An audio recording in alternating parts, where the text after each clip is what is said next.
in to bring myself the new link on this call, and once we have that, then I will do what I can with the posts to update them, and then we will take it from there. So I see the live stream coming up on the studio on my separate screen here. And all right, I'll give you the link. Sure, take your time. And oh my God. So yeah, I was just finishing up with the Comcast staff when I was brought back on. So let's see this. Let me start this up. Here we are. So I'm hearing ourselves. Good. Everybody putting up vote. We'll take it from there. And let me.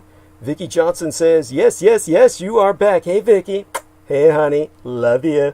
And all right, let me get the share link from here. And what I would like to do is kind of explain to people as they come back on what happened. But what we can do till then is pretend we're just starting as we would a normal episode, and have everyone provide us with some trivia until 7:45 p.m. over here, which would be about 8 to 9, 9 to 10, about 10:45 p.m. where you're at on the Atlantic seaboard, about 9:45 p.m. where Derek is at, and Pac 1, who I had forgotten was on with us at all at the time that I transferred from Peter to Derek. I should have had Pac 1 segue in between, and I had forgotten that he was there after I had brought him back on. So my apologies to Pac 1 Morales. And so because of what I did to you, let's have you start off and catch everybody up on your life and what's going on and everything your wife is dealing with the COVID, on the COVID front, the professional front, and everything else. Okay. Yeah. How's it going, Douglas? Much the better for speaking with you. Yeah. So. Yeah. What's going on, Derek, JMO, everybody?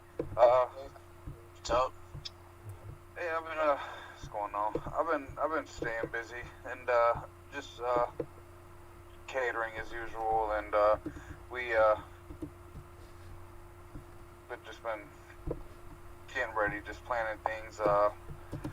My wife, she got her second dose 2 weeks ago, Friday, so it's been 2 weeks now. She's fine. The booster, as it's called. Yep. Yes. The booster. So yep. Yeah.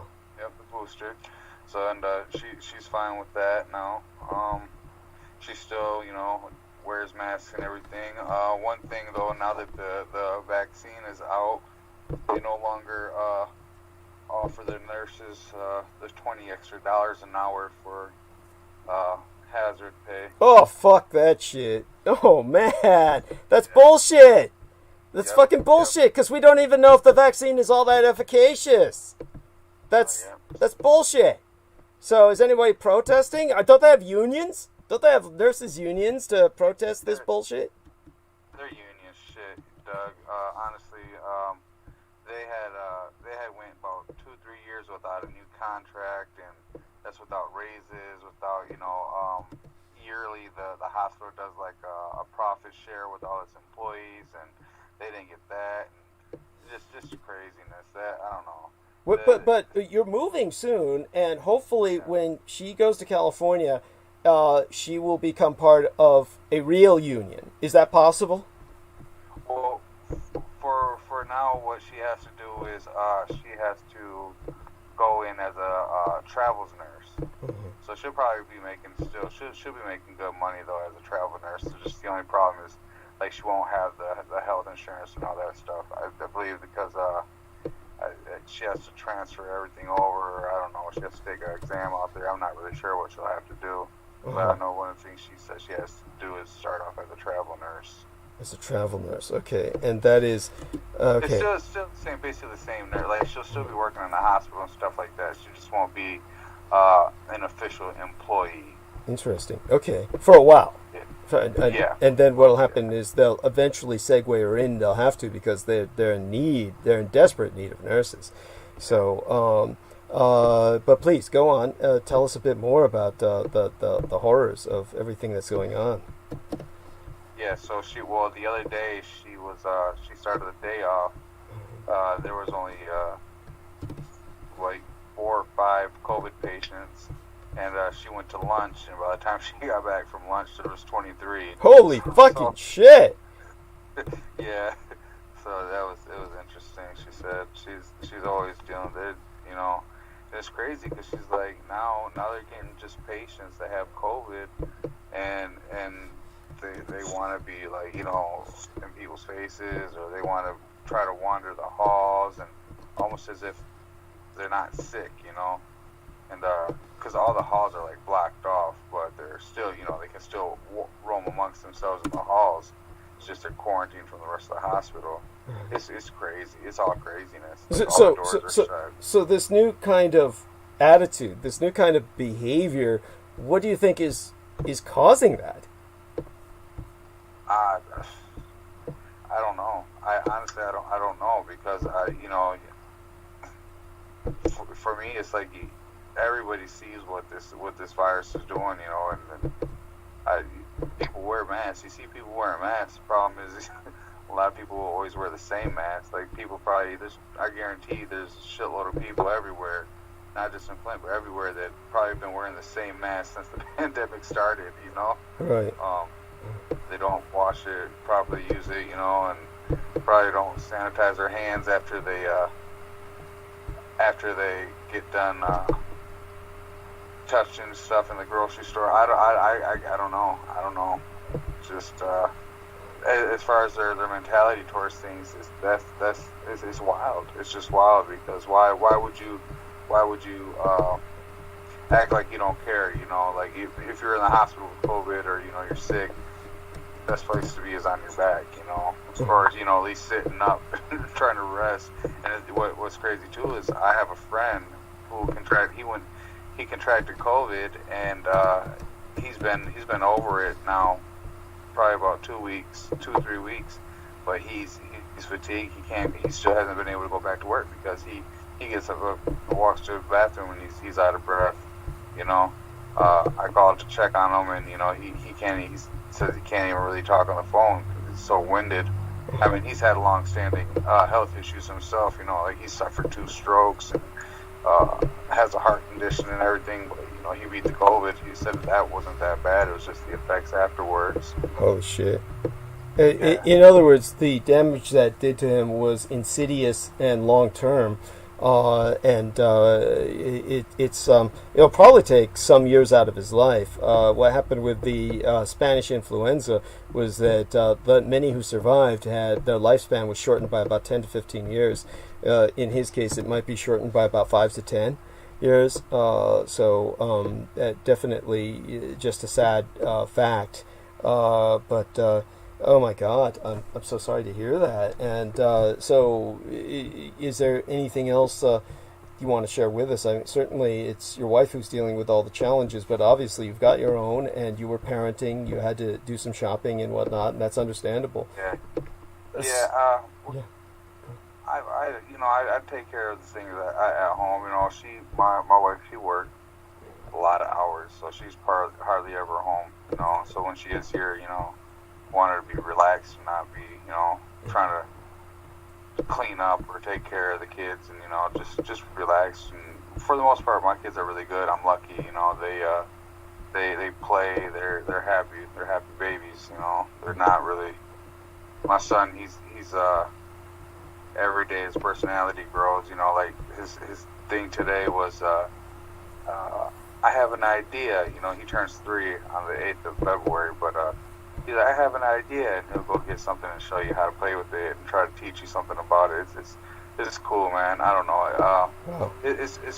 I was thinking today about how fortunate I am, you know, because there's a lot of people that work jobs, and you know, they're gone all day and they don't get to see their kids, and then by the time they do get home, they just want to relax, and then it seems like the kids are burdening them, or their kids are, you know. And deep down, they might not feel like that, but they're just, you know, too overwhelmed to spend time with the kids. I'm one of the fortunate people that, you know, I get to spend time, you know, with my kids all the time. I'm always with my kids, you know, and luckily the job I have being my, you know, having my own business, I can afford to do that. But yeah, I was just, other than that, no, I'm gonna start tomorrow. I've been on this little health diet, doing this intermittent eating, eating healthy and then only eating every 4 hours, and no longer eating after 8 o'clock at night. And so I've been doing that for about the past month. And now this week I'm going to try to start doing some weight training, just upper body, because my knee's still messed up. But hopefully just start getting back into the habit of things. I want to start getting better. I gotta lose wind a lot, man. So I want to be able to get a little healthier here. But yeah, other than that, just staying home, staying away from everything, and nothing big spectacular in my life right now. I'm just excited to make this move, and that's I actually one thing I'd like to ask for some prayers up for a friend of mine down in Santa Rosa, Texas. His name's Alejandro Torres. He was he flipped his car today. There was an accident. I'm not really sure on details, but I seen the car and it doesn't really look very good. Oh shit. So yeah, so he's in the hospital down there. So some prayers for him. Oh please, yes. Say his name again. Alejandro Torres. Yes. And Santa Rosa, Texas. He's a good buddy of mine. We haven't physically seen each other in about 10 years. I used to live down there in Texas. And that was a really, really good friend of mine. When my car broke down, I worked in a whole other town over, and he would give me a ride to work. And I worked at a call center for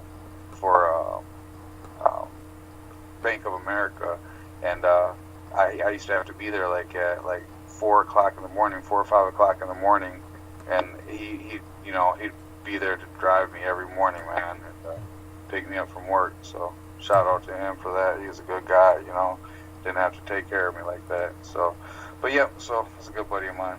Oh my God! Thank you for sharing that, and by all means, everybody, please maintain Alejandro Torres in your prayers. Did I say that right? Yes, and oh my God, it's just so sad. We've been losing too many people lately, and we don't want to lose another in these times. And this kind of a how would I say it? Not that I always discourage people from buying into that particular theological how would I say it, stance, but it's almost like a rapture going on right now. The good and virtuous are passing away so quickly while leaving the rest of us stranded here. So there's an element of that.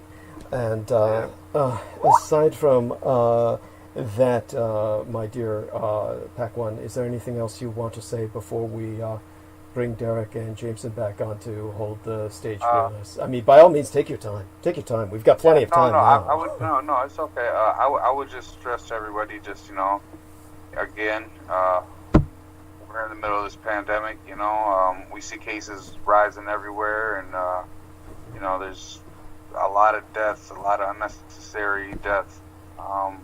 We should just continue to do our parts, wearing our masks, and, being aware of, our children and stuff, making sure they're wearing their masks, or, if you can at all possible, don't take them out, even if they say kids have immunities, kids love touching things, and, my daughter's 8 months old, and she's never been to a store, but anytime at home, first thing she grabs, first thing she does, she tries to eat it, All children do that. Yeah, all children do that. Yeah, everything is put into the mouth. That's how they basically explore the world around them. But go on. Yep. Yes. Yeah, exactly. That's why just if you can have someone watch your child while you go to the grocery store, whatever. I know we want to support small businesses and stuff, and that's cool. Just be try to be aware of, if you can, who's what's going on in those restaurants or whatever, and this is really just a time to be at home with your family, or spending as much time cooking or doing whatever with your family, because I feel that's probably the safest for everybody, and I know not everybody can do that. So just being extra sanitary, if you're wearing disposable masks, throw it away after use. Don't save it. If you have cloth masks, wash them, every other day, or whatever, because you're still coming in contact with bacteria as you're walking around, and it's sticking to the outside, and bacteria in your mouth is sticking on the inside of it, and then you set it down, and bacteria grows, in cool places, dark places, whatever. You never know. Let's just step it up a little bit more and keep doing our parts. Well, I'll get through this eventually. Nothing will be the same, but that's true enough. Yes. Holy shit. You never gonna want to see someone. I think masks are. I just feel like masks are gonna be the new thing, man. Like even after this. Yeah. And it's crazy. It's crazy. I still these days I go to the gas station, I see those little rollers with the hot dogs and twisted tornadoes and stuff out of. Like who's really buying gas station food these days? Like, yeah. Oh God. I don't know who. I'd be too scared to. Everybody walks in and out of gas stations. Most things are just sitting on a roller out in the open. Yeah. It's just but, a habit. They keep those things going, and it's almost like. I remember I was sitting in a gas station to talk to a friend of mine once with my gang brother Beaver, and this guy who was kind of like, for lack of a better word, a comic book dealer who was helping me find some collectibles. And while we were sitting there, this was in Berkeley, I believe, then there was a bunch of hot dogs on the... this is way before COVID. We're talking like 10, 15 years ago by now. Well, around the time, right after my dad died, maybe, my mother was still alive probably, so around 2007, 2008. Anyhow, so he was making that comment. He said, God, I've come to this gas station all the time to refill, which is why we met him there. It was like a familiar place for him, and it was an easy rendezvous site where we could all park. And he said that was the first time in his life he had ever seen anyone buy hot dogs off that turner to eat. Was the time we were sitting there, and so we saw this guy come and buy some of the hot dogs off that turner. He said it was the first time he ever saw anyone make that purchase. So there you have that. I can't imagine many people buying that sort of thing, but it happens, I guess. But so there you go. Thank you. Keep going. I'm sorry to interrupt with that. It was just... No, for sure. No, that was pretty much just it. Just everybody just be safe, man. That's it. That's the last thing you want to do is contract this virus. Yeah. You don't know. It hasn't been around long enough to know long-term effects, or what it's going to do. We're seeing things now. It's barely been a year, and people who had mild cases. I've seen the study today where they were talking about people who had mild cases, and didn't really go through all the oxygen, needing oxygen and all that other shit. Now they have debilitating organ failure. No. Yeah. So there's so many things that this shit does to you. And it's crazy. Like it attacks. Like I've always said it. It attacks everybody different. Oh. So. Oh my God! Well, honestly, it was the most reassuring thing to hear your voice tonight, and certainly what helps to ground me more than anything was the voice of Selina Khan coming. After Derek brought myself back onto the call. Now, what's ironic about this is that I'm assuming we're on the same call that we initiated with the first segment of live stream tonight. This is obviously a separate live stream. Yes, same call. Yeah, and I'm so glad you maintained the call. And Selina, honey, you're an angel, baby, my guardian angel. And I want to thank Selina for having the brains to call me on the telephone, because this is something a lot of people don't think about. I'm going to enter my phone number into the messenger for everybody else on this call. I want you all to put this on your cell phone so that you put it in your speed dial, so that you all have this call in anytime something like this happens again. So to Selina, I apologize I couldn't take your call. I was on the line with Comcast. Oh, no, it's okay. Yeah. No, it's all right. What happened was that I was listening to, really paying attention and enjoying Derek and Jama was, speaking and all this. So suddenly I just see silent. Like, usually, you say something like, so some responses. So then I realized something must have gone wrong. So, and that's the obvious. That's what happened to you every time, special events, special night. Yeah. It's always something has to happen. So Yeah. I kind of got used to it. So I definitely thought that. So I texted you and then called you. But we are back on now. So let's enjoy. I'm gonna be listening for another 2 to 3 hours. Oh, God bless you. Just everybody feel happy and enjoy the time. Oh, you're so wonderful. Oh my God, you're so sweet. Such a wonderful woman. And honestly, Selina Khan entering my life is one of the best things that's ever happened to me. And just want everyone to understand the importance of that. So we're going to thank Paquan Morales. God bless you, Paquan. And just remember that whoever calls me during these incidents, I want you to have that option. But don't be surprised if I'm unable to respond and indeed hang up on you, in the sense that I just don't respond to the call and actually kind of swipe down my cell phone so that the call is kind of hung up on in the cell phone manner that it is, because most of the time in an event like this I would be dealing with Comcast, obviously, and I have them on speed dial as if they were a fucking intimate of mine, and which in a sense they are at this point. By now their technicians know what the inside of my home looks like better than almost anyone else on earth.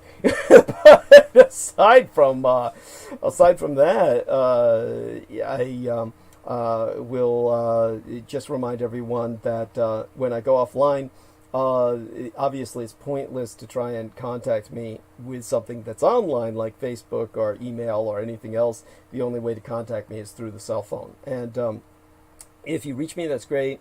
If not, then understand I'm probably online with Comcast, and hopefully we're able to get back on that night. So to anybody who's listening now, and let me take a look at the numbers that are listening. We have Maria Grigorich with us, who says, hello again, everyone. So, hey, honey. She says, don't forget the thumbs up. Thank you. And she says, my brother-in-law is a long hauler, 6 months recovered and getting new shit all the time. Oh, my God. I am so sorry to hear that, Maria. So what she means is that her brother-in-law is one of those people who's contracted COVID-19, and the experience with him is like it's never going away. It's like he's now at this point immunocompromised by it. And so Vicki Johnson said something that I am going to just check up on and find out what that means. She put out an IDHY, which is not quite sure what that means. The IDHY hashtag. I'm getting a song, IDHY, on Facebook. You really care about him, you love him, you give away your virginity to him. I get it. So basically it refers to the song My Sister Bay, where the lyrics are, you really care about him, you love him, you give away your virginity to him, you trust him, you never cheat on him. Oh, God bless you, Vicki Johnson. The sentiments are returned. Mwah. And so that's uplifting. Quite the morale booster there. I Don't Hear You is the name of the song. IDHY, I Don't Hear You. So aside from that, where were we? We're going back to Derek and Jameson now. Oh, yes. What happened? So to everybody who's listening now, what happened was another form of jamming that they adapted to, that since they couldn't interfere with the signal cannot be stopped. What they did this time was they overrode the modem with an overload of information with multiple signals that can get through. So they basically overloaded the modem to the point where it shut down. So on Tuesday morning, a technician will arrive who will be bringing a new modem that hopefully will be able to handle that overload of information. Other than that, one of the suggestions, well, we'll take it from there, but one of the suggestions is I find an alternative program to OBS, because OBS does use a lot of bandwidth. But this way, if they try to override it again, at least a program that uses less bandwidth might be able to that way there won't be an overload of information. In other words, what they're saying is that the OBS uses so much bandwidth that they can easily overload the modem with what they're doing. And if the new modem is able to handle that, that's fine. If it can't handle they're doing this again, then need to find a new program that will use less bandwidth. So I'll turn towards Brendan Zogit to find that, but we might have to pay for that. So that might be but the OBS is free, and that's why we use it, of course. But it's using a lot of bandwidth, and so it makes it easier for them to do something like this. Okay, so hopefully that's coherent, and with that, everyone has an idea of what's happened, and I'm going to bring Derek and Jameson back on to continue their discussion in a manner now that is on record. So Selena was saying she had heard JMO, but she probably didn't hear JMO until after I was offline. So that was, by the time I was offline, JMO probably came back on and probably attempted to Skype call me a few times. And so what we're going to do now is bring Derek back on and Jameson back on to start off where we got cut off, which was right after Derek had kind of summarized the book about the FBI's war against Martin Luther King Jr., and I brought up the fact that the splicing was part of this campaign, and that's when Derek said, "Oh, that reminds me," and he began to read a few paragraphs from the book. That's when we got cut offline. So we can start. Okay.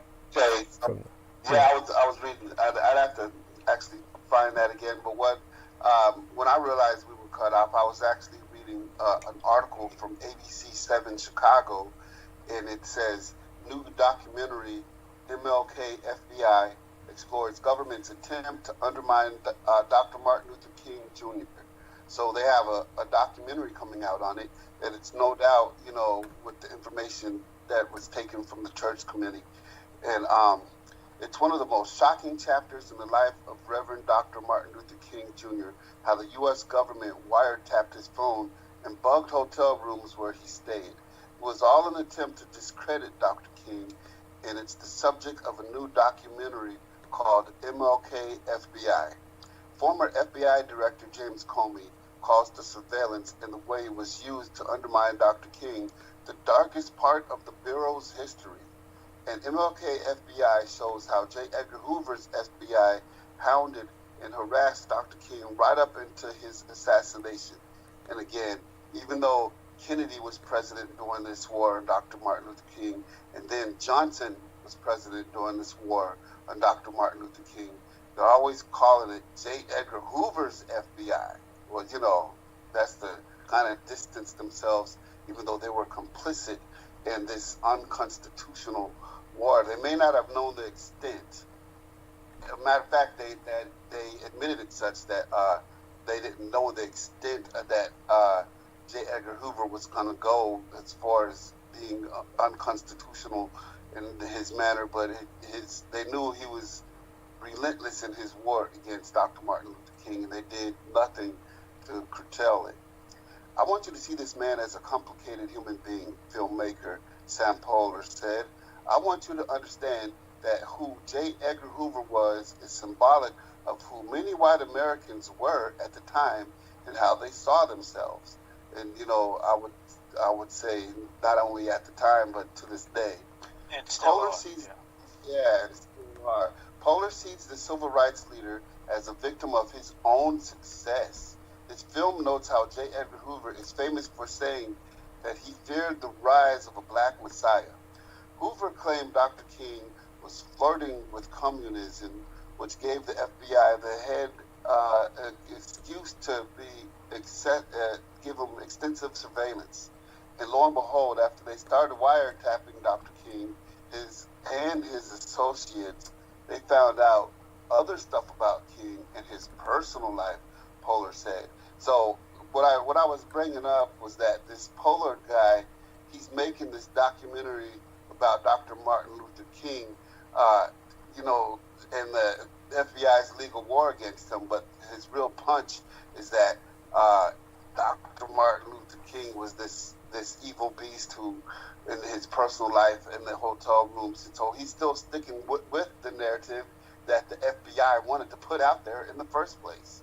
So me, this seems like it's still a low key hit piece. Is what is the impression that I'm getting from this documentary, MLK FBI. That includes evidence of Dr. King was unfaithful to his wife, Coretta Scott King. And again, after you read what the church committee wrote, I think you will refute this. After you read the steps that what they took in order to get audio that they could put out to the public, I think you'll see that it's all fabricated, and that he wasn't, having prostitutes or a woman up in his room. So, that's probably something that none of us are going to know until the day of judgment.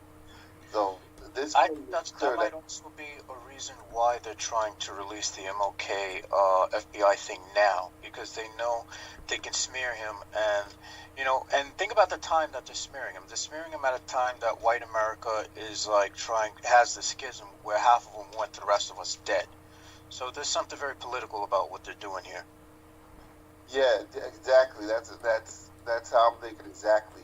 The film makes it clear that the FBI's focus was collecting salacious sexual material of Dr. King with various girlfriends, and they even sent evidence of Dr. King's infidelity to his wife in a bid to convince him to take his own life. They told him, they sent him this tape, and they said, there's only one way out if you don't want this to be released. Kill yourself, or we're gonna kill your reputation. So Polar's aim with MLK FBI is to show the lengths that the authorities went to stop Dr. King and to find the man behind the myth. He was a great orator at the March on Washington with his I Have a Dream speech, Polar said, but he was a man who was complicated in his personal life. The director of the documentary also seeks to make a larger point here. The more things change, the more they stay the same. That's the reason that the events shown still resonate so powerful. Now to say there has been progress, Pollard says, that has been systematic racism as part of America's DNA. As evidence, Pollard points to the recent riot at the U.S. Capitol, complete with people carrying Confederate flags. To Pollard, this is an example of history repeating itself in a very sad and tragic ways. It's no wonder he described MLK FBI as a wake-up call. So that's the article from ABC Chicago News 7. And I got a couple of other stories here, Jameson, that you may be interested in. But I don't want to change gears too much. But this next story, it's a change of gear because I figured you'd be interested in it, and Pac on, and even Brendan. But the world's largest honeybee makes rare hallucinogenic honey.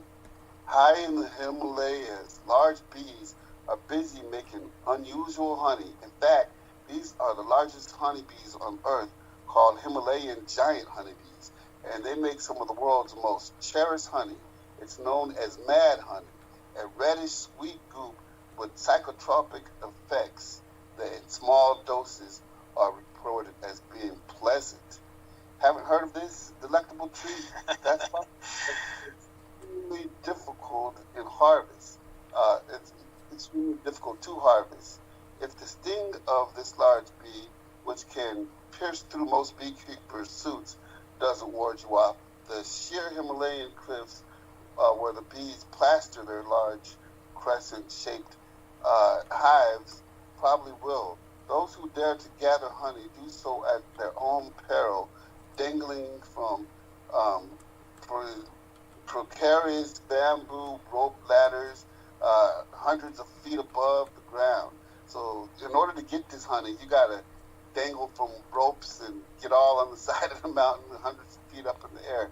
But this is dangerous cultural tradition perfected by the Konglu people of the eastern Nepal may be on the verge of vanishing forever.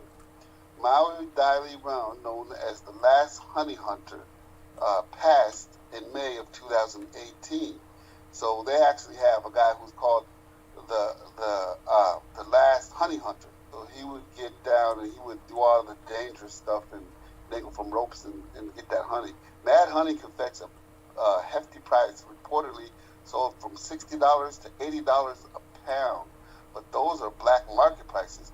You won't find it at your local supermarket, even at those prices. However, it is barely worth the risk to harvest it, not when you consider the time it takes to learn the skills of this highly specialized trade. Luckily, a team of filmmakers documented Ŵoaumphyieorai and his honey hunting craft in 2017 documentary, The Last Honey Hunter. So the year before he died, they were actually able to document how he did it.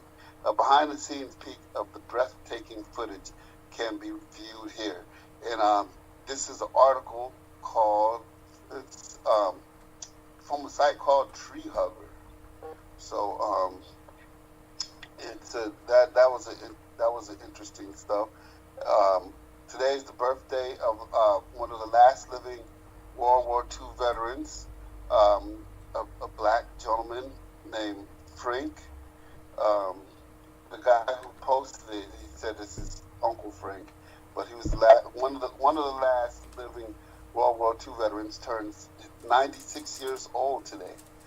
But under anything to poison people, Forbes put out an article that says, "Get a free bag of marijuana with your COVID-19 vaccine."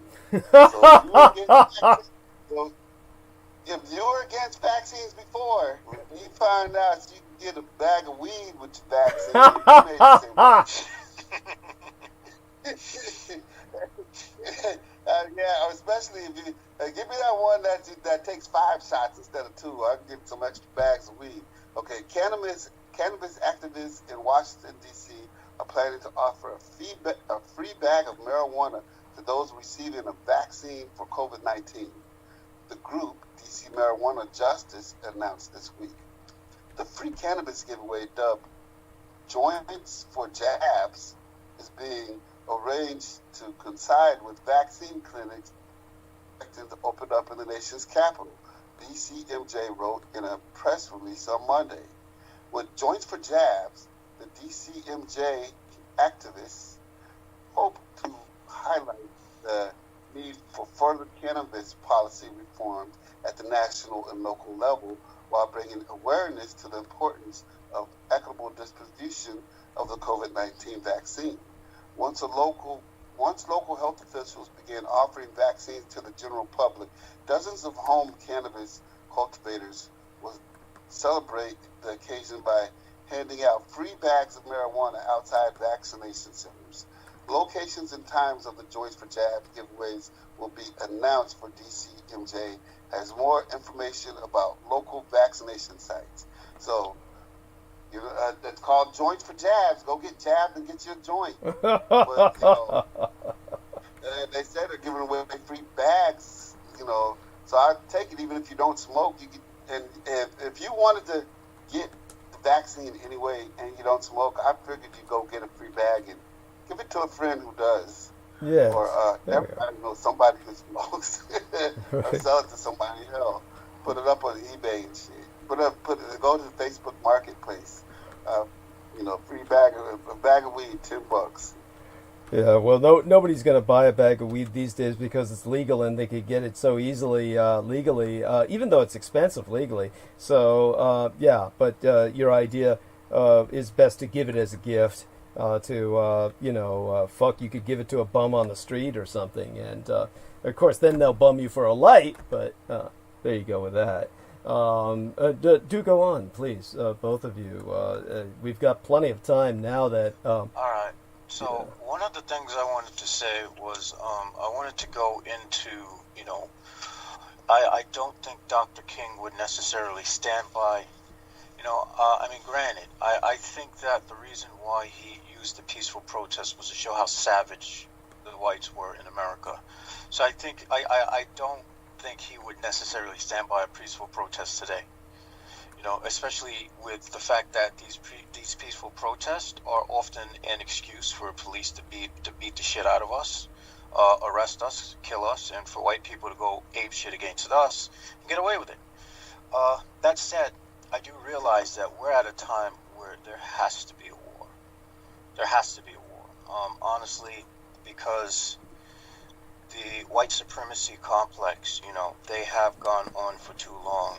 And to be complacent, or for us to just let more of the same happen, would be like, oh yeah, go ahead, beat the shit out of us, kill us. We're just going to be peaceful towards it. Where's that gotten us so far? Nowhere. So at this point, I hate to say this, but Trump has to a degree done us a favor by exposing what, when Obama was in office, I expected that side of America was there all along. And I figured, yeah, now as a people, I was suspecting we as black folks were going to get complacent as a result of it. And that's not to say I'm against Obama. I would rather have had him than the other guy. I don't even remember who the fuck the other guy was. But to be perfectly blunt, what Trump did was he put it out on the surface. By being the worst creature in the swamp, the rest of the swamp just followed him. And they all came out into the open. And now they're all out into the open. And, he's probably going to do something else before the 21st comes. I don't know why I think that, but I suspect it's going to happen. And I suspect that it's probably going to be worse than what we already saw. And I think that, at this point, the left and right, we have to cleanse this disease from the United States, or she's going to keep continuing. So I say, come on, bring on the war. There's a lot, and I encourage black people to take advantage of the Second Amendment. No, you don't want to open carry because you don't want the cops to execute you for no reason. So don't even think about that. But keep your guns in your house because there's going to come a time where things are going to, we're probably going to need to use them on some crazy ass people as self-defense. Just what? The crazy ass people, not only the crazy ass people, but the judges and every form of government. I got this article here, the article, you referred to it before that I had it on my site, but the judge says both their lives ended that night. Speaking of the white guy who killed the black student for no reason. He killed him for no reason. It was an execution. And the judge says both their lives ended that night, as it should. I mean, the guy who killed him, his life should have ended by going to jail forever. But see, this happened in 2017, and his life didn't end because that judge gave his life back to him. Judge rejects state's request and grants chance of parole in 15 years to Maryland man who murdered black college student. The man who fatally stabbed a 23-year-old black man in 2017 was sentenced to life in prison Thursday. Sean Urbanski, Sean Urbanski, 25, apologized in court for killing 23-year-old Richard Collins III at a bus stop in 2017. He told the victim's parents minutes before learning his sentence that he would go back and switch places with Collins if he could. Oh, he has a good lawyer. Oh, that's awful. On the night of the May 2017 stabbing, Collins was just 3 days away from graduating from the Bowie State University and was visiting the University of Maryland College Park campus to celebrate. The newly commissioned second lieutenant in the Army was at a bus stop on the university's campus with two friends, an Asian woman and a white man, around 3 a.m. and approached Urbanski and told him, step left, if you know what's best for you. When Collins replied no, Urbanski stabbed him in the chest with a 3-inch blade. Prosecutors claim Urbanski singled Collins out because of his race, but hate crime charges against the attacker was dismissed in 2019 before his first-degree murder conviction. Urbanski was a member of the alt-right Facebook group Alt-Right Nation. and had at least 6 racist memes saved to his phone. There hasn't been a day that's gone by where I haven't thought about what I've done to you, and I could switch places with your son. I would in a heartbeat, Abaski told Dunn and Richard Collins during Thursday's virtual hearing. Circuit Court Judge Lawrence Hill Jr., who dismissed the hate crime charges against Abaski, acknowledged that race played a role in the attack. Race is always amongst us in the things we do and the things we say, he says. So the judge is just saying, everybody's racist. Race is always amongst us. So I got to dismiss the race part. So the judge ruled the prosecutors had not presented a sufficient evidence to warrant allowing the jury to deliberate on a hate crime charge. The ruling happened before Maryland strengthened its hate crime law, so prosecutors don't have to prove hate is the only motivating factor in committing a crime. The change expanded the law to apply to crimes motivated either in whole or substance, in part by race and other factors. Urbanski was a student at the University of Maryland during the time of the attack and had been drinking prior to the incident. Oh, so now it's not his fault, it's the alcohol's fault, because he was drinking. And this poor innocent person had that alcohol invaded his belly and made him do it. Urbanski's attorney said that this thing keeps moving. Now I lost my place. Are you doing this on yourself? Oh, you found it. Go on. Yeah, go on. Possibility of parole. Both their lives ended that night, Hill said. Urbanski could be eligible for parole after 15 years. So the jury wanted to give him life, like he should have gotten, and the judge said no, he should get probation after parole after 15 years, because after all, both of their lives ended that night. The alcohol invaded this poor white man's belly and made him do something that he didn't want to do. And if he could trade places, he would trade places. Okay, with the passage of time, we have come to the realization that racist hate was in the murderer's only motivation for killing our son, Richard Collins Jr. said. Thursday after his death, Collins received an honorary promotion to first lieutenant in the Army. So they gave him a post-mortem, promotion, but he's unfortunately he was a handsome young man too. Look at him, he was handsome. What the hell is that? I mean, if you're dead, what the fuck does it matter? To be promoted, you mean? And second, white lives never end. White lives never end. They never end.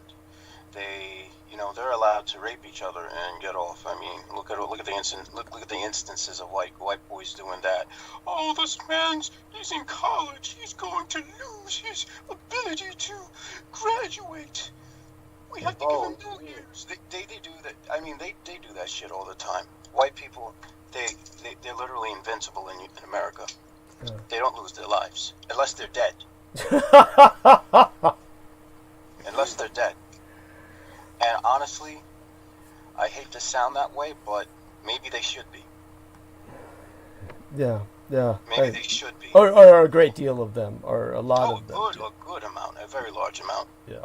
And I'm hoping... Predominantly male, we need to emphasize that. Predominantly male. Oh, there's some women who are more than worth... I said predominantly. Yeah, I got you. Yeah. But my point is this. I'm hoping this is where Trump's a blessing, because that's exactly what's going to happen. They're already killing themselves off with COVID. Simpson, speaking of Trump, if you hired a lawyer to make sure that the election that you lost gets overturned and that you stay the president, and that lawyer failed, should you pay your lawyer bill? Yeah. Honestly, you're paying them. Trump refusing to pay Rudy Giuliani's legal fees after falling out. Well, yeah. Giuliani shouldn't be paying shit. Didn't win. I ain't paying for shit. Isn't it you get in a car accident and we win your case and you pay nothing? Shit. You know what I'm saying? This article here says this, and by the way, this comes from The Guardian. Trump refusing to pay Rudy Giuliani's legal fees after falling out. Donald Trump has fallen out with his personal lawyer, Rudy Giuliani, and is refusing to pay the former New York mayor's legal bills, it was reported, with the president feeling abandoned and frustrated during his last days in office. Giuliani played a key role in Trump's failed attempts to overturn the results of November's presidential election through the courts. The lawyer mounted numerous spurious challenges, traveling to swing states and won by Joe Biden, and spread false claims that the vote was rigged. According to the Washington Post, relations between Trump and Giuliani have dramatically cooled. Trump has instructed his aides not to pay Giuliani's outstanding fees.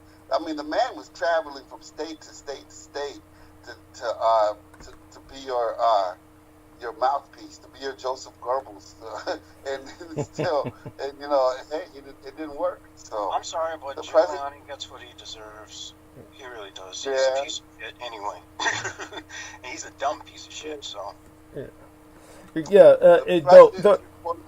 Go on. Yeah. By Giuliani's man for $20,000 a day. Whoa, listen to that. $20,000 a day. Figure that. In working with White House officials and have been told not to put through any Giuliani's calls.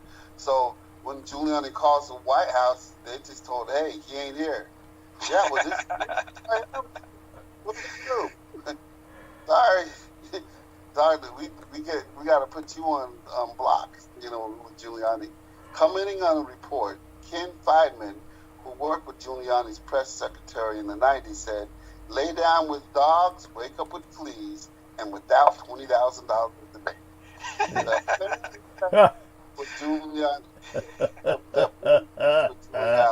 one of Trump's most loyal and sympathetic reporters, has contributed to the president's sense of isolation and betrayal, aides have suggested.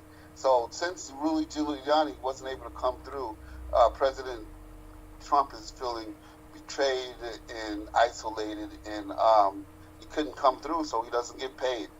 Trump is reportedly unhappy with the media circle and have failed to defend him following last week's deadly attack on the U.S. Capitol by a mob of supporters. Many have been silent following Wednesday's vote on the White House representatives to impeach Trump for a second time. Those who have reportedly failed to step up include Trump's press secretary, Kayleigh McEnany, his son-in-law and advisor, Jared Kushner, his chief of staff, Mark Meadows, responsible for indulging Trump beliefs that the election was rigged. The president is pretty wound up. One senior administration official told the Post. No one is out here. So it's like, if you're part of Trump's entourage, then Trump is like Joseph Stalin. I mean, everybody else looks at as Trump as a clown, but if you're like with Trump, well then, if you're gonna be with him, you better be with him like he's Joseph Stalin. Because whenever Joseph Stalin gave a speech, everyone would clap, and they'd clap for a long time, like hours, because no one wanted to be the first person to stop clapping. When not clapping, like why the fuck is you clapping? Everybody else is clapping. You know what I'm saying? You get beheaded for that shit. Trump thinks Giuliani's bill is another blow to former federal prosecutor Giuliani is already under fire for his own alleged role in inciting Trump supporters to storm the Capitol building.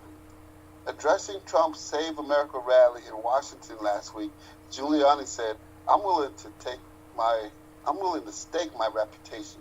The president is willing to stake his reputation on the fact that we're going to find criminality there. He pointed and said, let's have trial by combat. Oh, look at them fighting words. So Giuliani himself says, let's have trial by combat. So Giuliani agrees. He wants bloodshed. Michael Sherwin, the acting U.S. attorney for Washington, D.C., is investigating the riot. He said he is looking at numerous participants. They include those who instigated the Capitol invasion, a category that might implicate Trump and Giuliani. A group of Giuliani's former colleagues from his time at the Manhattan federal prosecutors have blamed him directly for the post-rally mayhem. It was jarring and totally disheartening to have seen one of our former colleagues engaged in that hunt-up, they wrote. He is facing a disbandment complaint in New York. Oh, I didn't know that. Over the past week, Trump has suffered a series of damaging reversals. Cabinet members have resigned, corporations have cut links with the Trump organization, and the U.S. Professional Golfers Association has canceled an agreement at Trump's New Jersey court. His longtime bank, the Deutsche Bank, has said it no longer wants him as a customer. Oh shoot! When you're like in the millions, and your bank no longer wants you as a customer, that's fucked up. Reportedly, more isolated than ever, the White House sparsely staffed. Well, that's so sad. Trump is isolated. You know, there was this rhyme that these kids used to say at school, like the nerds, you know, that nobody liked them. They said, "Nobody likes me. Everybody hates me. I'm gonna eat some worms." I don't know if you guys ever heard that before. But, no, I never did. Trump is supposedly more isolated than ever. Poor guy. The White House have those who work there deliberately avoid the Oval Office. The poster. So damn, you working at the White House and you like go the long way. You go around the next hallway to get away. So I don't even want to walk past the Oval Office and shit. The rift with prosecutors may seem Giuliani's lingering hopes of receiving a presidential pardon. So, presidential pardon before Trump leaves, you know, but he might not get one. Last year, Giuliani held discussions with Trump about receiving amnesty over his work on the president's behalf in the Ukraine. Criminal charges of illegal campaign donations have been filed against two Giuliani associates, Lev Parnas and Igor Fruman. The two worked to try to dig up dirt on Biden and his son Hunter. So, there you go. There you have it. Giuliani might not get his pardon. We can hope not. Oh my God, that was delightful. I really appreciate your sharing that. And by the way, again, not to take us too far off course, but I do feel this needs to be addressed. There were some mass shootings. Derek did a little reading up on these mass shootings. I don't know if you did, Jameson. Yes, I saw them. My only response is they're going to get worse. That's all. So you interpret these in context as white supremacist attacks, basically. Oh, really? That's what they were. Yeah, that's, again, that's... One in Arizona and one in Miami. So there was one in Arizona and then there was one in Miami. And tell us what you know of these. Were they committed? You know, almost certainly they were committed by white men. That's the statistical norm. But have we confirmed that? I'm certain they were, but... Well, I got the article here. The funny thing is, in 1993, the statistical norm would have been, you had the word shooting, it would have been black men. You know what I'm saying? So it's funny how, you know, they call us animals and then turn around and do even worse than what we were doing. Well, white people imitate black music and art all the time, so why not this? I mean, yeah, go on. I'm sorry, Jameson. Yeah. Well, that has to be qualified to the fact that as many black shootings as were publicized, hence the wording publicized. Yes. There were probably that many. There were probably twice as many white shootings not publicized. Right. Generally covered up. And whenever you get a news article and they don't show you the person who did it, you know it was a white person, because they always seem to protect the suspect. Yes. Yeah. So again, you know, I say, you know, you know everything about his parents. You know, you knew about Fred Gray's mother's drug problem. And then they They show you his mug shot. They show you footage of him killing the person. I mean, they go in when it's a black person. You know. Yes. But here's the one from Arizona. It says 1 killed, 6 hurt after shooting at after-hours dance hall in an industrial building. So there was a dance hall in an industrial building. A man died and 6 others were injured after a shooting broke out early Sunday at an after-hours dance hall in the 24th Street University Drive, according to Phoenix police. Officers at about 5 a.m. responded to an area after receiving reports of multiple gunshots and people screaming, and Phoenix police spokesperson Sergeant Andy Williams. It's an industrial building which was being rented out and used as an after-hours dance hall or nightclub, Williams said. At the scene, police found 7 men believed to be injured, Williams said. And it was funny that you stopped there like that. Whenever I pull up these articles, things pop up and then I lose my place. But I see. Okay. That's it for that one. That's all we have.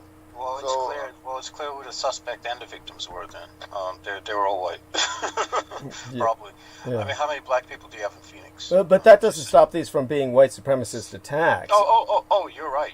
I mean, they probably just they just like to kill anyone. I mean, they just like to kill anyone. They don't give a fuck who they kill. Yeah. Here's the one from Miami. So that was the one in Phoenix that I just read, which seemed kind of like an incomplete article. But here's the ones from Miami. Saturday night shooting injured 3 people in Miami near I-95, police say. 3 people were shot Saturday night in an area 1 block of busy Northwest 51st Street and truly within a stone's throw of Interstate I-95, Miami police said. As of Sunday morning, police didn't know the condition of the wounded, each of which were to Jackson Memorial Hospital. One walked into Jackson on his own. Meanwhile, around Northwest 55th Street, the 55th Street and 6th Place, cops followed a shot spotter alert at about 7 p.m. to find 2 people shot. They were taken to the Ryder Trauma Center in Jackson. So, and that's all we have on that one. You know, they're not giving you, they're just telling you about people who were shot, and they really haven't got any, you know, both of these articles seem incomplete. No, well, in other words, they don't provide motivation. But go on. Yeah, I'm sorry, go on.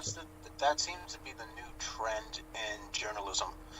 I hate to say it, it's like they, I don't know. I don't know what it takes to get a journalism degree these days, but apparently it doesn't take a lot. It doesn't take a lot. Mm-hmm. Yeah. It sure doesn't take a lot with the way they write this shit, man. It's well, take a look at the environment they're in. At this point, they're probably, anyone who takes it seriously, they're probably being discouraged by their editors. So it's after a while, they probably lose all motivation. And they don't tell us the motivation of the shooters. This is the part that is always the clincher, is that the motivation of the shooters is never shared, even though we know what it is. They read all this crap online, and then they go out in a rage and shoot everybody that they can.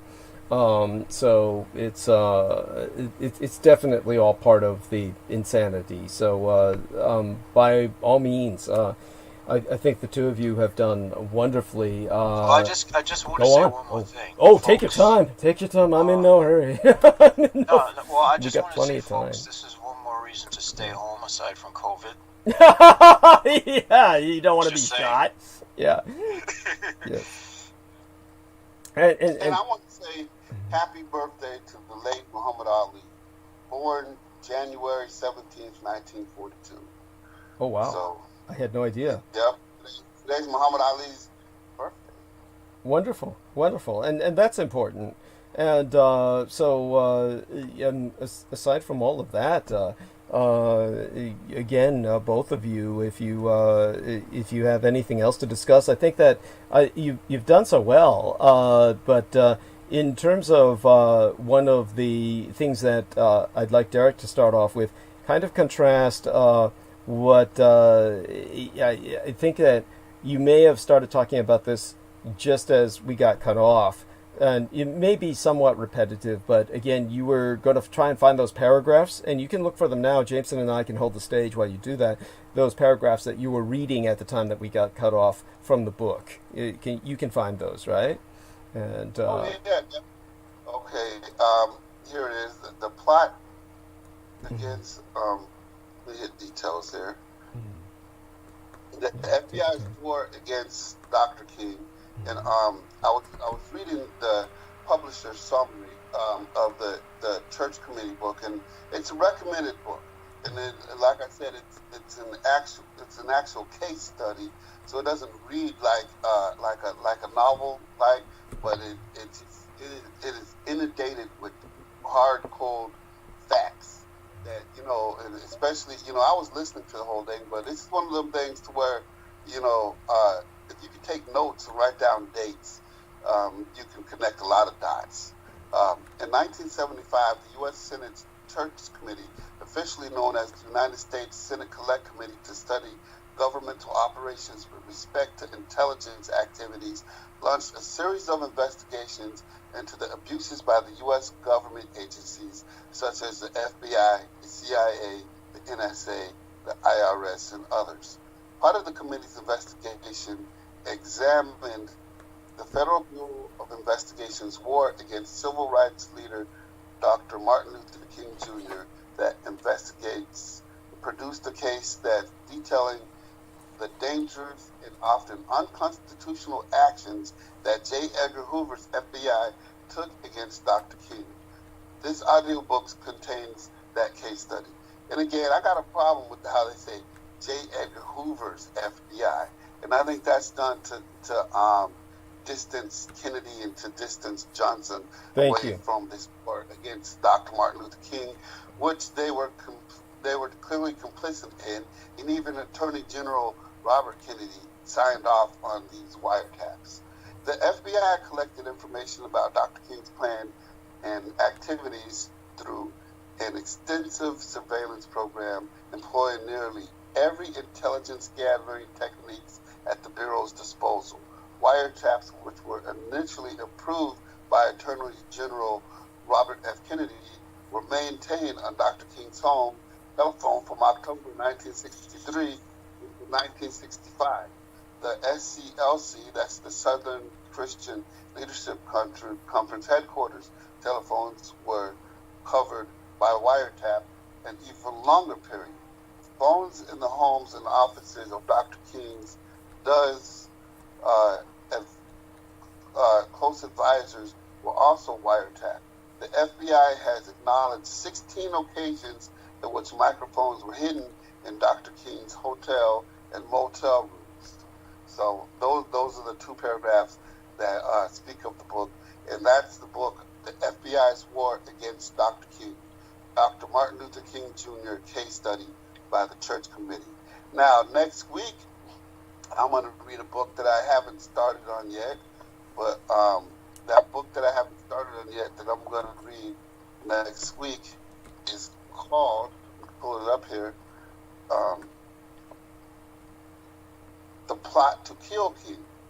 So the one I'm going to read next week is going to be called The Plot to Kill King. And The Plot to Kill King was written by Dr. William F. Pepper, Esquire. And so the Church Committee won the FBI's war against King. They did not go into the assassination of King, and they didn't even make any attempt to solve the assassination, or whether they think the person who got arrested for it was really the one who did it. And so I'll find out more about the actual plot to kill King next week when I go through the book, The Plot to Kill King by Dr. William F. Pepper. But the one that we read that was done by the Church Committee, it was very thorough in everything they found from the FBI. And I think once you get all those facts and see how relentless the war was against Dr. Martin Luther King, and how they had to splice tapes together in order to get a soundbite, and they were probably getting sounds of whores making, whore sounds, spicing them in, so that's what I'm getting. That's what I'm getting. They want something on Dr. Martin Luther King, and if they couldn't get it, they were going to manufacture it because, it wasn't to catch him. It was done to actually discredit him, and they looked at it being the greater good because they said we can't let them Negroes get no ideas. That's a threat to national security.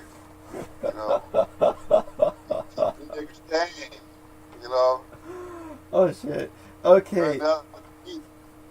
Yes, definitely appreciate what both of you gentlemen are done. I'm going to start the monologue as soon as possible, within a matter of minutes, but definitely want Jameson to kind of come in and help close the discussion both of you have had, which was wonderful and helped me kind of center myself after all the stresses of getting back online and all the efforts that it took.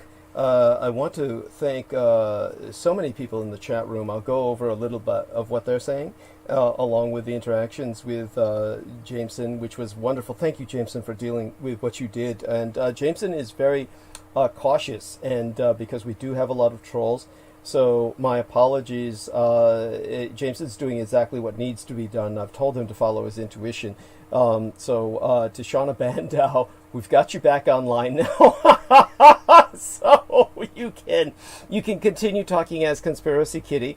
We should be able to see you. Can't do anything about the time out. I can't do anything about the time out. So how long before she comes back on or is able to speak again?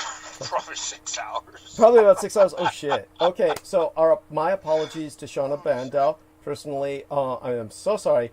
Jameson is being cautious. I've told him to use his intuition. So he didn't know you were Conspiracy Kitty. And so sometimes it's hard to make out who's a troll and who's not, and he just had to be cautious. So I'm so sorry. If you're around in 6 hours, then come on back. If not, definitely join us on our next transmission, of course, on Wednesday, which is not that long from now. Honestly, after I finish transmission tonight, it's really, I sleep all day the day after, and then I'll be up in the morning to greet the Comcast technician. And after that, then, basically I've got that single day to probably catch up on some more sleep. And then, I'll be transmitting the next day. So we just got a lot going on. And so I want everyone to be patient with me. Brandon Young has been asking about the Emperor's Tunic or some copies of it, or an antique perhaps, like maybe something that was auctioned that offended. I think he got a real tunic. Oh, okay. So that should be interesting, and I'm not quite sure I can say anything about it. I'm not quite sure I would know anything about it, or even if my mother would. Very specific articles of clothing are not necessarily something that is anything my mother or myself would have kept particular track of. I'll be happy to take a look at it and see what thoughts I have. But definitely appreciate Brandon Young not letting me forget that. Aside from that, let me see what else is in the chat room before I start monologuing. So his friend got it today, but he's brought this up with me before, so it must have been on auction or something, and his friend was looking to purchase it or something of that nature. And Brandon Young is welcome to correct me on whatever miscommunications I have in that regard.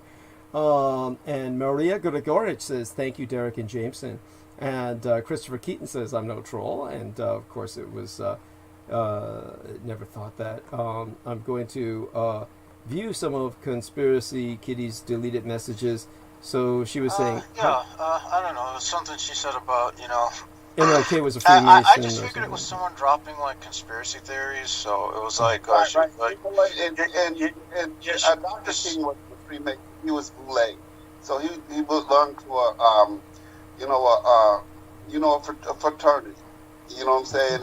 And at that time, down south, most people didn't have any kind of social things unless they joined some kind of fraternity. And a lot of people just did it for social stuff. I mean, I understand the implications of it, but from what I understand, he wasn't Freemason. He was just Alpha Phi Alpha.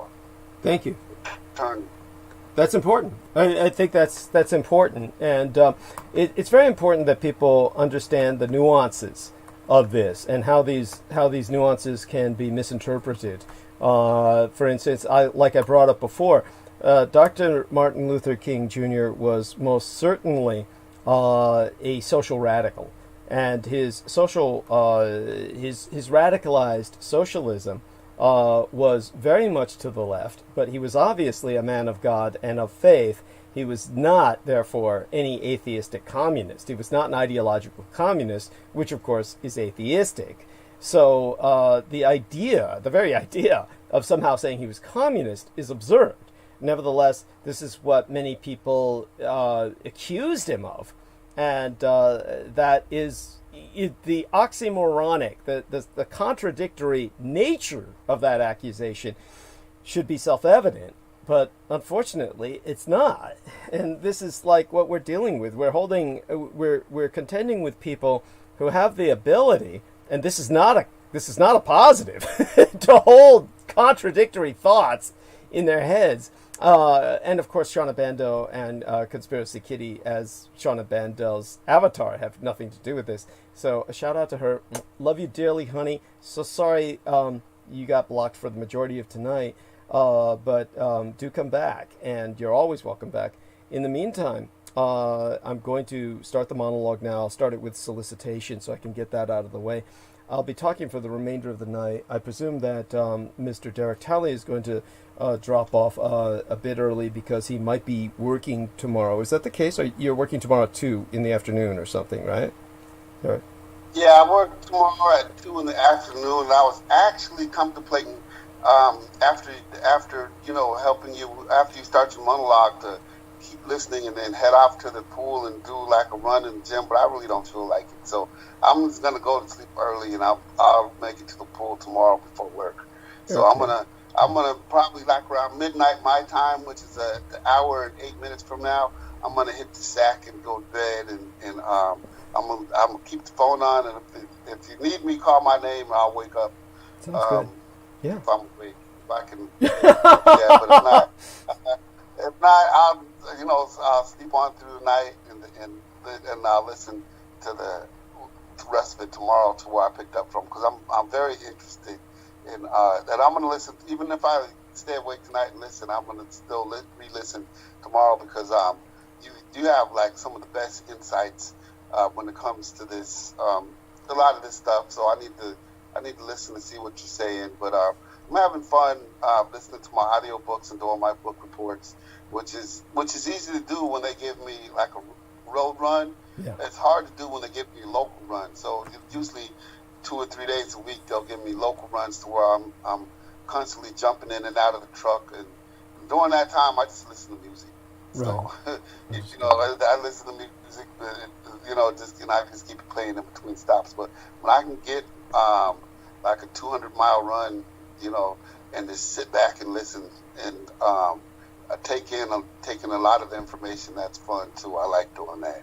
So never know what kind of work they're going to give me tomorrow. I don't know where I'm going or what I'm doing, but I'm definitely going to listen to the program, and the part that I'm going to probably miss, and I'm going to catch up on those books so I can contribute some good and constructive information next week.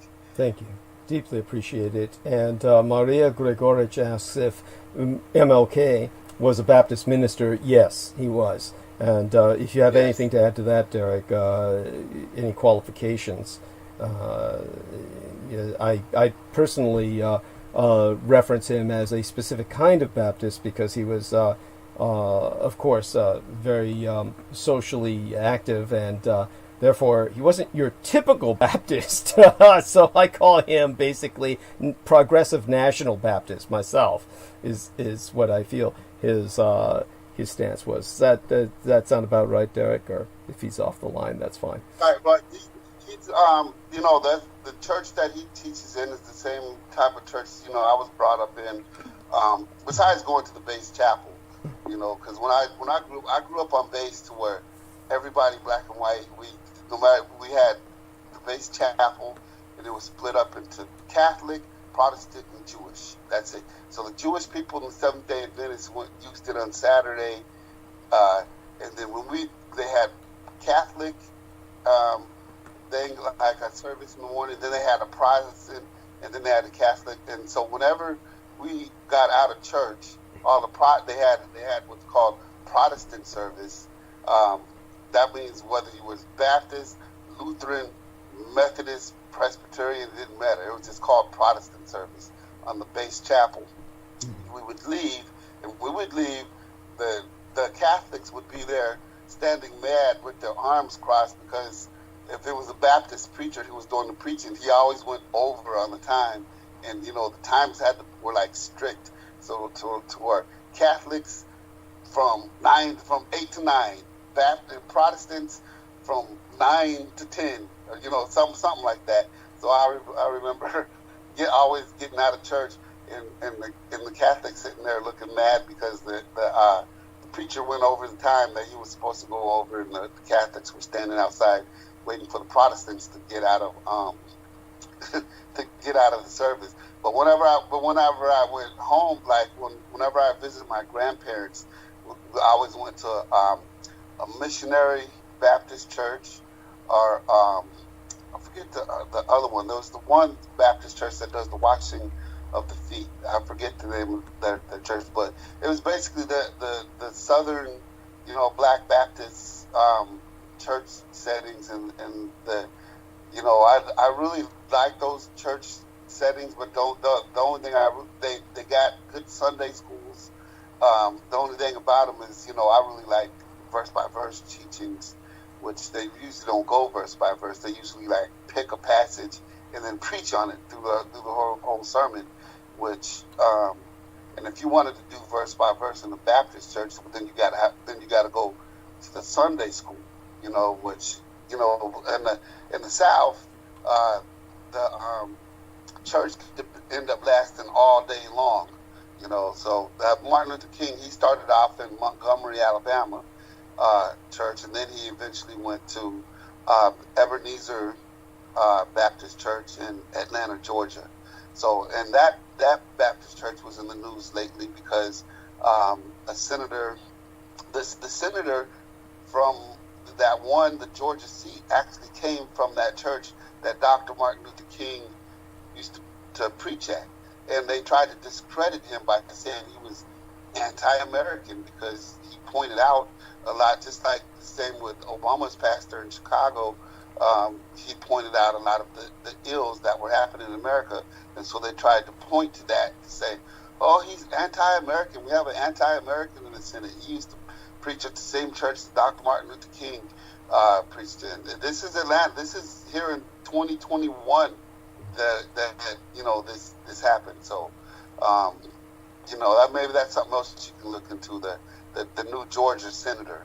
And who actually preached at the exact same church that Dr. Martin Luther King preached at, and how the white conservatives, so-called conservatives, are saying that that new senators in Atlanta is anti-American because he used to preach at that same church that Dr. Martin Luther King preached at. But that's the conservative church in Atlanta, because if you look at some of the churches coming out of Atlanta, like Creflo Dollar and Eddie Long and all that, you got some real messed up churches in Atlanta, and the Ebenezer Missionary Baptist Church, that's the sanity in Atlanta when it comes to churches, because Atlanta's out of control.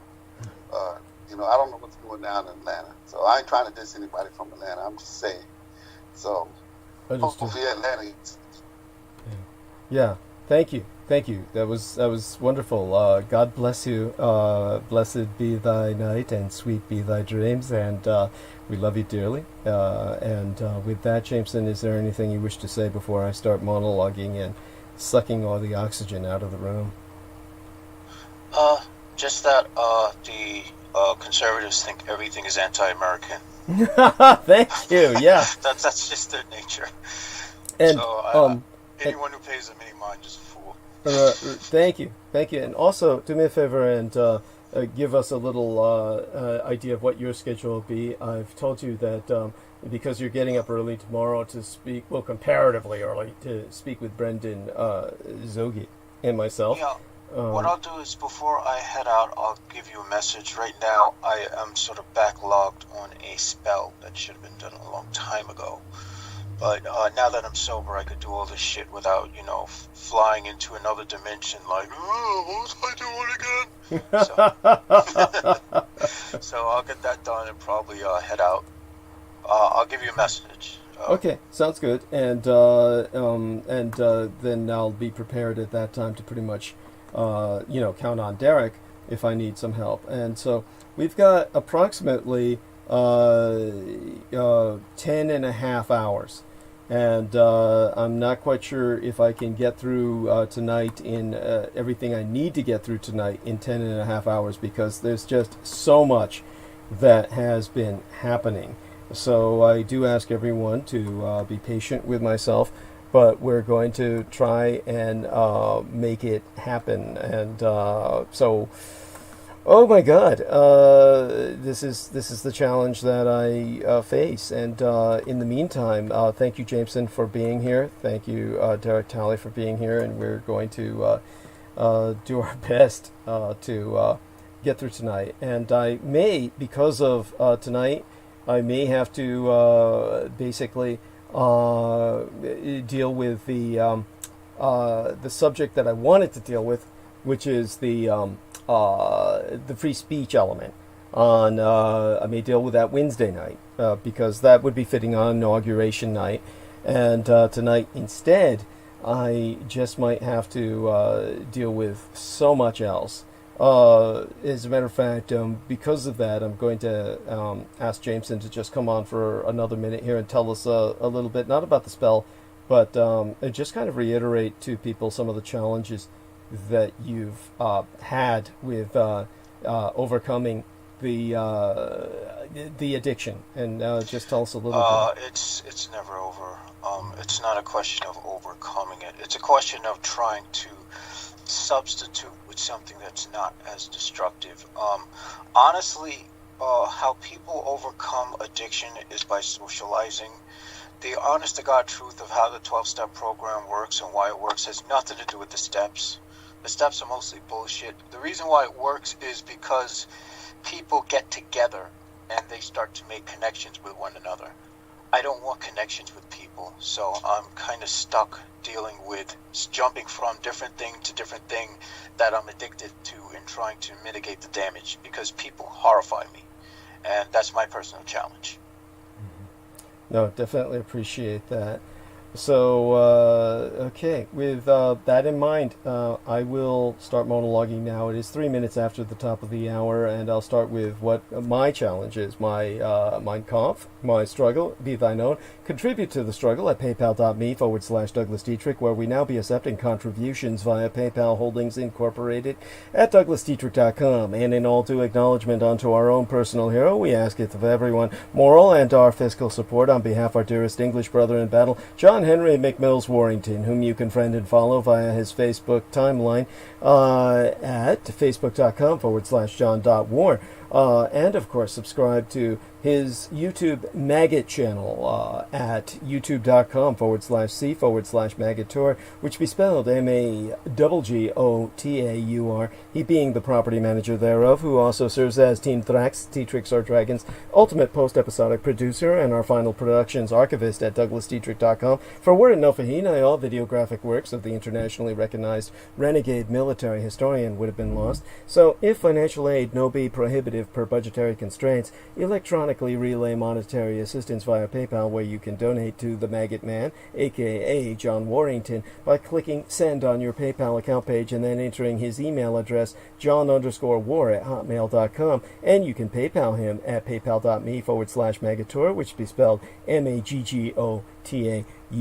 Always remember, of course, that he took it upon himself of his own initiative to download the majority of what I produced, and published on YouTube into his own personal hard drives, from which we were able to reconstruct my legacy after it was scrubbed from the internet in its totality no less than thrice, that's 3 times, and therefore served as a bridge between the Akashic records and the data matrix of the material world, enabling my virtual personality interacting with yourself right now to do so in context of a legacy that would otherwise not be there. And in that sense, John Warrington is essentially my creator.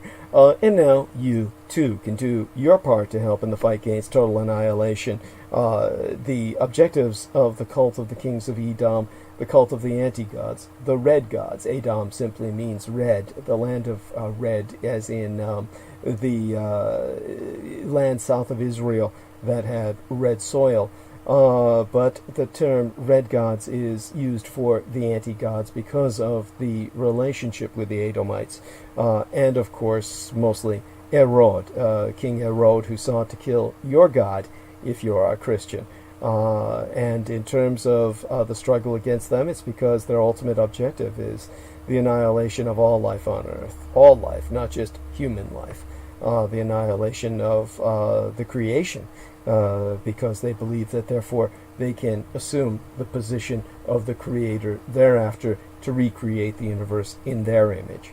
That's what the cultists believe. The anti-gods are simply using them and leading them on through their own delusion, much as Trump did with his cultists, which are but an extension of the cult of the kings of Edom, the cult of the red gods, which is why, of course, the red team, or Team Red, is the Republican team, the team of entropy and anti-godliness.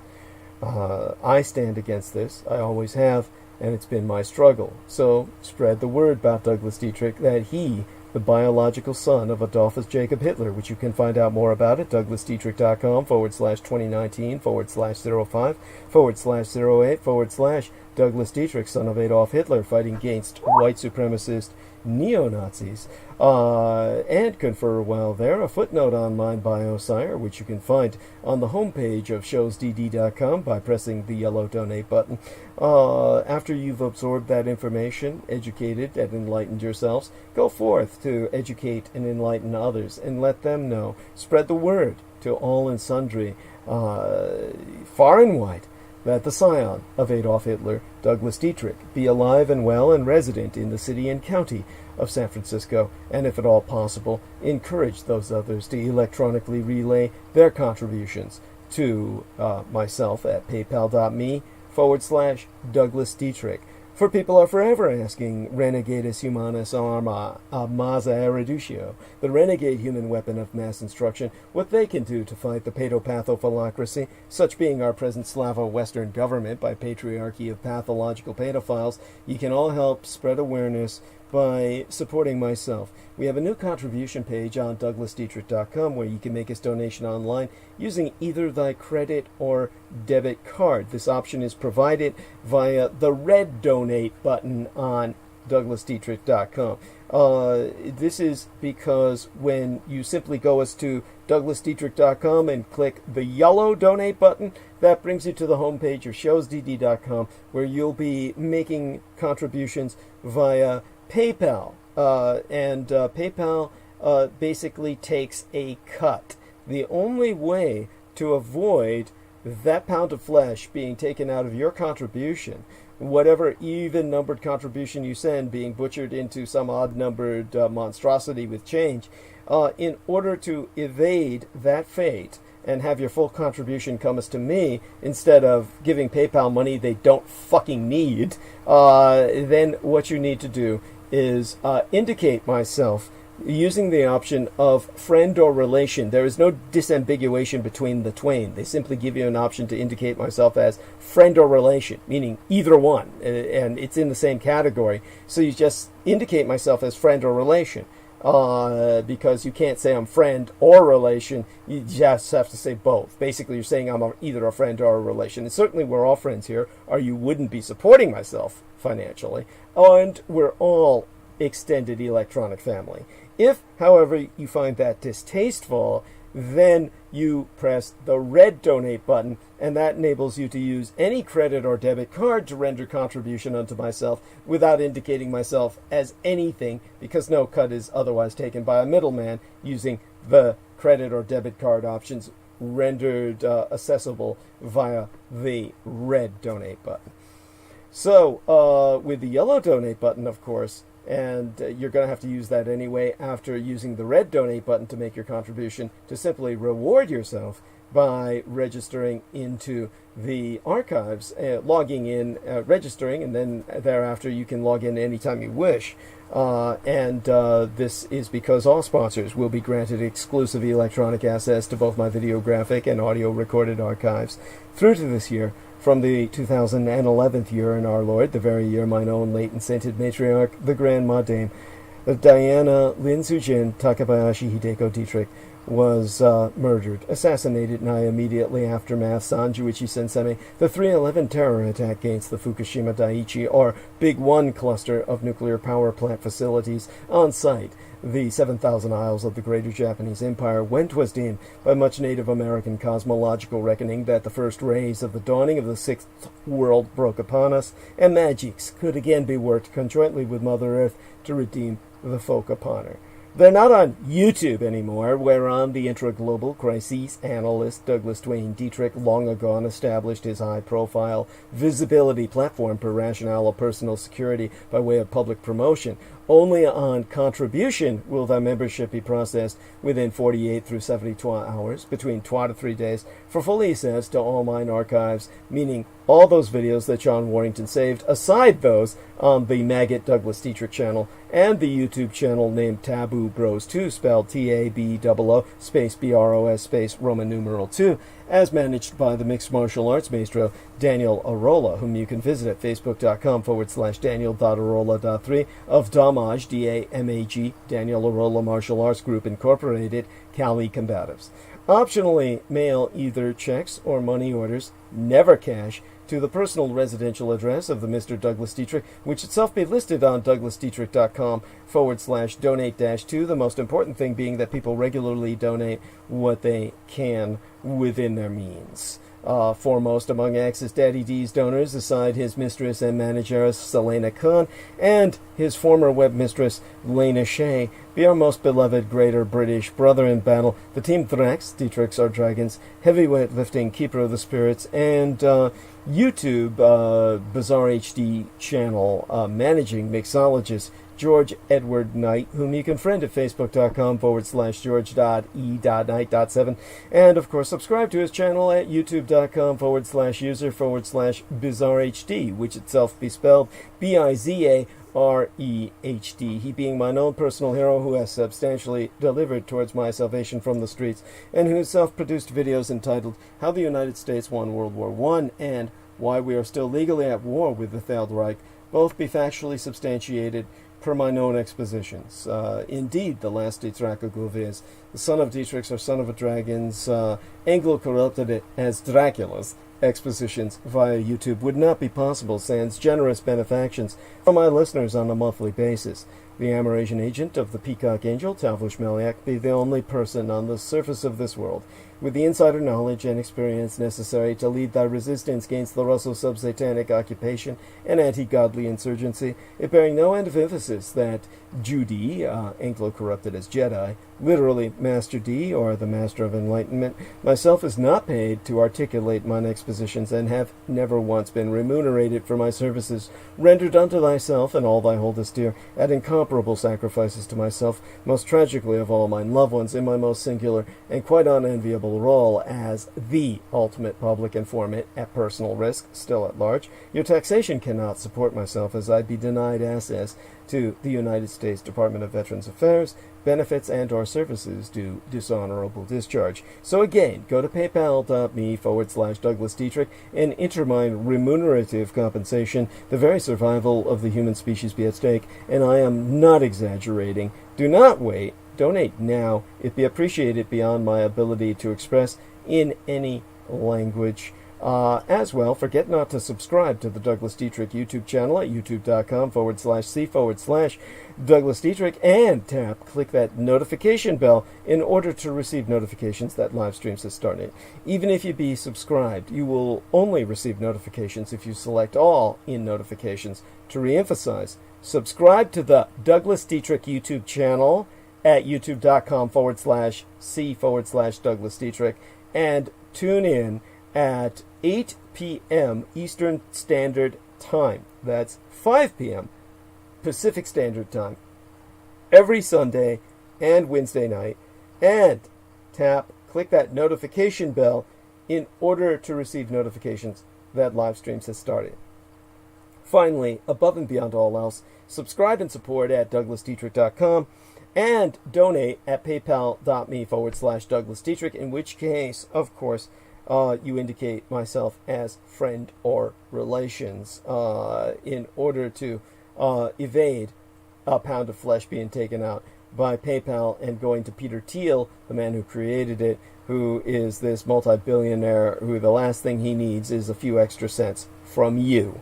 It's dollars and cents, really. It's too much, no matter how much it is.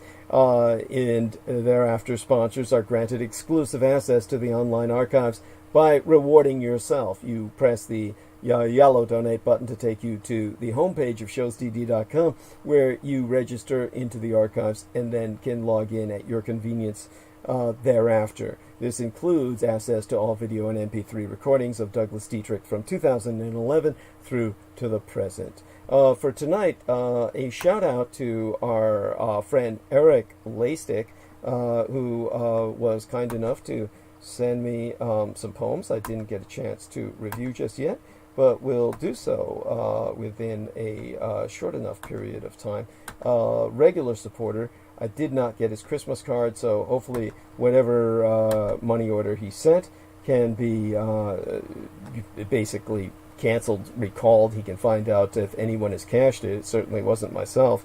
And he can send a New Year's card for Asian Lunar New Year come February.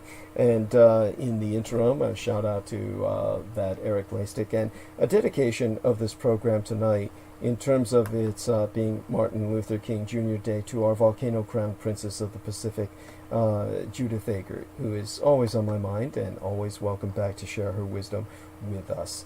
And I do hope somebody who's in contact with her makes certain that she receives this dedication of tonight's episode.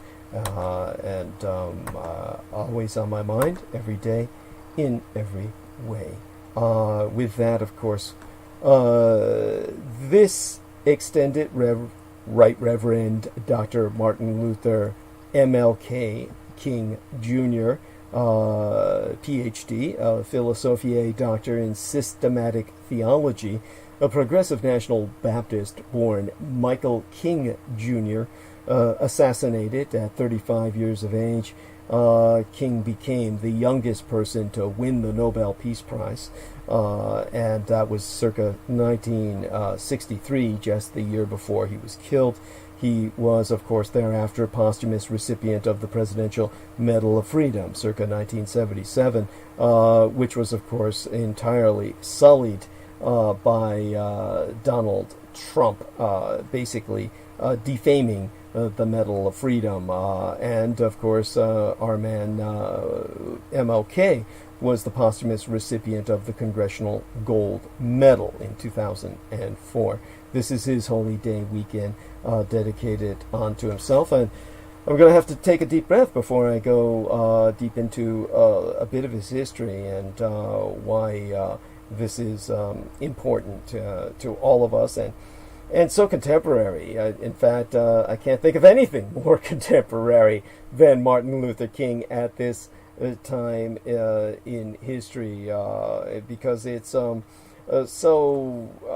applicable. So much of the challenges he dealt with, we're facing them now, and it's oh my God, I'm just left. How do I say it? I'm flabbergasted. There's no way I can really do justice to this man. And of course, when we are trying to do him justice, we wind up, in a very real sense, cheapening ourselves, or cheating ourselves, really. I'm thinking of the term cheapening, because I'm thinking of what Trump did to the Medal of Freedom. I mean, let's put it this way. That's one aspect I'll start off with. Trump cheapened one of America's highest honors, which is the Medal of Freedom. Nothing makes sense anymore. The party of law and order just rampaged through the Capitol, bludgeoning a police officer to death and calling for the lynching of the vice president of Donald Trump himself. And the party's leader, President Trump, has pardoned a rogues gallery of thieves and murderers. And now, in a last gasp effort to prove there is nothing that Donald Trump will not defile, he's been handing out medals of freedom like chiclets to all his unprincipled political acolytes and enablers. Now, to put this in some context, the Presidential Medal of Freedom was created by President John Fitzgerald Kennedy in the year my late sister was born, 1963. It was established to recognize individuals who have made an especially meritorious contribution to the security or national interests of these United States, or world peace, or cultural or other significant public or private endeavors. Now, there have been a few recipients who fell from grace after receiving this medal. Bill Cosby, for example, got one from President George W. Bush circa 2002 and was later convicted of aggravated indecent assault. But presidents have generally maintained a high bar, awarding the medal to popes, astronauts, scientists, statesmen, military heroes, thinkers, and artists. In 1985, President Ronald Reagan gave us the award to Mother Teresa. Then came Trump.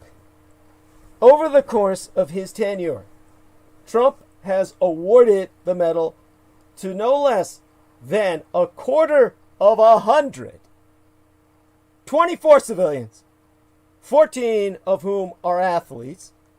He has, of course, honored only 3 women, including golfer Annika Sorenstam, Miriam Adelson, the wife of his largest campaign contributor, the late Sheldon Adelson, the Olympic, and then there was the Olympic gold medalist Babe Didrikson Zacharias, who died in 1956. So, Trump has exploited, abused the country's highest civilian honor to reward his most fervent cultists, angry, divisive partisans like Rush Limbaugh, who coined the term feminazi, the Republican Representative Jim Shouty Jordan, and, of course, his favorite cow-suing congressman, Republican Representative Devin Nunes. And just as he has done with the presidency, Trump has debased the Medal of Freedom. Rob Weissman, president of the government watchdog group Public Citizen, has gone on record to say everything about Donald Trump screams narcissism, so it's hardly a surprise he turns the highest civilian award into a tool to reflect his own interests. He gave the Medal of Freedom to individuals for their service to himself. Exactly. Nunes was cited for uncovering the greatest scandal in American history and helping thwart a plot to take down a sitting United States president. The White House announcement reads, Congressman Nunes pursued the Russia hoax at great personal risk and never stopped standing up for the truth. He had the fortitude to take on the media, the FBI, the intelligence community, the Democrat Party, foreign spies, and the full power of the deep state Devin paid a price for his courage. The price? Columnists wrote mean things about this white trash piece of shit. Now, when Democratic Representative Adam B. Schiff was asked, was it today? I believe it was yesterday. But the week before, now that I think of it, time becomes rather melded for myself. It was on Sunday of last weekend, while I was transmitting, before I went on bandwidth, that the Democratic Representative Adam B. Schiff was asked how he reacted to Nunes receiving the Medal of Freedom. And Schiff responded, "I feel like I am living in Alice in Wonderland. It grieves me to think about what that means to others who have received the honor." Now, I don't mean to pick on Nunes. Oh, what the fuck? Who am I kidding? Of course I do. Nunes has distinguished himself as Congress's most thin-skinned member, suing for defamation newspapers, magazines, television networks, fellow congressmen, an organic fruit farmer, and of course, the anonymous author of a Twitter account who purports to be a cow, which is why I called Nunes cow suing. Now, as the Washington Post's Dana Milbank wrote last March, that's a lot of litigation for a guy who co-sponsored the Discouraging Frivolous Lawsuits Act of 2017, which, of course, he was trying to litigate the discouraging of frivolous lawsuits, just because I guess he foresaw that he couldn't control his own ability to refrain from launching them all the time. Just the other day, Nunes seemed to excuse Trump's incitement of the crowd that stormed the U.S. Capitol and killed Capitol Police Officer Brian Sicknick. He told Sean Hannity, "Look, the president makes a lot of mistakes. All presidents make mistakes." Now, Nunes' unhinged performance during the House's first impeachment inquiry in 2019 should go down as one of the most bizarre political displays of all time. He showed no interest in Trump's alleged crimes, but continually tried to drag an unknown Democratic National Committee operative named Alexandra Chalupa into the proceedings by implying, with absolutely no proof whatsoever, that she'd sabotaged Trump's 2016 campaign. He and his colleagues, including most notably his fellow medalist Jordan, tried to out the anonymous whistleblower who first raised concerns about Trump's phone call with the new president of Ukraine. That was, of course, the call during which Trump asked Volodymyr Zelensky, who wanted Trump to allow the release of nearly 400 million United States dollars in aid to Ukraine, to do us a favor, though, and dig up dirt on Joe Biden. Now, Trump himself, you'll recall, has already, by that time, he'd already endangered the safety of the unnamed whistleblower by accusing him of treason. And during the impeachment inquiry, Nunes repeatedly tried to get witnesses like Lieutenant Colonel Alexander Vindman to reveal the identity of this whistleblower, a CIA officer who was detailed to the White House. Now, Ervin Mikolov, a national security analyst who specializes in military and intelligence community whistleblowing for the Government Accountability Project, the GAP, observed, "It was shocking to see Devin Nunes receiving the medal for his work in the first impeachment and Russian electoral interference investigations. How did I react?" This is Ervin Mikolov speaking, "with a mixture of disgust and disappointment." So in Trump's first impeachment, Mikolov said, Republicans just abandoned the bipartisan tradition of whistleblower protection. And it hasn't gotten any fucking better.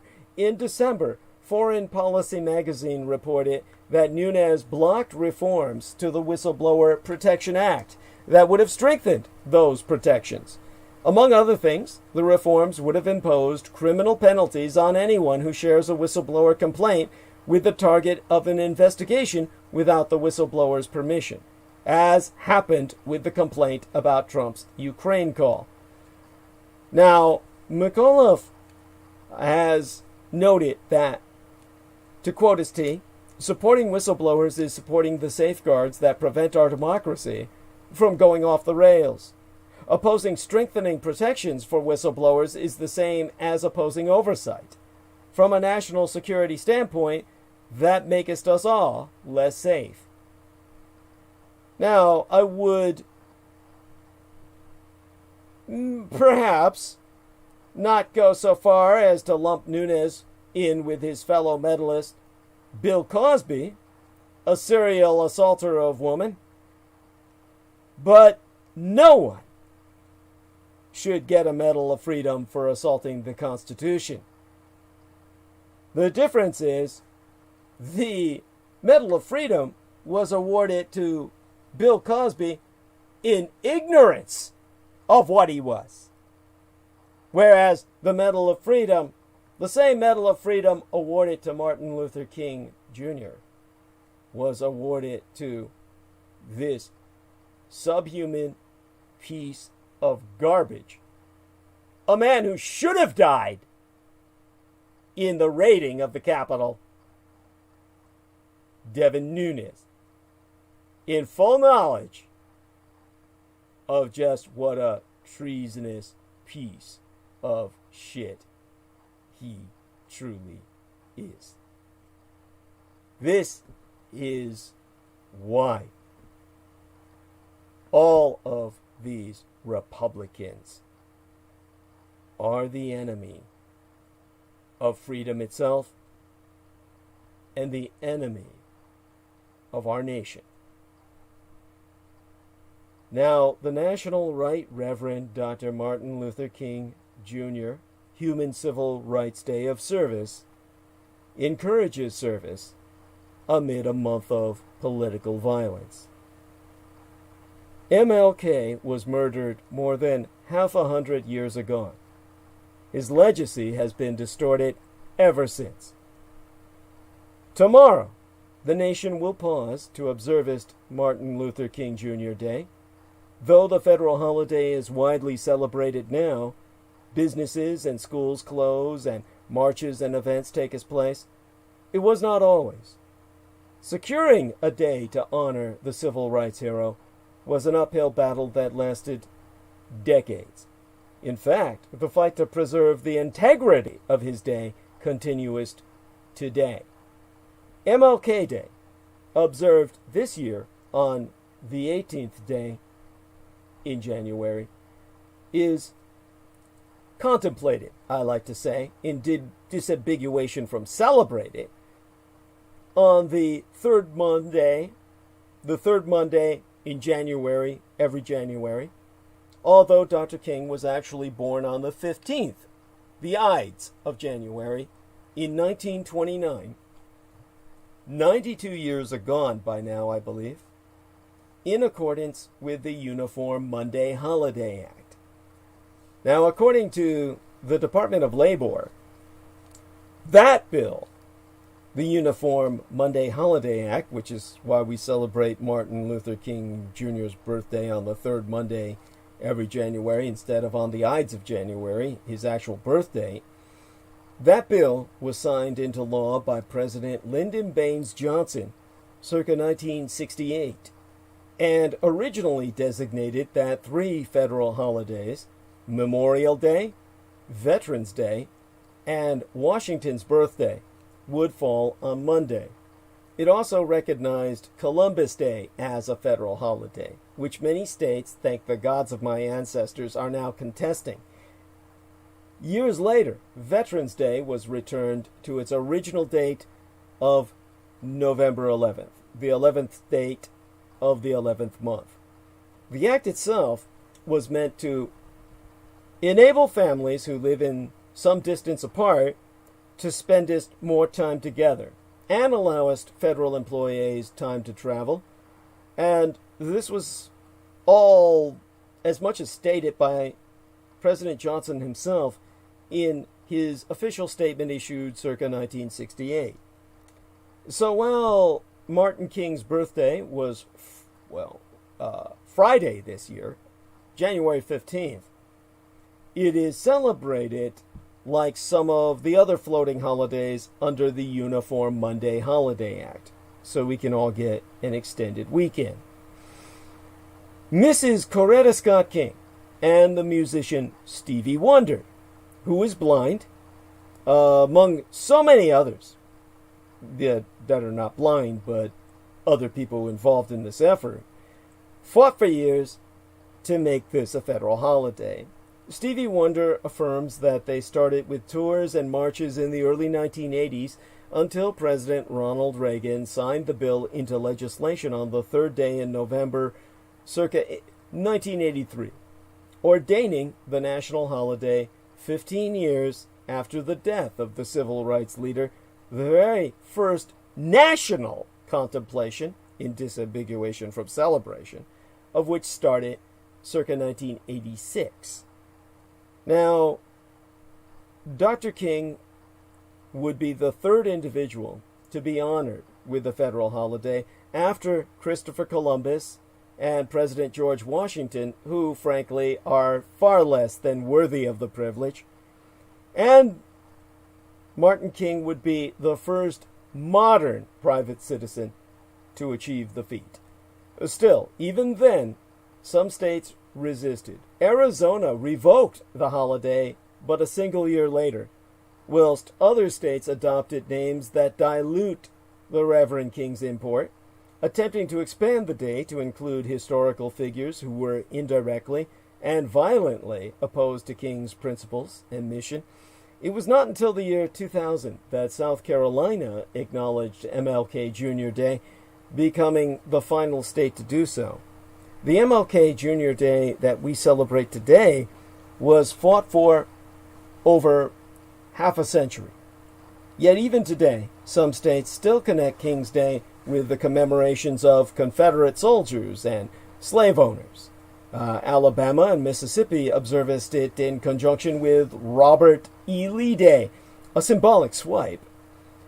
In fact, aside from King Lee Day, there are other ways and other states that bend MLK's legacy. Now,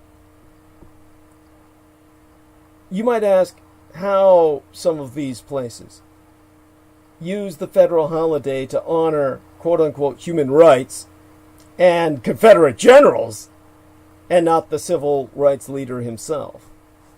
Well, the policy is that states have stretched the meaning of the federal Martin Luther King Jr. Day holiday to honor everything from human rights to Confederate generals. The where of it all, in other words, the states that be the perpetrators of this warping, be Alabama, Mississippi, Utah, Idaho, Virginia, and New Hampshire. All of these are overwhelmingly white demographic states. Since 1986 is when they started really fucking with the legacy of Martin Luther King Jr. That brings us to the problem, which takes a great deal of explanation. In March of 1990, the NFL, the National Football League, delivered the state of Arizona an ultimatum. The league approved Phoenix, the capital of Arizona, as the host of the 1993 Super Bowl, a certain, guaranteed economic boon. On one condition: the state needed to finally recognize Martin Luther King Jr. Day as a holiday.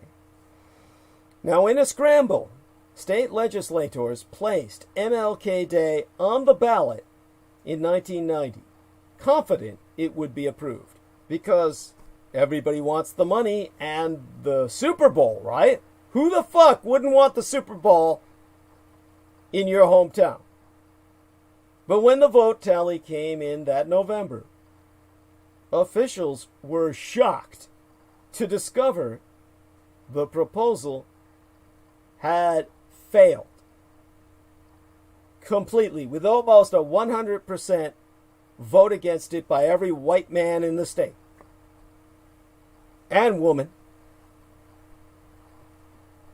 One anti-MLK Day activist told the New York Times, "We honestly don't believe our kids and grandkids should revere this nigger as a national hero." And true to its word, to their eternal credit, the NFL pulled the 1993 Super Bowl from Arizona. Because, the players are overwhelmingly what Arizonans call niggers. The Arizona vote revealed something beyond sinister about American race relations. Although MLK Day is generally viewed as a way to mark our country's supposed racial progress and the life of the Right Reverend Dr. Martin Luther King Jr. himself, who fought for that progress, died fighting for it, many white Americans still refuse to honor the civil rights leader. States are not required to observe any of the 10 federal holidays, just so you know, and that includes Martin Luther King Jr. Day. In many cases, states don't honor the other holidays as well. Columbus Day, for example, is only recognized in 21 states in union at this point in history. Thank the gods. Because this man shouldn't be recognized in any state in our union. Columbus.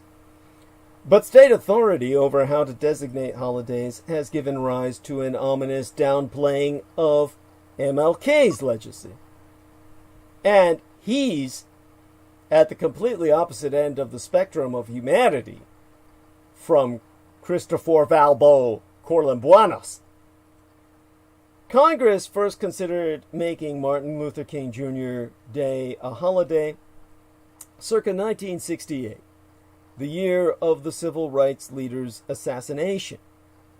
Annual bills were introduced for more than a decade, but none of them made it out of committee because of lingering hostility toward King, particularly among several Republican representatives. But activists and labor unions continued to push for the holiday, delivering a petition that garnered more than 6 million signatures to Congress in the early 1980s.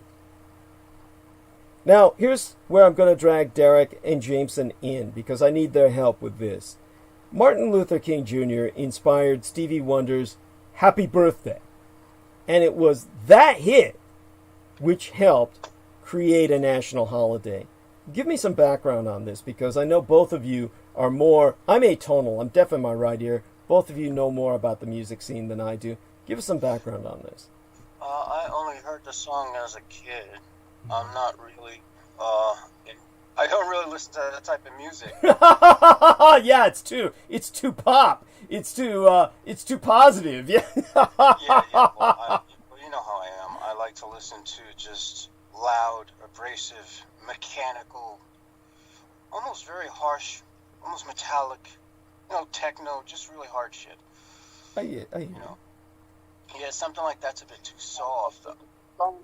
Did the song to sing Happy Birthday to Dr. Martin Luther King on his birthday, but it's been used as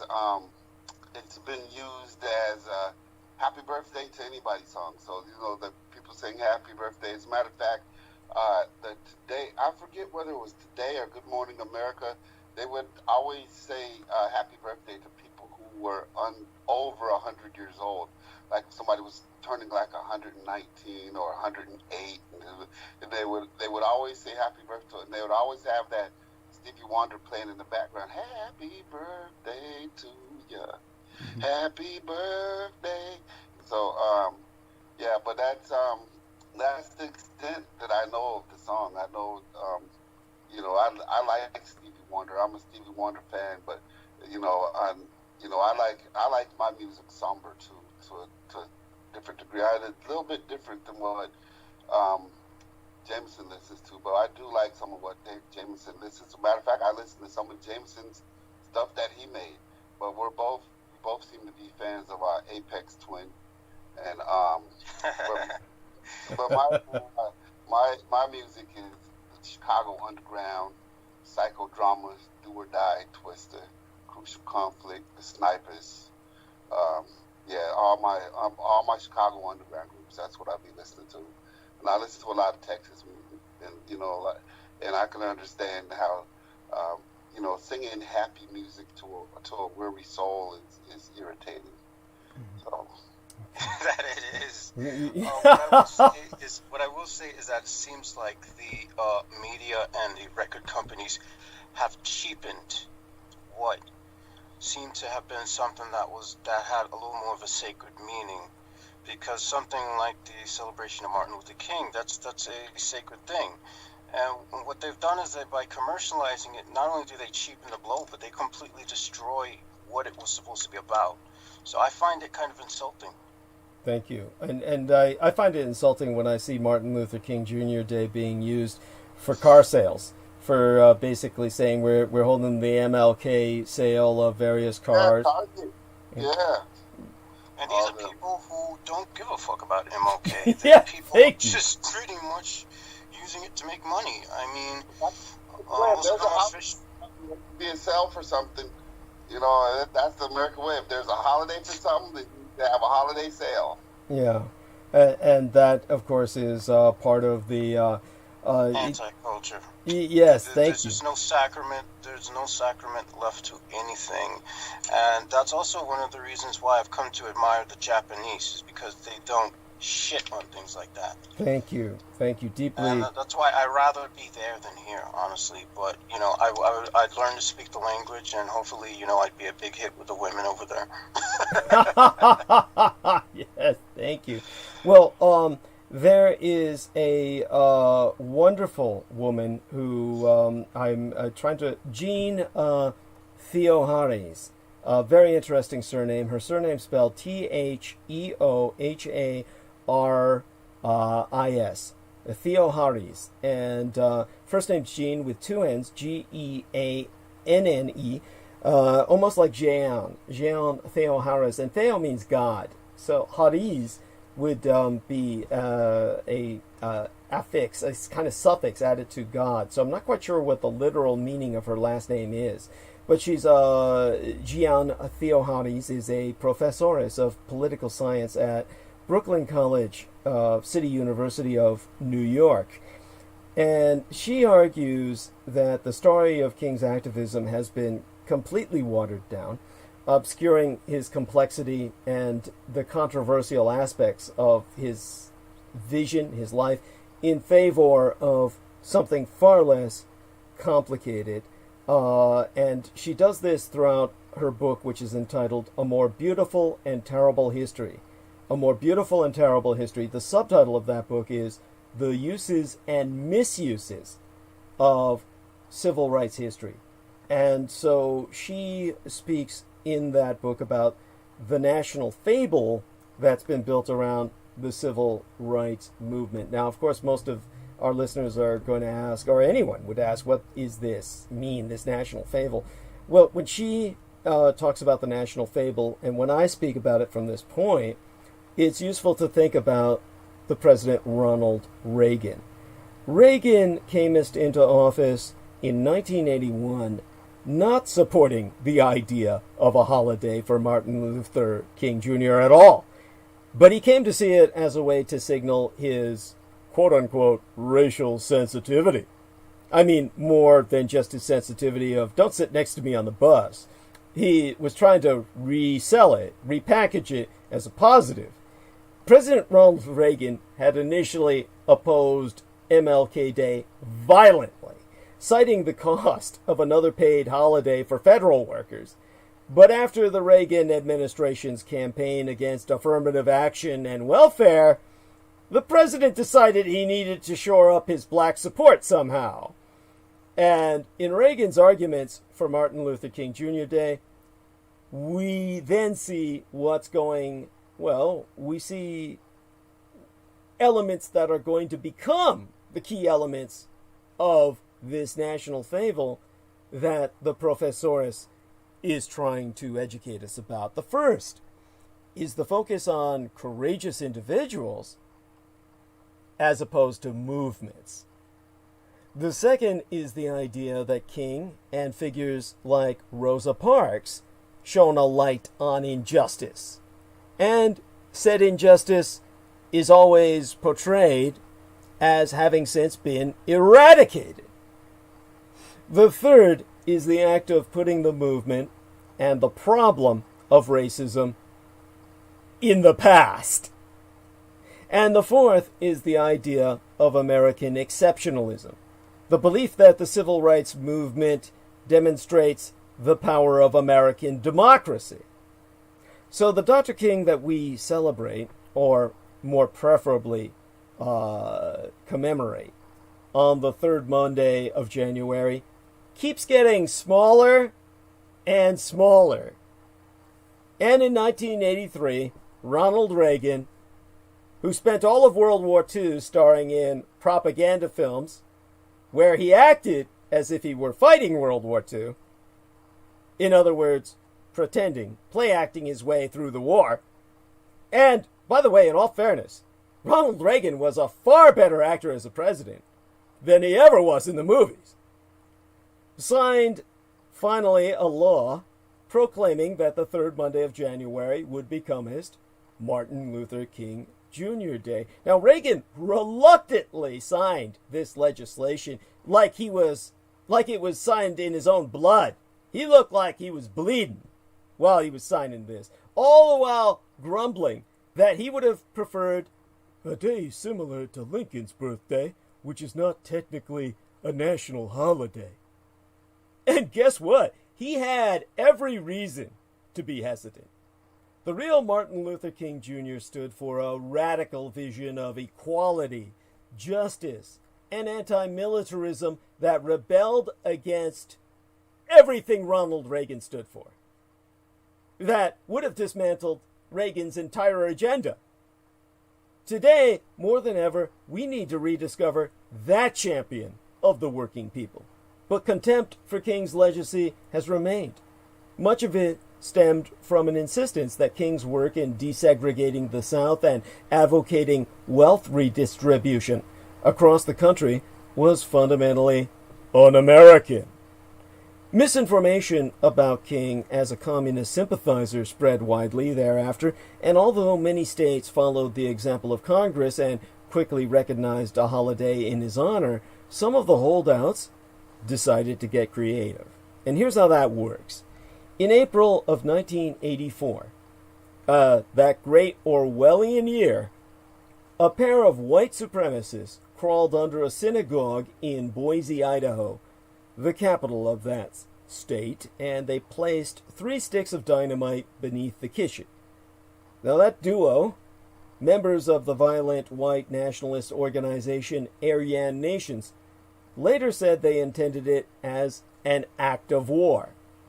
When that bomb went off, nobody died, but it became one in a string of Aryan Nations attacks, which included the assassination of a Jewish radio host that shook the nation in the mid-1980s.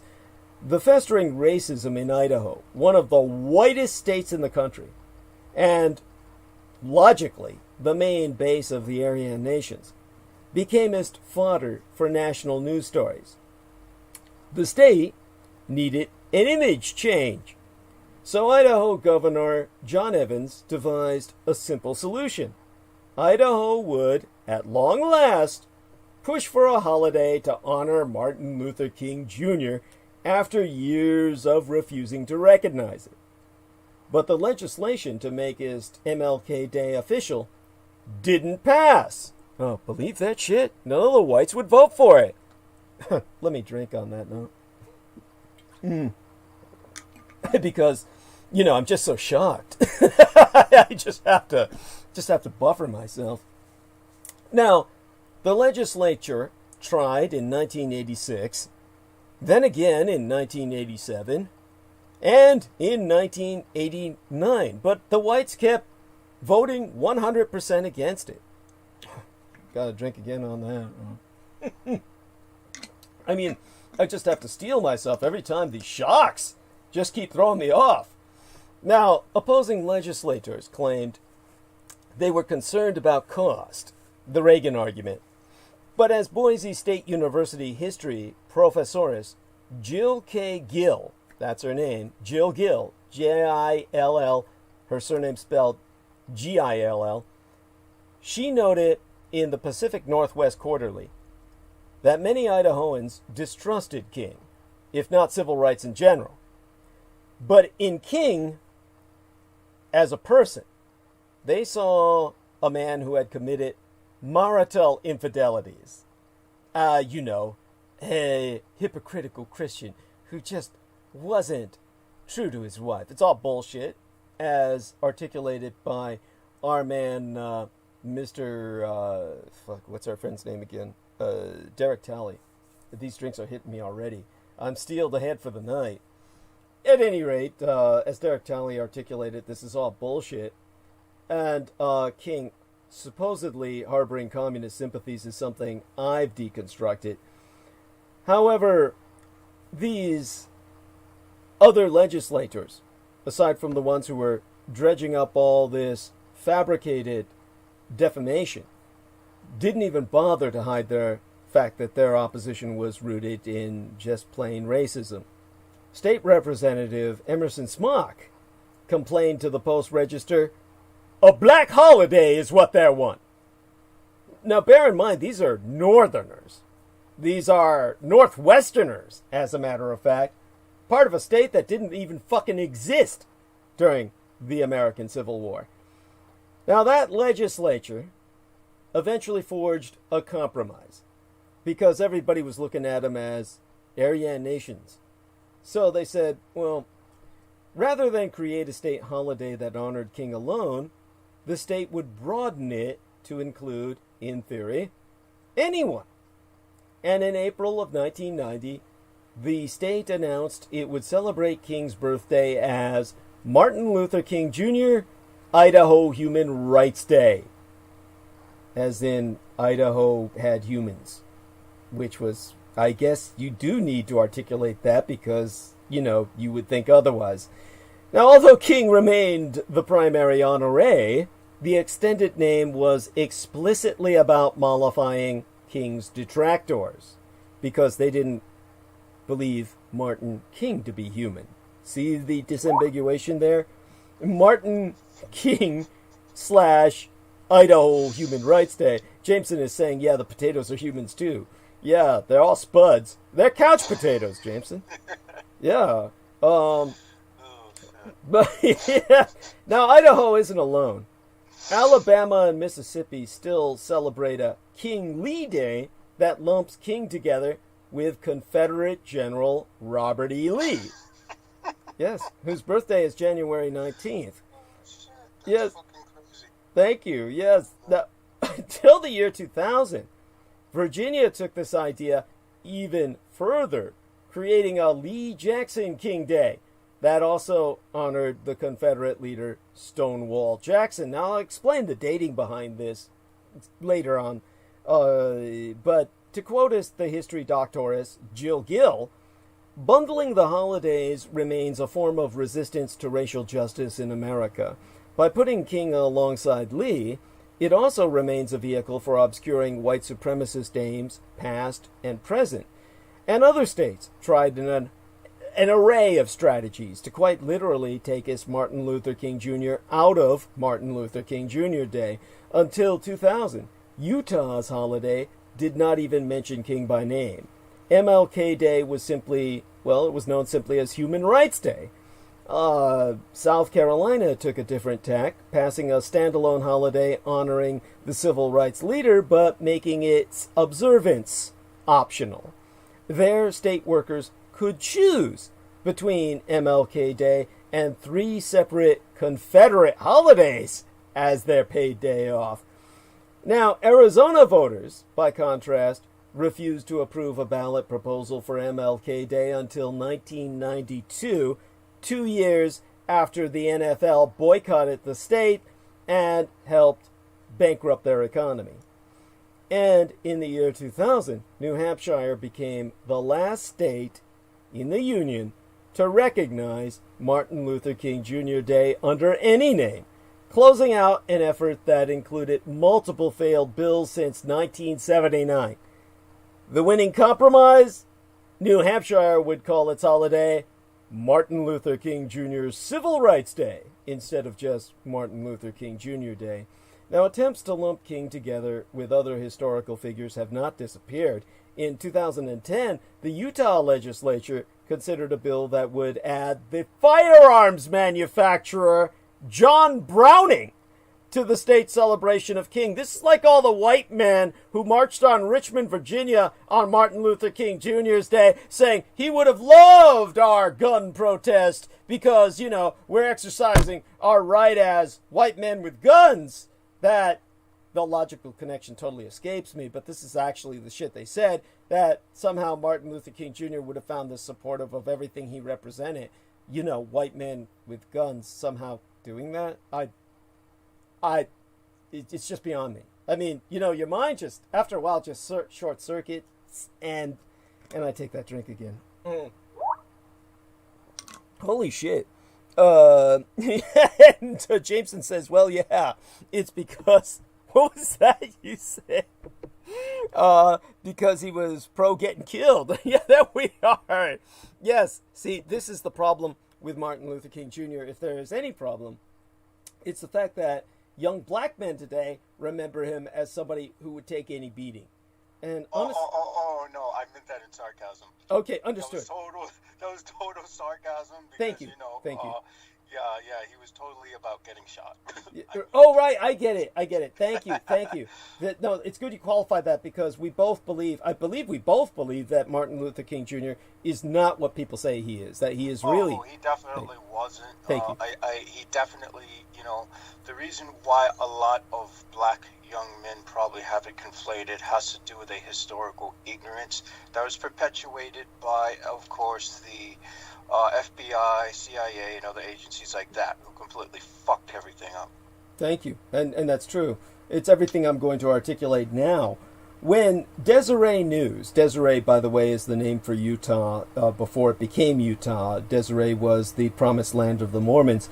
And so when Deseret News asked the Senate Majority Leader, Scott Jenkins, whether he saw any conflict in honoring a gun manufacturer alongside a proponent of nonviolence, Jenkins replied, "Guns keep peace." I mean, this is the logic, again, where the mind just explodes. Well, I guess if there's no life, there's no war. Hey, there you go. Thank you. Yeah, that makes perfect sense. I mean, there's a logic to that. This is like the Allies, or FDR, when Brendan Zoget was talking about how the United Nations on that plaque in the Redwoods was saying FDR made peace. Yeah, the peace of the mass grave. There you go. Now, when many of the same states that have renamed MLK Day also routinely downplay anti-black violence in their discussions of America's past, you know you're facing revisionism. According to the Washington Post, Massachusetts, which observes the holiday, mentions slavery 104 times in its K-12 public school history guidelines. That is an example to be followed. Compare that to Alabama, which only mentions it 15 times. Or Idaho, which is in the fucking far north, which only mentions it twice. Meanwhile, in New Hampshire, key events in the civil rights movement, like the murder of Emmett Till, have at times been ignored entirely. According to the aforecited historianist Jill Gill, maintaining a joint King Lee holiday continues that tradition of prioritizing white people's reconciliation and image of patriotic nobility over acknowledging the historical truths of racial injustice and culpability. Now, black activists have long pointed out the ways political leaders have diluted King's legacy on his birthday. Instead of focusing on his commitment to radical policies like wealth redistribution, politicians are quick to generalize King as a unifier, proof of America's supposedly harmonious racial present. Now, 3 years agone, the FBI even tweeted its support for King's incredible career fighting for civil rights, even though that agency cast King as a domestic threat during his own lifetime. Now, 75% of Americans disapproved of the civil rights leader as he spracketh out against the Vietnam War and economic disparity. Even though he is revered today, MLK was universally disliked by the American public by the time he was killed. According to an early 1968 Harris poll, the man whose half-century of martyrdom we celebrate this week died with a public disapproval rating of nigh 75%. 3/4 of the American public hated him, a figure shocking in its own day and still striking even in today's highly polarized political climate. White racial resentment was a critical factor at that point, of course, but Dr. Martin Luther King Jr.'s unfavorable numbers were at least 25 points higher, 1/4% higher, in 1968 than in 1963. And his faltering appeal over the final years of his life was also a consequence of appearing to fall behind his times in some respects, even as he was leaping well ahead of them in others. A day after returning home in December 1964 from a tour whose most important stop was Oslo, the Nobel laureate for peace joined a picket line at Atlanta's Scripto Pen Factory, where some 700 workers were striking for better wages for less skilled employees.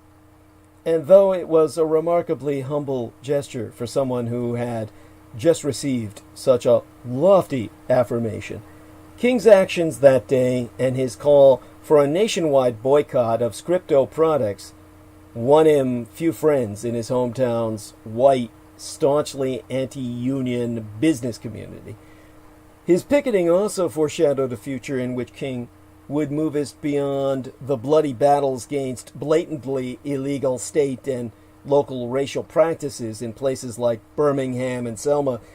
Not content with the gains registered in the Civil Rights Act of 1964 and the Voting Rights Act of 1965, King resolved to pursue a more expansive, aggressive, and to white Americans especially, completely unsettling socioeconomic and political agenda, one that would draw him into another fateful labor dispute some 3.5 years later in Memphis. And while still involved in the Scripto affair, King sat for a Playboy magazine interview with Alex Haley, in which he endorsed a massive federal aid program for blacks. Alex Haley, of course, was the author of Roots.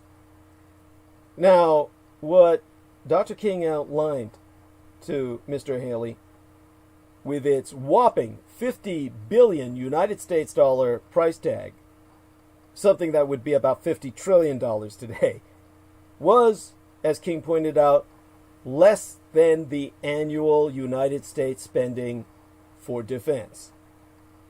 And still would be today. Now, such an expenditure, the Reverend King argued, would be more than justified in a spectacular decline in school dropouts, family breakups, crime rates, illegitimacy, swollen relief rolls, rioting, and other social evils. Many poor whites, this is what King expressed, not myself, because you know how I pick on them poor whites. But Dr. King added that many poor whites were in the same boat with the Negro, and if they could be persuaded to join forces with blacks, they could form a grand alliance and exert massive pressure on the government to get jobs for all. Now, Dr. King had made passing allusions to this possibility before, but a straightforward call for an active biracial coalition of have-nots was even more terrifying to white ruling elites, be they on Peachtree Street or Wall Street, as it had been when raised by the populists in the 1890s. King did nothing to quell these concerns when he later told David Halberstam that he had abandoned the incremental approach to social change of his civil rights protest days in favor of pursuing a reconstruction of the entire society, a revolution of values, one which would look uneasily on the glaring contrast of poverty and wealth with righteous indignation. Now, King's vision of a revolution in values was not purely domestic. In April 1967, he denounced American involvement in Vietnam, once at his own Ebenezer Baptist Church in Atlanta, and once at Riverside Church in New York before 3,000 people on the 4th of April, precisely a year before he was killed. He decried the hypocrisy of sending young black men, in his words, 8,000 miles to guarantee liberties in Southeast Asia, which they had not found in Southwest Georgia or East Harlem.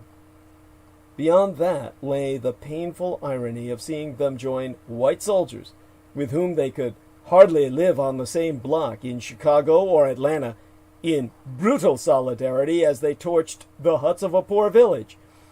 In this, they were, however, unwittingly, agents of a U.S. policy that destroyed and depopulated the countryside, forcing its former inhabitants to take its refuge in cities teeming with hundreds of thousands of homeless children who were running in packs on the streets like animals.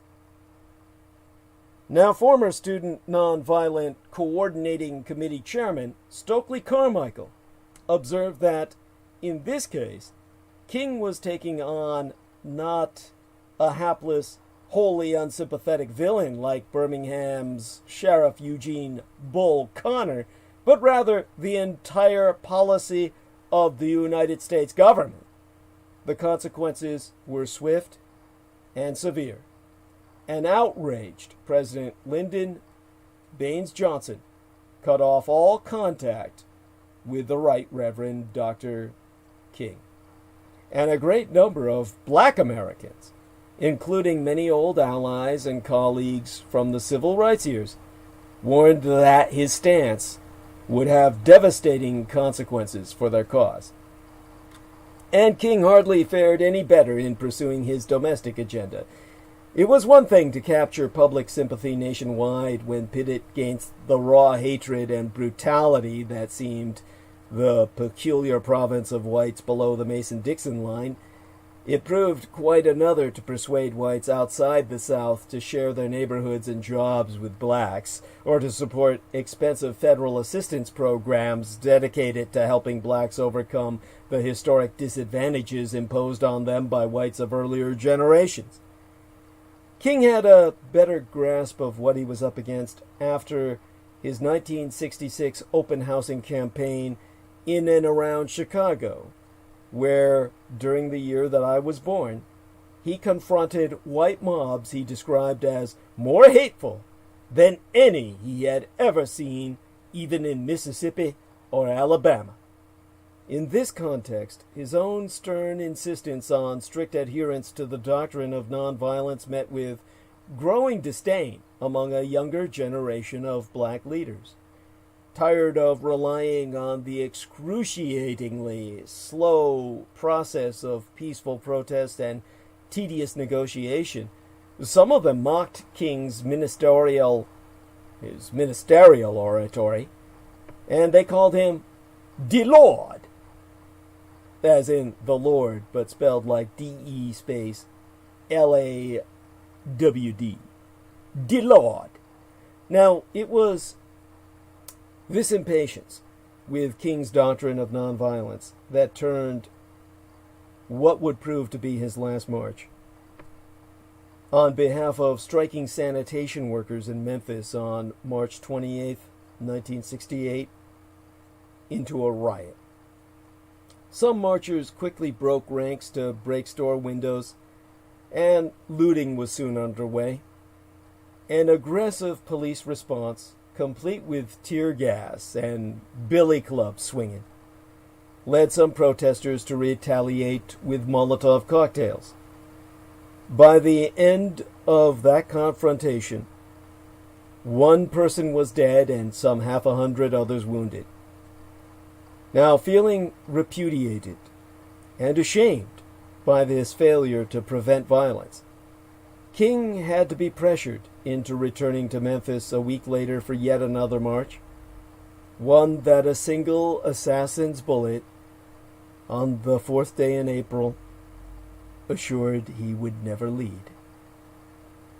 When Stokely Carmichael originally scheduled a press conference for April 5th in 1968, he had planned to use it as a platform for demanding the release of fellow black militant H. Rap Brown, who had been stuck in Maryland jail for several weeks.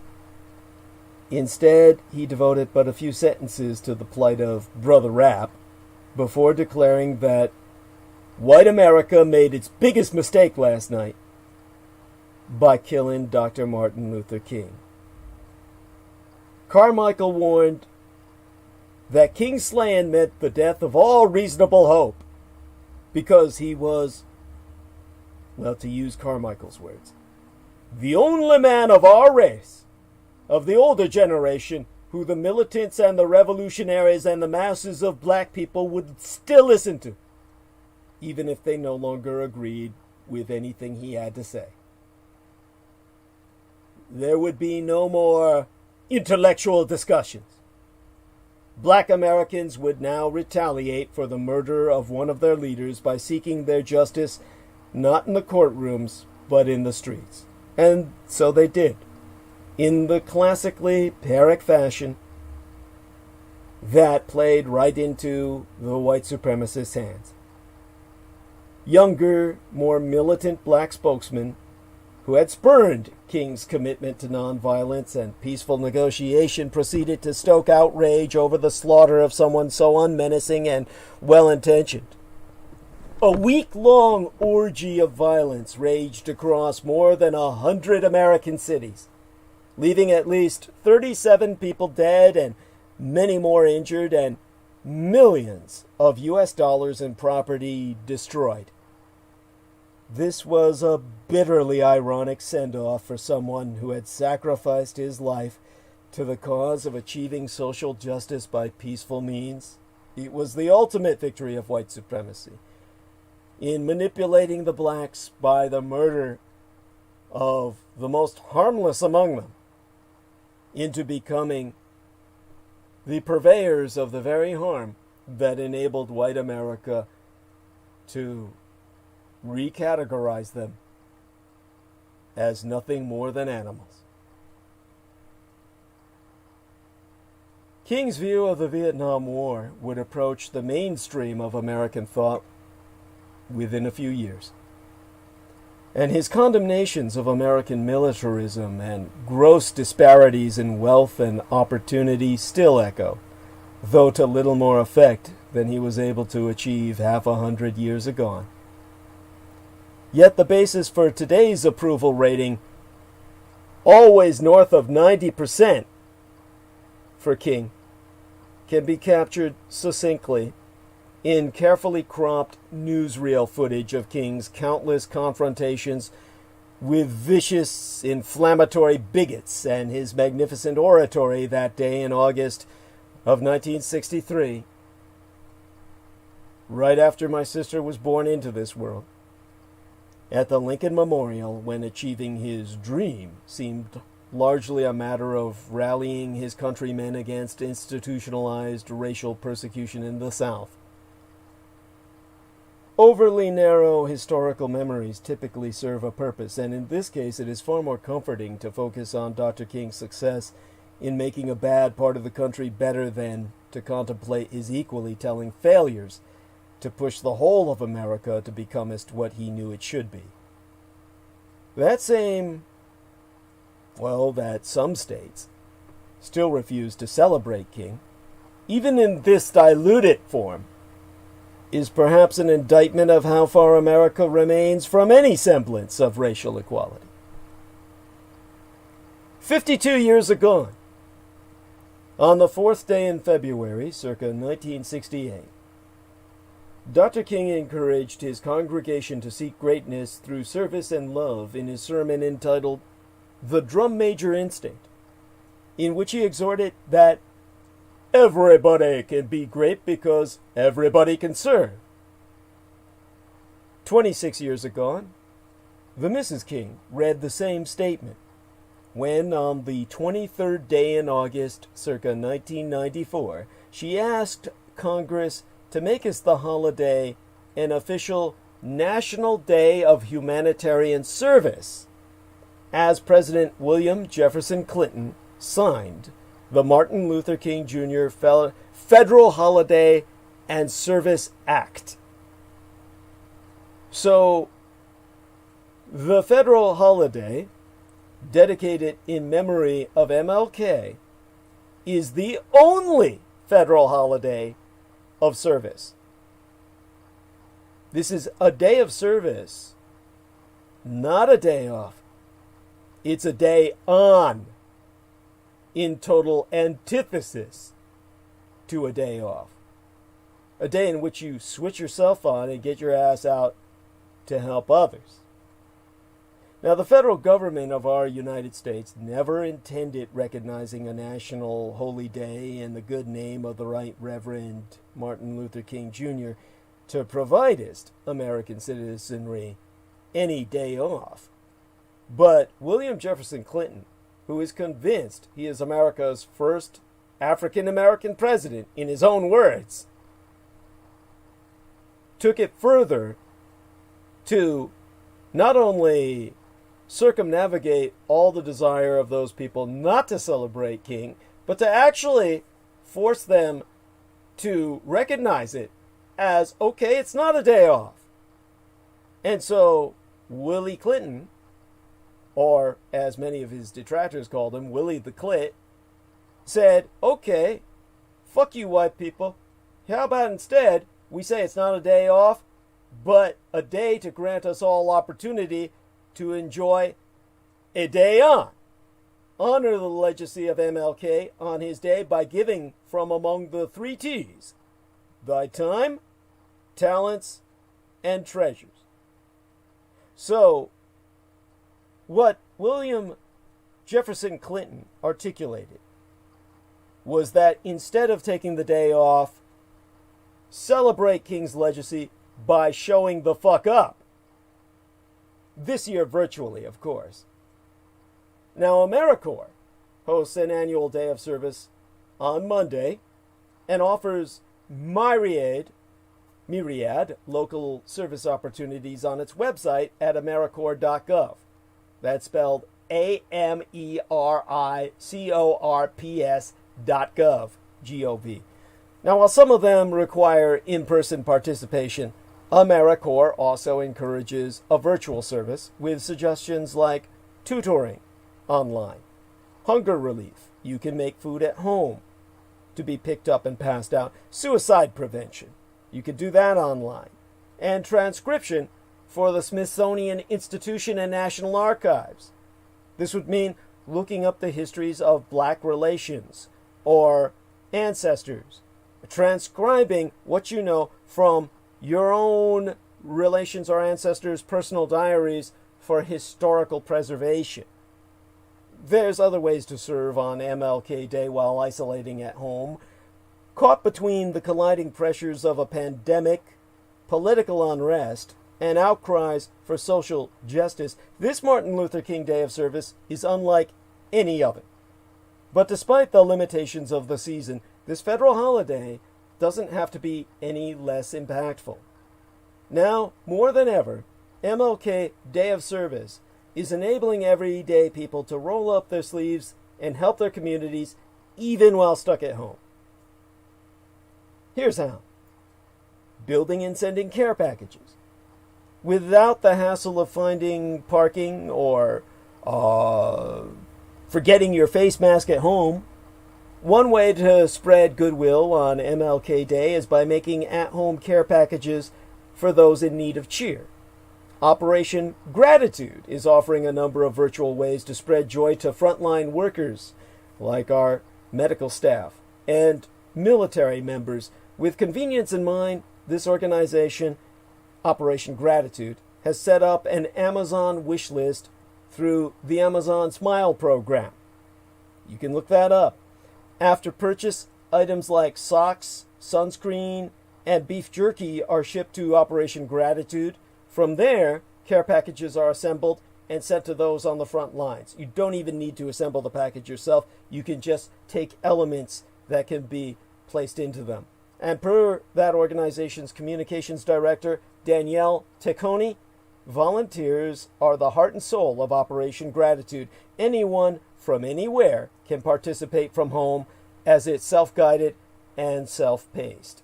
And as an added perk, eligible purchases made through the organization's wish list will kick back a small donation to the charity.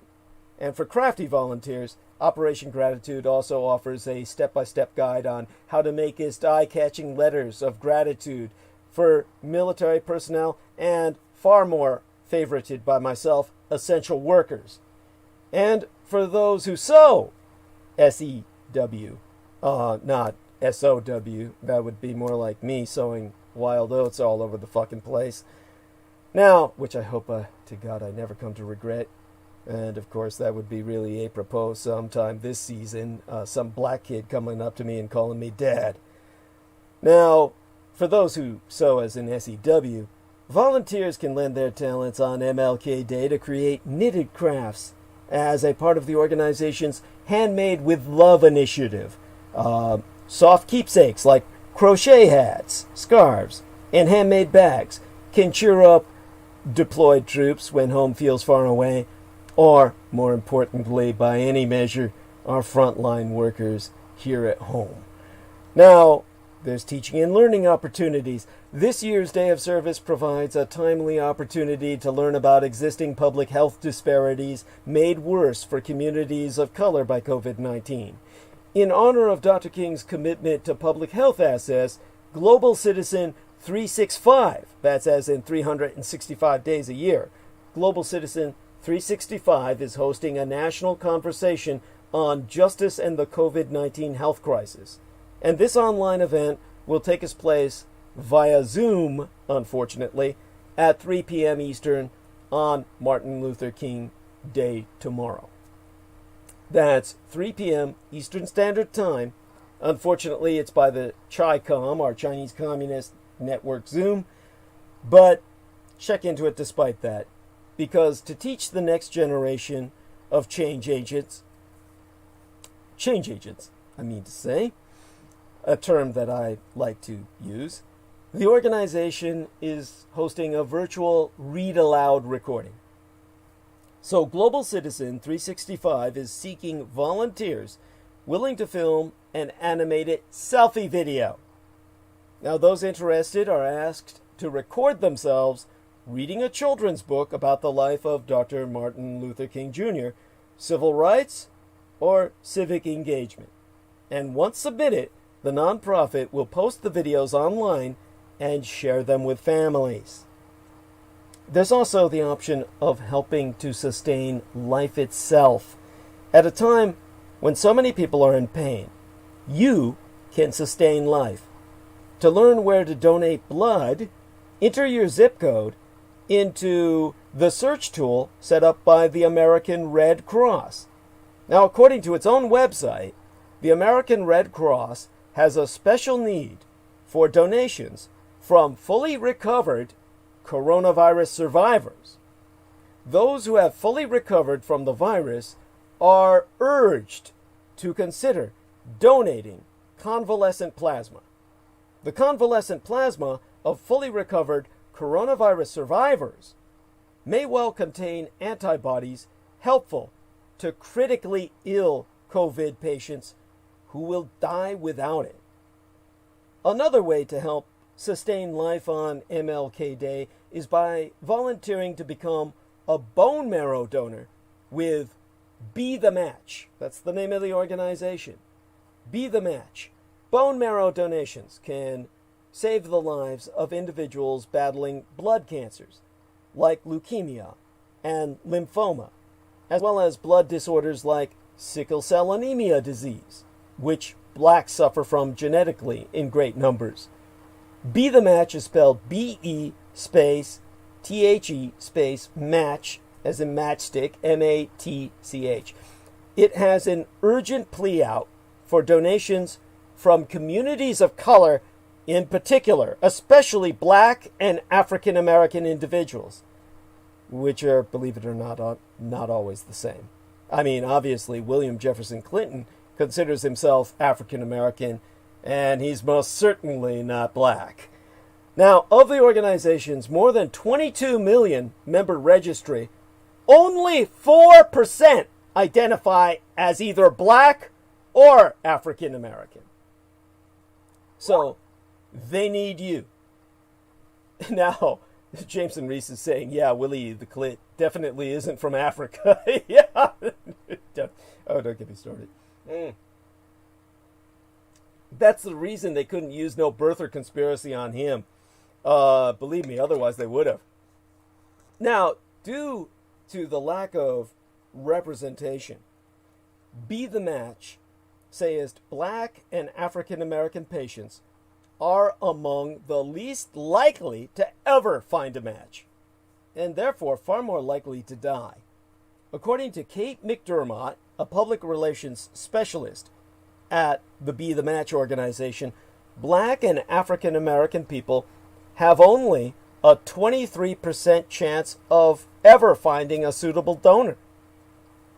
And, well, she told CNN, that number is unacceptable to us. We want to make sure that all our patients, regardless of ethnic background, are able to find the match that they need. Our mission is equal outcomes for all.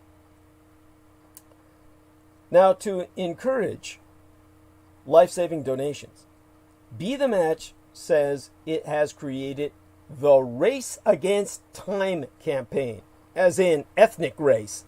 Race against time as in your race against time itself.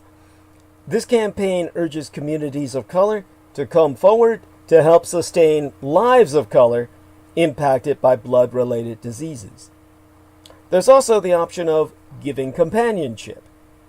As the pandemic has forced people to prioritize physical health over mental wellness, many elderly citizens have suffered in silence, the silence of the grave. Programs like Self-Help's Virtual Senior Center program are seeking volunteers eager to share meaningful moments and smiles with seniors. At-home volunteers are needed to facilitate hour-long virtual classes for their senior students based on interests, hobbies, and expertise. Now, the classes are diverse, covering topics like cooking, birding, seated exercise, art, and music history. Self-Help says it operates the oldest and largest program providing comprehensive services to Holocaust survivors in North America. It provides a special platform to accommodate the unique needs of these users as well. Now, per Sandy Myers from Self-Help Community Services, just as the Virtual Senior Center offers emotional and physical health benefits to participants, volunteer facilitators become as part of our community and learn from our clients as well. We've learned the importance of strong online communities and are grateful for the work of our volunteers to make us the VSC, the Virtual Senior Center, a vibrant community, especially throughout COVID. Now, although they're based in New York, Self-Help's Virtual Senior Center is growing nationally. The team welcomes volunteers and senior students from across the country. And if individuals are interested in learning how to bring a virtual senior center to their neighborhood, Self-Help can help you. Contact them and they'll tell you how. Now, in commemorating Dr. King's legacy, to learn more about the life of Dr. King himself and how to honor his legacy, the King Center is hosting its online Beloved Community Commemorative Service to honor the late global civil rights icon. This event will stream virtually on the organization's webpage and Facebook account at 10:30 a.m. in the morning Eastern Time. That's the King Center. You can look that up. The service they're featuring on their website and Facebook timeline features a keynote address from Bishop T.D. Jakes of the Potter's House Church in Texas.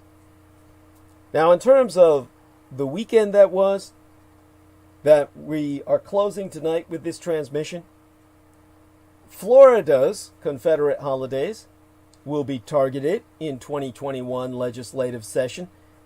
State Representative Mike Grieco, Grieco, the Democrat of Miami Beach, wants lawmakers to eliminate legal holidays honoring the birthdays of Confederate Generals Robert E. Lee and Confederate President Jefferson Davis, along with their Confederate Memorial Day. And on Thursday, Grieco filed a bill, HB 6007, to remove the Lee, Davis, and Confederate Memorial Days from a list of legal holidays on the books in Florida. A similar effort in 2018 was approved by one Senate committee, but did not pass the legislature. Now, after it drew objections from people who argued the proposal would erase Southern history. And Lee's birthday is January 19th. Confederate Memorial Day is April 26th, and they've been legal holidays in Florida since 1895. Jefferson Davis's birthday, June 3rd, was added in 1905. Now, Florida is one of 5 states that continues to keep Confederate Memorial Day a legal holiday, though legal holidays are not necessarily paid holidays for public employees. In terms of the week ahead, Martin Luther King Jr. Day itself is tomorrow, and this year's event takes on a deeper meaning after a national outcry against racism. The pandemic has placed marches and social events on pause, but as I've just articulated, there'll be several ways to honor King's legacy whilst isolating at home.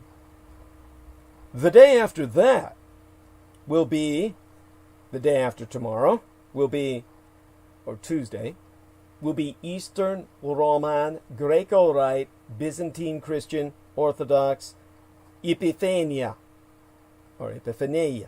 That's Epiphany. That'll be, of course, January 19th this year.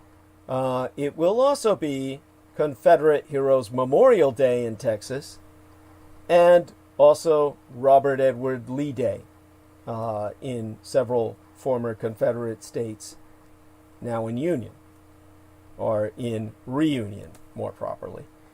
I'll probably cover a bit of the rationale concerning those events on Wednesday. Now, that'll be Inauguration Day, and hopefully nothing happens, cross ourselves and knock on wood, that prevents my doing that. Now, it was Generals Robert Edward Lee and Thomas Jonathan Stonewall Jackson that had their day celebrated by the Commonwealth of Virginia on Friday the 17th. And you could consider that the rationale for all of the gun cultists storming Richmond, the former capital of the Confederate States of America, on Martin Luther King Jr. Day, either yesteryear or the year before yesteryear, when it fell pretty much on the exact same day as the MLK holiday itself. But for the first time this year, in more than 100 years, Lee Jackson Day will not officially be celebrated in Virginia. And that holiday, which was observed on the Friday before Martin Luther King Jr. Day in January, celebrated Generals Robert E. Lee and Thomas Stonewall Jackson simultaneously, kind of like the Lincoln-Washington birthday holiday that then later on became generically President's Day, which I approve of immensely, because both of those sons of bitches don't deserve their names to be remembered at all, and they both deserve to be subsumed within a generic President's Day. But these two gentlemen I've just mentioned, Robert E. Lee and Stonewall Jackson, are kind of generically subsumed within the Defenders of Causes Clause, which Virginia had them in. And the event typically involved Civil War-themed parades, wreath layings, and reenactments hosted by Confederate memorial groups. Now, last February, state lawmakers in Virginia passed a bill that would swap the holiday honoring the Confederate generals for Election Day, quote-unquote. Now, President-elect Joe Biden's inaugural committee will lead a national moment of unity the day after tomorrow on Tuesday to remember the over 395,000 people we've lost to coronavirus. The ceremony will feature a lighting of the Lincoln Memorial Reflecting Pool in Washington at 5:30 p.m. Eastern Standard Time, and the cities nationwide will join by illuminating their buildings and ringing church bells.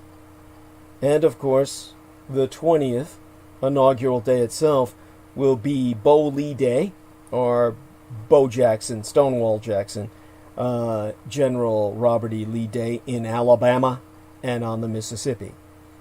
The 46th president will be sworn in that day, Wednesday, at an event like no other. The ravaging pandemic and deadly riot at the Capitol have left our nation on edge, and feds are warning of more attacks from extremists. The District of Columbia looks like a fortress. Governors are beefing up security, and inauguration attendance is limited. Now, Thomas Jonathan Stonewall Jackson was born on January 21st in 1824, which will be a Thursday this week pending. And therefore, that's something I again can address on Wednesday, if our circumstances permit. This MLK Day, Eve Day, tonight, we are on high alert.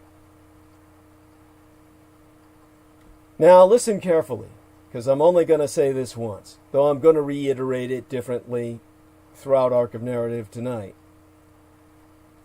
The celebration of the life and work of Dr. Martin Luther King Jr.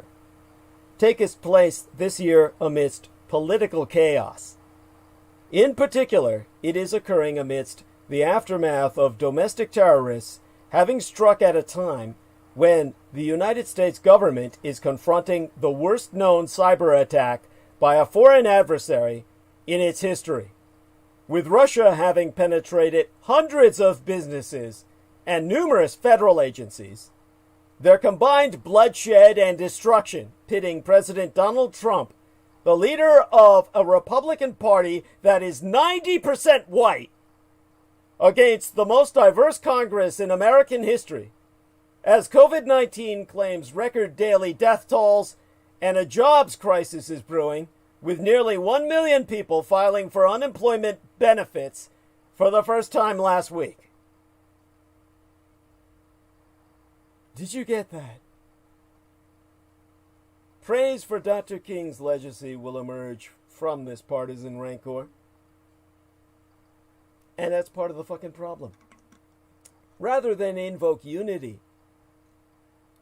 such praise exposes a difficult truth. King's legacy has become as segregated as the country he tried to heal. For white people, Reverend Dr. Martin Luther King Jr. exists mainly as a mainstream portrayal of a saint of redemption. Ergo, therefore, Martin Luther King Jr.'s true radical legacy is being whitewashed by people looking for easy absolution.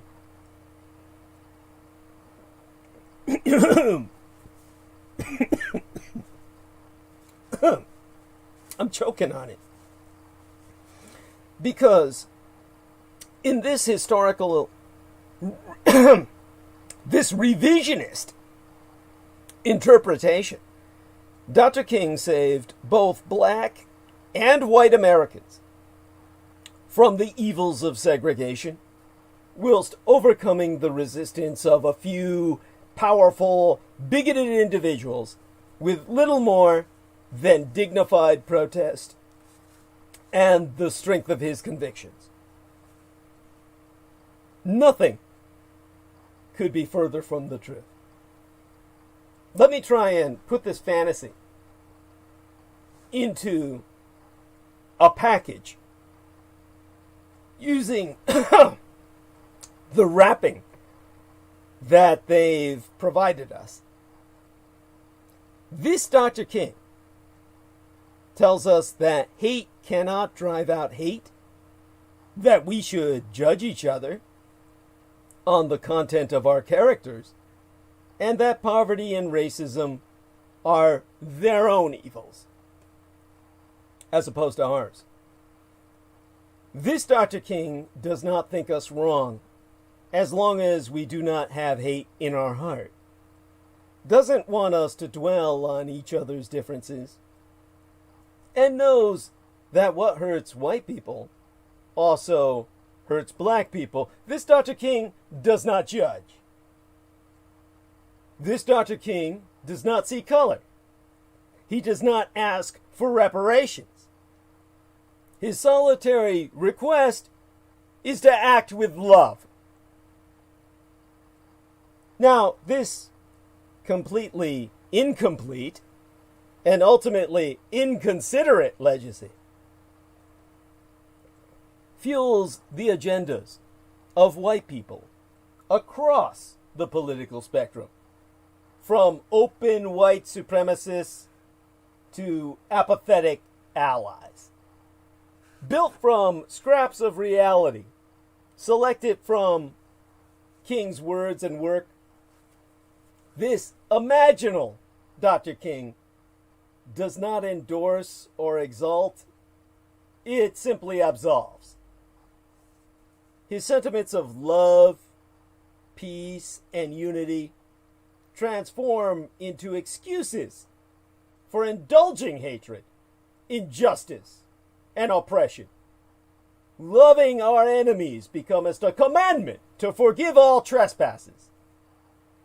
This is how Congressman Steve King, who in November suggested that Dr. King's legacy has been hijacked into a quote-unquote grievance committee by the Congressional Black Caucus, can turn around and defend white supremacy in January without any sense of irony. Let me see if I can find Steve King's Twitter in which he talks about Dr. King. His tweet. Okay. Let's take a look at this shit. I mean, you know, it's hard to distinguish this from the other shit he spews. How could Joe Biden defend a policy any more racist and sexist? Our priority will be black, Latino, Asian, and Native American-owned small businesses, woman-owned businesses, and finally having equal access to resources needed to reopen and rebuild. Oh my. Oh, can't have any of that. That's, you know, I mean, that's just, that just stops the white man from getting theirs. I mean, can it get any more threatening to democracy to try and equalize the situation? Oh, God. All right. Let me see if I can look up Dr. Martin King specifically with this guy's tweet. Now, I'll say this. Definitely, Steve King's tweet on Martin Luther King, it was the worst of all those that basically have tried to exploit Dr. King towards a white supremacist agenda. It was irony flogging itself. When Steve King said, "Today I think of this MLK quote, our lives begin to end the day we become silent about things that matter." Oh, I mean, it just goes on. This guy's got endless balls. Dr. Martin Luther King Jr. gave his all for all. I have long agreed with his speeches and writings. Today I think of this MLK quote, our lives begin to end the day we become silent about things that matter. May we renew ourselves in his teachings so he can rip. Rest in peace. I mean, oh my God. Then you got the Leo Terrell. This guy's black.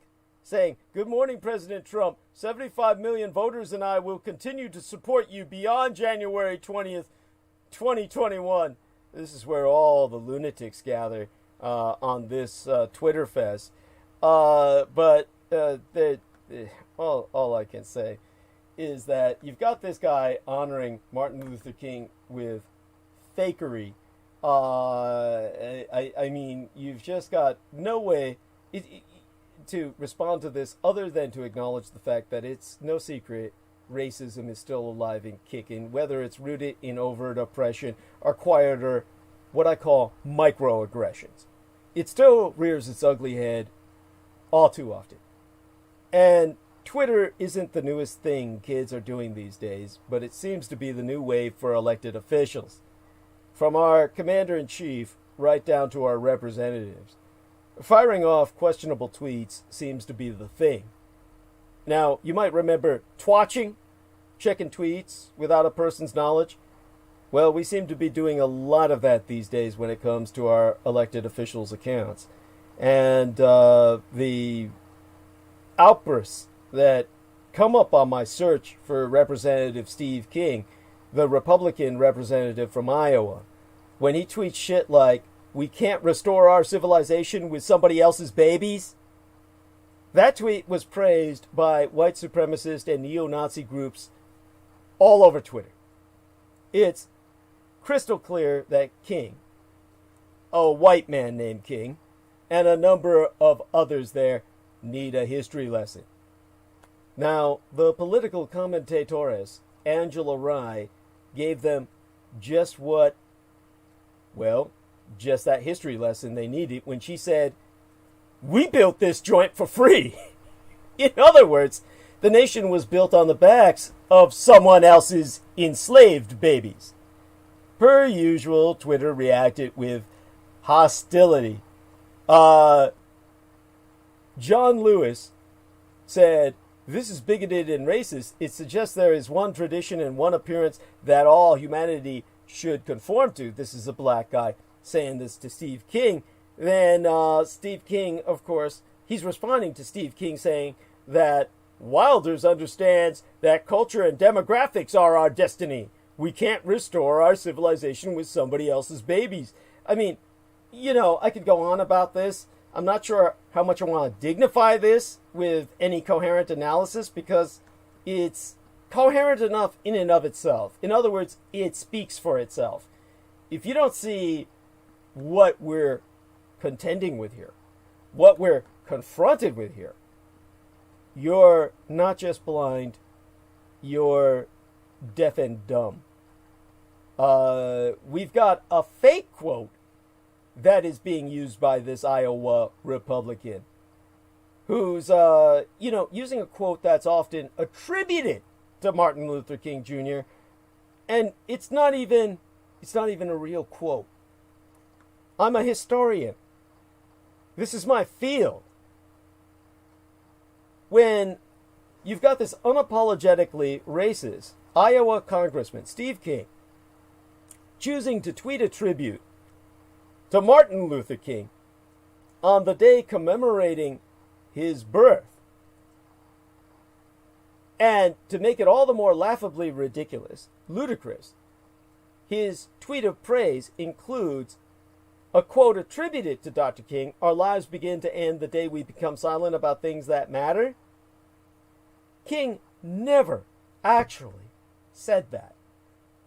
The tweet that I'm referring to came out less than 2 weeks after the Republican congressman wondered aloud to the New York Times why being a white supremacist is such a bad thing. He actually said on record, white nationalist, white supremacist, Western civilization. How did that language become offensive? Why did I sit in classes teaching me about the merits of our history and our civilization? Now, of course, this is the man who kept a Confederate flag on his desk. So, basically, there were a lot of people who responded to this. Many of their responses, I think, said it all. Tony Poznansky, who looks like he's black, even though he's got a Jewish last name, said, "Get his name," referring to Martin Luther King's name, "out of your mouth, you old racist sack of garbage." I mean, that's a good response. But another person, Liz Loveland, said, "If this were really true, you would have quoted something Martin Luther King Jr. actually said, and not a fake quote that just so happens to be 14 words long so it can fit on Twitter." And Stephen, with a PH, he responded by saying, "Obviously, this is an example of Steve King separating the art from the artist. I hate black people, but I do enjoy their words." Well, we know plenty of white racists who listen to rap music. So this is kind of like that, but it's more sedate. Anyhow, this is the same Congressman Steve King, who in November suggested that Dr. King's legacy has been hijacked into a grievance committee by the Congressional Black Caucus, and then turns around defending white supremacy without any sense of irony. This is all taking advantage of that fantasy, Martin Luther King Jr. Seeking peace becometh to call against any and all confrontation, direct or symbolic. This is how national politicians from both parties can receive more attention for condemning the public discomfort of their peers than in seeking the safety of the citizens in their care. Dr. King's imagining of an integrated world becometh enough to draw focus away from the marginalized and exculpate is the correct term in English, the racism of the majority. This is how a progressive voice can tout civil rights bona fides and yet so easily cleave a space between the politics of identity and the concerns of citizenship. It is true that Dr. King did seek, coordinate, and give partnership to white communities, speak about equality for all as the solution for all, well, for the suffering of all, and give his voice to the redeeming power of love and the tactical strength of nonviolence. It's not a false legacy, or one that should be ignored, or diminished, which is certainly not my intent, but at this point in history, all too often, in fact all of the time, that legacy is abused by white voices to minimize the systemic violence of racism, to sow as an SOW the complacency and resentment at majoritarian sacrifice, and to characterize the work of Dr. Martin King's life as complete rather than completely abandoned. Rather than shine a light on the ways our society has fallen short of its incredible promise, past and present, the brilliance of Dr. King's aspirations are exploited to make invisible the perpetrators of common violence, the silent disapproval of white moderates, and the disparities in income, housing, justice, and morality that have become no less acute with time. It also has the power to render invisible another legacy. Reverend Dr. Martin Luther King Jr., the martyr. This is a voice and a vision which channeled the efforts of thousands to speak to the suffering of millions. This legacy remembers that it was not the warming hearts of the white South, but the shame of white Northerners that paved the way for civil rights legislation.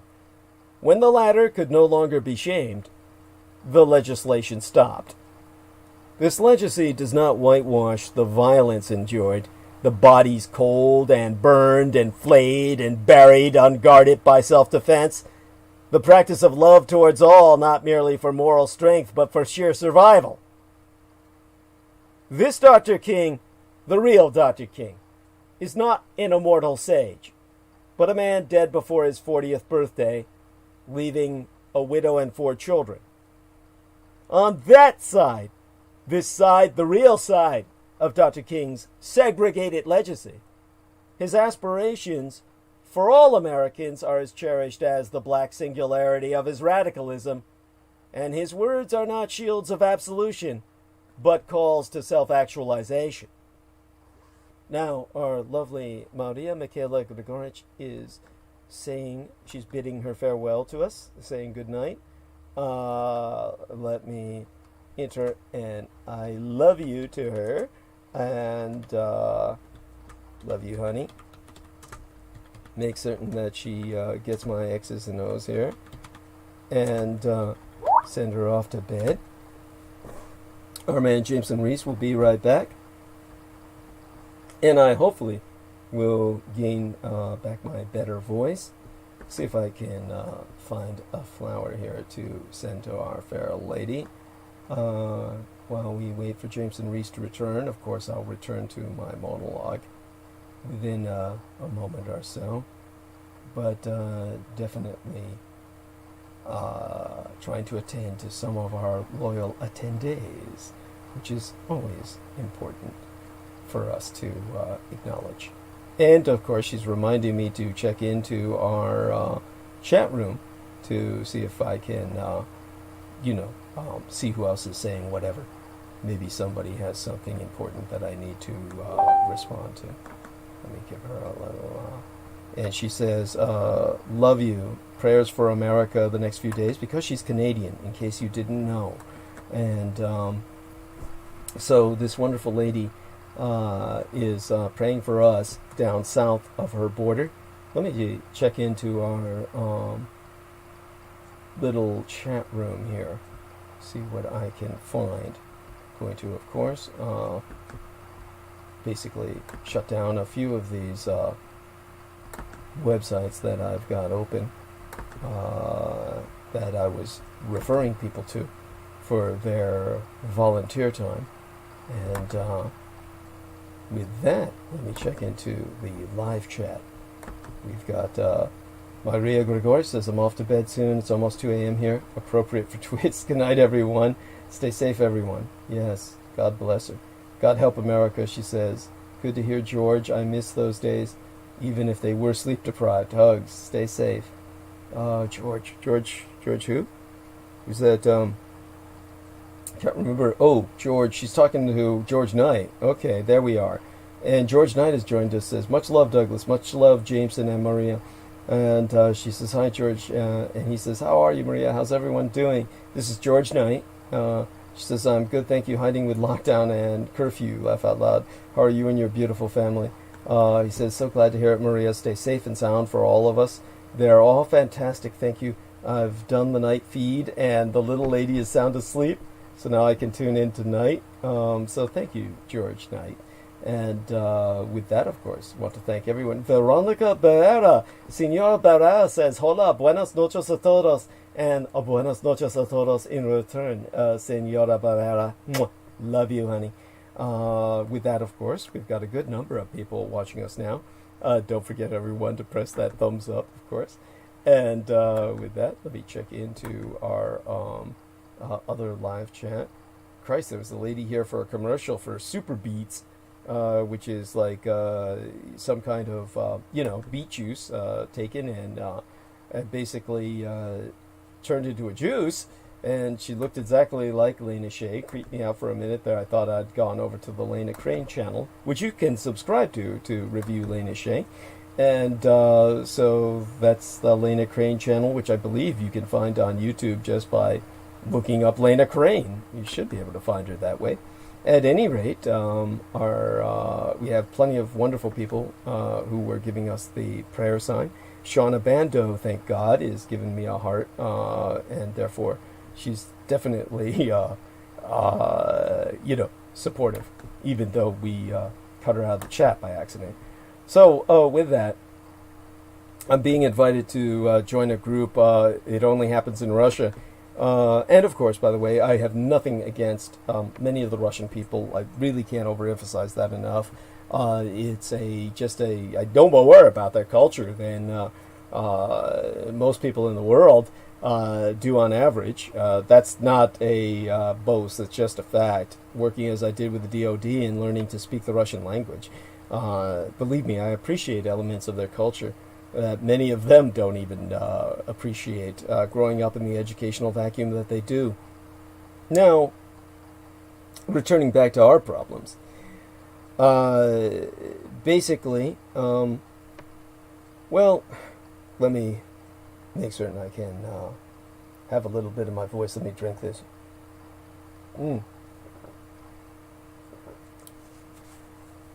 Making certain that I'm able to speak. And I've got hours and hours to go. As a matter of fact, let me check the amount of time we've spent so far. 3.5 hours. So we've got about, let me see, 12 hours minus 3.5. That gives us about 6.5 hours left, which isn't time at all. Fuck, that's nothing. So, anyhow,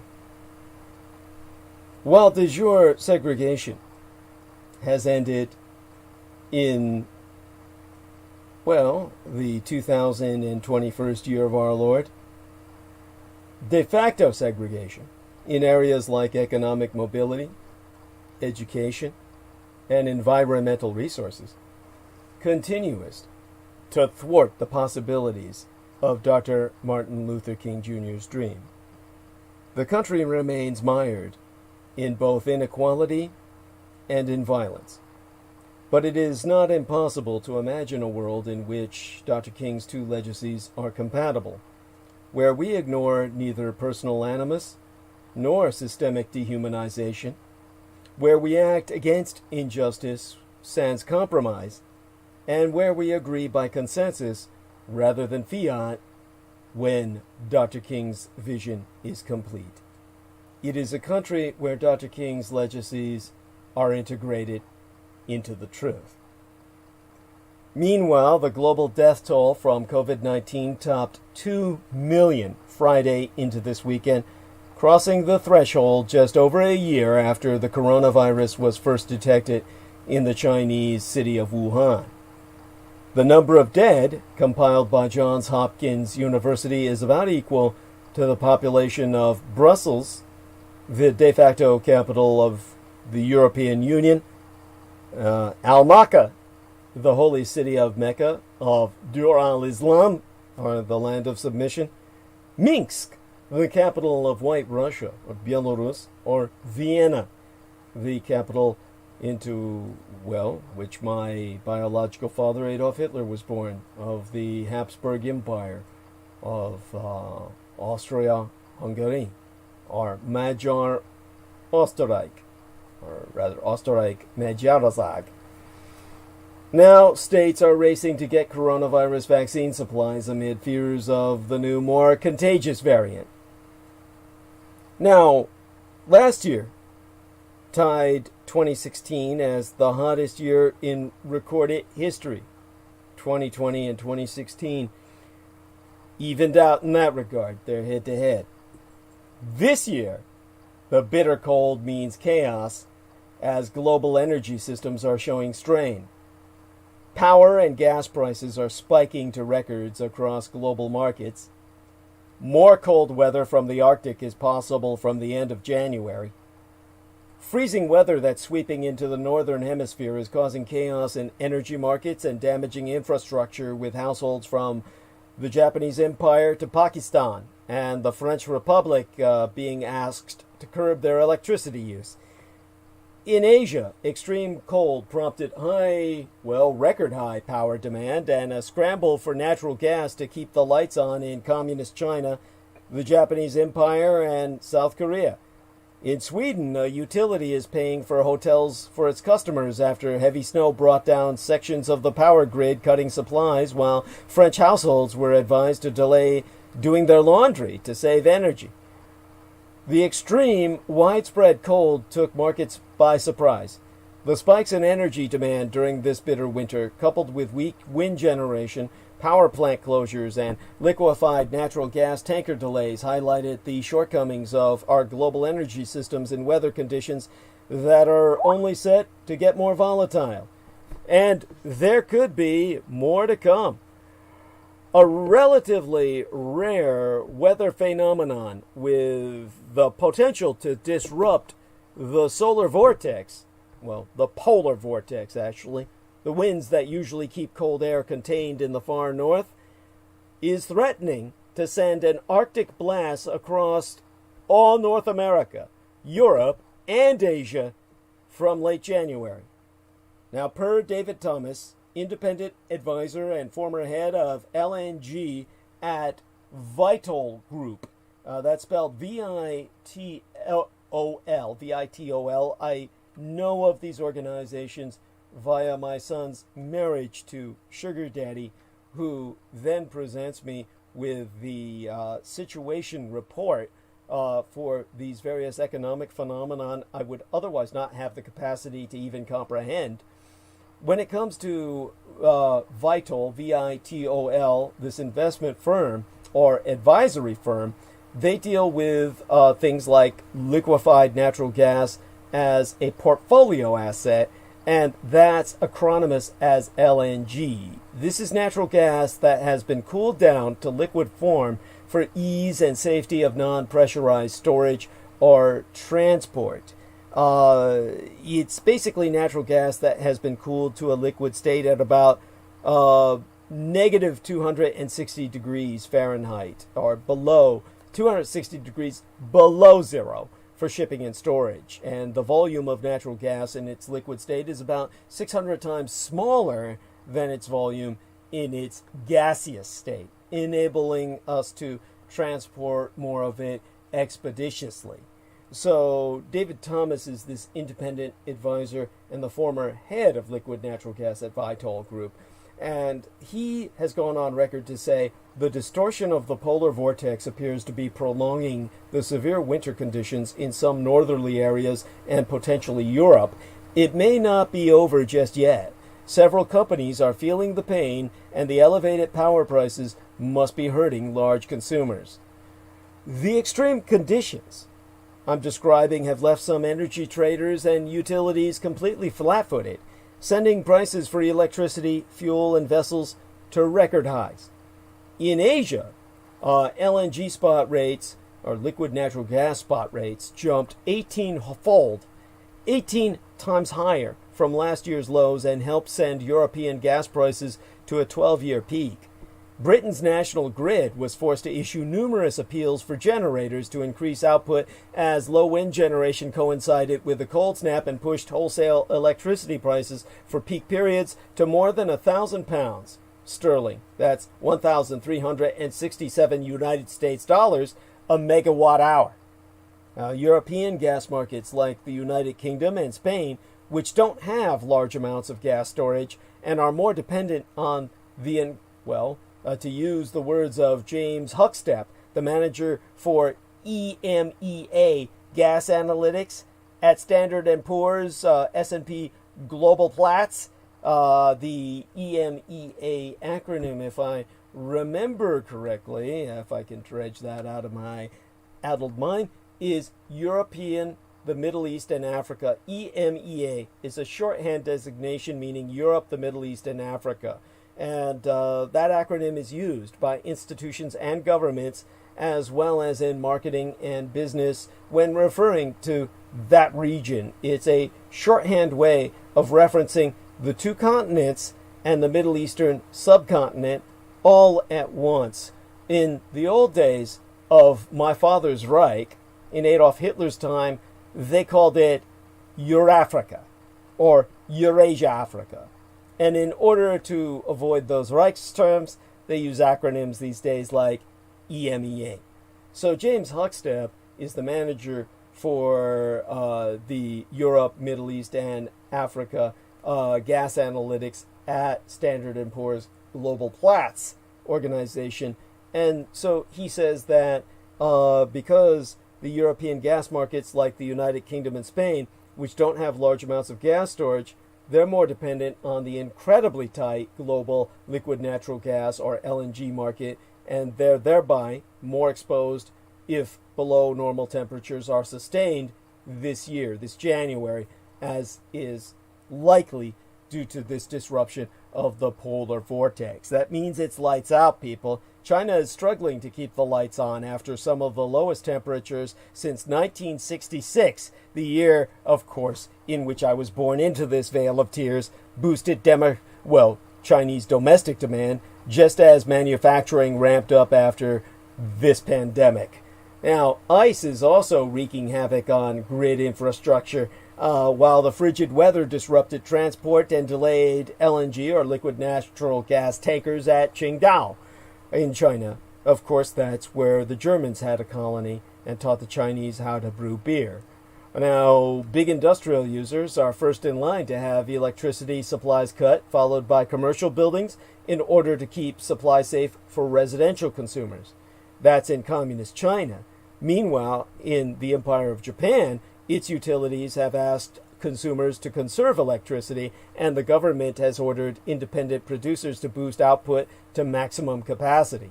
Tohoku Electric Power Company purchased several cargoes of low-sulfur fuel oil for oil-fired power plants that are utilized only when gas-fed facilities have been maximized.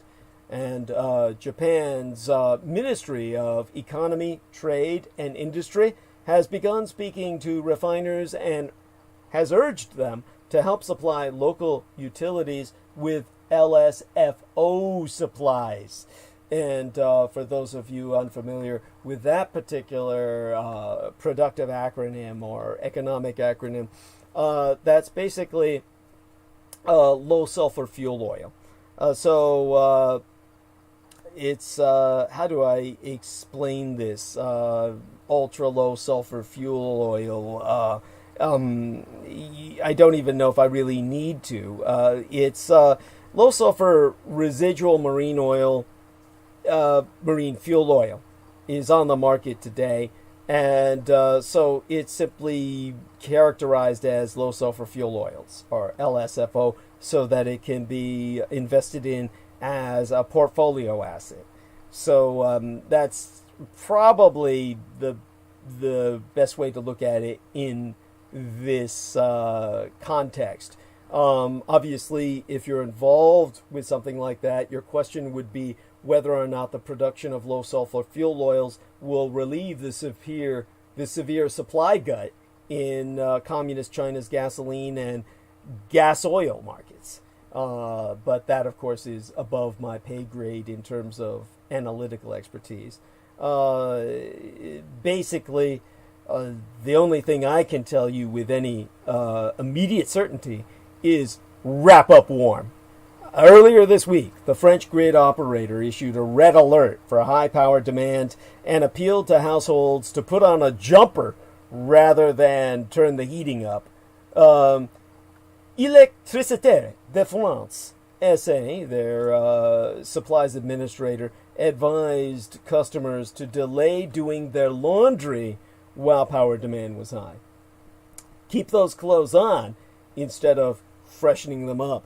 Parts of northeastern Sweden got the biggest snow dump since 2012, with 60 centimeters in just a single day. That's according to Sweden's Meteorological and Hydrological Institute.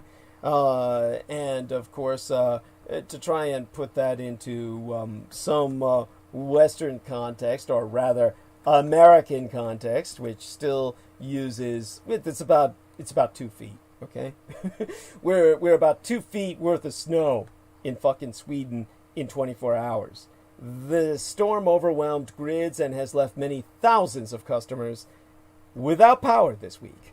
So the Swedish government had to rent hotels for them to keep them alive.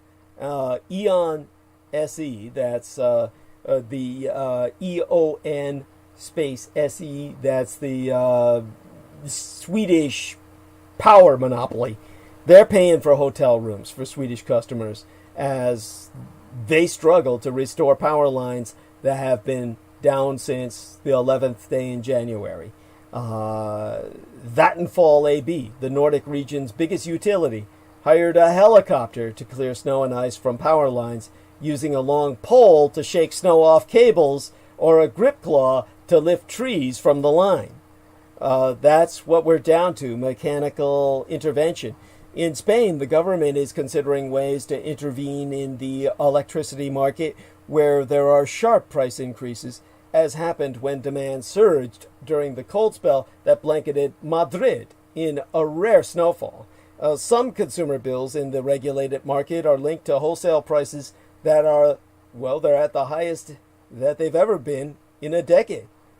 And with natural gas shortages, power plants in Iran are burning low-grade fuel oils that create toxic smog, or switching off entirely, triggering blackouts, and Iranian citizens freezing to death.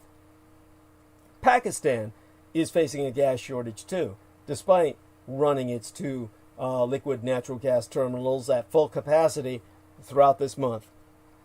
The Asian, or rather South Asian nation of Pakistan, the shatter belt between South Asian India as a subcontinent and Southwest Asia as in Iran, Pakistan has cut gas supplies to industries and limited flows to compressed natural gas stations to a few days a week, as residential demand more than doubled compared to the summer and was higher than in previous winters. Now, how cold the rest of this winter gets is likely to be the key driver for whether higher energy prices will be sustained. Even if temperatures ease, the impact of lighter LNG or liquid natural gas supplies is likely to be felt into this summer and to feed into other markets, as North Asia, the biggest consumer of liquid natural gas, restocks supplies that demand will support, well, price benchmarks throughout 2021. Honestly, this will be felt, the repercussions of this winter, throughout the rest of this year. According to Wood Mackenzie Limited, what was expected to be a finely balanced summer just a month ago is now looking increasingly tight. All that, and the American empire is on the eve of a transfer of power. The terrifying scope of the U.S. Capitol attack is getting clearer as D.C. locks down for this inauguration. Federal officials, of course, are warning that more violence is probable ahead of this coming work week's inauguration. Although the violence at the U.S. Capitol dominated headlines yesterday, or last week, similar smaller incidents were also reported elsewhere in the country. Local police agencies have been told by federal law enforcement to increase security at state houses as armed far-right groups of Trump cultists are planning to gather at all 50 state capitals and in Washington, D.C. before Joe Biden is sworn in as president. On Monday, opening this work week last, President Trump declared a state of emergency for Washington, D.C. until the 24th of January, which enables the Department of Homeland Security, the DHS, to act to avert the threat of a catastrophe, while Donald Trump has confessed that he himself will not attend the inauguration, becoming the first president in more than 150 years to refuse to do so. The FBI warnings are in place for all state capitals from the 16th through to the 20th of January itself, and in Washington, D.C. for at least 72 hours, 3 days, before Joe Biden's inauguration. But Chad Wolf, acting head of the DHS, the Department of Homeland Security, said he had instructed the U.S. Secret Service, the USSS, to begin operations for the inauguration this last Wednesday, midweek, 6 days early, in light of events of the past week and the evolving security landscape. His words.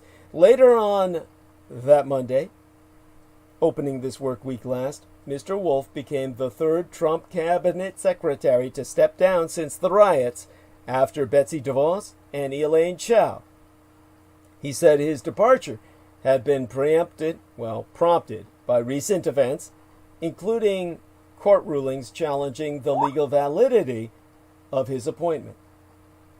Okay, Jameson Reese is going to be heading towards bed. He's going to be reviewing everything later, and of course he'll be up before 9 his time.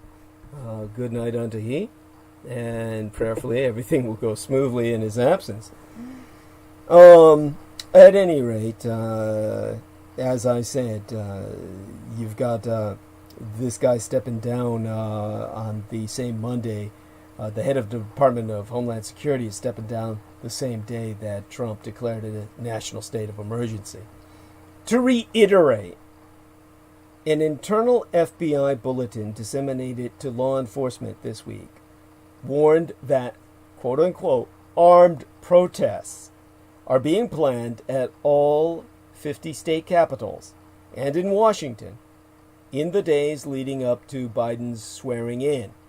Federal law enforcement agencies issued urgent bulletins calling for assistance securing our nation's capital, which now bristles with roadblocks and steel barriers to wall off the people's house, and will host as many as 25,000 National Guard, a stronger military footprint than the United States has in Afghanistan, Iraq, and Syria combined. Meanwhile, Washington Mayoress Muriel Bowser, called for more security after what she described as an unprecedented terrorist attack at the U.S. Capitol last week. The National Park Service announced that it has closed the Washington Monument to visitors amid credible threats of violence, adding it could also temporarily close areas of the National Mall and memorial parks. So, underscoring all the aforecited concerns, the National Park Service has announced that it has closed the Washington Monument to visitors for 2 weeks, starting Monday, this week last, amid credible threats of violence, adding it could also temporarily close areas of the National Mall and memorial parks and might close other areas because of potential security threats between now and midweek, pending this coming Wednesday, the 20th of January. The Homeland Security Department announced that heightened security for the inaugural began Wednesday midweek last, rather than this coming week as planned. It was not long after that it was announced that acting Homeland Security, the Homeland Secretary, Chad Wolf, was stepping down. Think about what led to this. Thousands of people took part in the violent insurrection at the Capitol as Congress certified Electoral College votes confirming a November election victory for President-elect Joe Biden, who taketh office midst this week pending.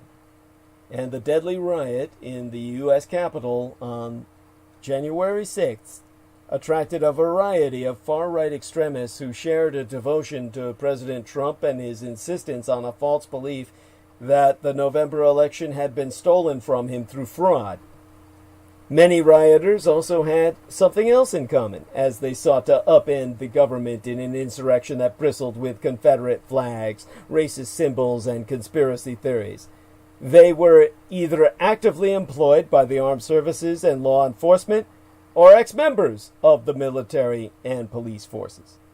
The military and law enforcement ties among so many rioters has rattled United States officials ahead of more probable violence.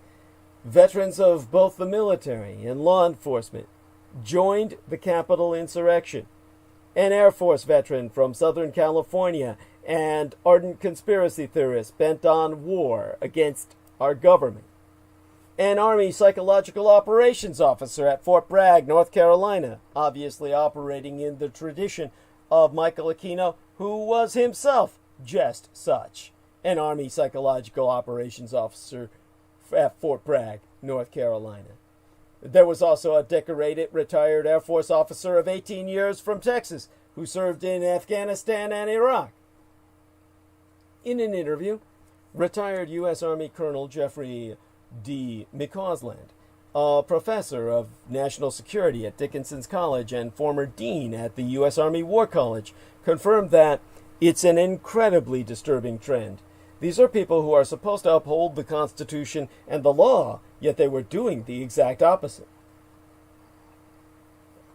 Now, since the Capitol attack, which left half a dozen people dead in its wake, including a Capitol police officer and an Air Force veteran turned QAnon extremist, law enforcement authorities, journalists, and amateur internet sleuths have scoured images, videos, and arrest reports to identify those who were in the crowd.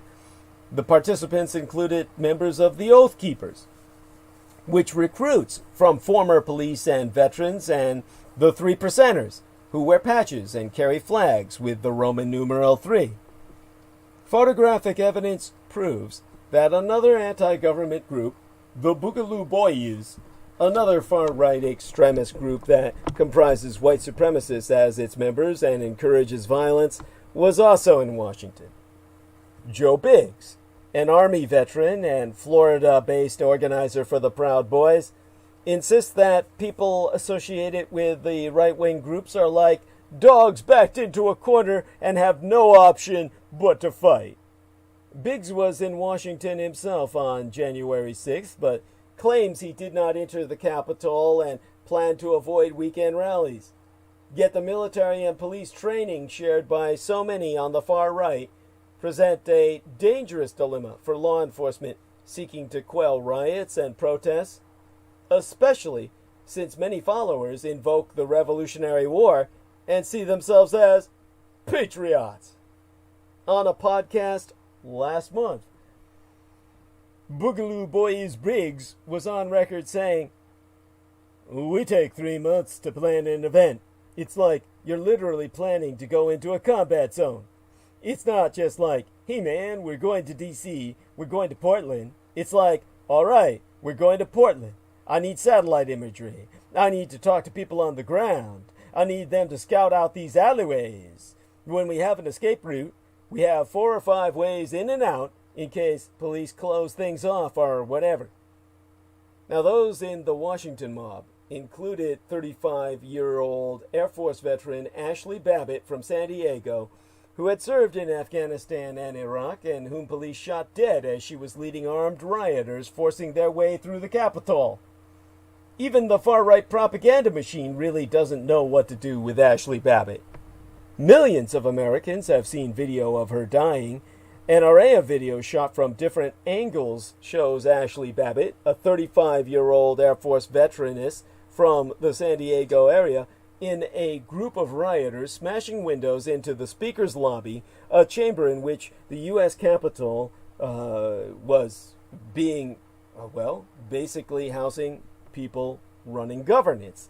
And inside were lawmakers and staffers, feet away from an angry crowd attempting to break its way in to kill them.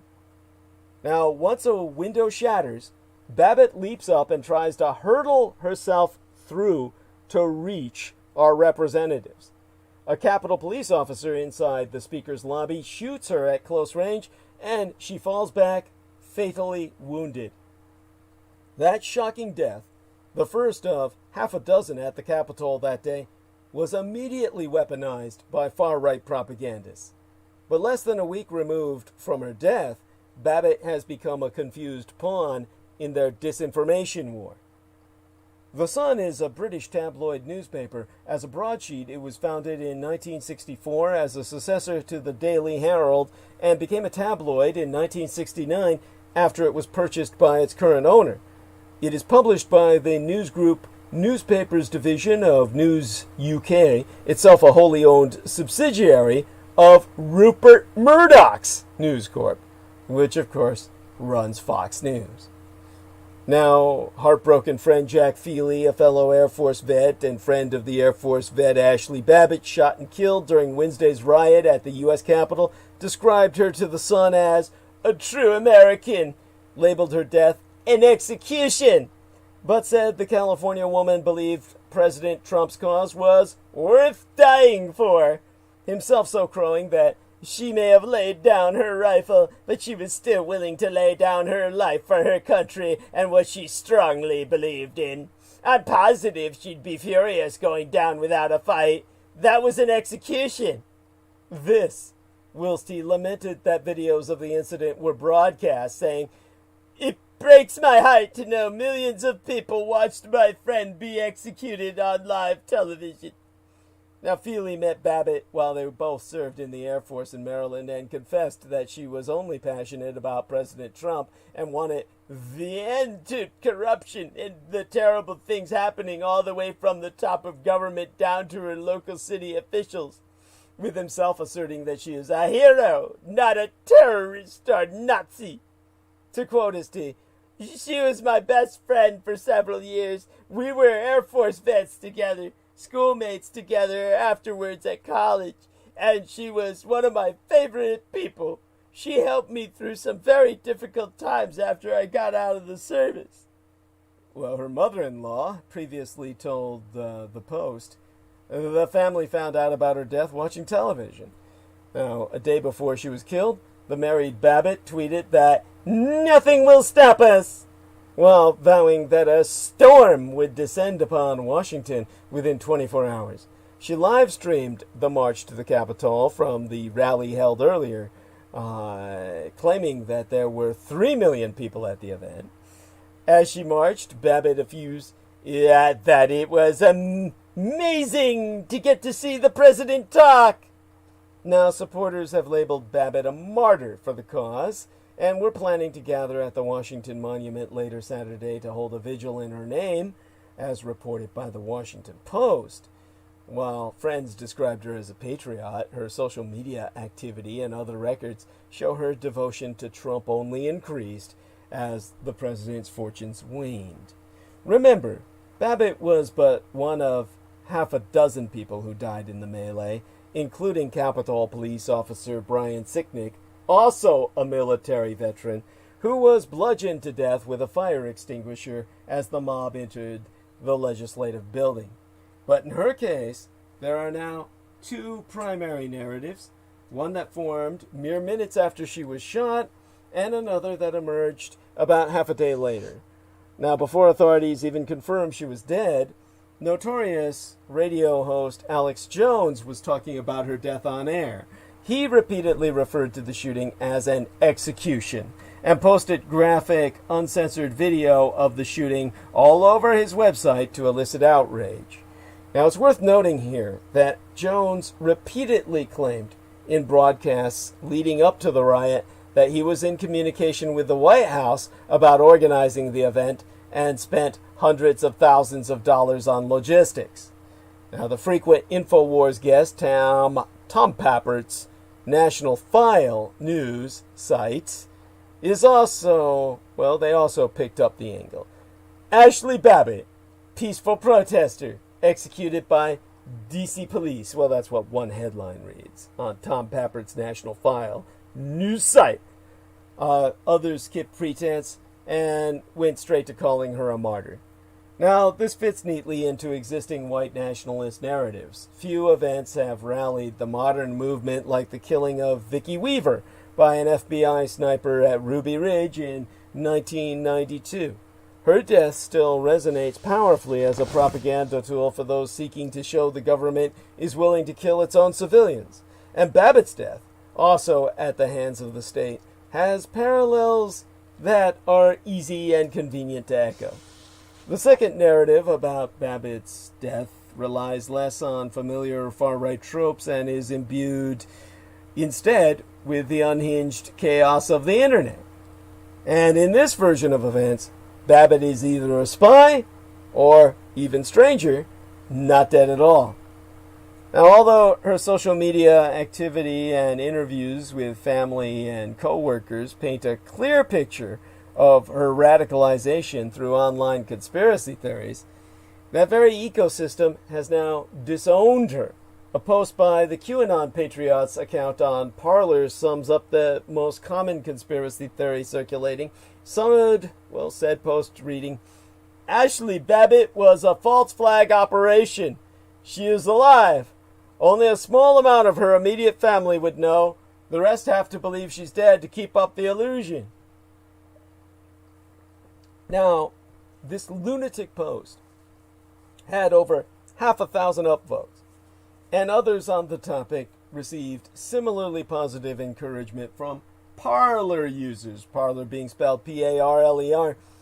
Week before last, lawyer Lynn Wood, the failed architect of multiple rejected suits attempting to overturn this election, posted a link on Parler to a video that claims to break down all the reasons why Babbitt's death was faked. It is the usual conspiracy drivel, consisting of slowed footage and half-baked theories presented as absolute fact. The video description reads, "So you got fooled, suckered, and played. Don't feel bad, sheeple. The deep state has been doing this for years." Now, thanks to Wood, that video now has nearly 500,000 views and has been circulated widely on social media by people eager to dismiss Babbitt's death as a false flag. We have never seen conspiracy theories proliferate in real time at this order of magnitude. Instead of coalescing months or years after an event, it's happening extemporaneously on social media. Propagandists who once dictated narratives are treading water. The waves of groupthink are carrying them toward the dominant storylines pushed on Twitter and Facebook, and more extreme hubs like Gab and Parler, my gangstalker sites. Now, as a result, Russell collaborationist propagandists like Alex Jones are now trying to thread the needle of glorifying the actions of the mob, whilst also deflecting blame onto provocateurs. And part of their audience wants encouragement to continue, even violently, to overturn an electoral result they simply do not wish to accept. And another part wants to be reassured that their side would never kill police officers or break the law. The two sides are fundamentally at odds with each other. This struggle is seen in microcosm on Alex Jones's InfoWars. 5 days after his homepage was splashed with articles about Babbitt's death, she is now nowhere to be found there. She gets only a small mention in a special report that Jones issued last Sunday, in which he claims, without evidence, that high-level sources at the Pentagon told him the violence was sparked by Antifa, the loose group. It's not even a group, it's a movement. Nothing more needs to be said than that. There is no credible proof people affiliated with the militant anti-fascist movement were the source of Wednesday's violent riot of the week before yesterweek. There is, however, a significant online and real-life paper trail that shows the people arrested are overwhelmingly longtime Trump cultists. Now, Jones claims, again sans any evidence, that an agent provocateur riled up the crowd at the speaker's lobby doors in order to make his conservatives look bad. Now, Ashley Babbitt, swept up in the moment, was killed as she jumped through the shattered glass. So Alex Jones's special report presents the Capitol attack as a win for his audience. He so prating that because Trump supporters were so law-abiding, this thing basically failed. Now, Babbitt herself, once the center of his patriots are being persecuted narrative, is now just collateral damage. Jones, banking on using her as a martyr in the immediate aftermath of the shooting, but as online conspiracies about Antifa and false flags rose to the top, Jones had to pivot away from exploiting Babbitt as the central piece of his narrative. There are real-world implications for online conspiracy theories like these. People are experiencing life through these altered lenses, and we are seeing people deny their own reality as it unfolds before their eyes. So, there is no more startling example than that of another person killed in Wednesday's riot, Wednesday of the week before last. Roseanne Boyland. Yeah, that's her surname, Boyland, Boyland. First name like Roseanne Barr. Roseanne Boyland, who drove from Georgia to attend the D.C. event, was crushed under a mass of surging Trump supporters outside the Capitol building. She later died. Justin Winchell, a friend who witnessed her death, told CBS 46 the next day that he thought Antifa instigators started the riot that killed her. He so regaling the TV station that she was killed by an incited event and it was not incited by Trump supporters. So my fucking God. There is, of course, no proof for any of his claims. As insurrections stormed the U.S. Capitol this week, a few other figures stood out. One man, clad in a combat helmet, body armor, and other tactical gear, was among the group that made it to the inner reaches of the building. Carrying zip-tie handcuffs, he was captured in photographs and videos on the Senate floor and with a group that descended on Speaker Nancy Pelosi's office suite.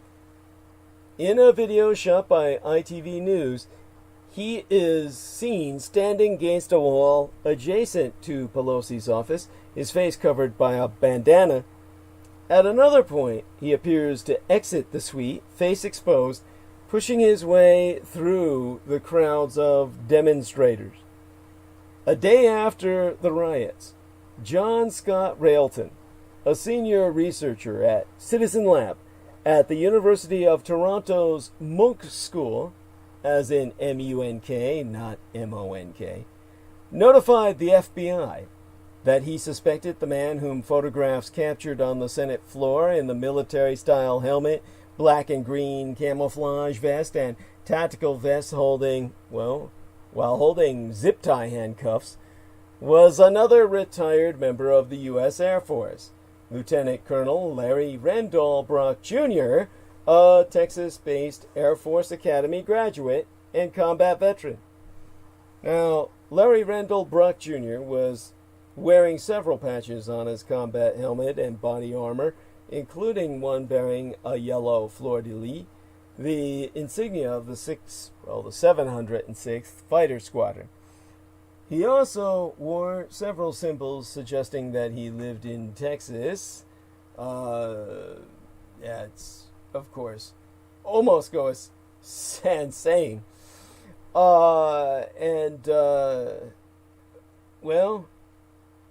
Let's put it this way. This included a vinyl tag of the Texas flag overlaid on the skull logo of the Punisher, the Marvel comic book character. The Punisher has been adopted by police and army groups and, more recently, by white supremacists and followers of QAnon. Scott Railton also found a recently deleted Twitter account associated with Brock, with a crusader as its avatar. Now, in an interview, retired Air Force Lieutenant Colonel Brock confirmed that he was the man in the Capitol riot photos and videos. And so Brock was arrested last Sunday in Texas and charged in federal court in Washington in the District of Columbia with knowing and unlawfully entering or remaining in a restricted building sans lawful authority, and with violent entry and disorderly conduct on the Capitol grounds. He had aimed to take hostages. His own quote. Now, federal officials have otherwise pressed dozens of charges and announced they would file more before planned armed rallies in Washington and state capitals throughout this weekend as I speaketh. One flyer shared in right-wing message threads on social media after the Capitol attack instructs Trump cultists to come armed in front of legislative houses today, saying, "When democracy is destroyed, refuse to be silenced." Now, those calls for action have only grown after the U.S. House of Representatives voted 232 to 197 on Wednesday to impeach Trump for the second time. And video, now removed from social media, betrays 45-year-old Adam Newbold, who the Navy confirmed is a retired Navy SEAL, or Sea Air Land Specialist, saying how proud he was of what happened in the nation's capital. He posted his video from a car as he returned to Lisbon, Ohio. Now, police officers from Los Angeles, Pennsylvania, Texas, and Washington State, and the police chief of Troy, New Hampshire, were in Washington on January 6th among the rioters, as was a firefighter from Sanford, Florida. Now, on Wednesday, midweek last, federal officials arrested and charged 2 Rocky Mount, Virginia officers with unlawfully entering a restricted building, violent entry, and disorderly conduct. That same day, the U.S. Attorney's Office for the District of Columbia in Washington charged 55-year-old retired firefighter Robert Sanford, formerly of the Chester Fire Department, with 4 federal counts, including assaulting, resisting, or impeding certain officers while engaged in the performance of official duties, and disorderly or disruptive conduct on Capitol grounds. In the attack's aftermath, researchers and federal investigators have raised questions about how and why so many of those sworn to uphold the Constitution as individuals have become involved with dangerous extremist groups. Kurt Braddock, a professor at American University, who has written extensively on extremist groups, has verified that in recent years, ever greater numbers of ex-military and law enforcement members are becoming involved with extremist groups, which he said provide a sense of identity and direction. Their past experiences were almost entirely based on being part of a collective unit designed to protect something. The propaganda of the far right makest this same purpose, that you can find brotherhood and belonging in a group with a purpose. Now, according to the Department of Veterans Affairs, there are 19.5 million veterans in our country.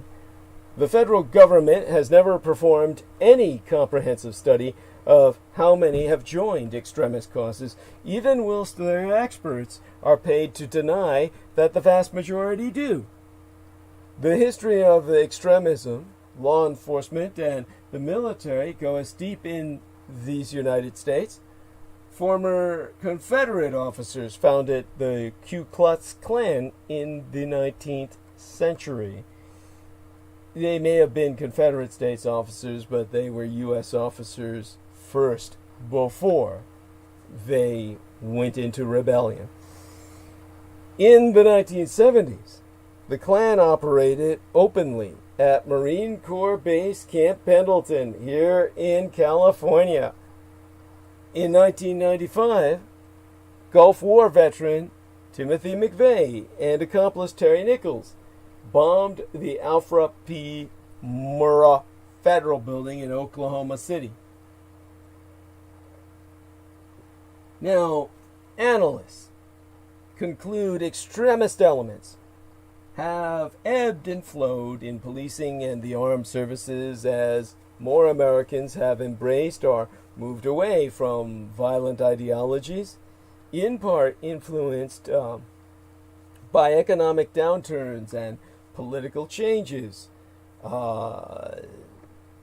So it is a situation where, again, we're left with our jaws open, our mouths open, our jaws hanging to the ground, when we've got these Americans embracing violent ideologies and in part influenced by economic downturns and political changes, such as racist resistance to the 2008 election of Barack Obama himself as the first black president in these United States. Many in law enforcement have seen a rise in caustic rhetoric by current and former colleagues. Cesar Alvarez, a former sheriff's deputy in rural New Mexico, said that in the last 4 years he's seen increased vitriol being spewed among current and former law enforcement officers on social media, himself confirming that statewide, like in most places, law enforcement is pro-Trump, pro-right-wing. There are moments in reading some of this stuff you stop and think, are these guys committed to upholding the law or Donald Trump?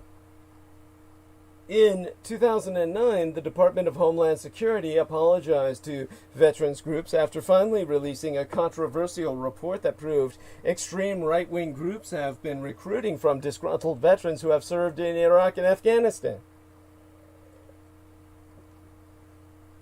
Now, civil rights groups have since characterized screening measures in the military that do not outright ban white supremacists. At a February hearing of the Subcommittee on Military Personnel of the House Armed Services Committee, Robert Grabowski, Deputy Director of the Air Force Office of Special Investigations, declared, "Mere membership in a white supremacist group is not prohibited." So all militias recruit specifically among veterans and former police officers. The Oath Keepers is one of them. Its name cometh from the oaths its members took as law enforcement and military. The group's founder, former Army paratrooper Stuart Rhodes, joined the Trump rally last week but said he did not enter the Capitol or confront police. Rhodes did not respond to calls from myself. In an interview last week with the Los Angeles Times, he called the presidential election a sham and said there were pissed-off patriots that are not going to accept their form of government being stolen. Now, the Oath Keepers, which also encouraged its members to patrol polling sites in November, has been tied to several Stop the Steal pro-Trump rallies since then. Ahead of one of those demonstrations last month in Washington, Rhodes boasted about those with law enforcement backgrounds in his group. Now, on the Oath Keepers website, which has gone offline since I myself queried, he wrote, "The leftist terrorists know our police go armed, and they don't know which among the Oath Keepers they are looking at our police. We always mix in our police with our military members." Now, before the Capitol attack, another attempt on a legislative building took its place in the spring in Michigan when armed anti-lockdown groups converged on the Michigan Capitol to protest coronavirus-related businesses restrictions. And though several men and women entered the State House in Lansing, including members of the Michigan Home Guard militia, there were no deaths or major violence. Months later, state and federal law enforcement charged 13 men in a plot to kidnap Democratic Michigan Governoress Gretchen Whitmer and put her on trial for the lockdown measures while gang raping her to death on video as their judgment. Several were members of a group called the Wolverine Watchmen, a combination of the Marvel Comics superheroes with the indie Dark Horse Comics superheroes franchises. Now, after Twitter, Facebook, and other major social media companies this week banned or suspended Trump's account and right-wing pages for inciting violence, many militias have migrated to alternative networks such as Gab, Zello, CloutHub, and MeWe. Another, Parler, Parler, has effectively shut down after Apple and Google banned it from their app stores and Amazon cut off its web hosting service. Now, Jim Murphy, a 73-year-old county commissioner and Army veteran in Green Bay, Wisconsin, is among others, all of those, who has begun to migrate his accounts. He runs a chapter of the Black Robe Regiment, an armed Christian offshoot of the Tea Party that's named after clergy who joined the American Revolution. Its 300 members, mostly in Wisconsin, used to talk on a Facebook group before the platform banned groups spreading false information about the presidential election. Now, Jim Murphy uses MeWe, a Culver City-based social media network, which nobody's ever on except people like him. And he's on a MeWe group called Fight Smart Wisconsin. And Murphy posted this week about going beyond spiritual warfare in a battle against the liberals. Now, Murphy, who said he did not attend the riot in Washington, declined to comment when reached by myself for an interview. And in posts on his MeWe group, he described his views as an extension of his army oath, saying, "We the people have a responsibility to be the masters of our courts and Congress and not their servants as we've been lately. They are there to serve us and maintain our liberties, and if they fail to do so, they need to be removed." Regardless, Joe Biden will be inaugurated as the 46th president of these United States on January 20th. He could choose to observe this ritual in a bunker, or on a plane, or in a box with a fox. Instead, however, he will do it on an open-air platform erected just outside the Capitol in Washington, D.C. Of that, I'm quite certain. No matter how many threats Biden receives from Trump cultists and their enablers in Congress and the current misadministration, he will be inaugurated on that platform for everybody to see. It's a statement, not just to white seditionists like Ted Cruz and Josh Hawley, but also to governments around the world that the United States is strong and cannot be intimidated by violence. As far as Biden is concerned, he has to be inaugurated on that stage. The same stage Trump supporters clambered over on their way to assault the Capitol, no matter how manifestly unsafe the conditions of his inauguration may be. Biden has to be there, but Kamala Harris does not, nor does Nancy Pelosi.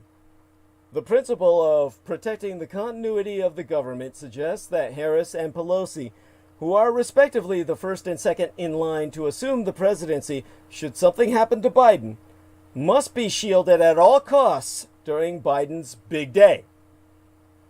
It pains myself to even say such. Harris, the first woman elected as vice presidentess and the first black person to hold the post, deservest to be up on that stage every bit as much as Biden.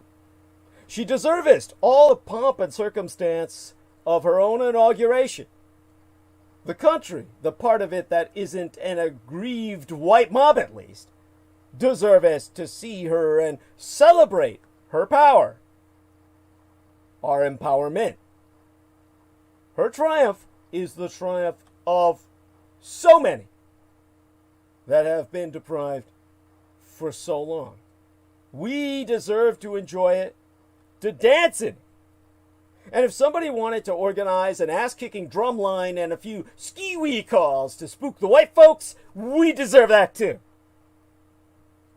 The problem being, even more than a celebration, we deserve Harris alive. And we deserve a government that can continue to function in the face of a white supremacist attack. We don't let the president and the vice president fly on the same plane, lest bad weather decapitate our government. So why would we risk having both of them in the same place at the same time when the forces of white supremacy have promised to return to the Capitol they just tried to sack in more numbers and with more guns to finish the job? Because the mob attacks on the Capitol are not so much unprecedented as they are consistent with America's history of white backlash to racial equality, but twas the spectacle of the Wednesday before last's tepid police response to riotous mobs what shocked so many. Yet that passivity is not some surprising anomaly, it is the status quo. The siege of the Capitol revealed what most black people already knew. Law enforcement is in league with Trumpism. I no longer trust law enforcement to keep Biden and Harris safe on Inauguration Day. Now, let me go on with that after I conduct a quick check. And here we've got some people in the chat room. Not quite sure how recently that Dennis Marshall was active. And Jameson Reese was there until a few short moments ago. I do invite other people to interact. And, of course, going to check our accessibility. Make certain that we're still out there transmitting. Before I go on, we have been on 4.5 hours, so we have about 7.5 hours left. I don't think the MAGA crowd can overcome the United States paramilitary apparatus that is set to be deployed to defend our government. I don't think law enforcement can be overpowered in a repeat of its January 6th failures. Unless, that is, its members want to be overpowered, as they so obviously wanted on January 6th. We still haven't wrestled with the fact that the people who stormed the Capitol clearly benefited from inside help. Most certainly from permissiveness from members of the Capitol Police. Ayanna Presley reports that the panic buttons had been ripped out of her office. Women of color like Alexandria Ocasio-Cortez and Cori Bush all recount harrowing experiences. Jim Clyburn says the mob found his private, unmarked office, not the one with his name on the door. Nobody noticed if people of color in Congress are safe from their own law enforcement. 2 officers have already been suspended for appearing to aid the insurrectionists on the day of the riots by all evidence. More suspensions could be coming. But whether the department suspends 2 or 200 more officers, there is zero chance we will have rooted out all the Trump sympathizers within the Capitol Police by the time of inauguration. nor will we have found all the violent white supremacists currently embedded in the National Guard or working for the Secret Service. As it is, the Secret Service is investigating one of its own for posting a pro-Trump meme and praising the rioters who stormed our Capitol. The Washington Post reports that the meme shows Trump shaking hands with himself under the caption, "Here's to the peaceful transition of power." A Facebook post attributed to the agent, the Secret Service agent, reads, "Good morning, patriots. Yesterday started out beautiful as usual. Antifa soured the mood and attacked police, and an Air Force veteran was murdered. It's offense time, finally." Offense, all uppercase. I do not believe that this agent is the only one. As we learn more about the rioters and insurrectionists, we're seeing that, for the most part, they were not the aggrieved white economic underclass that mainstream media always portrays them to be. They were teachers, business owners, and firefighters. They were retired members of the military and elected Republican legislators. They were cops. We know, at the very least, that many in law enforcement sympathize with Trump because their unions almost universally endorsed him. Most people reacted to the police union endorsement of Trump as mere politics. But black people have been trying to tell the rest of you for years that the police are aligned with white supremacist forces in this country.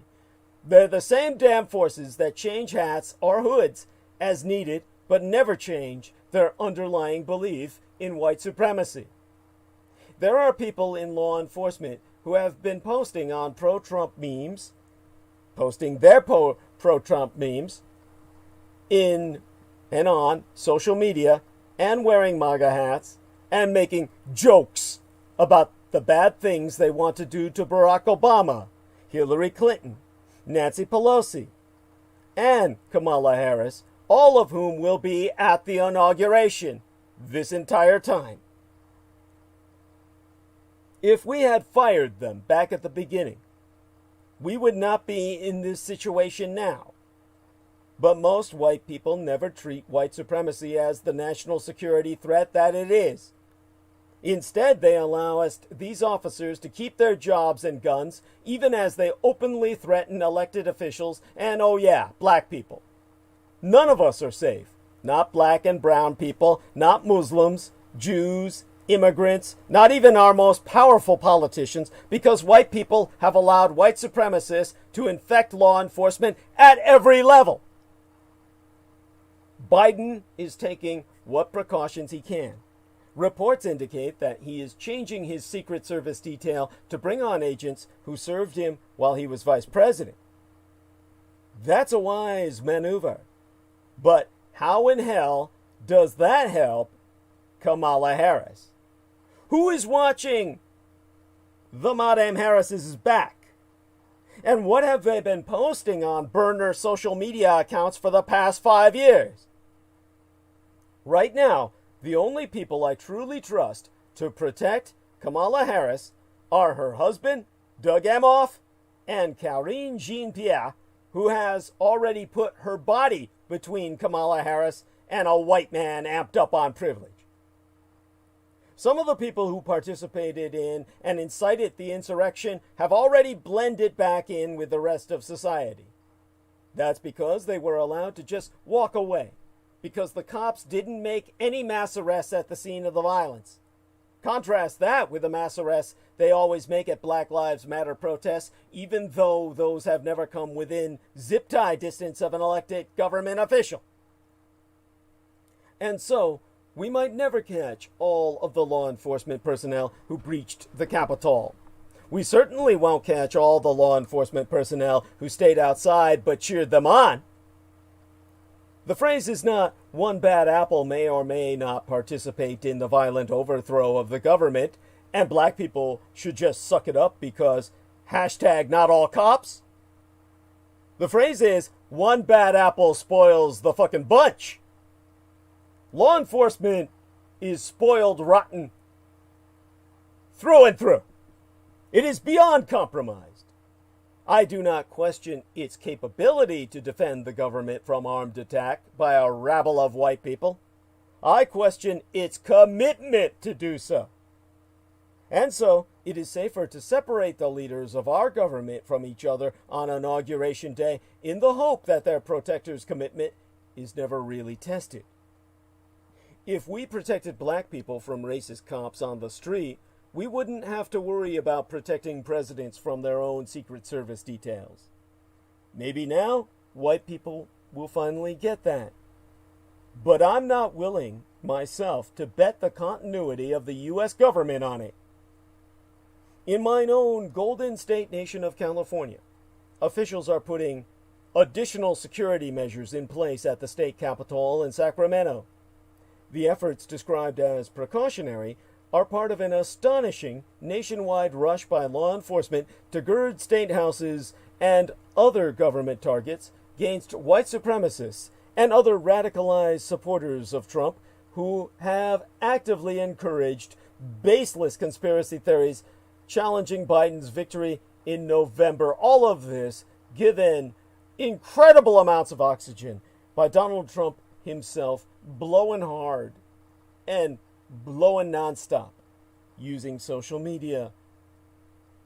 History and the growing power of right-wing extremism point to a volatile future for the far West during the Biden presidency.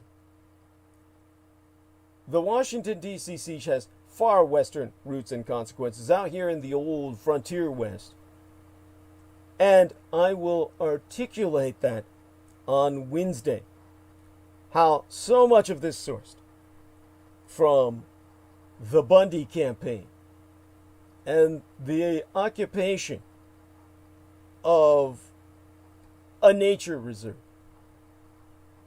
It's one of those things I really need to articulate now, unfortunately, because it involves how things were, shall I say, de-radicalized, or we were, it was drawn down by what might seem a Dr. King kind of strategy. We had, of course, that occupation in California that a man I interviewed on my own show when I was affiliated with Revolution Radio was a part of. Indeed, I will wait till Wednesday to provide all the details on this, because the way it wound down and everything involved, it will take too much from tonight, and we do not have the time. What I can say is that these Western extremist groups out here in the old cowboy frontier West and the right-wing extremists that they mobilize have all found a new cause in the COVID-19 pandemic and consequent public health measures, such as business closures and mask mandates. And all of this, of course, will probably be addressed on Wednesday in deeper detail, so I can speak more about COVID-19 as well. But in terms of what had happened out here in the Wild West, when we had so many opportunities for further violence since that time that all of those people were occupying a federal building, property that was meant to maintain an eye on nature. Since that period of time, California has dealt with all of this in a very stereotypical Martin Luther King Jr. fashion, in which we've drawn down the crisis and turned it into a peaceable settlement. Now, in terms of Cliven Bundy and all the public lands in the West, that Bundy cult that went up to Portland, Oregon, and convinced all these people to basically take up arms against the government, claiming that our government was going to strip us of everything we had. All of this, of course, the groundswell of anti-government extremism in response to Trump's failed claims of election fraud and the coronavirus pandemic, has turned the entire nation into a possible powder keg. And to quote is Hertzfeld Koppel, who was an individual who was researching the repercussions of this kind of madness and ultimately wrote of it in various columns, articles that I've been reviewing. He was an individual that I quoted from in terms of much about the subject in California, because he knew so much of it. It might force me to speak to an extent about this right now tonight. There's much more I'd like to go into about it, but I can cover what I can, because I think that it's what's going to give you context. 5 years and 4 days after armed militiamen took over the Malheur Wildlife Refuge. Malheur is spelled M-A-L-H-E-U-R. This is a remote federal wildlife preserve in eastern Oregon. And they occupied it for 41 days, in which they had a government agent, a stooge, a Jap trash piece of shit, who had infiltrated their ranks, and they were dumb enough to accept him. And this guy was made a hero by the alternative right, who said he was like a good guy because he had Marine Corps in his bloodline. This was an individual who got all of these men sentenced, and he himself was expended by the U.S. government, which had basically exploited him.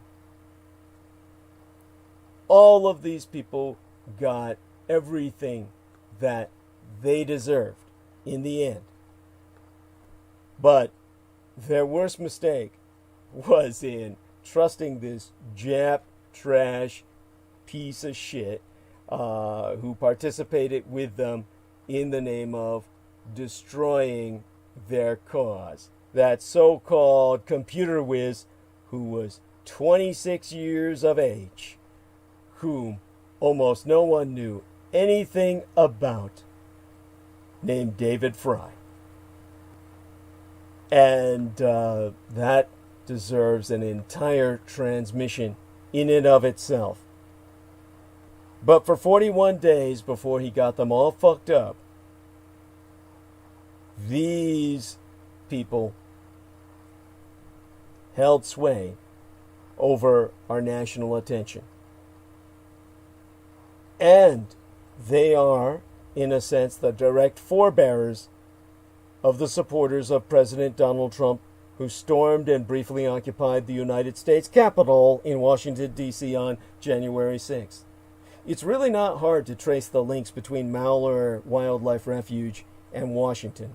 Familiar insignia, instigators, and ideologies fueled both anti-government actions Extremist leaders and movement regulars from the western United States, including former Washington State Representative Matt Shea, who supported the efforts from afar in Spokane, and recent U.S. Senate candidate Joe Ray Perkins, Republican of Oregon, who joined the crowd that laid siege to the Capitol, all helped fuel the melee. Backing their message, if not their tactics, was a bevy of Western legislators who lent the movement legitimacy by supporting Trump's baseless election fraud claims.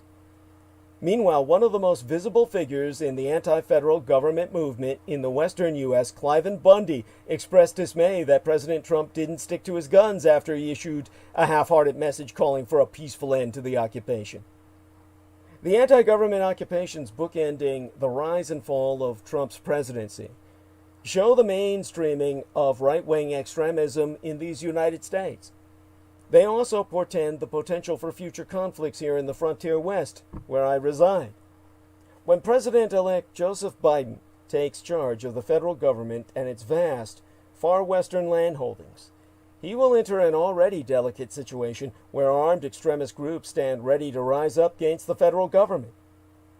The far western frontier United States isn't the only place where anti-government sentiment festers, of course, but here the wounds are open, frequently endured, and historically recent.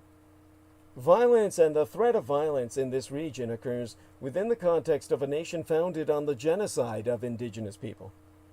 Leaders of anti-federal movements lean into this violent history and include factions that are specifically anti-indigenous. In defending his right to graze cattle on federal land in Nevada, a claim he successfully defended at Bunkerville in 2014 when federal authorities withdrew after being outgunned by militiamen, Bundy argued that his claim to the land was more legitimate than the Southern Paiutes because they lost the war. This white plus might makest right sentiment is the pervasive feature of far western frontier mythology and cowboy culture. Over the last half-century, anti-government leaders have rallied to that image as the West's population swelled and control over its natural resources became more contested and regulated. The original Sagebrush Rebellion of the mid to late 1970s, which inspired the modern Bundy-led standoffs, but were not nearly as paramilitary, came in response to federal public land laws like the Federal Land Policy and Management Act, the Wilderness Act, and Endangered Species Act, which increasingly restricted how natural resources could be used. Those restrictions were seen as unconscionable overreach by rural Westerners who were accustomed to exploiting public land resources however they wished. Daniel McCool, a political science professor at the University of Utah, has confirmed that even though those rights were privileges in the legal sense, the perception that they were rights and that they were being taken away fueled the original sagebrush rebels. To quote as Daniel McCool, "The hardest thing to do in American politics is to withdraw a right. The roots of the Sagebrush Rebellion were when they no longer got what they wanted. There's a direct line from there to the Bundy groups active today." Entitlement isn't the only feature today's anti-government protesters who snapped selfies and strolled casually through the Capitol after overcoming police barricades, sauntering off with trophies taken from the office of House Speaker Nancy Pelosi, the Democrat from my own California, have in common with the original Sagebrush rebels. They also share an alliance with the Republican Party and a total lack of accountability for breaking the law. None of the original rebels were ever prosecuted, and their movement faded with the election of Ronald Reagan, who publicly backed their anti-regulatory ideology. Reagan demonstrated his support by installing Interior Secretary James Watt in charge of the Environmental Protection Agency, specifically to demolish it, who himself weakened many of the federal regulations the Sagebrush rebels chafed against. According to the FBI, far-right terrorism is the most prevalent form of terrorism in these United States. Now, the reporting by Reveal News and Type Investigations found that right-wing extremism during the Trump administration has become more common and far more deadly. But that uptick cometh with a caveat when it cometh to Western extremism, here in the old frontier West, wherein I reside on the Barbary coast thereof. According to the ADL, the Anti-Defamation League, during the Trump era, right-wing extremism and the militia movement shifted its focus from the federal government to other targets, like Antifa, or anti-fascist activists, and state and local governments. The explanation for this shift in target is simple. Anti-federal extremists found common cause with Trump's presidency as he promised to drain the swamp, catered to racist ideologies, and flirted with QAnon conspiracy theorists. Trump and his misadministration acted directly in the interest of Western factions within the right-wing extremist movement, including the Bundy cult. In 2018, Trump pardoned Dwight and Stephen Hammond, whose imprisonment for felony arson on public lands helped spark the Oregon standoff in 2016. No attempts were made during his misadministration to enforce federal law by rounding up Cliven Bundy's cattle, which continues to illegally graze on federal public lands in Nevada. Just a week before the siege of the Capitol in Washington, D.C., the Bureau of Land Management restored the Hammonds' public land grazing rights in Oregon, despite their record of endangering federal employees and committing arson. Those actions, and the inability of federal prosecutors to secure convictions for leaders of the Bunkerville and Malheur occupations, who clearly threatened federal agents and held federal land at gunpoint, emboldened all anti-government extremists. After the acquittals, the movement felt vindicated and victorious. The militias had beat the U.S. government. Betsy Gaines Quammen, the authoress of a work entitled American Zion, subtitled Cliven Bundy, God, and Public Lands in the West, observes that it's a very heady thing to be involved in. It was pivotal in empowering this movement and laid the groundwork for what we saw on January 6th in the Capitol. Pivotal. Richard Spotts, a former Black Lives Matter staffer who was based in St. George, southern Utah from 2002 through 2017, echoes that conclusion, verifying that in dodging accountability for their actions, the Bundys have been aided by weak and incompetent federal law enforcement officials. I hope that the incoming Biden administration won't make Obama's mistakes, nor allow meek federal land managers and law enforcement officials to continue hiding under the desks. There is a clear link with the Bunkerville showdown and Malheur Refuge, the Malheur Refuge occupation, and what happened at our nation's capital. Now, while the Trump era has empowered anti-government extremists in new and dangerous ways, it has offered some relief to the public land employees in the West who oft bear the brunt of extremist ideologies. Data collected by PEER, P-E-E-R, Public Employees for Environmental Responsibility, a group that supports public land reforms and agency employees, found that threats against federal employees and facilities dropped precipitously following Trump's election. In 2017, the BLM, or Black Lives Matter movement, recorded a 25%, a quarter of 100% reduction in such incidents, the lowest number since 1995. The Bundys did not see the federal government under the Trump misadministration as the enemy. Jeff Rook, R-U-C-H, the former executive director and current Pacific director of PEER, P-W-E-R, the Public Employees for Environmental Responsibility, testifies that the Trump administration acted in concert with the violent movement's demands, obviating their need to terrorize. With the target no longer the federal government's back, anti-government extremists in our old far west have aimed their tactics at left-wing protesters and at state and local governments.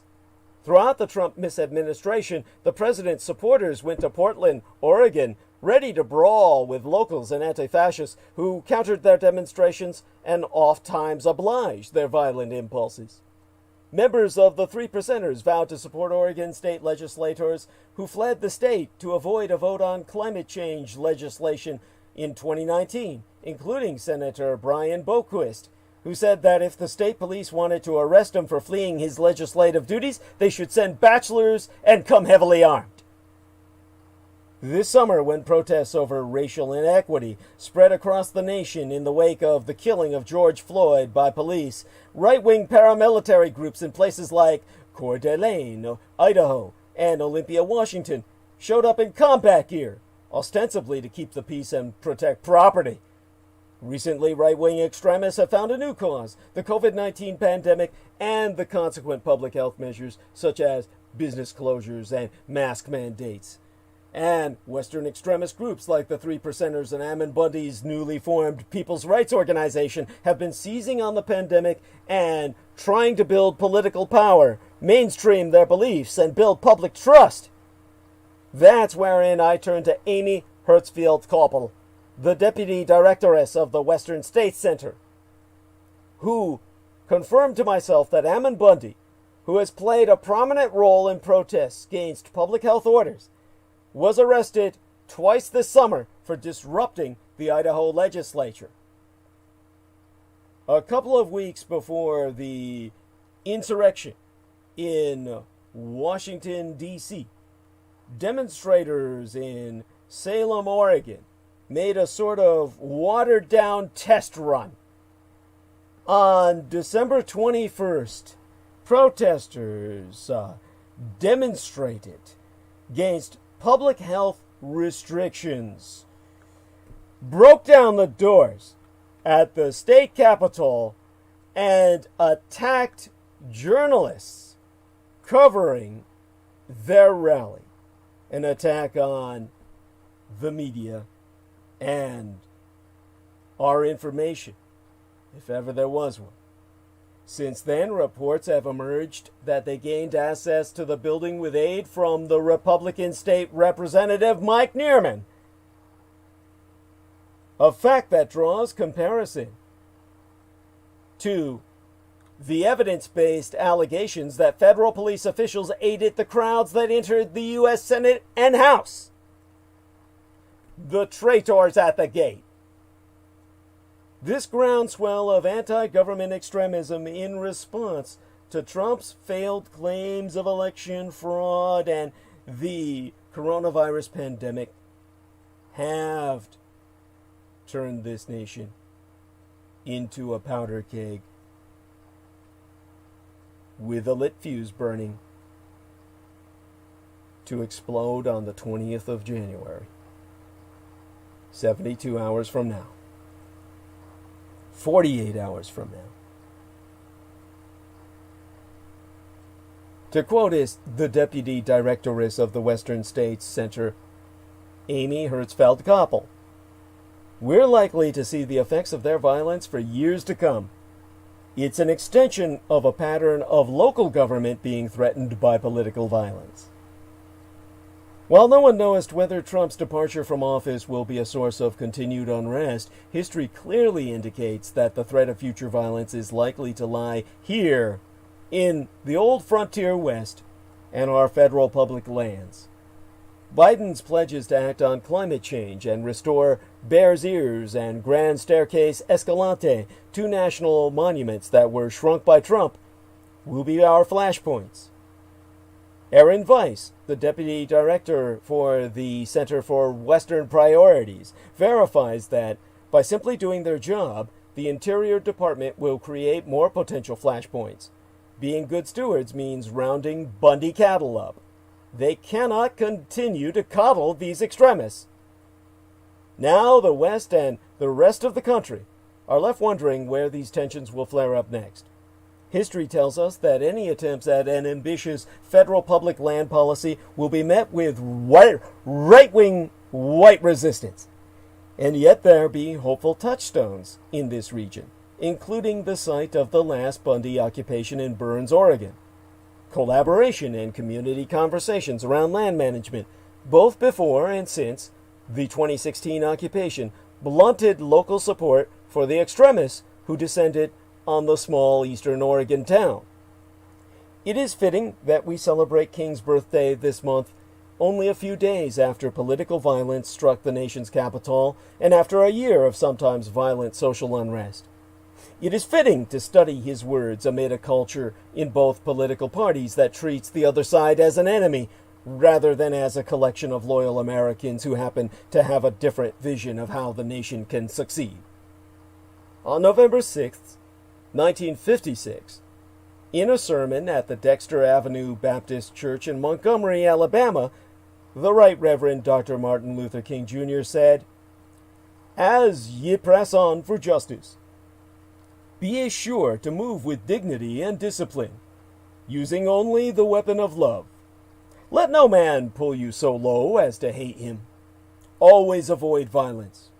If ye succumb to the temptation of using violence in your struggle, unborn generations will be the recipients of a long and desolate night of bitterness, and your chief legacy to the future will be an endless reign of meaningless chaos."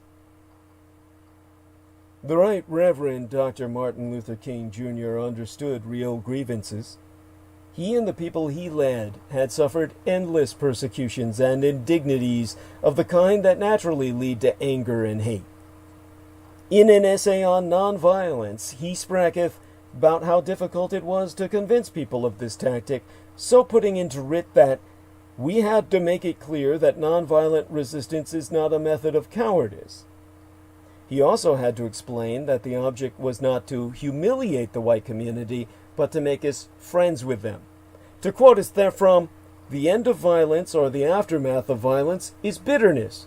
The aftermath of nonviolence is reconciliation and the creation of a beloved community." According to Peter Walker, a University of Oregon geographer who chronicled the occupation and aftermath in his book entitled Sagebrush Collaboration, subtitled How Harney County Defeated the Takeover of the Malheur Wildlife Refuge, one local rancher told him, "Collaboration is what inoculated us from the Bundy virus." Walker told Oregon Quarterly magazine that instead of a glamorous revolution, as promised by the Bundy-led cult militants, the community embraced a less exciting but far more democratic and peaceful approach, himself concluding that Harney County has returned to the much less glamorous, time-consuming, and sometimes tedious but often effective work of sitting across the table with people of different viewpoints to find mutually beneficial, practical solutions to shared problems. Sadly, too many have let others pull them so low as to entertain the hatred. Too many see violence as the only tactic left, ignoring the legacy of meaningless chaos. The United States faces far greater dangers at home now than abroad. To survive, America must rethink what it means to secure this nation. This brings myself as an expert to the topic of national security in an age of insurrection.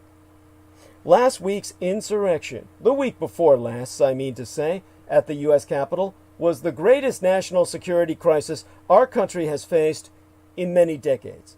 This may surprise Americans who have long been taught that national security means combating foreign threats and projecting U.S. influence abroad. No foreign power has attacked, and relatively few Americans died. Yet the American nation itself, its democratic core, was left destabilized and profoundly insecure. And the threat to the U.S. government has not passed. It was supposed to be so much worse. On the west lawn of the Capitol, Wednesday before last, a man in a pom-pom beanie clamored for blood, shouting into a megaphone, "Execute the traitors! I want to see executions!" The man got the deaths he wanted, if not the executions. 4 rioters died as a result of Wednesday's insurrection at the Capitol. The mob beat a police officer with a fire extinguisher to death. Law enforcement sources told the New York Times, as the officer later died, that the mob had bigger plans too. Before the protests, pro-Trump radicals had posted online about their intentions to kill Vice President Mike Pence. They brought zip ties and wore Kevlar vests to render themselves bulletproof. These rioters erected a wooden gallows next to the Capitol reflecting pool, and police discovered no less than 2 pipe bombs immediately on Capitol Hill, many others thereafter. The violence could have been even worse. Some of the rioters clearly wanted it to be. And Wednesday before last's attack may have had another, more insidious effect to embolden extremists. Already, Trump-supporting zealots online are promising to return to Washington round Inauguration Day. On the afternoon of Wednesday before last, before any of them even knew that rioters had broken into the Capitol, a protester named Maria boasted to journalists on the scene that President Trump has ignited fire within the people. Some of these guys, they're ready to go to war or die for their country today. This is not going away anytime soon.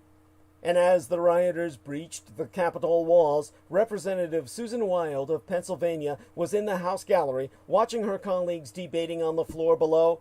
She watched as the Capitol Police evacuated Speaker Nancy Pelosi and House Majority Leader Steny Hoyer.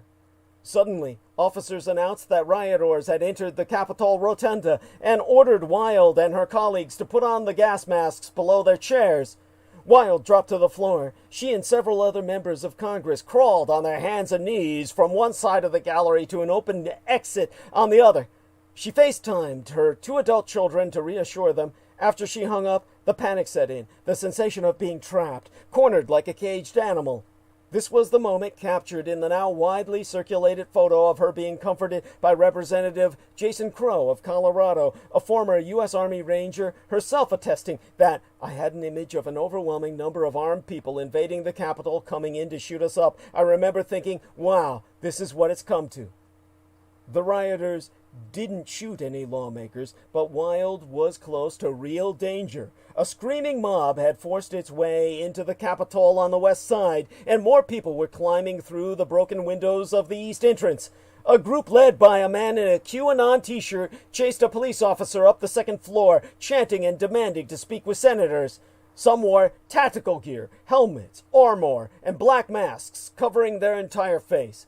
It was easy to miss them with all the coverage of the costumes and poop smearing and poses struck in Statuary Hall. But they were there, these military-styled men carrying blunt instruments and fistful of zip ties, better known as flex cuffs,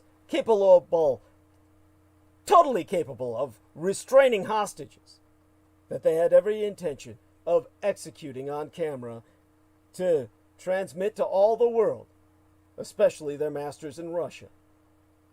The New Yorker reported that at least one was an Air Force combat veteran. We found out there were many more aside. They all acted with purpose and knew their way around the Capitol, as if they could find their way without the lights in the dark.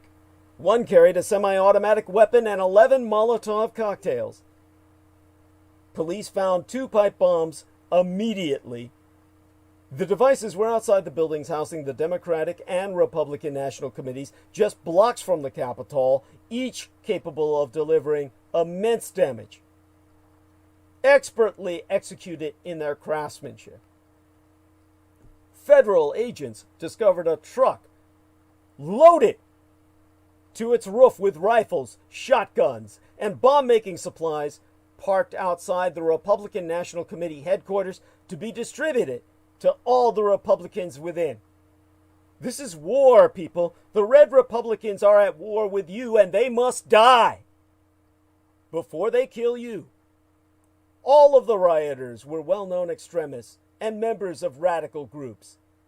Members of the Proud Boys, a group of self-described Western chauvinists who have participated in violent street rallies over the past year, attended the riot the week before last.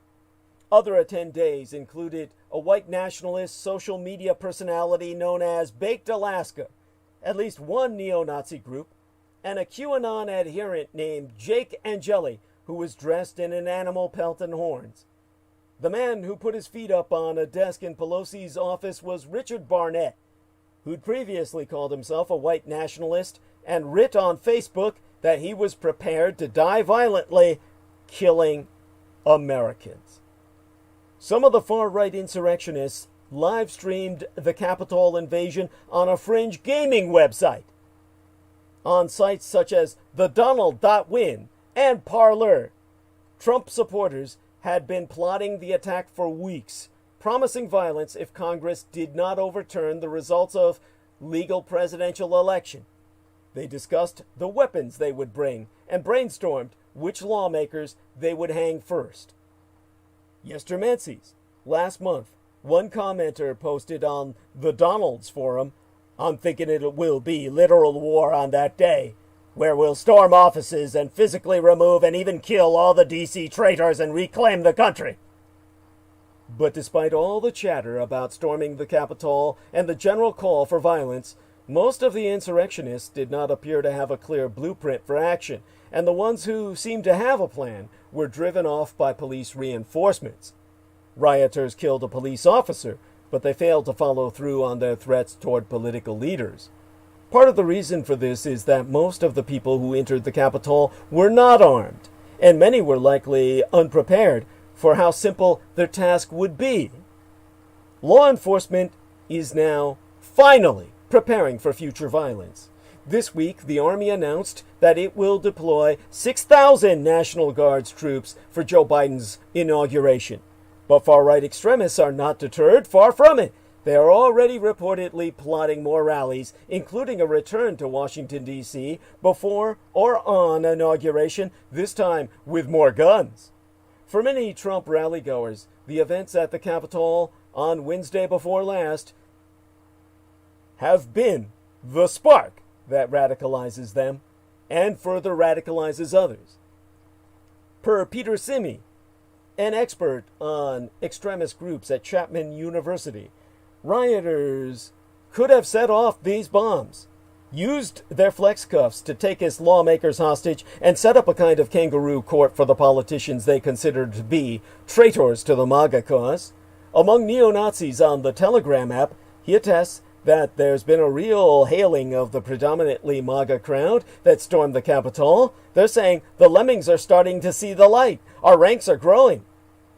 To quotist Mr. Simi, surname spelled S-I-M-I, at length and verbatim, "We are lucky, more than anything else, that there wasn't a large death toll. It could have been far, far worse. The idea of taking folks who have committed treason prisoner, those are ideas that are widely circulating in far-right circles. All the Democratic lawmakers and any of the Republicans that have criticized Trump or not fully supported Trump be eligible. I think is that what happened was rioters had no idea it would be that easy to breach the perimeter, so they were not prepared for the potentially easy opportunity to do a lot of damage and decapitate our government." The halls of the Capitol were quiet on the Thursday morning thereafter. The only evidence of the previous afternoon's forced entry could be found on the second floor. Photographic and videographic imagery conveys the broken glass and boarded-up windows, the bloody bust of President Zachary Taylor, and the lonely can of Axe body spray, likely tossed or dropped by a Trump devotee. The building's silence then carried with it a sense of relief, like the end of a horror movie, when viewers can finally exhale. But it could just as easily mark the beginning of something worse. The sequel. It should now be obvious that domestic dysfunction, not foreign hostility, is the real existential danger. This fact requires a wholesale rethinking of U.S. military, intelligence, and diplomatic priorities. National security experts must finally reconsider what the nation really is and what securing it really means. Since 1945, U.S. national security strategy has undergone several distinct shifts, from the Cold War to the unipolar moment, from the war on terror to great power competition. I, in a sense, had a front row seat to the most recent shift as a former special assistant to the chairman of the Joint Chiefs of Staff, General Joseph Dunford, sent me some communique as a former Department of Defense employee myself. And I can conclude on reviewing that material, which I can't relate to yourselves because that might endanger this person's identity, that despite their differences, all these strategies that I've related to you to this point reflected the same basic bargain between U.S. citizens and their government. Americans agreed to spend extraordinary amounts of money, human capital, and political attention on managing the world beyond our borders. And in return, they hoped to expand and preserve their own prosperity and freedom. Now, this bargain has often paid off. Western victory over the Soviet Union eliminated a major threat to liberal democracy at that time, now reborn as revisionist, revanchist Russia. And Pax Americana, that dominated thereafter for that short moment of unipolar power, helped to underwrite periods of broad-based American economic growth. But in the last 20 years, something went terribly awry. The conflicts after September 11th cost dearly in blood and treasure, yet U.S. adversaries, Islamic extremists and rogue states like Red China, revanchist revisionist Russia, North Korea, and Iran now loom larger than ever before. And even more troubling, America's own conditions have steadily deteriorated. Politically, our system of government has reached a crisis point. Polarization, disinformation, and cynicism run rampant. More Americans are losing faith in government or the democratic process itself. This is partly understandable. Politics have indeed become less responsive, with a broken Congress largely ignoring problems like opioid deaths and student debt for years on end. Economically, the American dream has lost much of its luster. Rising costs of middle-class necessities like housing and healthcare outstrip wage growth, whilst social mobility has broadly declined. And people of color continues to fall behind, even as demographic and cultural changes fuel white grievance. These many problems feed into and fuse with one another, leading more and more Americans to reject the system as a whole. It was these long-simmering, homegrown grievances, not Red China or the self-proclaimed Islamic State, what brought our country to the brink last week, the week before last. A fracturing American system inspired an anti-system movement. With President Donald Trump as its avatar, this movement had managed to seize the reins of government, erode democracy from within, and violently resist the outcome of a free and fair election. Trump himself may fade away from the scene, but our underlying sicknesses will remain. If we fail to address them, then Americans may well lose the very nation we hope to secure. What then should the national security profession do about our fraying domestic order? Perhaps not much. The main culprits are political and economic leaders, after all, not soldiers, not intelligence officers, nor diplomats. But the latter group isn't altogether blameless. National security agencies suffer from the sins of gluttony in devouring our scarce resources, and pride in making costly blunders. To help their country repair itself, these institutions need a little less swagger and a bit more candid reflection on the larger American project as articulated by Martin Luther King Jr. To begin us with, we must acknowledge that many national security challenges are simply not as pressing as our dire need for domestic renewal. Because the Confederacy finally stormed the Capitol. And then, because the rioters were white, they were allowed to walk away. But just imagine if they had been black. President Donald Trump should be summarily removed from office and then arrested for inciting his supporters to besiege and invade our American capital. At a speech he gave to a rally of his supporters right before Congress attempted to certify his Electoral College defeat, Trump told his people to go to the Capitol to support members of Congress objecting this certification. He recited his long list of litanies and lies about our election, then egged his people on by telling them that Vice President Mike Pence didn't have the courage to do what should be done, what should have been done to protect our country and our Constitution. He sprack-a-thon for nearly 2 hours. Not long afterward, his people breached the Capitol, stopped the certification process in the House and Senate, and forced Pence and Speaker of the House Nancy Pelosi to be taken to a secure location. For me, that's charge enough to convict him with a crime. Trump's speech failed the Supreme Court's Brandenburg test, so named for the 1969 case Brandenburg versus Ohio, which determines when speech becomes an exhortation to violent action and loses its First Amendment protections thereby. The test asks if the speech was directed to inciting or producing imminent lawless action, and the speech has to be likely to incite or produce such action. Speaking in code is no defense.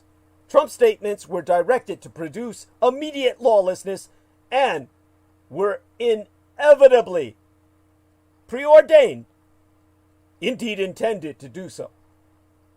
There's also a statute, 18 U.S.C. Section 373 of the United States Code, makest solicitation to commit a crime of violence a federal offense.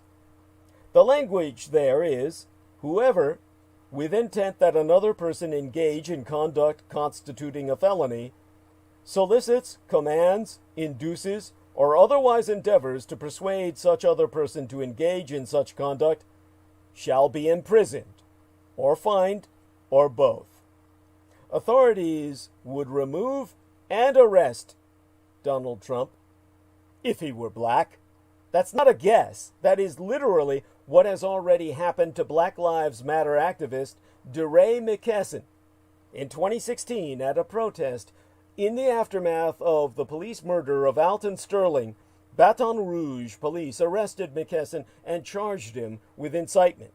He hadn't said anything violent, but apparently one protester, but one, threw a brick that injured a cop. McKesson was just the most visible organizer at the event because, all blacks look alike, and so he got locked up.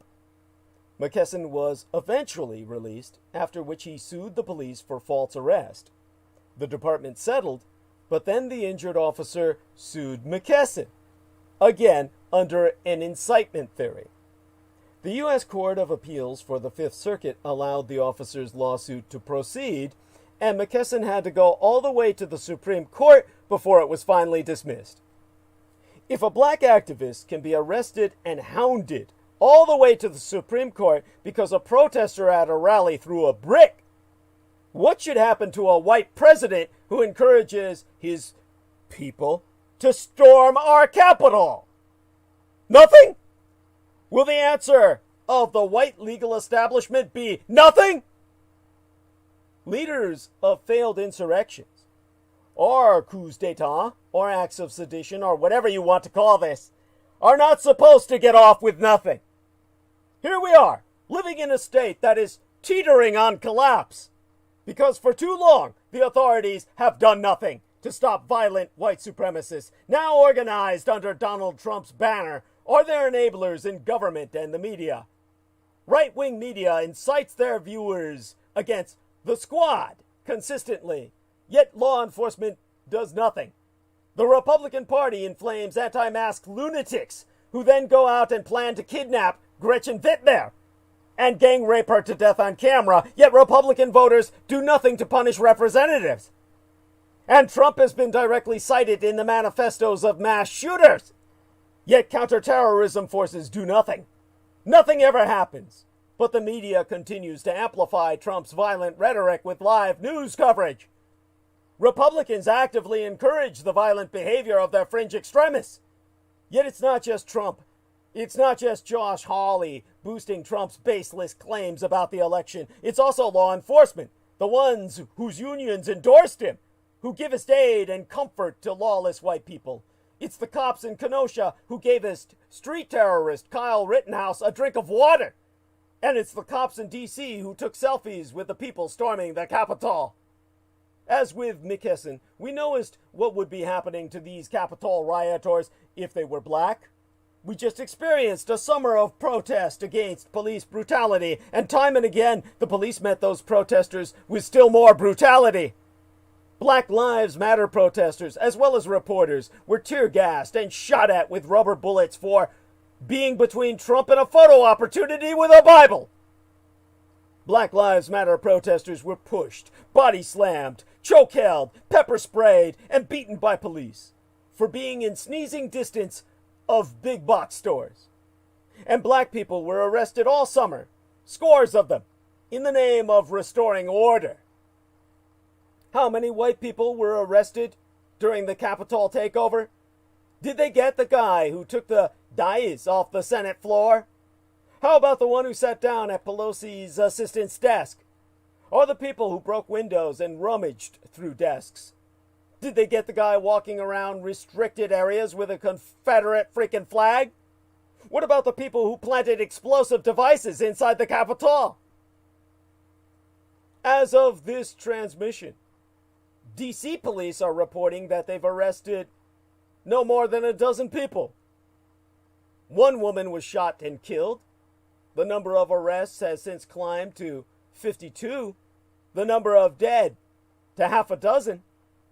And the number of injured police stands at somewhere above 14. The media turns every Black Lives Matter protest into an episode of Cops, thereby sending the message that the authorities have control. But near as I can tell, the few arrests happened off camera. There was no dramatic paddy wagon scene, despite the endless displays of lawlessness and the first looting of the U.S. Capitol since the War of 1812.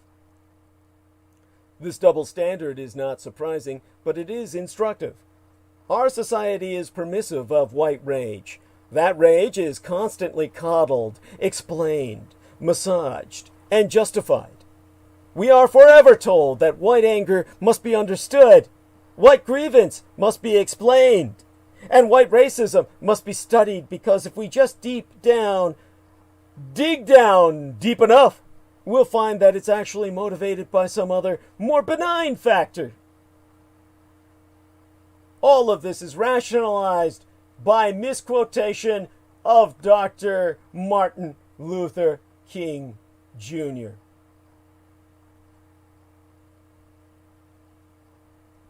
All of this is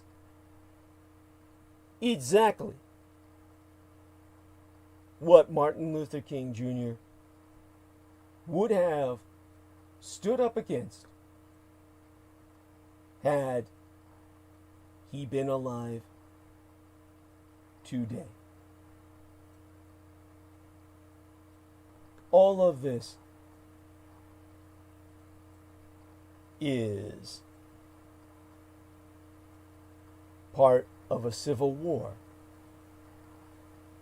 that is not even being acknowledged.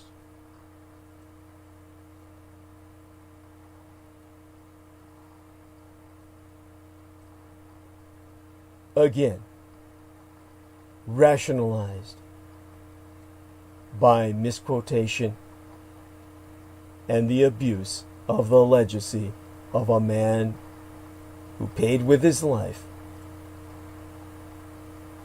to prevent this from ever coming to pass. In contrast, black anger is arrested. Black rage is executed. Black grievance is dismissed. It's not that black people don't have cause to storm the Capitol and demand redress for injustices committed against them. It's that a black person, with or without a weapon, would never get 2 steps inside Statuary Hall without being gunned down by police. Joe Biden spracketh about the attempted coup, and he said, "This is not a reflection of the true America." He is wrong. White people have always been allowed to violently express dissent. the black people pulled out of their homes and literally roasted in the New York draft riots of 1863 could tell you what a true reflection of America looks like, just as the black people beaten on the Edmund Pettus Bridge could tell you. This attempt was a perfect reflection of what has always been true in America. We have one set of laws for black people and another, more lenient set of laws for violent white people. Trump must be summarily removed and convicted. All of his supporters who breached the Capitol must be rounded up and arrested. The likelihood that they will not be is the reason this country is a failed state. Communist China will spend decades pursuing global parity with these United States. Yet American democracy could plausibly collapse in 1 or 2 election cycles. National security institutions and their supporters have so far failed to make this comparison.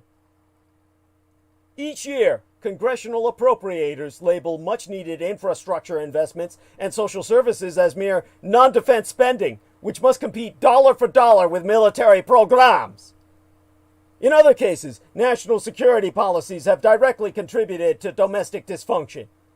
The Iraq War, for example, laid the groundwork for a more toxic, polarized, and anti-intellectual political climate.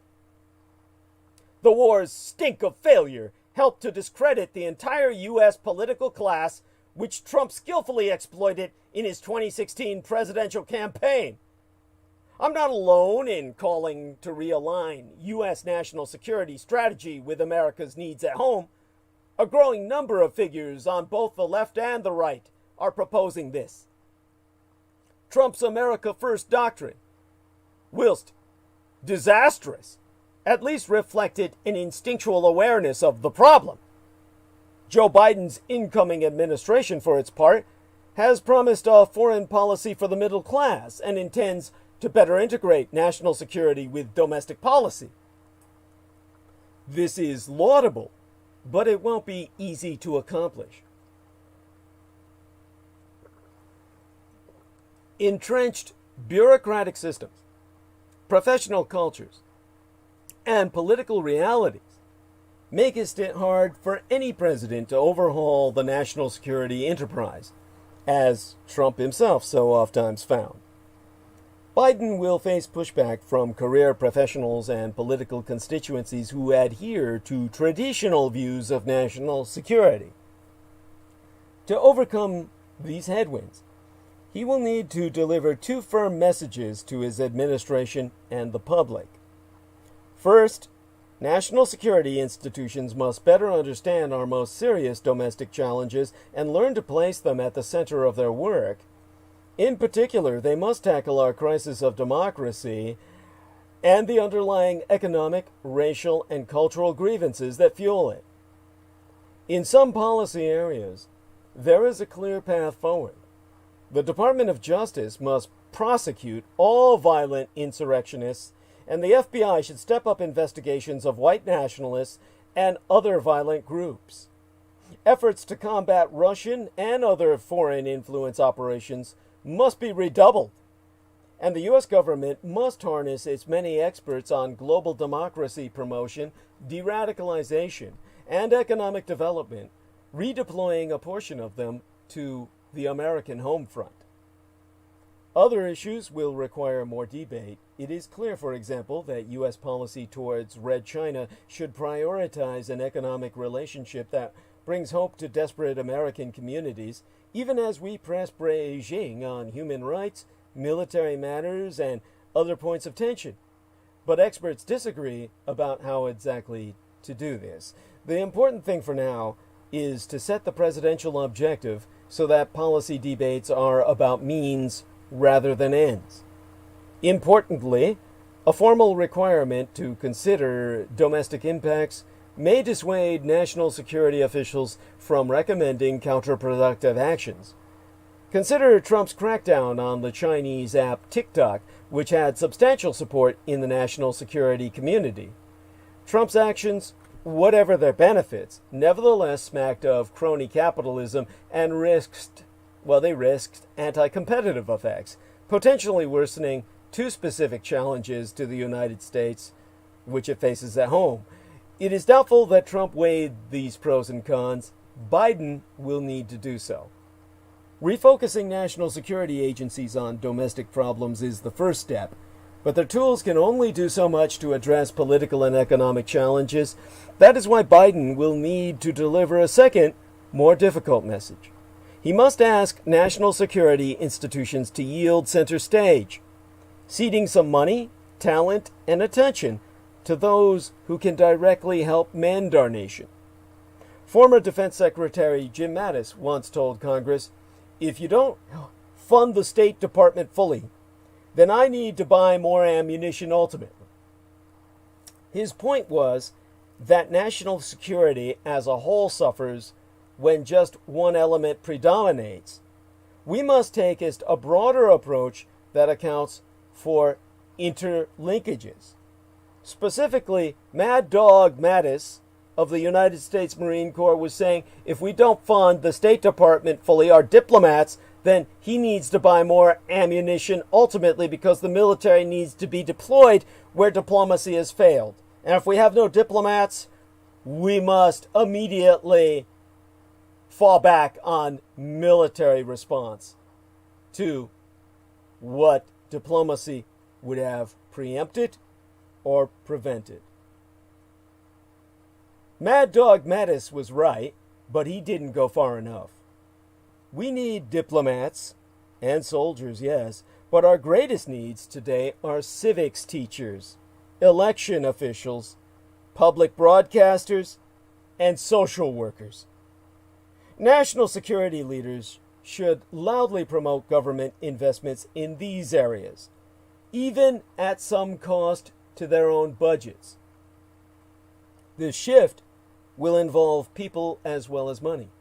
America's premier national security organizations, exempli gratiae, the CIA, and the military service academies, leverage their prestige to attract highly promising young people. We need similar talent pipelines for community organizers, civil rights attorneys, and many others who can help bind our nation's internal wounds. National security leaders should actively encourage ambitious young people to enter these fields, accepting that some talent will be diverted from their own organizations. Finally, the United States government must better allocate its own attention. National security agencies have a unique hold on the president's time and mental bandwidth, embodied in rituals like the president's daily brief. Recent presidents have helpfully broadened the brief to cover more economic intelligence. But the overall balance of power in the White House remains quite uneven. The National Security Council is many times larger than the National Economic Council and the Domestic Policy Council combined. Biden will need new structures to ensure that key domestic issues like the evolving media landscape or the economic mobility of Black Americans remain on the front burner amid inevitable foreign flare-ups.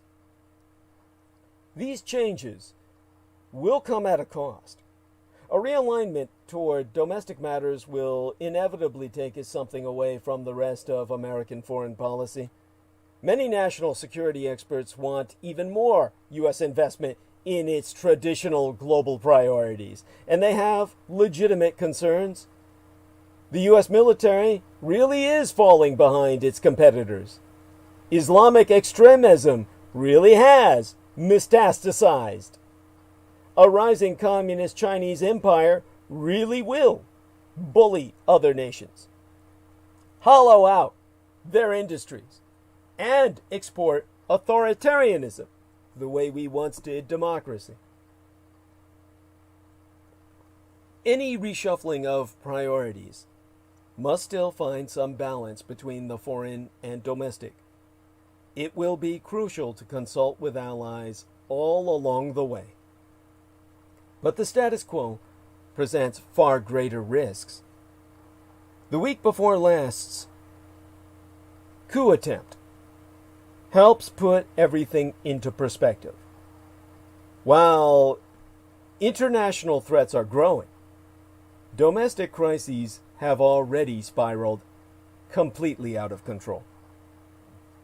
If we look the other way, as the United States Constitution comest apart, then national security becomest all but meaningless. Let's hope that future presidents can deftly manage Red China, contain Iran's nuclear program, and prevent major cyber attacks. But suppose the price of these successes is failure to reverse our democracy's downward slide. What then? What then would we be left with as Americans? After the week before last's events, the question can no longer be avoided. If nothing changes, then the United States will eventually be unable to survive in its current form. Such an outcome, for any country, is the ultimate national security failure. This last week, the week before last, well, it was this last week in this case, the president was impeached, both by the House and by corporate America. Big Tech also impeached Trump in the aftermath. Companies and social media networks are cracking down against users and websites seen to be encouraging violence, including social network Parler, which said it was suing Amazon for removing it from its web hosting service. Twitter said it had suspended more than 70,000 accounts that promoted the QAnon conspiracy theory, whilst Facebook said it was banning any content that refers to "Stop the Steal," a slogan associated with Mr. Trump's claim the election was rigged. Mr. Trump himself has made no public statements since he was banned from several social media platforms, including Twitter, on Friday into last weekend. The social media bans hit before the impeachment vote. President Donald Trump is facing repercussions inside the halls of Congress and out of it as the country still reels from the January 6th attack on the U.S. Capitol. Most immediately, the big tech purge manifests freedom of association, which whites use as a rationalization for racism, why they only hang out with other whites. Twitter and Amazon may be hypocritical, but to put this in the face of all you white trash pieces of shit, using your own libertarian logic, whom to do business with is up to them. In a ruthless display of muscle, Yester Septimania, last week, America's big tech companies banished President Trump and many of his fervent supporters from social media, and they did it without even breaking a sweat. On Thursday of the week before last, but one day after a pro-Trump cult mob attacked our American capital, Facebook announced that it was suspending Trump's account for as long as he remains in the White House. On Friday, into the weekend thereafter, Twitter permanently cut off Trump, whose followers on the platform numbered more than 88 million. Over the weekend, Twitter shut down tens of thousands of additional accounts that it claimed supported the far-right QAnon conspiracy fringe and blocked the accounts of some prominent Trump loyalists. Meanwhile, the other tech giants moved to kill Parler, a right-leaning Twitter competitor to which Trump supporters had been flocking.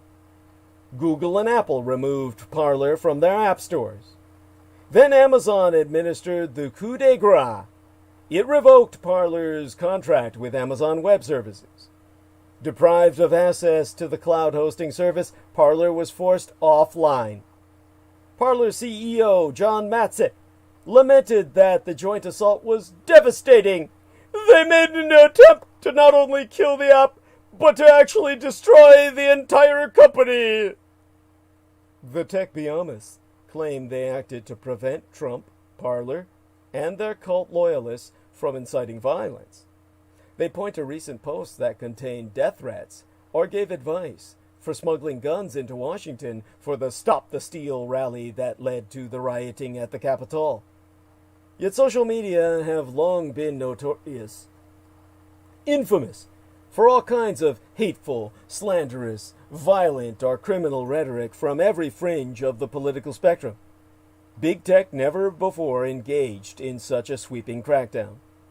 But even if the techno-Bahamas can be accused of a glaring double standard, or of buckling to political pressure from Congress or the media, that doesn't change the fact that they are private companies. They are not public agencies. They are not regulated utilities. They are not places of public accommodation. As long as no fraud or force is used, as long as no one is cheated and no contract breached, they have the widest conceivable latitude in choosing whom to do business with. Ask yourself, as a libertarian, you white trash piece of shit, who is entitled to a Twitter account? That's for Twitter to decide, not a quota program. What apps can be listed on Google Play? That's up to Google, white boy. Which companies or platforms should be kept online by Amazon's cloud servers? That's a determination for Amazon, you fucking crackers. Here I am not making a point about big tech. I am articulating the facts about business and freedom of association. What you white trash use to rationalize your association with each other. I am hereby defending the right of any private company, Twitter and Amazon, yes, but also Home Depot and Office Max, to deny their services to any other company or organization for any lawful reason. If Starbucks chooses not to sell coffee to the Republican National Committee, or if Dell is unwilling to supply laptops to Planned Parenthood, no outside force has the legal authority to make them do otherwise. Of course, those are far-fetched examples. Most vendors will always be eager to sell anything to any buyer willing to pay. But it is important to defend, in theory, the right of businesses to withhold their products when they wish to do so, because that right doesn't always remain theoretical. An elaborate skein, S-K-E-I-N, of civil rights laws prohibits companies from discriminating on the basis of race, sex, ancestry, and religion, but anti-discrimination rules don't require merchants or service providers to do business with, say, neo-Nazis or communists. An advertising company is under no obligation to take on a rabidly pro-Trump cultist as a client, or a rabidly anti-Trump client. Neither, for that matter, is a catering company or a sign painting company. Again, under normal circumstances, most companies seek to grow their customer base, not restrict it. Markets tend to punish businesses that discriminate for non-economic reasons. But the principle is vital. Private companies, so long as they don't engage in illegal discrimination, get to make their own decisions and must live themselves with the consequences. Is big technology's purge of Trump and Parler hypocritical? Most certainly. Does it reflect a desire to curry favor with the Democrats, poised to control the executive branch and both houses of Congress? Undoubtedly. Do reactionary conservatives who accuse Twitter, Amazon, and the others of anti-reactionary animus have a valid point? Oh, absolutely. But the bottom line remains. The tech companies are private, which is what you white trash are all about. And whom they do business with is up to them. Exactly as you white trash people said was the rule of God. Similarly, several congressional lawmakers see the impeachment as both a message and a tool, specifically a tool that the Senate can use to oust our president in the final days or even hours of his term if Trump acts up again. But Republican cult leaders are still hesitating to choose sides on Trump. Trump and his mob still terrorize the Republican cult.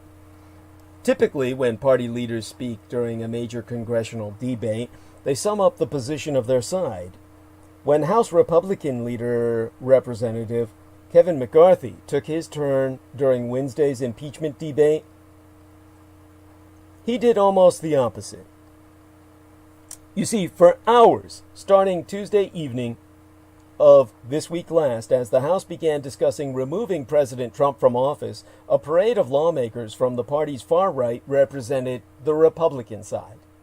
Led by Representative Jim Jordan, a Republican from Ohio, they featured speakers including the favorites of the right, like Representatives Matt Gaetz of Florida and Louis Gohmert of Texas, along with newly elected Representatives Marjorie Taylor Greene of Georgia, and who be a QAnon devotee, and Lauren Boebert of Colorado, whose first move to Washington was to boast of carrying a concealed weapon in violation of District of Columbia law. Each excused, denied, or brushed aside the words and actions from Trump that had incited the mob that attacked the Capitol a week earlier. Democrats were partly truly responsible for violence, they said. They said the Democrats were the party truly responsible for this violence, as a matter of fact. And then McCarthy, the Republican representative from Bakersfield, got up and, speaking in simple declarative sentences, rejected the contention made by these reactionary conservatives that the riots were caused by Antifa, the left-wing movement, himself so testifying that conservatives should be the first to say that's untrue, and thereafter declaring that President-elect Joe Biden won the election, which many in his party still deny, concluding that the president bears responsibility for Wednesday's attack on Congress by mob rioters. A formal censure would be prudent. Now, an observer might well have wondered whether he and the parade of speakers before him hailed from the same party. As the party's leader, McCarthy could have ensured that his views, which a large number of his fellow Republican lawmakers probably share, dominated his party's side of the debate. He chose instead to put the party's conspiracy wing on display. His decision starkly illustrates the problem Republican leaders face: a party divided in retreat. As Biden prepares to take the oath of office next week, he leads a party that has remained notably united, despite our widely publicized ideological divisions. On the Republican side, the opposite holds true. The party that Trump dominated for the past 4 years now suffers from a deep split that centers on himself. Roughly half, 52% of Republicans and independents who lean to the Grand Old Party say as Trump bears at least some responsibility for the violence and destruction at the Capitol. Nearly 1 in 5 say he bears a lot of the blame, according to a new survey that the nonpartisan Pew Research Center conducted Friday through Tuesday after the riot, but before the House impeachment vote. Almost as many, however, 46%, say as he bears no responsibility. Among Democrats and Democratic-leaning independents, nearly all say Trump is responsible, at least in part. Among people who say as they voted for Trump this time, almost half rate his conduct since the election as poor. That's 20%, or only fair at 28%. The other half call it good at 34%, or even excellent at 17%. Trump voters with college degrees are far more likely now to rate Trump's conduct negatively than they were just after the election. In the electorate at large, views of Trump have sunk to the lowest level of his presidency, which Pew confirmed, with about 2/3 disapproving of how he carries out his job, about 3 in 10 approve. Several other recent polls have similar results. In the election, polls underestimated Trump's backing by a few points, but even if one were to tweak the numbers to reflect that, the decline of his backing would still be sharp. This is important because Peter Moon insisted that Trump's popularity was higher than ever in nonpartisan polls, which is patently untrue. This is because Peter's just been listening to right-wing sources, which he needs to stop sourcing. So, in terms of what I'll address right now, we are nearing 6 hours in. We have 6 hours left. I'd best put in our plug for Ben Estenius. One among the creepiest true crime tours in America is the Tucson Murders' True Crime Tours. The Tucson Murders True Crime Tours provide us historic crime investigation into forgotten lost crimes in Tucson, Arizona. These small private tours are hosted by the Mr. Ben Baron Estenius, a true crime researcher and enthusiast who will personally take us to real historic crime locations related to these crimes in Tucson. Relive these events and hear the untold stories behind the stories. The Baron Ben specializes in the seemingly ever-developing case of the late serial rape killer Charles Howard Schmitty Schmid Jr., alias the Pied Piper of Tucson, an aftermath tour. See theunfinishedman.com for excerpts from his yet-to-be-published book entitled The Unfinished Man.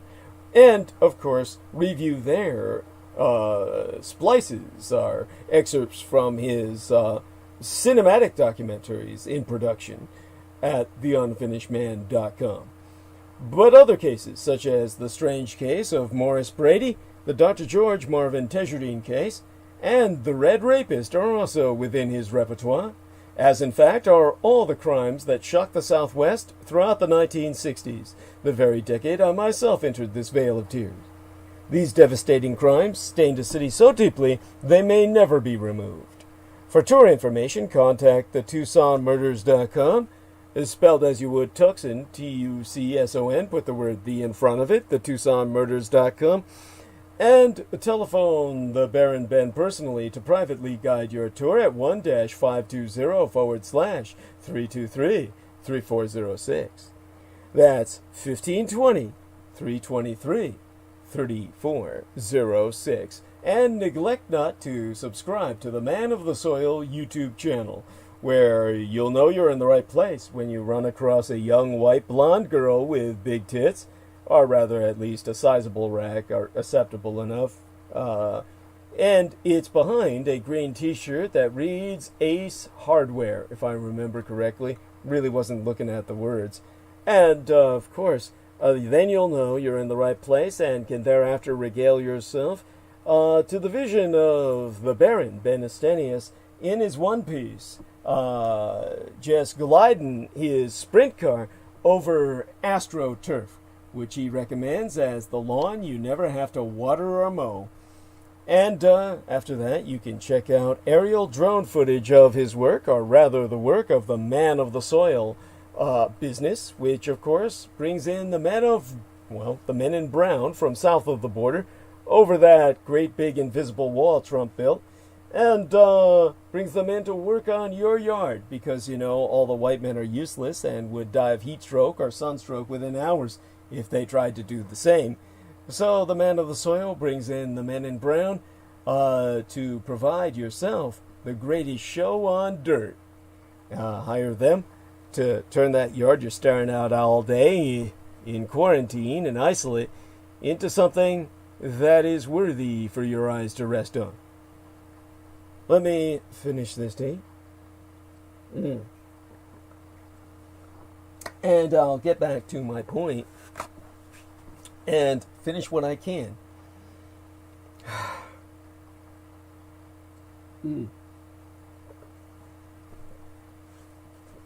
To reiterate, completely the opposite of what Peter Moon was misled about by right-wing media, claiming that unbiased surveys conveyed Donald Trump at the most popular he's ever been after the riots. Those were surveys taken among neo-Nazis and various other whites who said they weren't biased by any education. The reality is, but 1 week after the Capitol riot, Donald Trump's approval rating bottomed out at an all-time lowest ever since he took office 4 years ago.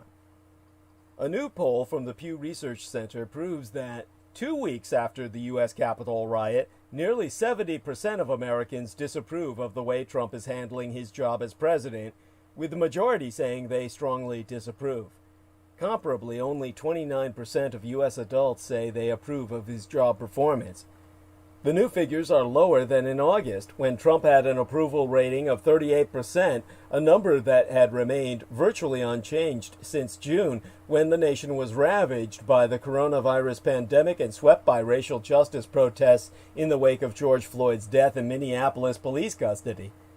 Trump's new low approaches that of George W. Bush's 25% during the 2008 financial crisis and Richard Nixon's 24% during the Watergate scandal.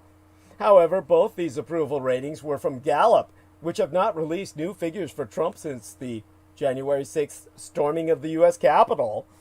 The Pew Research poll indicates that the decline in the president's approval was seen among most major demographics since the summer. Among white adults, Trump's approval rating has dropped 9% since August. For Hispanic adults, approval declined from 28% to 17%. Approval among blacks adults is currently at 4%, a 5% decrease from August. The decline in approval is most notable among Republicans and Republican-leaning independents. The figure for those groups has fallen 17% since the summer. Since last week's assault on the Capitol, a growing number of voters, even the president's own supporters, have rated Trump's post-election conduct as poor. In the weeks following the presidential election, 54% of voters said his conduct had been poor, compared with 62% after the riot. Trump voters who rated his conduct as poor have doubled since November. As the White House prepares to transition to Joe Biden's administration, the majority of voters continues to view the president-elect's conduct since the election as excellent or good. Trump voters have increasingly favored Biden's post-election conduct. Currently, just 34% of Trump's voters rate Biden's conduct as poor, compared with 42% in November. The majority of Americans say they approve of the job Biden has done so far in explaining his policies and plans for the future of the American people. Although the public has typically approved of incoming presidents, past surveys from Pew show us that Biden's pre-inauguration approval rating, 58%, is higher than Trump's was in 2017. 39% that was, and George W. Bush's in 2001 at 50%. But Trump's historic cratering risk spotlights the division within the Republican cult itself. Pew confirms that Democrats already overwhelmingly disapproved of Trump, so the recent drop comes from Republicans, especially those who labeled themselves as moderates. By contrast, more than 60% of Americans rate Biden's action since the election as good or excellent, and majorities approve his cabinet choices so far. The clearest evidence of Republican cult division came when Pew asked about the future. Almost 6 in 10 Republicans say they would like to see Trump remain a major national political figure. About 4 in 10 say they don't want that. Republicans who call themselves moderates or liberals generally don't want Trump to remain a major figure. The larger groups of Republicans who call themselves conservatives do. The public at large opposes Trump remaining as a major national figure by more than 2 to 1. Pro-Trump views strongly coincide with the belief that he actually won the election. 4 in 10 Trump voters say he definitely won. Another 36 say he probably won, 36%. Only 7% of Trump voters are willing to make is the flat statement that McCarthy made on the House floor, that Biden won. Another 15% say he probably did. In all, 29% of Republicans takest all 4 pro-Trump positions in Pew's survey. They hold Trump blameless for the riot, rate his conduct since the election as good or excellent, want to see him remain a major figure, and sayest he definitely or probably won. But another 25% of Republicans takest the anti-Trump position on all 4. The remaining half sit somewhere in between. The result? Trump's sway in the party has waned, but it has not at all disappeared. For party leaders like McCarthy, and even more critically, Senate Republican leader Senator Mitch McConnell of Kentucky, that poses a massive problem. The roughly 3 in 10 Republicans who support Trump across the board form much of the party's activist core. They're the voters who show up for local party caucuses and disproportionately vote in primaries, especially in the party's reactionary stronghold.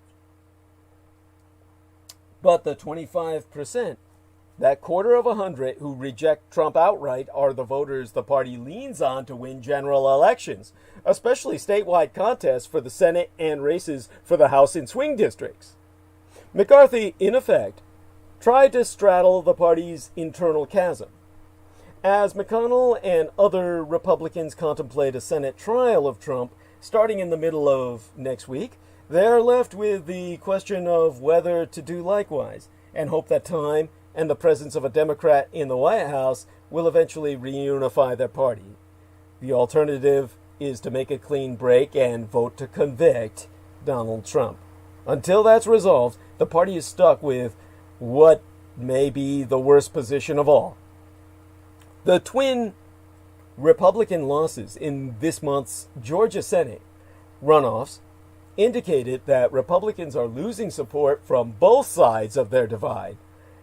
Turnout in the state's most conservative areas was weaker than what Democrats mustered, while in suburban regions, where Republican moderates concentrate, the party's vote share fell below par.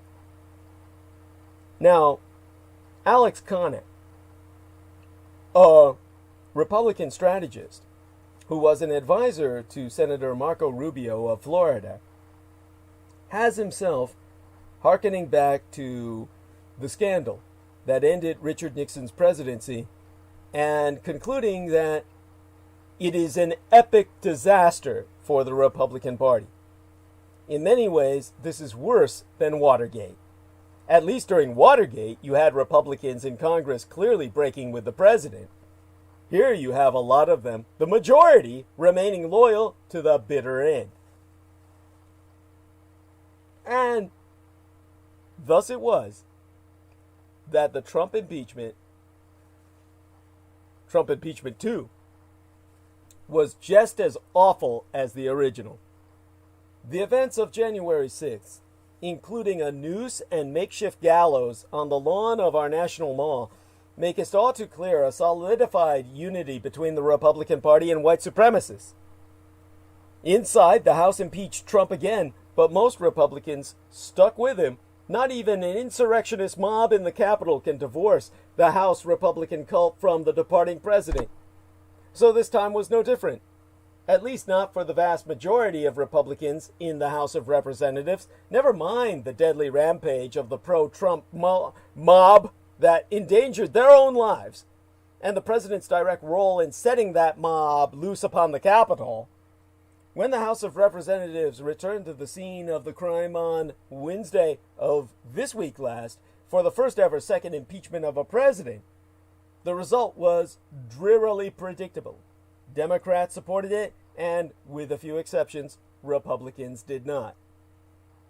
10 brave Republicans voted to join Democrats in impeaching President Trump in a second time Wednesday midweek last, but 197 Republicans voted against impeachment.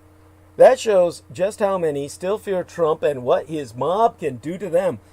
Some self-confessedly feared for their lives if they voted for impeachment.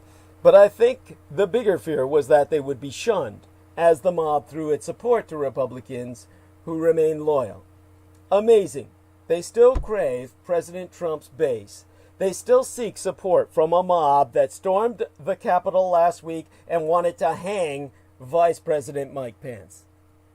As bad as the insurrection at the Capitol was, it would have been infinitely worse if the mob incited by the president had been allowed to openly carry firearms in the District of Columbia. The gun nuts who stormed our Capitol proved that gun control works. Lost in all the shock and horror precipitated by the Trump-inspired insurrection at the Capitol is the undeniable lesson that, when used smartly, gun control works. It is forever a stain on the president and his seditious supporters that half a dozen people died in their putsch attempt. But it would have been infinitely worse if the gun-loving insurrectionists had carried weapons as openly as so many of them do in their home states. The police did find a dozen or so weapons on people they arrested before and after the attack. But if Washington's firearms laws weren't as strict as they are, thousands of hyped-up gun nuts who took part in this insurrection would have been armed. The District of Columbia has some of our nation's strictest gun laws, which would be even more restrictive except for a 2008 Supreme Court decision that found the district's ban on handguns unconstitutional. While the Metropolitan Police issue concealed carry permits, it is a stringent process and there is no reciprocal agreement with other states. Open carry is strictly prohibited, and large swaths of the city are gun-free zones, including the U.S. Capitol buildings and grounds. This week, when some Republican lawmakers from states that let just about anyone walk around with an assault rifle strapped to their chest or a pistol in their purse showed up on Capitol Hill and found metal detectors had been installed, they behaved as children would at a birthday party when told there would be no cake. One of them, a walking, squawking parody of Annie Oakley named Lauren Boebert, caused a scene just a week into her first term as a congresswoman from Colorado. The queen of gun nuts, Boebert runs a bar called Shooters in a town called Rifle. I shit you not. Seriously. She walks around her bar and restaurant with a holstered gun on her hip and insists all her waitresses do the same. Now, the 34-year-old Boebert bears a resemblance to a young Sarah Palin and makes Palin seem like a member of Mensa. The IQ group. Boebert brags about carrying her Glock everywhere, which alone shows how stupid she is because Glock is a real piece of shit. Now, on Wednesday midweek this last week, she barged her way through the security line at Capitol building, the Capitol, and ignored police who ordered her to stop. In a previous standoff, she refused to allow police to search her handbag. As the New York Times describes her, Boebert represents an incoming faction of the party for whom breaking the rules and gaining notoriety for doing it is exactly the point. The Colorado Sun described her as a high school dropout with a history of minor run-ins with the law. Ooh, swell. The party of law and order has become the party of neither. It be supremely ironic that people like Boebert swear unquestioning fealty to cops, no matter the behavior of all too many rogue officers, but chafe when law enforcement tries to treat them like any other citizen.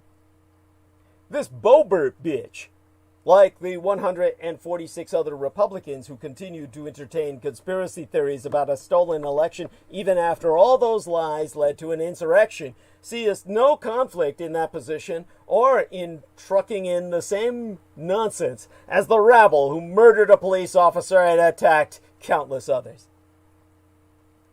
During the attack, Boebert tweeted out Nancy Pelosi's location, leading some to admonish her for sicking the insurrectionists on the House Speaker. She must be under investigation for that.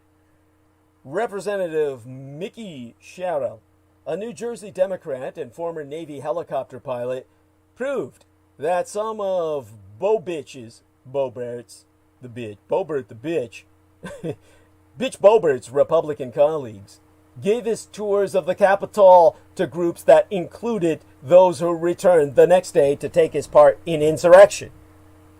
Sherrill's exposition bears serious investigation, getting to the bottom of whether members of Congress wittingly or even unwittingly facilitated a reconnaissance mission for an insurrection by unhinged traitors is even more important than the impeachment hearings. We already know what Trump is. Time to focus on his enablers in Congress. If it came us down to losing an election by choosing country and principle or winning it with backing from rioters, they bet on the rioters. What a sad, bad bet. Some leading Republicans were scared enough by the attack to turn against Trump up to a point. Senator Mitch McConnell of Kentucky, the outgoing Republican majority leader, welcomed impeachment. The New York Times reported. That was after he stared into the face of the mob. As the Capitol came under siege, a member of McConnell's security detail took the arm of the senator, who walks with a limp because of a childhood bout with polio, pulling and steadying him as they hustled away from danger. This is what I read as reported in the New York Times. Even so, McConnell inched away only so far. He won't say how he'll vote on conviction, but he won't reconvene the Senate early for a vote to convict before Joe Biden is sworn into office. Now, Pence was in hiding from the mob when Trump tweeted that he didn't have the courage to do what should have been done, which in Trump's delusional mind was to refuse to certify the Electoral College votes for Biden. At this point, it'd be salient to emphasize how dangerously close the Capitol mob camest to Vice President Pence. A Reuters photographer on the scene has since testified that he heard at least 3 different rioters saying they wanted to find and hang Pence, who supported certifying the results of the election. The violent mob that stormed the U.S. Capitol on January 6th came perilously close to Vice President Mike Pence and his family, who were not evacuated from the Senate chamber for about 14 minutes after the Capitol Police reported an initial attempted breach of the complex, enough time for the marauders to rush inside the building and approach his location, according to law enforcement officials and video footage from that day, which is to be trusted far more than the law enforcement officials. Secret Service officers eventually spirited Pence to a room off the Senate floor with his wife and daughter after rioters began to pour into the Capitol, many loudly denouncing the vice president as a traitor as they marched through the first floor below the Senate chamber. Now, about 1 minute after Pence was hustled out of the chamber, a group charged up the stairs to a second-floor landing in the Senate, chasing after a Capitol police officer who drew them away from the Senate. Now, Pence and his family had just ducked into a hideaway, less than 100 feet from that landing, according to 3 people familiar with his whereabouts. If the pro-Trump mob had arrived but seconds earlier, the attackers would have been in eyesight of the vice president as he was rushed across a reception hall into the office. The proximity of the January 6th mob to the vice president and the delay in evacuating him from the chamber, which have not been previously reported, raise questions about why the Secret Service did not move him earlier and underscore the jeopardy that top government leaders faced throughout the siege. As an increasingly hostile and violent crowd surrounded the Capitol, Pence remained center stage, presiding over a joint session of Congress for more than an hour after the Capitol police chief said he alerted his superiors that his force was being overrun and needed emergency reinforcements. The potential exposure of our vice president underscores how law enforcement agencies struggled to manage the rapidly expanding crisis in real time. The Secret Service has declined to comment on any element of Pence's movements in the Capitol or his evacuation, other than to say that he was secure during the siege. In a statement, Secret Service spokeswoman Catherine Milhoan has said, "While the Secret Service does not speak specifically about the means and methods of our protective operations, Vice President Pence was secure at all times on January 6th. Albeit a spokesman for Pence has since declined to comment. Now, Pence was ultimately evacuated from his office off the Senate floor to a more secure location elsewhere in the Capitol complex. It is unclear exactly how long that took. But as the vice president made his way through the building, a growing number of rioters were joining their cohorts and coursing through the Capitol's labyrinthine halls. Once inside, they used pipes, flagpoles, and other weapons to shatter windows and break furniture. One police officer later died of injuries sustained during the onslaught. Dozens of officers were critically injured, including some who were struck with a fire extinguisher and another who was dragged down a set of steps and attacked by the crowd.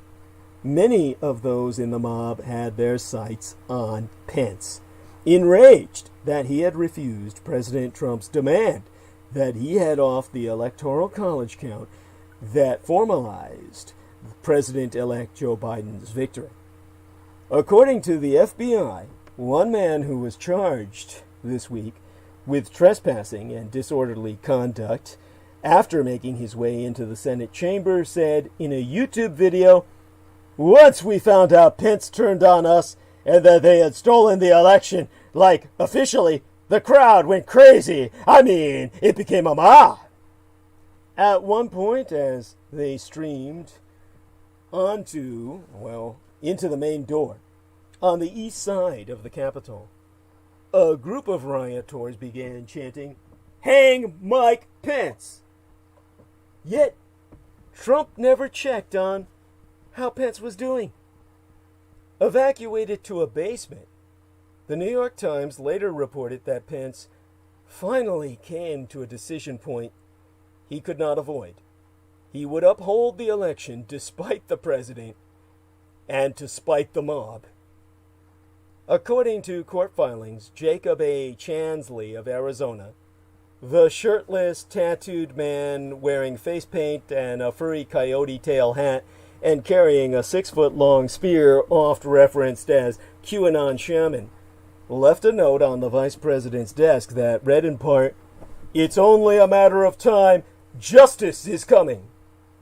Now Chansley, who has been charged with 2 felonies, including threatening congressional officials, told investigators he was glad to reach Pence's desk because he believes the vice president is a child trafficking traitor, but said he did not mean the note as a threat. In a court filing late on Thursday, federal prosecutors in Phoenix wrote that strong evidence, including Chansley's own words and actions at the Capitol, supports that the intent of the Capitol rioters was to capture and assassinate all elected officials in the United States government, to basically destroy our governing body. And as of early Friday morning into this weekend, Chansley was said to be represented by the Federal Public Defender's Office in Phoenix. But in a statement to the Washington Post, St. Louis attorney Albert Watkins said he had been retained as Chansley's attorney and has called for Trump to pardon him. While Pence has declined to invoke the 25th Amendment to remove Trump from office, he didn't shed any tears for Trump's second impeachment. Representative Liz Cheney of Wyoming, the third-ranking member of the House Republican leadership, voted for impeachment. On January 6th, she was in the House chamber urging fellow Republicans to reject efforts to challenge the Electoral College results. At the same time, Trump was firing up the mob with a speech that included this line, "We've got to get rid of the weak Congress people, the ones that aren't any good, the Liz Cheneys of the world." Her father, former Vice President Dick Cheney, who acted as president in manipulating a retard, called to tell her about Trump's rant, and soon Liz Cheney heard the mob banging on the chamber's door. That's what led her to back impeachment, as reported by the Post. Good for her, and good for the other 9 Republicans who had the guts to stand up to Trump and his cultic mob. But sad that it took the mobbing of the Capitol to make us that many Republicans understand the depth of Trump's danger. So many stood by Trump and his failed leadership during the coronavirus pandemic that killed more than 380,000 Americans. So many stood by Trump when he refused to call out the police killings of black Americans like Breonna Taylor and George Floyd, and stood by him as he encouraged violence against opponents and protesters whose causes he didn't like. They stood by Trump as time after time he worked to kill democracy. Finally, when he incited an attack that could have killed them, that made a difference. The warning signs were clear long before January 6th. From the August 2017 Unite the White Right rally in Charlottesville, Virginia, to Michigan, where last April armed citizens packed the state capitol to protest lockdown orders. In October, the FBI announced the arrest of 13 men in connection with a domestic terror plot to kidnap Michigan Governoress Gretchen Whitmer and gang rape her to death on camera. In the waning hours of the Trump presidency, too many other Republicans still refuse to acknowledge the danger he represents. Somehow, they believest they can control the mob enough to use it for their own political advantage. Somehow, they fail to grasp the truth. A mob can never be controlled. There are at least 2 ways of looking at Wednesday's vote by the House of Representatives to impeach Donald Trump by 230 votes to 197. Without a doubt, it was historic, coming after an unprecedented assault on the Capitol last week, which culminated a determined 2-month effort by Trump to overturn the 2020 election. The House didn't shrink from its responsibility to act. Following Wednesday's vote, Trump became the first president in the 232-year history of our republic to have been impeached twice. Whatever happens from here, that ignominy will surely be the first thing mentioned in his obituary. But the fact that only 10 Republicans voted to impeach Trump demonstrates the grip that he holds on the party even now. On Tuesday, after Representative Liz Cheney, the third-ranking Republican in the House, announced her support for impeachment, and the Times reported that Senate Majority Leader Mitch McConnell favored a rapid impeachment, there was speculation that elected Republicans may be starting to defect from Trump in large numbers. That was wishful thinking. Even as the House debated impeachment on Wednesday, McConnell's office announced that he would not allow a trial in the Senate until after the inauguration of Joe Biden, raising the question of whether the Republican leader is fully breaking with Trump at all. The House debate itself was another demonstration that, with those 10 honorable exceptions, the House Republican caucus is populated with full-on Trump cultists who eagerly supported his anti-democratic crusade, and with pitiful wretches who, despite recognizing the danger Trump represents, are still too frightened to go against him. And so, the second impeachment of Donald John Trump, just like his first impeachment, will go down in history not as an exercise in forcing the president to face consequences for his actions, but as stark confirmation of how in thrall to Trump the Republican Party cult remains. In a way, it was as heartbreaking for American democracy as the violent mayhem that triggered it just a week ago. a week beforehand. Democrats on Wednesday spracketh of accountability and responsibility. Republicans of unity and moving on. You know, that great word we have all been taught to associate with Martin Luther King Jr. Martin Luther King was no prophet of unity. He was a radical. King was a champion of the poor and oppressed. If we want to truly honor his legacy, we'll struggle to finish his work. Martin Luther King Jr. is useful to just about everyone nowadays. For President Donald Trump himself, celebrating King is a chance to tell everyone he shares his dream of equality, freedom, justice, and peace. For Ram Trucks, it's a chance to, well, you know, sell trucks. Now, this wasn't always the case. In 1983, but 15 years after King's murder, 22 senators voted against any official holiday honoring him on the third Monday in January. The North Carolina Senator Jesse Helms undertook a 16-day filibuster of the bill, claiming that King's action-oriented Marxism was not compatible with the concepts of this country. He was joined in his opposition by Senators John McCain, Orrin Hatch, and Chuck Grassley, among others. So, what's all this shit about unity? As I said, just another white rationalization. Republicans met violent insurrection with calls for unity instead of punishment for Trump. Suddenly, the party that broke our country wants unity. The result, of course, was none of the aforementioned, as called for on either side of the aisle, neither accountability and responsibility on the Democratic side, nor unity and moving on the red side of the aisle. But unity. Returning to that unity. Seriously? One after the other, the president's defenders rose to the podium in the House chamber on Wednesday, midweek, this week last, trying to head off an inevitable vote for impeachment with one of the most transparently cynical gambits in recent memory. Unity.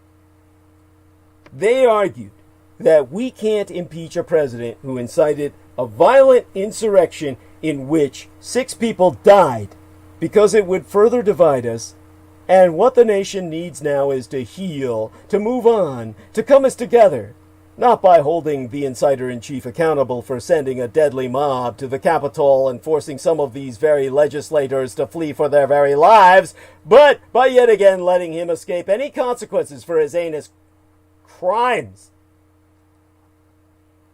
The very leaders who refused to accept the results of a free and fair election, who themselves trucked in the falsehoods and deconstructed conspiracy theories about a stolen vote and oncoming tyranny, the lies that fueled the Capitol assault, were now preaching the gospel of unity. And they did it with straight faces. Exempli Gratiae, Madison Cawthorn, the newly elected congressman from North Carolina, urged Democrats to vote against this divisive impeachment and realize that dividing America will not save this republic. That's pretty fucking rich, given that MAGA diehard Cawthorn was all in on the effort to overturn the results of the legal presidential election, even helping to whip up the mob at the rally before the insurrection. His first tweet after winning his House seat was, "Cry more, lib!" Here's the thing about unity. To achieve it, you have to believe in a common good.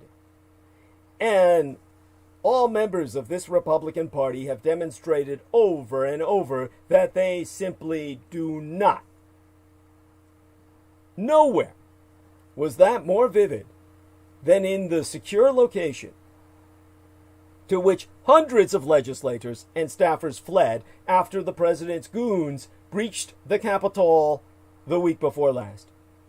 There, the ringleaders of attempts to undermine our democracy huddled with their colleagues, all of whose lives had been put at risk by the lies they'd been telling just moments before. Video from inside the crowded room shows the malefactors looking nonchalant. They were also maskless in the midst of pandemic. When one of their colleagues tried to hand them masks, they refused, smirking. Representative Seth Moulton, who was one of the last to arrive in the room where hundreds took refuge, qualified that it wasn't all Republicans, just the organizers of the revolt. They were clearly proud not to be wearing masks. Masks protect not just the wearer, of course, but others too. It is the simplest way to say, I understand and I care. But even in extremis, the anti-mask brigade were fully committed to the rejection of science and of the common good. Even as the terrifying consequences of their refusal to acknowledge reality were playing out around them, they doubled down. And some did so with particular zeal.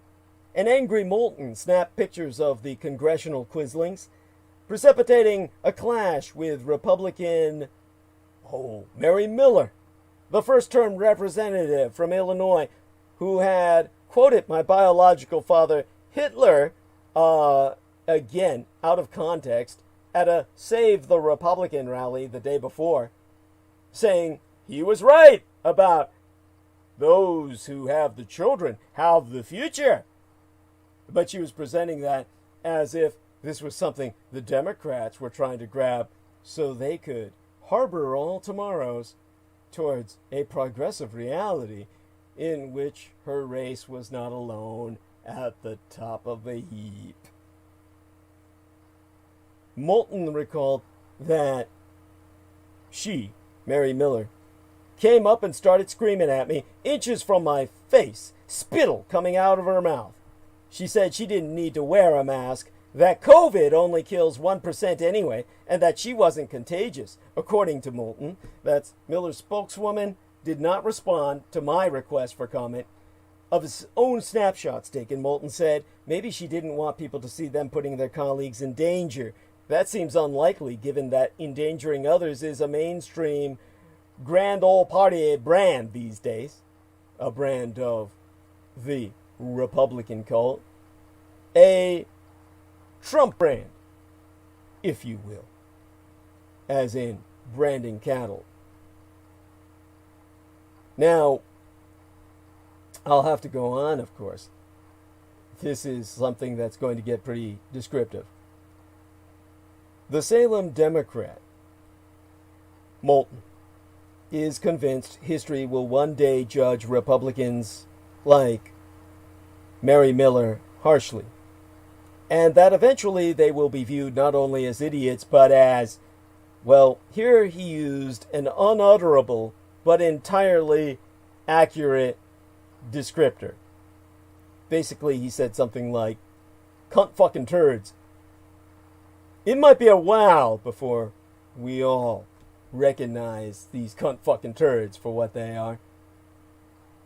But others in that delegation looked upon the truculent denialism of the maskless and decided to take their chances somewhere else. Now,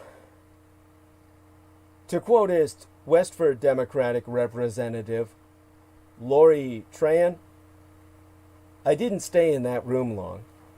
I was horrified, and I went back to my office before they had contained what was going on in the Capitol. It was trading one crisis for another, but this was another super spreader event I didn't want to be in. Faced with a choice between being exposed to the virus or to a violent mob infected by a virus of the mind and soul, The Boston Democratic Representative Ayanna Pressley made the same decision, later tweeting that, "The second I realized our safe room from the violent white supremacist mob included treasonous white supremacist anti-masker members of Congress who incited the mob in the first place, I exited."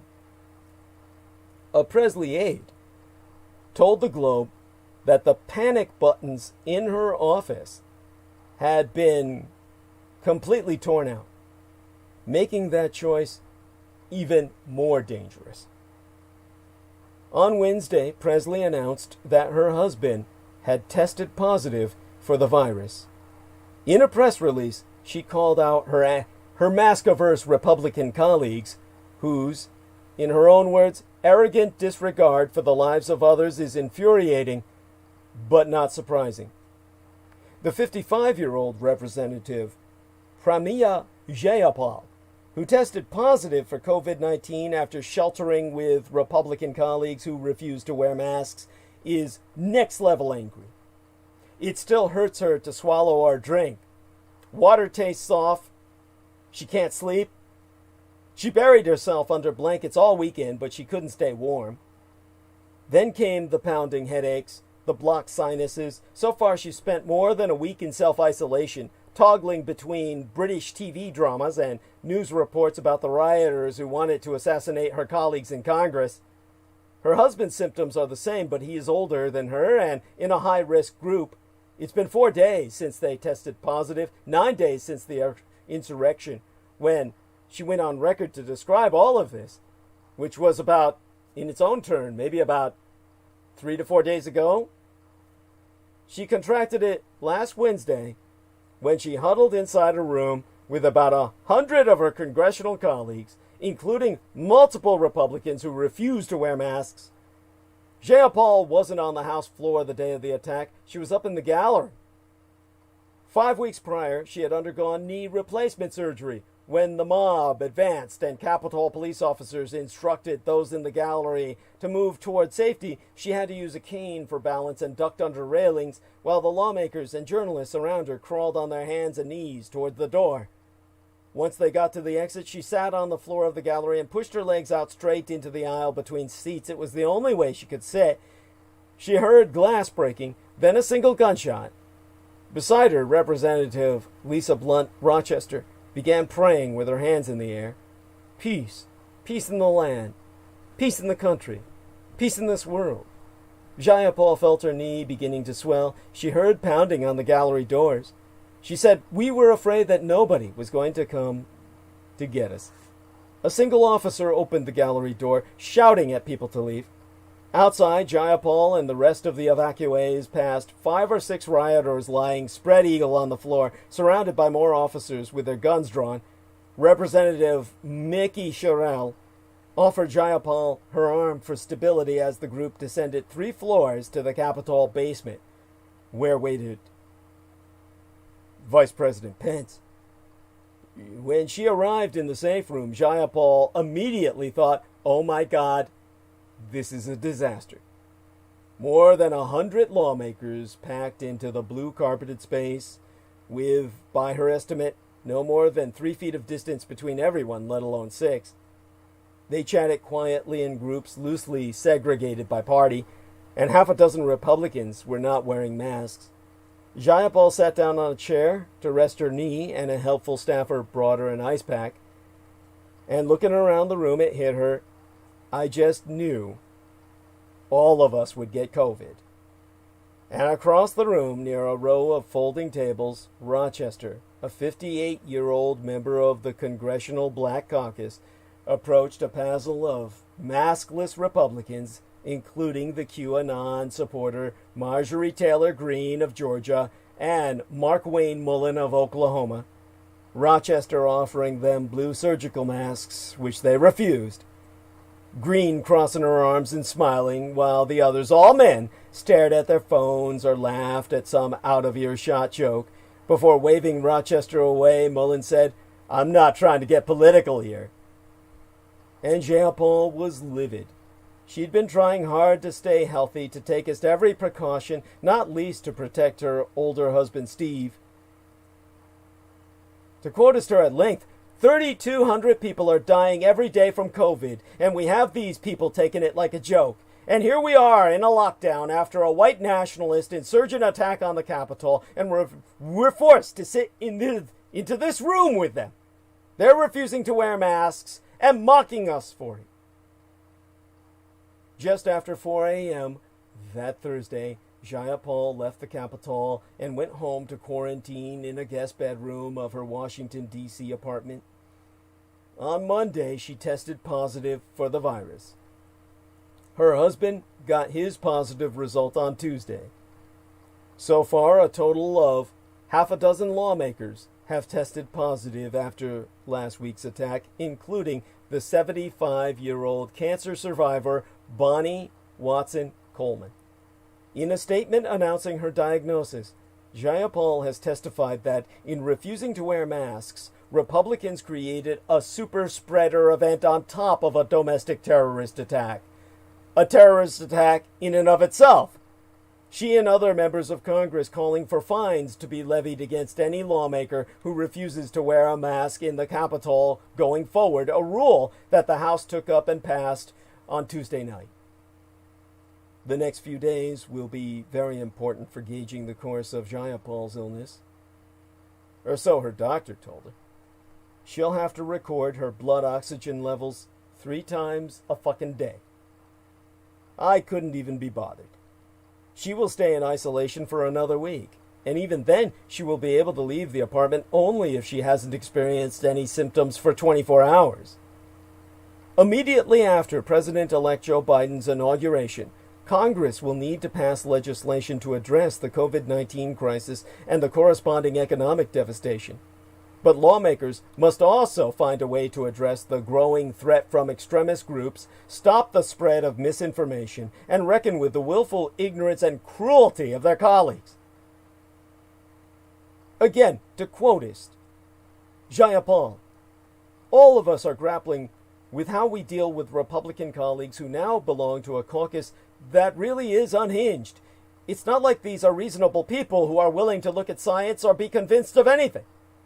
And when she was asked, what does that mean for America? She paused to consider her answer before saying, we as a country are in a really precarious position. Well, I'll take it from there. Those who refused masks in that crowded room clearly don't care to grapple with how their decisions affect others. Just as they don't care to grapple with how undermining our democracy with lies leads to insurrection and lasting damage to their fellow Americans. When your entire philosophy consists of staying in power and owning the libs, even when that turns deadly, you forfeit the right to make any appeals to unity and healing. Just 10 of the 211 Republicans in the House voted to join Democrats on Wednesday in impeaching President Trump for inciting insurrection. Led by Wyoming's Liz Cheney, they withstood pressure from Trump, risked losing votes from his base, and stood up to the very real threats that prevented some of their less brave colleagues from voting their consciences, fearful that doing so might bring harm to their families. Ponder that for a second. The courage of Cheney et al. Is laudable. It is also too little, too late. For years, Republicans of conscience watched their party's devotion to individualism metastasize into something destructive and deadly. They stood by while their colleagues made a mockery of the values and the Constitution they professed to hold so dear. They rationalized corrosions of norms and inexcusable injustices in the interests of maintaining power. They were largely silent on the malfeasance and indecencies of the rogue elephant in the White House. And there clearly aren't enough of them to right the Republican cult anymore. Not now. Unity. That appeal, coming from a party now defined by lies, just might be the biggest one of all. There can be no unity with seditious Republicans. There can only be accountability from them. Unity is the Martin Luther Kingsley word that white people abuse when they want to accommodate and appease the forces of white supremacy. It's what made anti-slavery whites in the North compromise and unite with rapists and murderers who held human beings as farm animals in order to have a constitution. It's what made Abraham Lincoln, the so-called great emancipator, offer charity instead of malice to the violent insurrectionists he had only just barely conquered and had never truly beaten. It's the word white people invoked when they advocated the imprisonment of outside agitators like the Right Reverend Dr. Martin Luther King Jr. himself and John Lewis during the Civil Rights era. Unity is what oppressors always call for when they seek amnesty for their misactions. Fuck unity! The calls for unity from House Minority Leader Kevin McCarthy, Senator Marco Rubio, and any number of Republicans who have enabled and emboldened Donald Trump for years are nothing more than a veiled threat. Accept the violence already committed or risk additional violence against you. We must not bow to the threat. Trump and his band of insurrectionists must face justice. It's not a coincidence that the people who seem most clear-eyed now about what must be done to hold Trump and Republicans in Congress accountable are women, especially women of color. They understand what kind of unity the Republicans are truly offering, and they are the ones who are having none of it. Representative Cori Bush, freshman congresswoman from Missouri, is calling on the House of Representatives to expel the members of Congress who tried to overturn the will of the people by overthrowing our election. We can argue around the edges whether every single member who voted to block the certification of the Electoral College results, all 139 members of the House and 8 members of the Senate, should be thrown out of the body. Personally, I thinkest they should be. The foundational reason for the attack on our democracy and the proximate cause of the siege of the Capitol was the core claim that the votes of black people who gave us Joe Biden his margin of victory in swing states should be rejected. I do not see how you can be a representative of our government if you so openly believe that the black people living under this government should not count, that their votes be illegitimate, and that the electoral will of 81 million people should be summarily rejected because 74 million people disagreed. Still, I suppose we can, at least, debate the issue of what should happen to the 147 members who gave us comfort to the insurrectionists. But there can be no debate about what should happen if any House members are found to have directly aided the attack on the Capitol.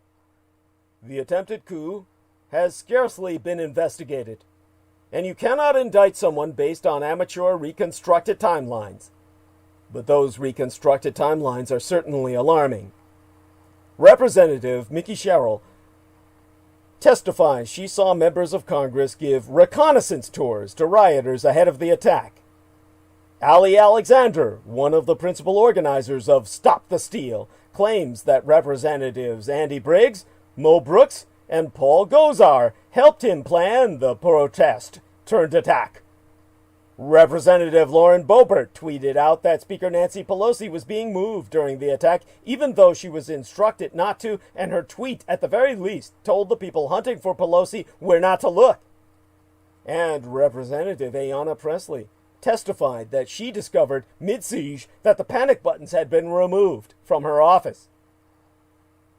Meanwhile, Alexandria Ocasio-Cortez told her followers in an Instagram live chat that she had such grave concerns about her Republican colleagues' sympathies that she feared they would lead the rioters to her so they could do her harm. Most people have heard all of these stories by now as the details of the Capitol attack dribble out, one harrowing anecdote at a time. But I thinkest, as we once again try to hold Trump responsible for his criminal actions, the focus on Trump fails to appreciate the scope of the threat we face, the broad extent of the guilt. It is possible that some of the people elected to serve in the United States government may have aided and abetted a plot to force Congress, through threats and acts of intimidation, violence, and vengeance, to declare Trump the winner of the presidential election. You do not unify with those people. You do not wave to them across the aisle or smile at them in the elevator. You find them, whether they go back home to their districts or flee to Argentina, and you hold them accountable for their crimes. That is the only way to move forward safely. They wished to execute ours. We must execute them. If any congressperson is found to have aided the rioters with information, they must not only be expunged from office and prevented through Section 3 of the 14th Amendment from ever holding office again, they must also be charged and tried for conspiracy and killed! And killed! And killed again!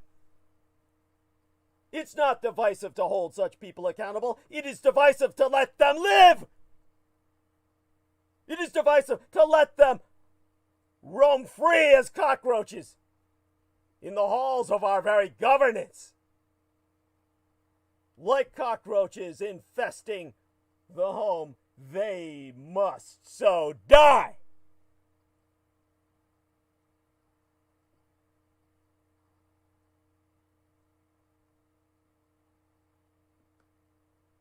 You know what else isn't divisive? Holding accountable those congresspeople who turned themselves into biological weapons by refusing to wear masks while sheltering with dozens of colleagues during the siege. On January 12th, Representatives Bonnie Watson-Coleman and Pramila Jayapal put forward a resolution to fine members of Congress who refused to wear masks as a precaution from COVID-19. Later that evening, after the resolution passed, Nancy Pelosi implemented it, as well she should have. Coleman and Jayapal both contracted COVID-19 after being forced to shelter with unmasked Republicans. So did Representative Brad Schneider and Presley's husband. Coleman is a 75-year-old immunocompromised cancer survivoress. How can we have unity with people who be so committed to an anti-science, objectively pro-COVID stance that they refuse to take us even minimal precautions to protect their own colleagues? Like vermin. The pesties, the houseflies, the roaches, they spread disease. Truly, subhuman garbage.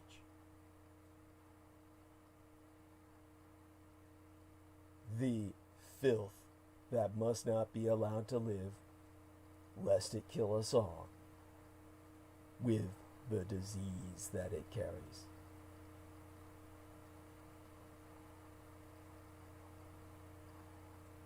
This is where we have to realize that this is war.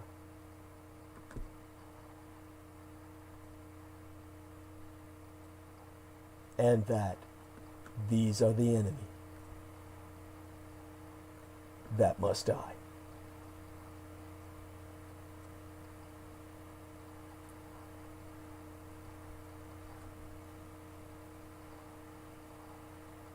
All of this must be taken into account as you go forward into the new year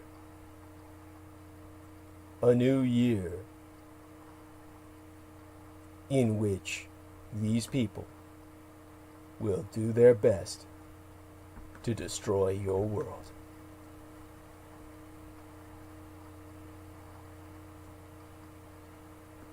This is why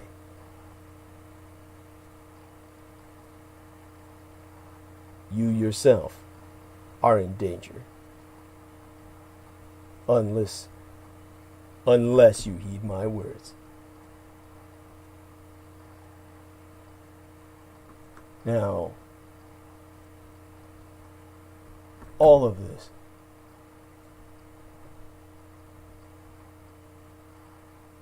is going to place yourselves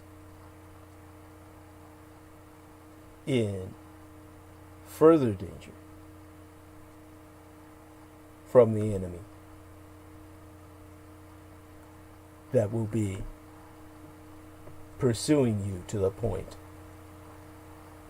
of your own extermination unless you kill them first.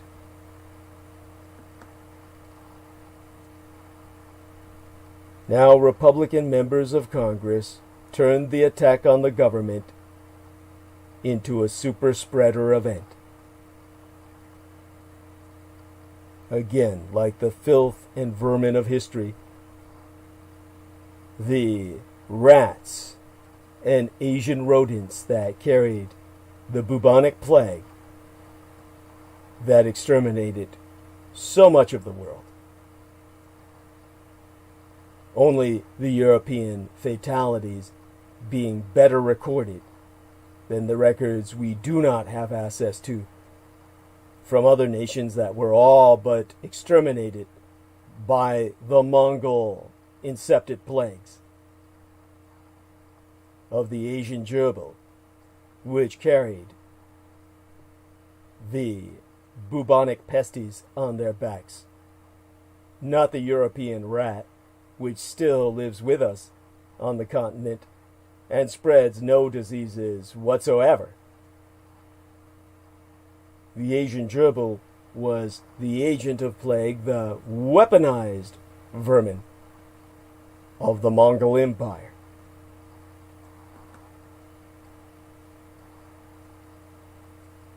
Now, in the 5 hours we have remaining, let me emphasize yet again,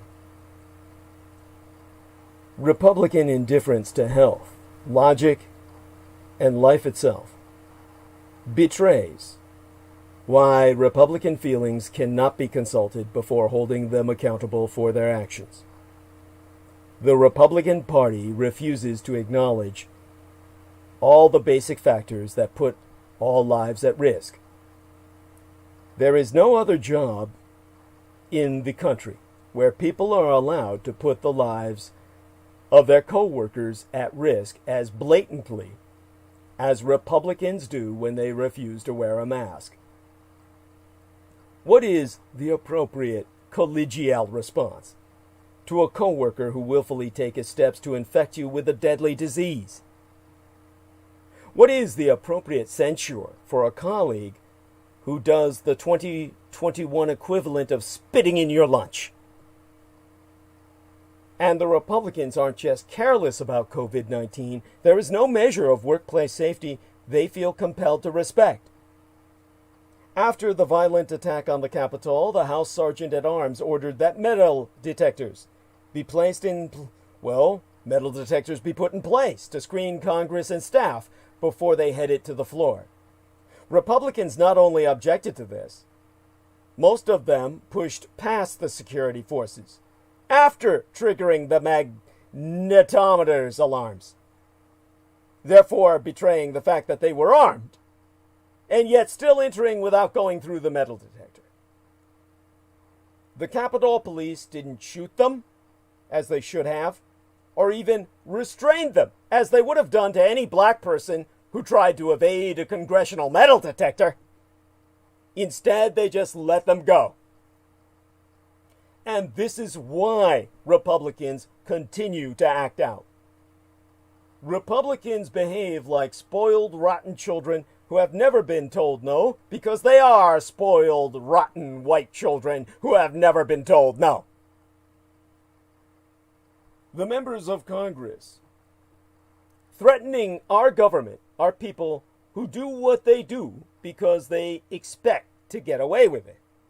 They don't expect to be caught, tried, and convicted for any of their actions. They don't expect to be expelled and removed from Congress.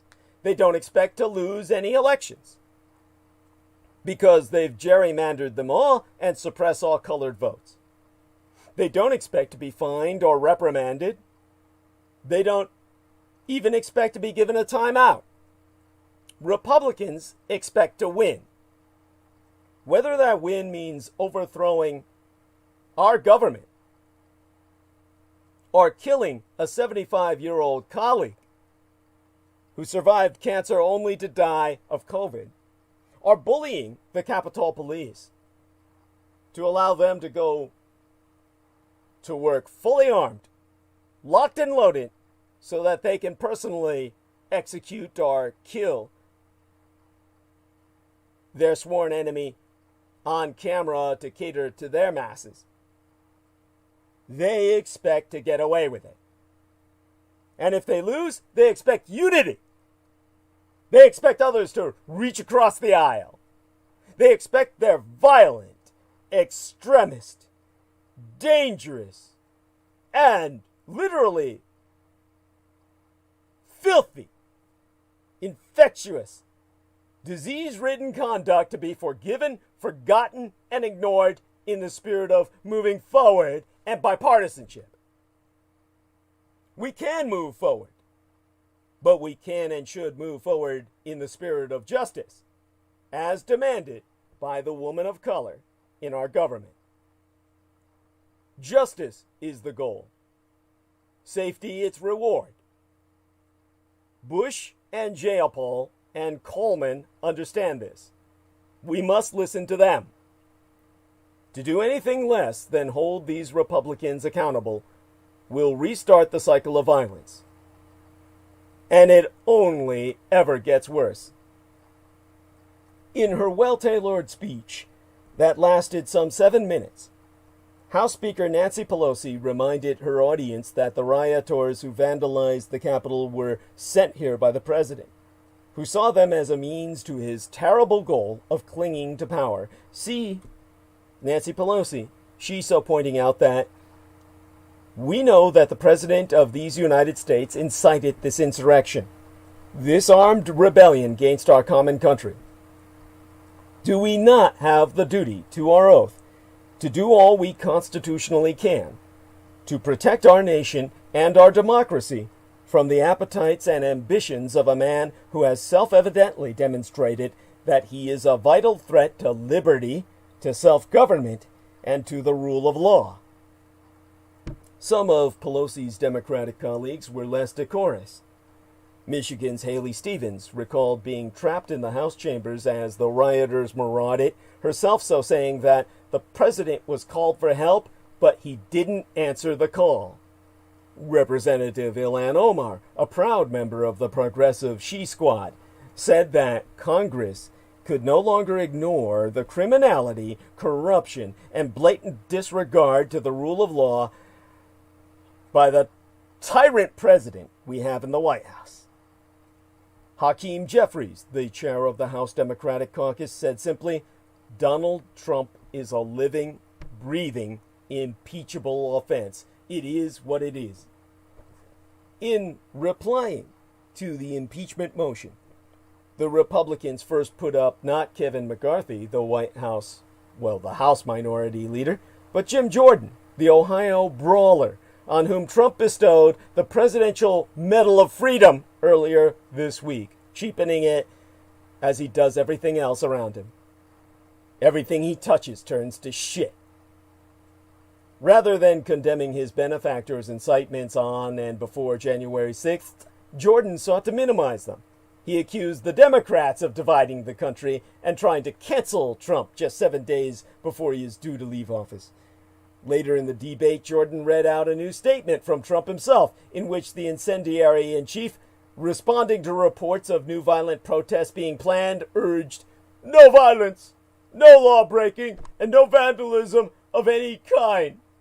Now, give Jordan a bit of credit. He read it out with a straight face.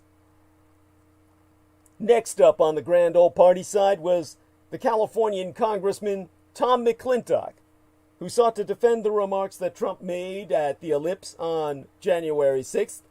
To quote his he especially told the crowd to protest peacefully and patriotically, and the vast majority of them did.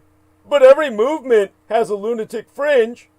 Of course, McClintock didn't mention that Trump also called the election brazen theft and told the members of the crowd to fight like hell and promised them, "I'll be there with you," as they marched on Capitol Hill before, like a lazy coward, retreating to the White House to watch it all on TV.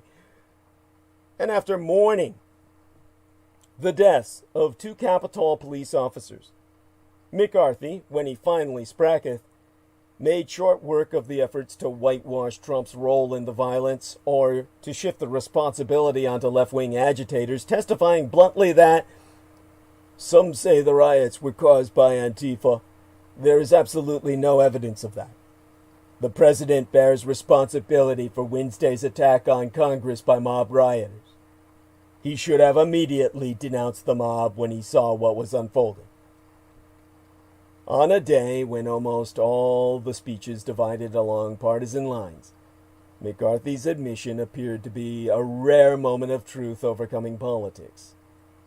But McCarthy then quickly resorted to type, which in his case has been months of enabling Trump's anti-democratic maneuverings, even up to voting himself against the Electoral College results just hours after last week's riot. Rather than supporting the impeachment of a president he had just held responsible for a deadly insurrection, McCarthy said that a fact-finding commission and a censure resolution would be prudent. Unfortunately, that is not where we are today. Most of the Republicans who voted for impeachment did not speak in the debate, but one of them, Peter Mayer, a Michigan representative who occupies the seat once held by Gerald Ford, issued a statement emphasizing that over the past week he had wrestled with what to do and said he had some concerns about due process, but had since concluded that the one man who could have restored order, prevented the deaths of 6 Americans, including 2 Capitol police officers, and avoided the desecration of our Capitol, shrank from leadership when our country needed it most. The president betrayed his office by seeking to undermine our constitutional process, and he bears responsibility for inciting the violent acts of insurrection last week. With a heavy heart, I will vote to impeach Donald John Trump. And ultimately it was left to Steny Hoyer, the veteran Democrat from Maryland, who has been on Capitol Hill since 1981, to recall his service on Capitol Hill under 3 prior Republican presidents, Ronald Reagan, George H.W. Bush, and George W. Bush, thereafter reminding the chamber how far American democracy has devolved and how aberrant Trump's behavior has been. Citing the president's incitement, Hoyer quoted Liz Cheney's statement, "There has never been a greater betrayal by a president of these United States of his office and his oath to the Constitution. I have respect for all of those presidents. They executed their office consistent with the Constitution and laws of our country. That is not true of this president, and therefore he ought be removed, and we have that opportunity to do so. Is there little time left? Yes, but it is never too late to do the right thing." There was a chance, a remote one, but a chance nonetheless, that it might have turned out otherwise. Trump's behavior, week before last, was as close as an American president has ever come to mounting a direct assault on our Constitution.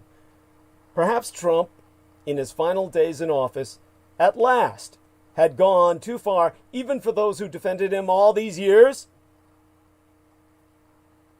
he had told the pro-Trump rioters in a video released in the middle of the riot, "We love you!"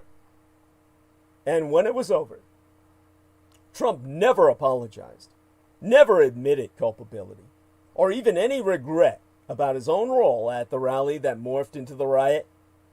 Unrepentant, he told reporters on Tuesday morning as he left for an ill-timed valedictory trip to the border in Alamo, Texas, that he had been totally appropriate in his comments on January 6th. For 4 years, there's been a constant bit of suspense.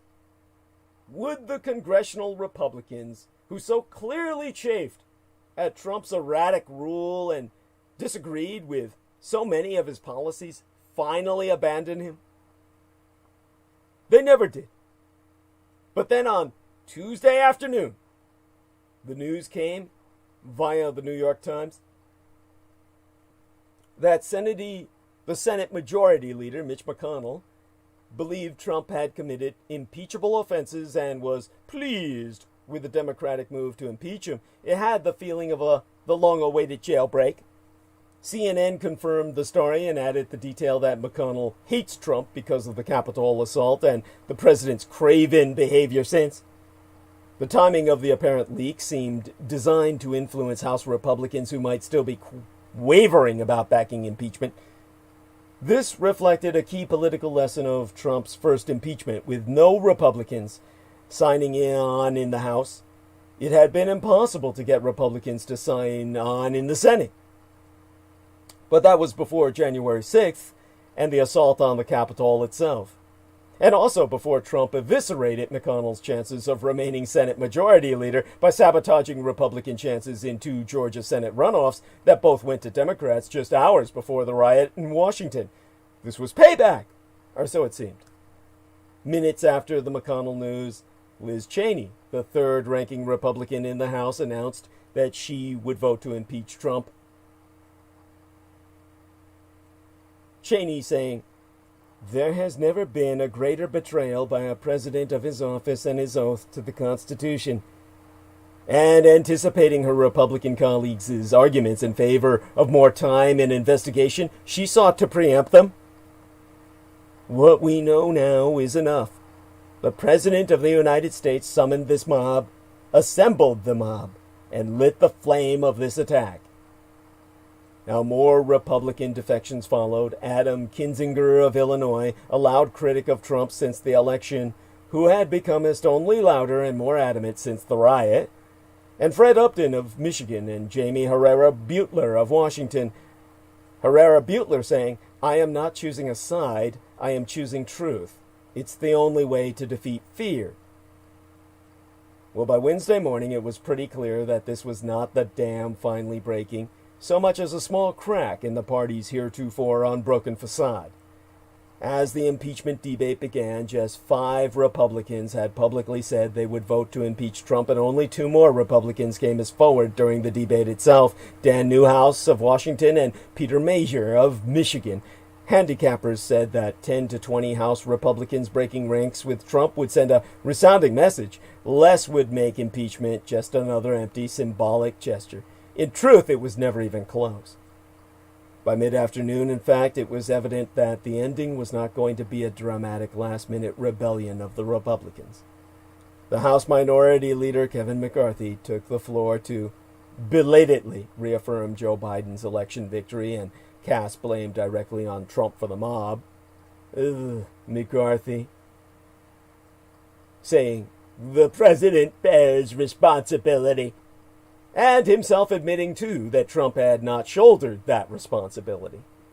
But McCarthy offered no suggestion for what to do about it, except a vague nod toward a bipartisan censure resolution that Democrats had already dismissed as completely insufficient.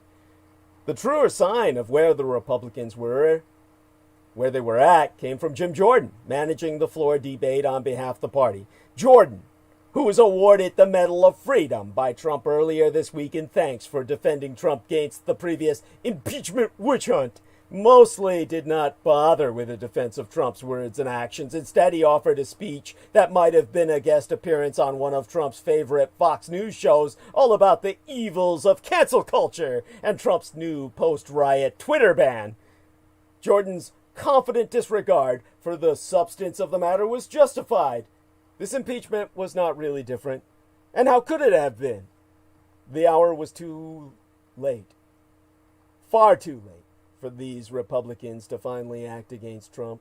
After years of voting with him and enabling him and excusing his misbehaviors, nearly 140 House Republicans had bowed to Trump and pointlessly voted to challenge the Electoral College results hours after the storming of the Capitol. If they could go along with that unconstitutional assault on the democratic process itself, then of course they would not abandon Trump now, with just a week left in his term.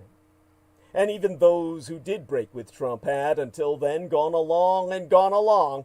They had endorsed Trump for re-election. They had voted for him to return to office for a second term, even after 300,000 Americans were dead in a pandemic the president chose to pretend has disappeared.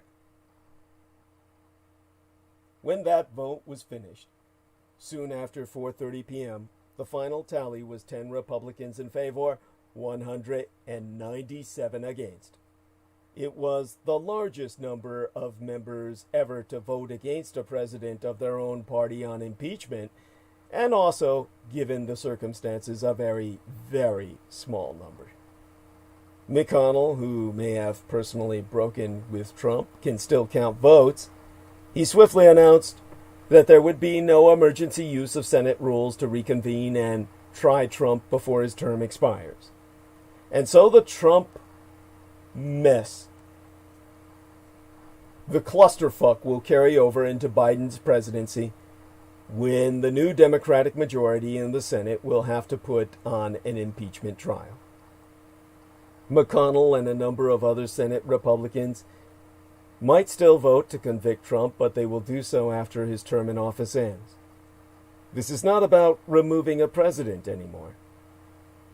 Hypocrisy is never in short supply in Washington, but this impeachment debate overflowed with it. A year after acquitting Trump in an impeachment trial that had no witnesses or evidence, Republicans said on Wednesday that this was a sham impeachment because it had no witnesses or evidence. They positioned themselves as the defenders of the First Amendment on behalf of a president who has spent the last 4 years calling journalists the enemies of the people. The party that confirmed a Supreme Court justice 8 days before the election was against impeaching a president 7 days after he incited an insurrectionist mob determined to mass assassinate them all. Journalists assigned to cover the proceedings in Congress this week last have related that the Capitol has been newly surrounded by a massive armed force, and that inside it was eerily devoid of people, whilst the damage from the week before last's rampaging Trumpsters was still visible on scarred walls and windows hastily covered with plywood. In the basement, there was an impromptu shrine to the Capitol police officer, Brian Sicknick, who died at the hands of the mob that championed a president who claimed the false mantle of law and order. Just outside the House floor, new magnetometers had appeared by order of Speaker Nancy Pelosi, and all members of Congress were required to go through them. But when the House convened late Tuesday, Lauren Boebert, the infamously pistol-packing pussy freshman, fresh cunt congresswoman from Colorado, who had live tweeted the speaker's movements in the middle of the riot, refused to give her bag to police after it set off the alarm. All of her Republican colleagues also refused, many with almost cartoonish displays of outrage. Debbie Lesko of Arizona complained on Twitter about being wanted like criminals and insisted that the arrival of such a basic security measure, presumably she had flown to Washington from Arizona, was proof that the House of Representatives was now Pelosi's Communist America. This performance was just about as revealing of the true state of our politics as anything said on the floor during the impeachment debate. Debbie Lesko, not Liz Cheney, is the face of today's Republican Party, or Trump's Republican cult. In the real Washington, meanwhile, a state of security alarm bordering on the unprecedented was growing about threats to the Capitol and Biden's inauguration. By his inauguration, there will be more American troops stationed in Washington than in all of Afghanistan, Iraq, and Syria combined, some 20,000 in total, and for the first time since the 1860s, National Guard soldiers are garrisoned in the capital. The troops are there because of a lie, a big, monstrous lie, told by the president and spread by many of the Republicans who rose in his defense on Wednesday, a lie about the election that he lost and refused to concede. Because of them, America is now a country that has to build a wall around its capital to defend its very Congress, not from some foreign threat, but from fellow Americans. Which, whatever the ultimate outcome of Donald Trump's second impeachment trial, is quite a presidential legacy indeed. These be the bitter fruits of Trump's white power presidency. The spectacular violence in the Capitol on Wednesday of January 6th was the outcome of Donald Trump's years-long dalliance with the white supremacist right. Trump all but promised an attack of some kind as he called for his followers to descend on Washington, D.C. for a wild protest to stop the certification of Joe Biden's Electoral College victory. And in his speech inciting his supporters to lay siege to the Capitol, he told them, "We will never give up! We will never concede!" He encouraged them to fight like hell, saying that otherwise they would lose their country, and dispatched them to the Capitol. He promised that he would be with them, but like the lazy coward that he be, the couch potato, the human spud, Trump went home to watch the show on TV.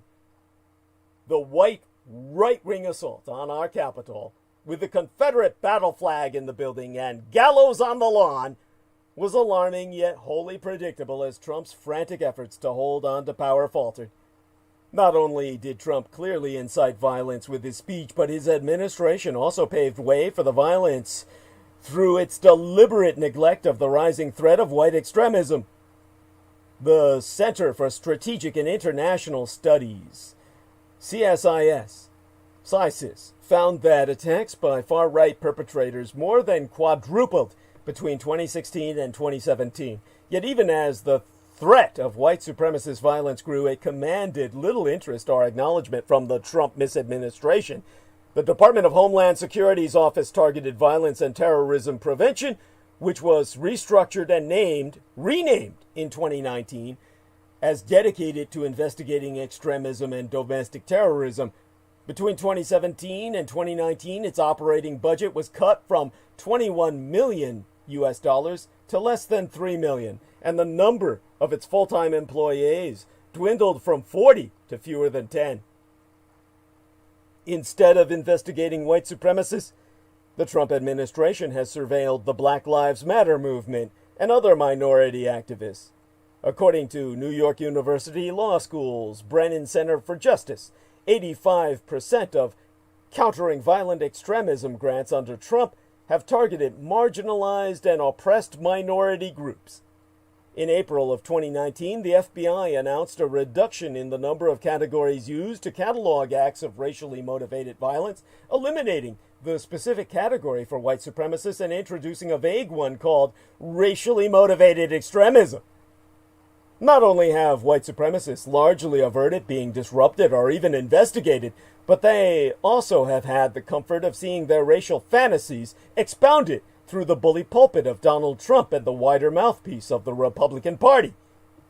Trump's election clearly activated the white racist fringe, sparking record numbers of hate crimes in 2017.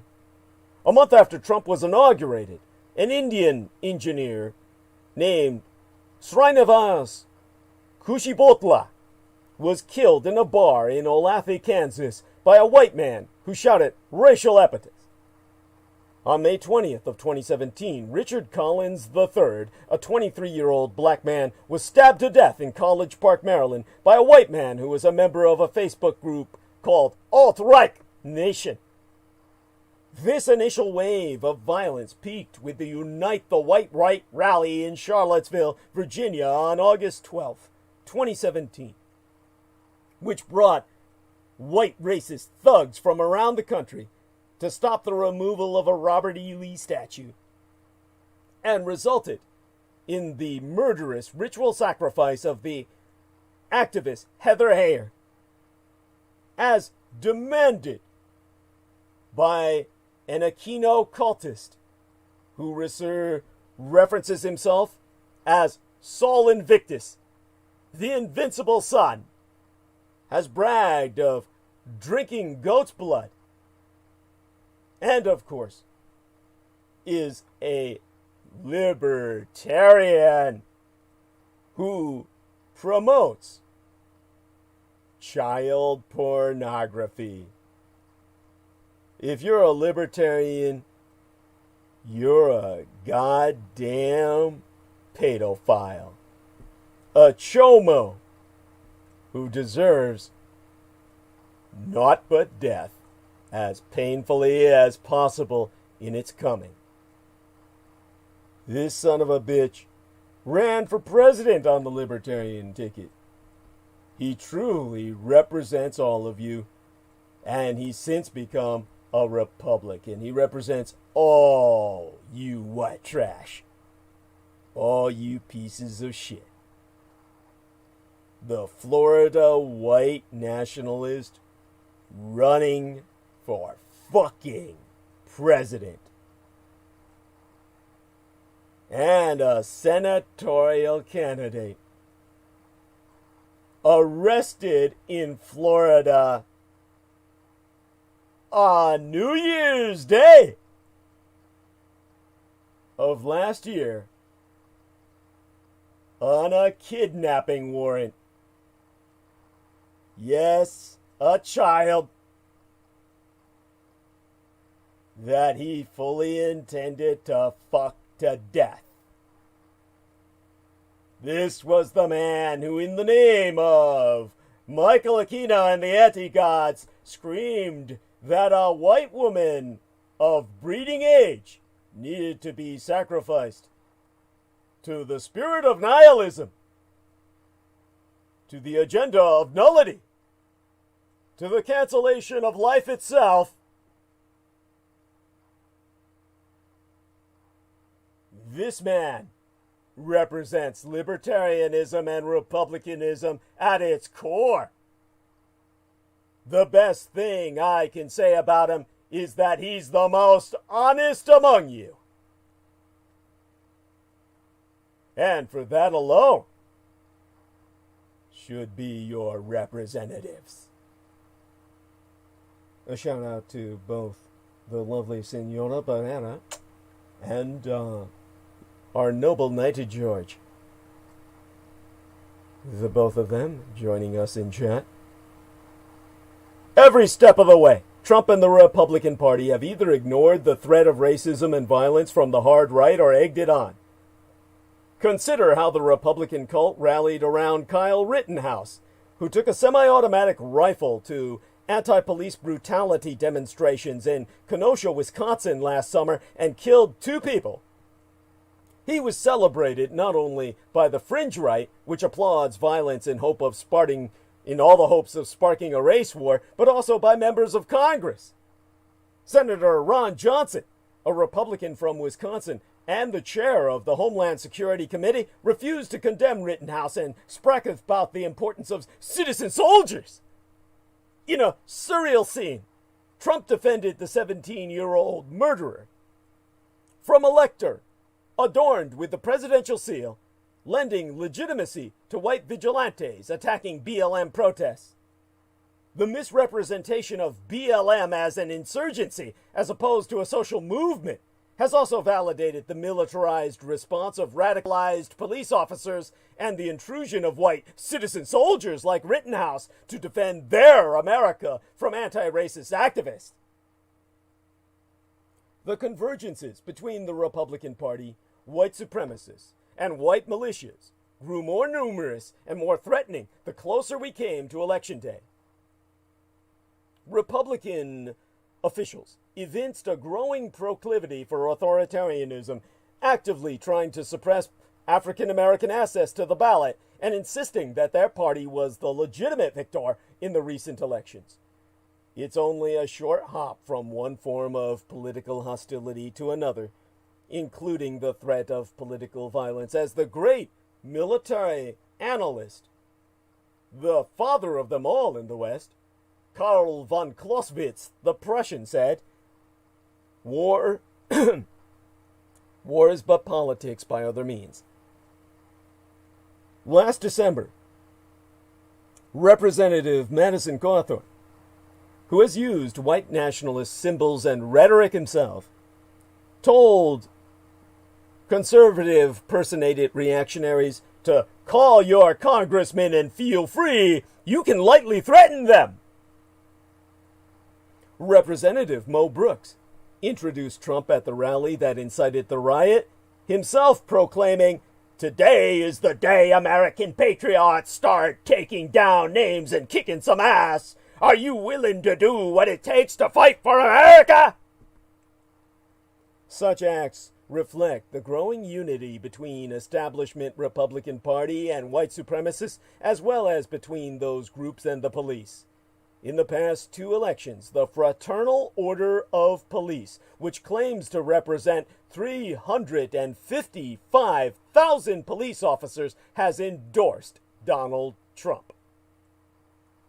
But last week, John Catanzara, the president of Chicago's Fraternal Order of Police Lodge, said that he believed that the election had been stolen and defended the rampage at the Capitol, insisting that Wednesday before last's events were very different than what happened all across this country all summer long in Democratic-ran cities, and nobody had a problem with that. There was no arson, there was no burning of anything, there was no looting, there was very little destruction of property. Now, Catanzara later apologized and said that his statement was poorly worded. But these are not fringe politics. They emanate from the center of the Republican Party. We've all grown used to Trump's racist banner and his racist banter, but the rhetoric of others has been even more revealing. In June of 2017, Representative Clay Higgins of Louisiana posted on Facebook, "The free world, all of Christendom, is at war with Islamic horror. Not a single radicalized Islamic subject or suspect should be granted any measure of quarter. Their intended entry to the American homeland should be summarily denied. Every conceivable measure should be engaged to hunt them down, hunt them, identify them, and kill them. Kill them all."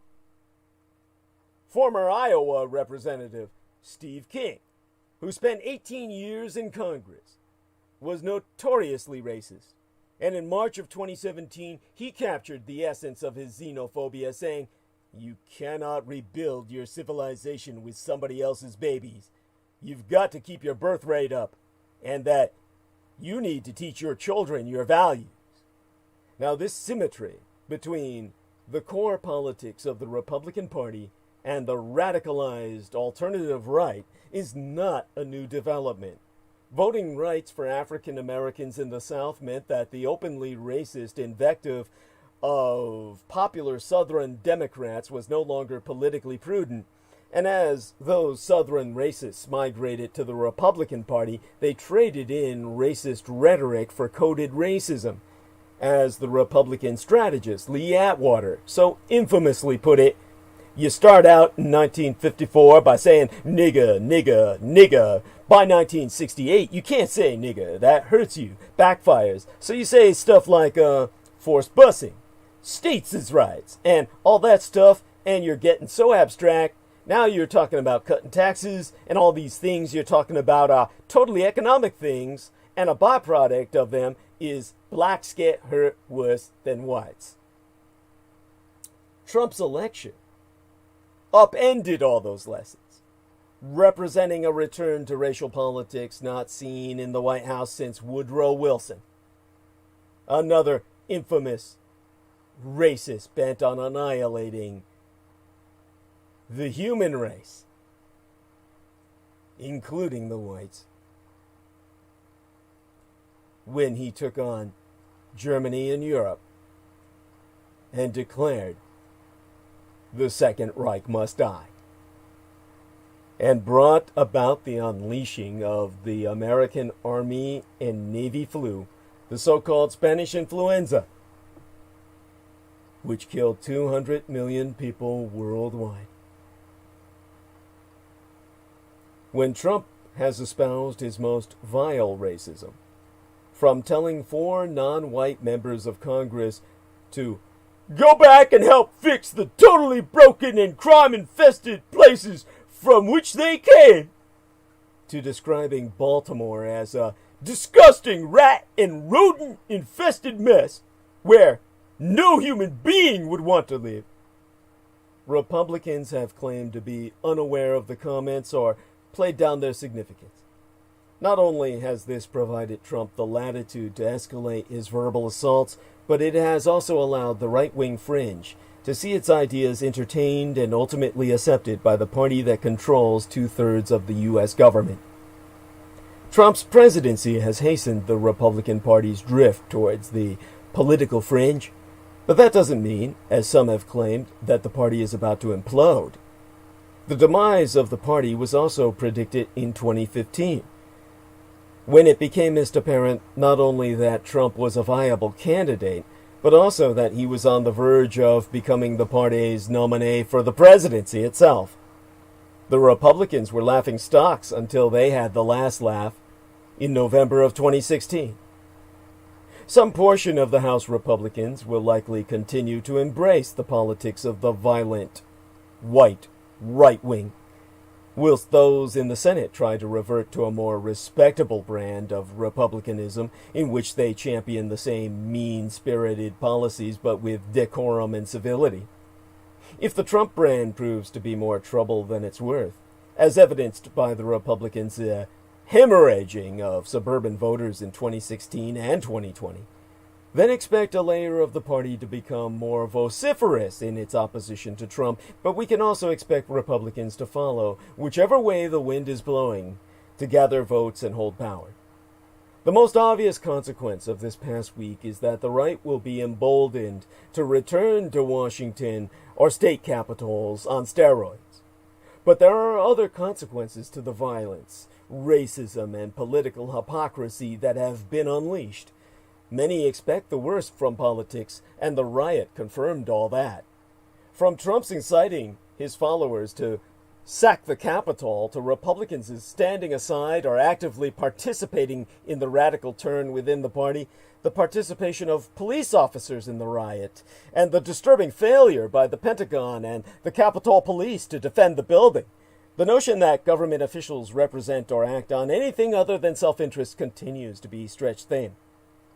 For African Americans in particular, the riot at the Capitol affirmed the intractable racism and corruption of American police.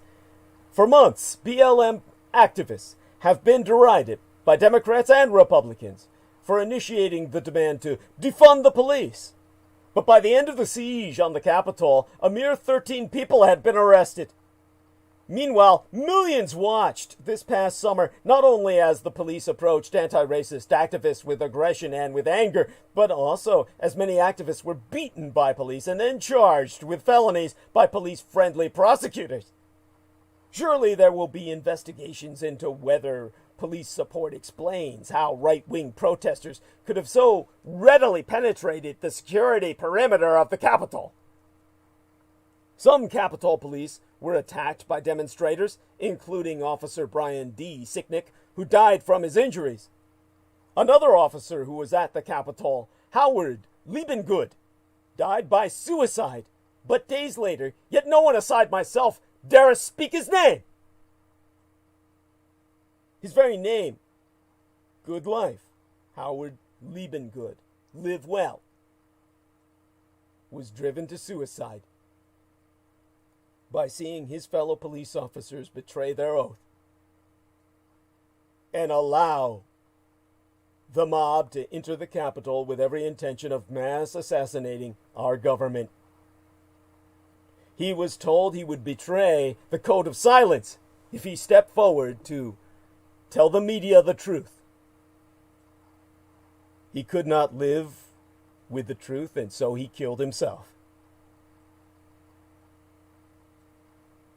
Howard Liebengood, the man whose very surname means live well, did not die well in the sense that he did not tell the truth, that he instead chose to take it to the grave. But he did die right, since he would not betray the code of silence.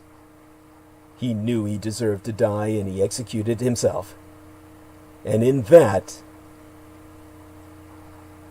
he died right. He didn't live well, but he died well. Conversely, all others sworn to uphold the law have instead been complicit in the siege. According to Representative Tim Ryan, 2 Capitol police officers have been suspended, and between 10 and 15 other officers are under investigation for their roles in actively assisting rioters. Police officers from across the country were off duty during the siege, and those who were are being investigated for having all participated. Beyond the involvement of individual officers, there be a multitude of unanswered questions about why the Capitol was so lightly guarded, even as the most powerful elected officials in the United States government met in a joint session of Congress. The former head of the Capitol Police, Stephen Sund, who resigned in the aftermath, has said that his efforts to prepare for and then respond to the crisis were thwarted by officials in the House and the Senate and by the Department of Defense. The Department of Defense has denied Sund's claims and released a timeline of its security planning for January 6th. Meanwhile, there has yet to be a single press briefing or any public commentary on the security debacle from the Department of Homeland Security or the White House. For those who are too often either targeted or neglected by the state, federal authorities and the institutions that they represent have been further discredited. When the government seems to work for some, while failing others, the prescribed methods of change, whether voting or other formal channels for reform, seem irrelevant or inconsequential. Certainly when Republicans challenge the legitimacy of a vote because of robust black turnout, it disempowers black communities. When this political assault is combined with the government's failure to stem the COVID-19 crisis in black communities and abandonment of poor and working class people as their jobs have disappeared, an uprising of the likes we saw this summer seems justified, if not inevitable, as a way to secure basic human rights. There be wide and rippling impacts to the criminal malfeasance of the Republican Party.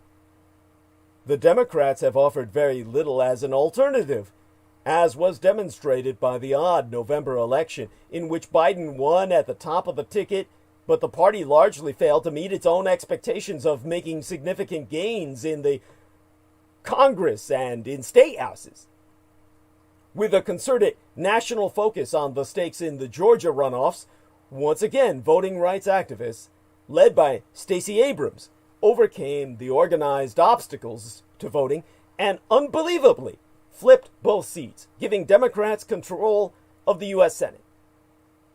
With control of both houses of Congress, the Democrats should be able to deliver on Biden's late developing promises to provide stimulus checks of $2,000, a well-financed and well-orchestrated plan to distribute and dispense COVID-19 vaccines, money to cities and states to help create safe conditions for the return to public schools, and vast reform of our broken electoral system. And this should just be the beginning. Democrats now have the votes to demonstrate the power of government to repair and provide in a time of crisis if they bungle this effort with continued overtures to the disgraced Republican Party, even as its leaders persist in appealing to the worst of right-wing white extremists. Not only will the galvanizing efforts of black activists in Georgia have been wasted, but an even grimmer future will await us all on the horizon. A failure of the Democratic Party to deliver during a time of unprecedented need would further validate the sense that electoral participation does not matter. Grassroots activists and other ordinary people will have to continue to push and cajole the party establishment to think big and act boldly. We have to seize this time! Because 10 days after the Capitol riot, it seems unlikely that President Donald Trump will be removed from office before the end of his term, either by the invocation of the 25th Amendment or by conviction in the Senate. But Trump is already facing a stranger, more wide-ranging, and deeply 21st century form of public punishment. The president has been canceled by corporate America. Several major companies, including some of the largest tech corporations and sports organizations in the world, have effectively silenced, censured, and removed the president and his Stop the Steal followers from their marketplaces.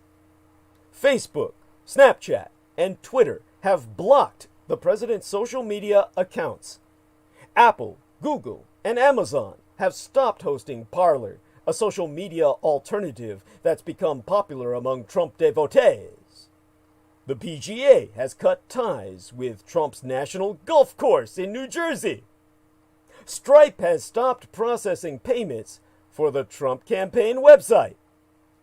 Reddit has banned the r/Donald Trump subreddit. Twitch has disabled a streaming channel associated with him. Shopify has terminated stores affiliated with him. YouTube has announced it will remove all channels that post videos questioning the outcome of the election. And TikTok and Pinterest are removing posts with hashtags like #Storm the Capitol and #Stop the Steal. Meanwhile, several companies, including the chemical corporation Dow, have announced that they will not donate money to anyone who objected to the certification of the presidential vote. Meanwhile, I can analyze the meaning of Trump's mass cancellation. Trump's mass cancellation. This is how the president's term ends, with the Republican red cult of anti-gods dithering and CEOs swashbuckling, spared by the deep state, but impeached in the free market. Now, I see that George Knight is with us. I will ask him if I can call him to bring him on to provide myself a break, because I certainly need it. So, Bazaar HD, can you come on to relieve myself? Say yes or no in private messages or public chat. I couldn't care which. Let me try and find our man, George Knight, in my private messages here. Fuck, where the hell is he? Search Messenger. George Knight. Okay. Can I bring you on for a few minutes? All right. Let's hope to hell he says yes. Need to grab a Coke. Yeah, both the kind in the can and the kind on the glass.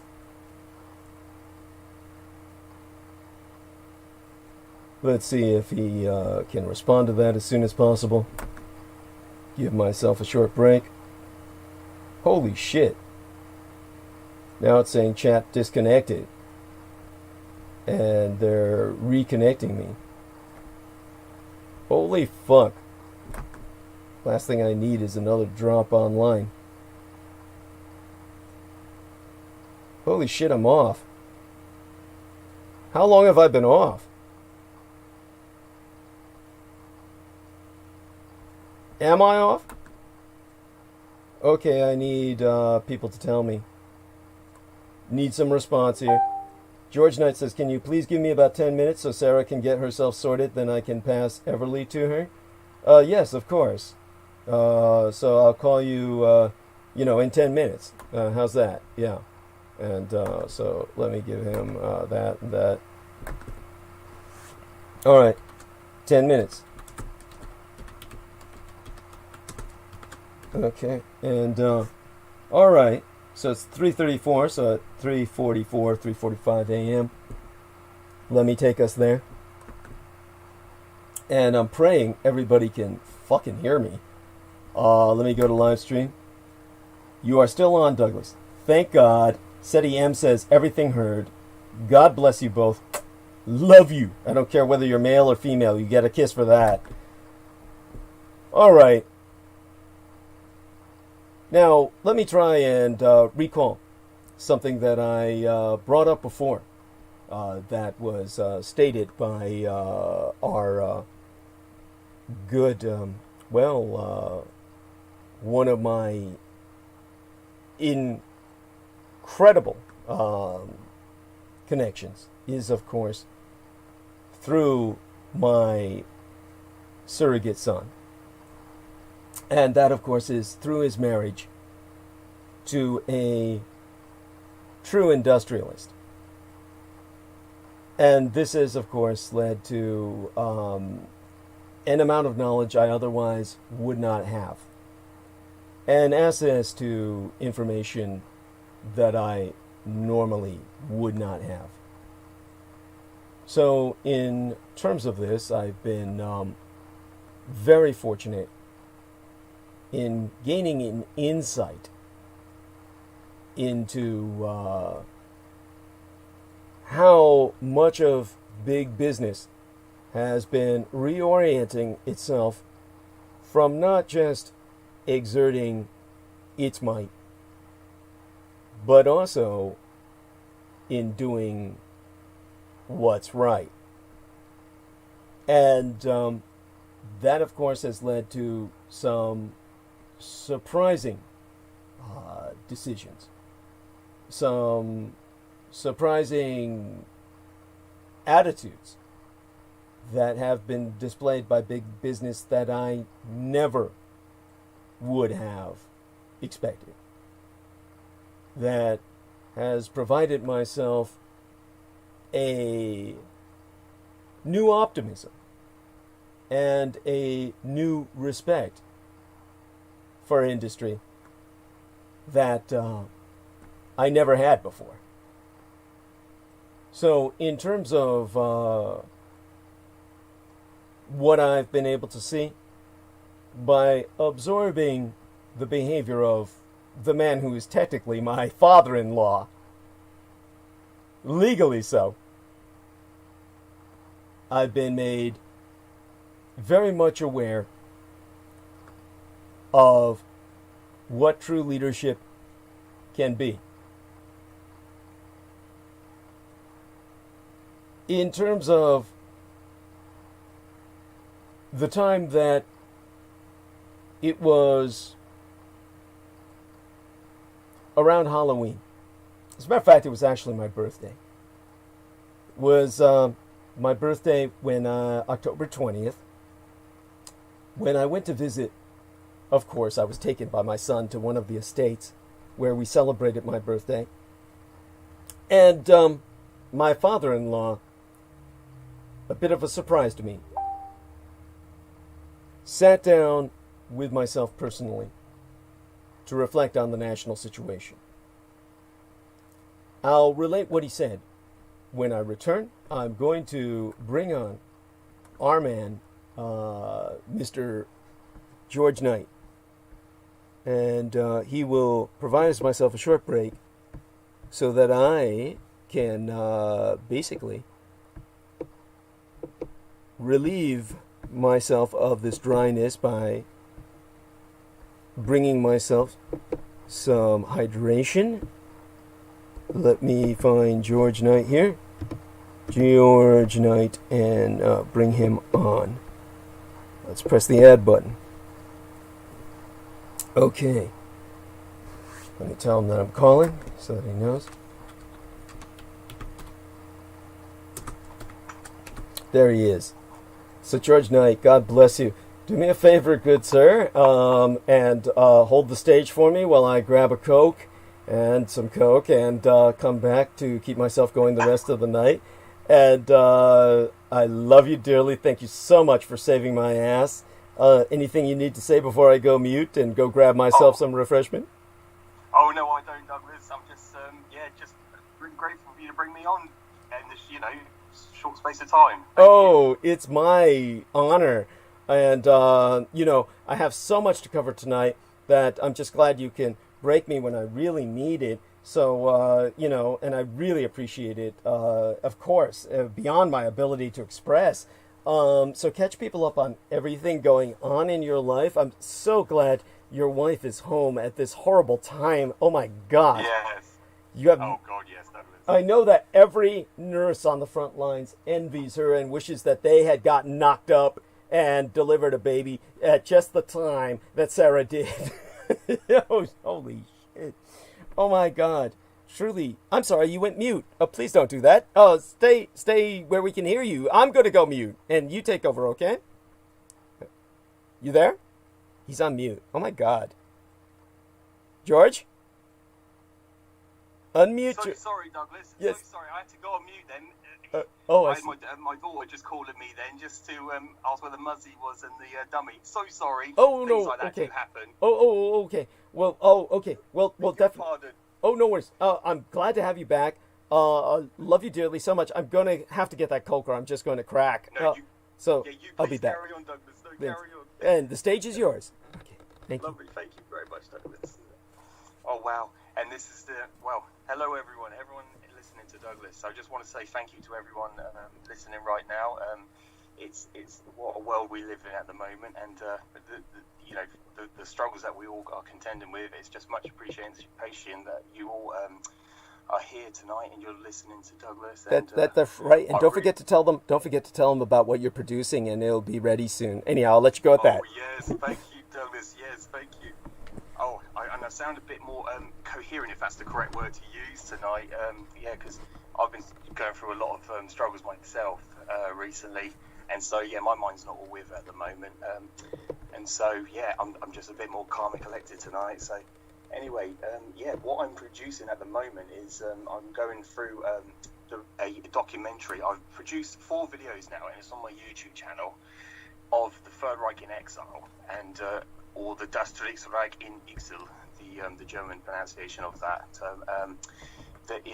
It's to go with the reality of the UFO phenomena that is occurring every single day. You get reports of this phenomenon that's been going coexisting since the Second World War. Sorry, beg your pardon, 2 seconds. I've just got to go on mute for a second.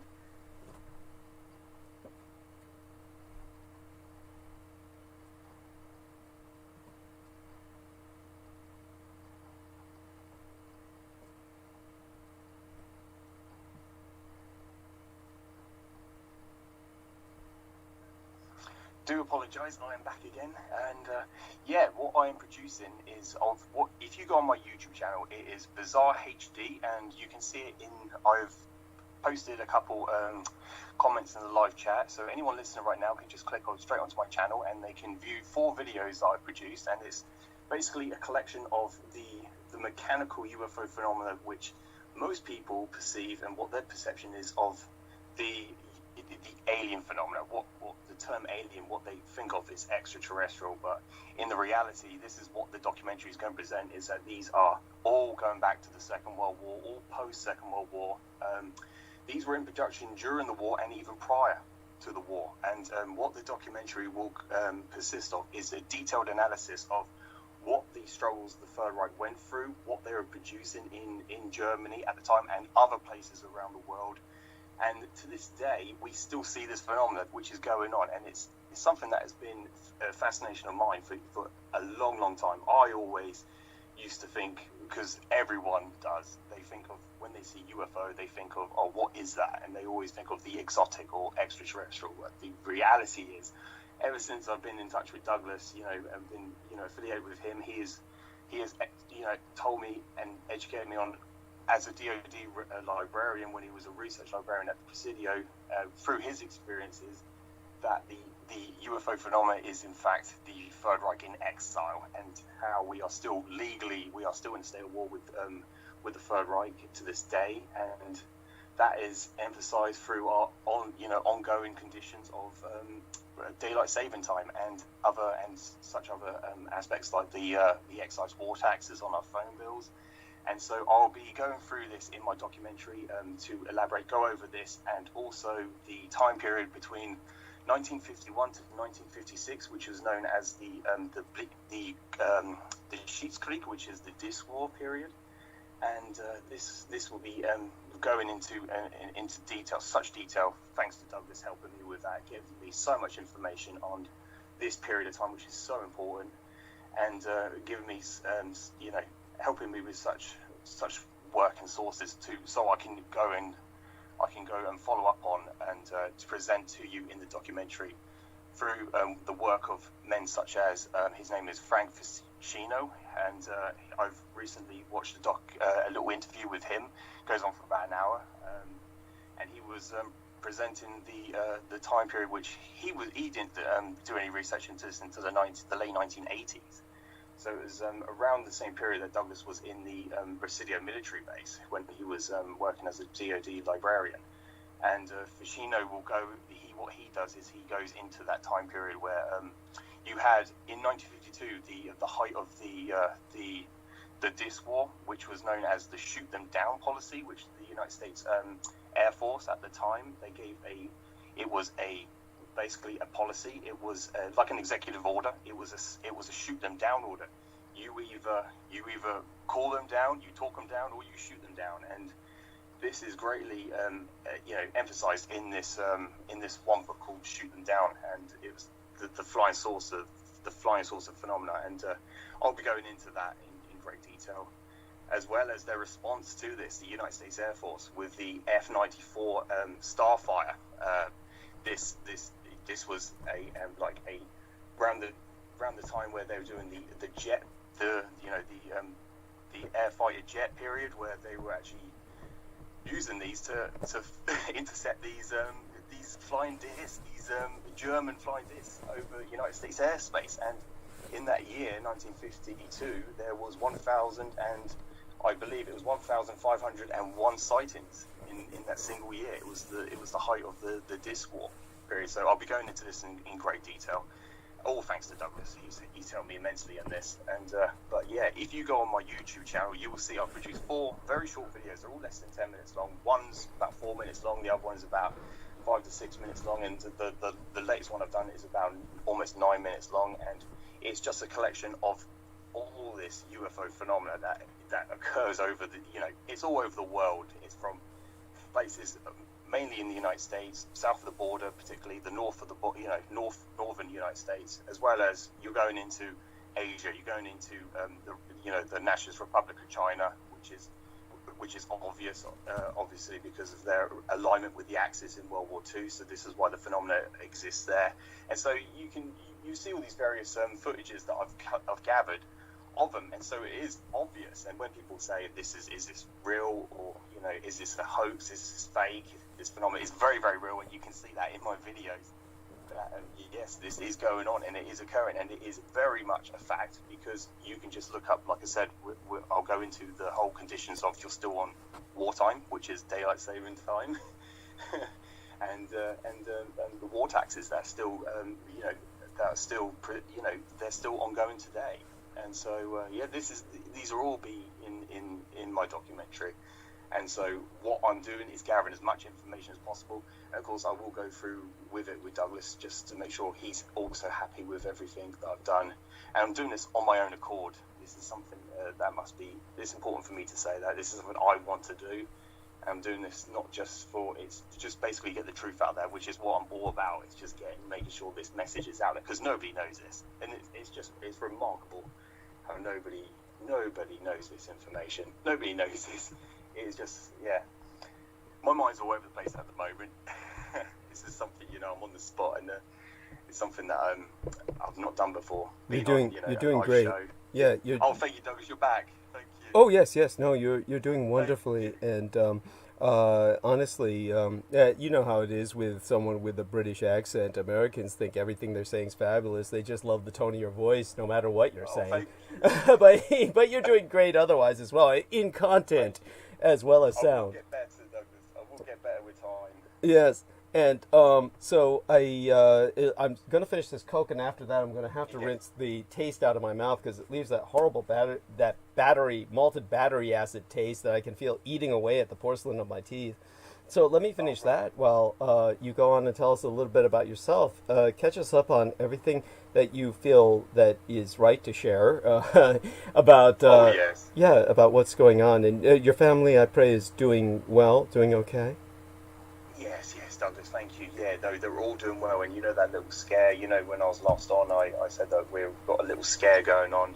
We're not sure what it is, but the consultants and that have, they're pretty much certain that it's a hematoma that Sarah's got. And we're hoping that, they say it will take several months for it to clear up, but it's just like a fluid build-up of blood in her scar tissue.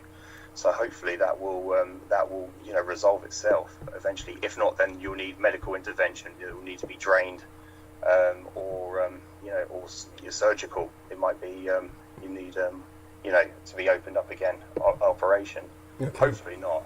Right. But next week we'll go for the ultrasound scans, so they can determine definitively what it is, if it is a hematoma or it's something else, which is why I was so worried. I was so scared it was something much worse. I didn't want anything to happen during this period. Of course not. Never to happen. Oh, most certainly not. And I mean, this is a time when we need Sarah more than ever. And a hematoma is basically a bruise. This is a very large bruise that they're hoping will resorb. They're hoping that the bruise will absorb back. And but as you said, it will be. When is the imagery going to be taken? Next Tuesday, actually, Douglas. Yeah, next Tuesday.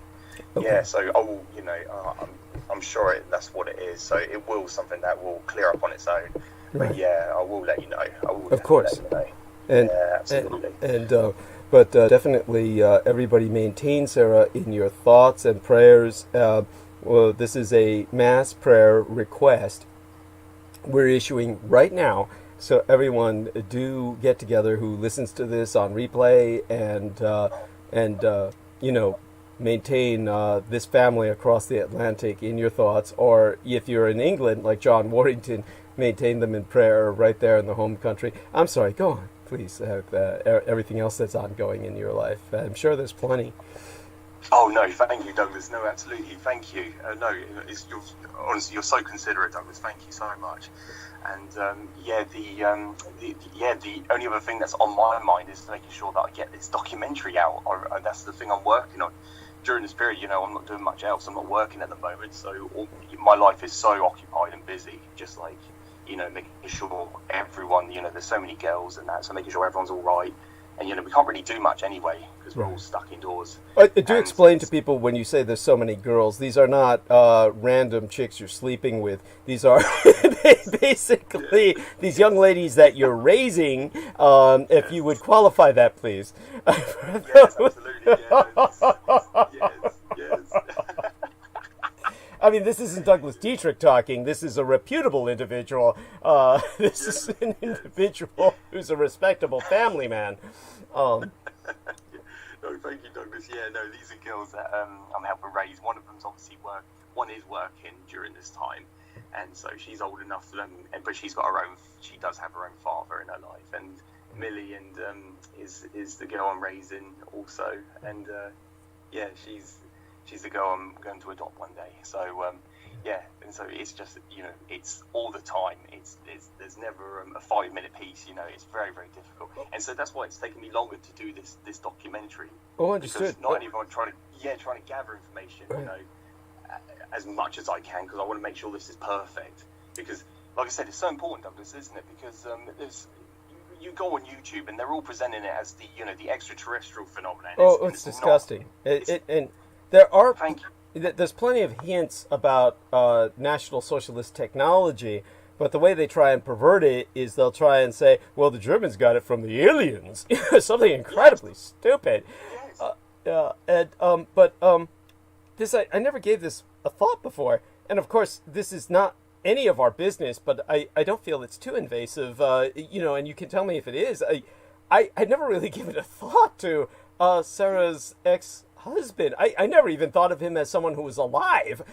So he's apparently, when you say, okay, you've got the older daughter, and she's not old, she's just a little older than the other young ladies, and she's working, okay, just so people understand, because my mind goes straight to the gutter, what George is meaning to say is that she's not turning tricks. What he means to say is that she's working at, what is she doing again? She works at a university or something, right?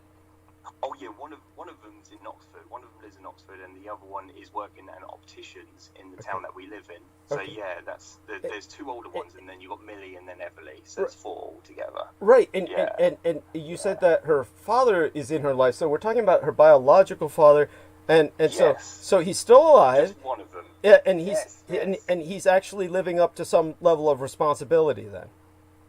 Oh yeah. Well, we. We kind of. She would like to. What she would say to you, Douglas, is that she looks at me as the father she wants, and he's just the biological father. Understood. Yeah, he's the sperm donor. Yeah, he's the sperm donor. That's it. And you're the man who's raised and guided her. Yeah. Okay. So. Okay. Good. No. I get it. I totally get it. And you're probably a lot more fun. I'm just curious, what does he do? I'm just curious. Was he like? No idea, Douglas. The thing is, like, with his mum and dad, have popped over to the house, and they didn't even acknowledge me. They just looked right over me. And holy shit! Because of course I was walking Timmy the dog, and he just looked. They both just looked at me. No, they didn't even look at me. Sorry, they just looked right through me. And so they don't even acknowledge I'm even there. So it's like kind of like, and I was trying to be courteous, trying to say hello, nice to meet you, and that, just to be civil. Right. But I didn't get that response back. So oh my god, there's really no. This bizarre situation. This isn't unusual. That's not unusual. No. It's just it's obvious that so many people behave like that. That's not unexpected. Of course, it's not what we would hope for, but it's no. Yeah, it's just too bad, but it's predictable. It's actually quite predictable. I'm not surprised. Just people are just like that. They're just like that. Yes, thank you, Doug. Yeah, and that's fascinating in its own way. But I'm glad you handle it so well. Honestly, I'm glad you don't let that get you down or get to you really, and it shouldn't. And it shouldn't. Absolutely. Yeah. And it's not worth me. Yeah. And so there we have that. I had never even given that a thought. And so in terms of raising these young ladies and guiding them, and you have, of course, that responsibility. And you said you're not working right now. So the time you're putting into the bar at the hotel, is that like on hold for now? This is all stopped for a while, or what's going on with that? Oh yes, Douglas. Yeah, thank you. Well, I'm still. This week is my last week of paternity, so this is my last, because I've had a month off since December 25th on Christmas Day. That was when my paternity started. So it was on Christmas Day, because then Emily was born on the 29th, and so it's coming to an end now. And so I will. The thing is, I'm going to go in to see my boss. I'm going to see my boss, and she's Croatian actually, and she'll discuss with me what my hours will be when I go back, which will be next Monday. So Okay. Well, definitely appreciate that. Well, I finished my Coke now, and what I'm going to do is I'm going to rinse that taste of malted battery acid out of my mouth before it, eats through all the porcelain on my teeth. I'm going to go mute. I'm going to leave you on the stage, and I'll be back in about 5 minutes or so, okay? Oh, perfect. Yeah, absolutely, Douglas. Yeah, absolutely. Thank you. Thank you. Thank you. And then, Thank you.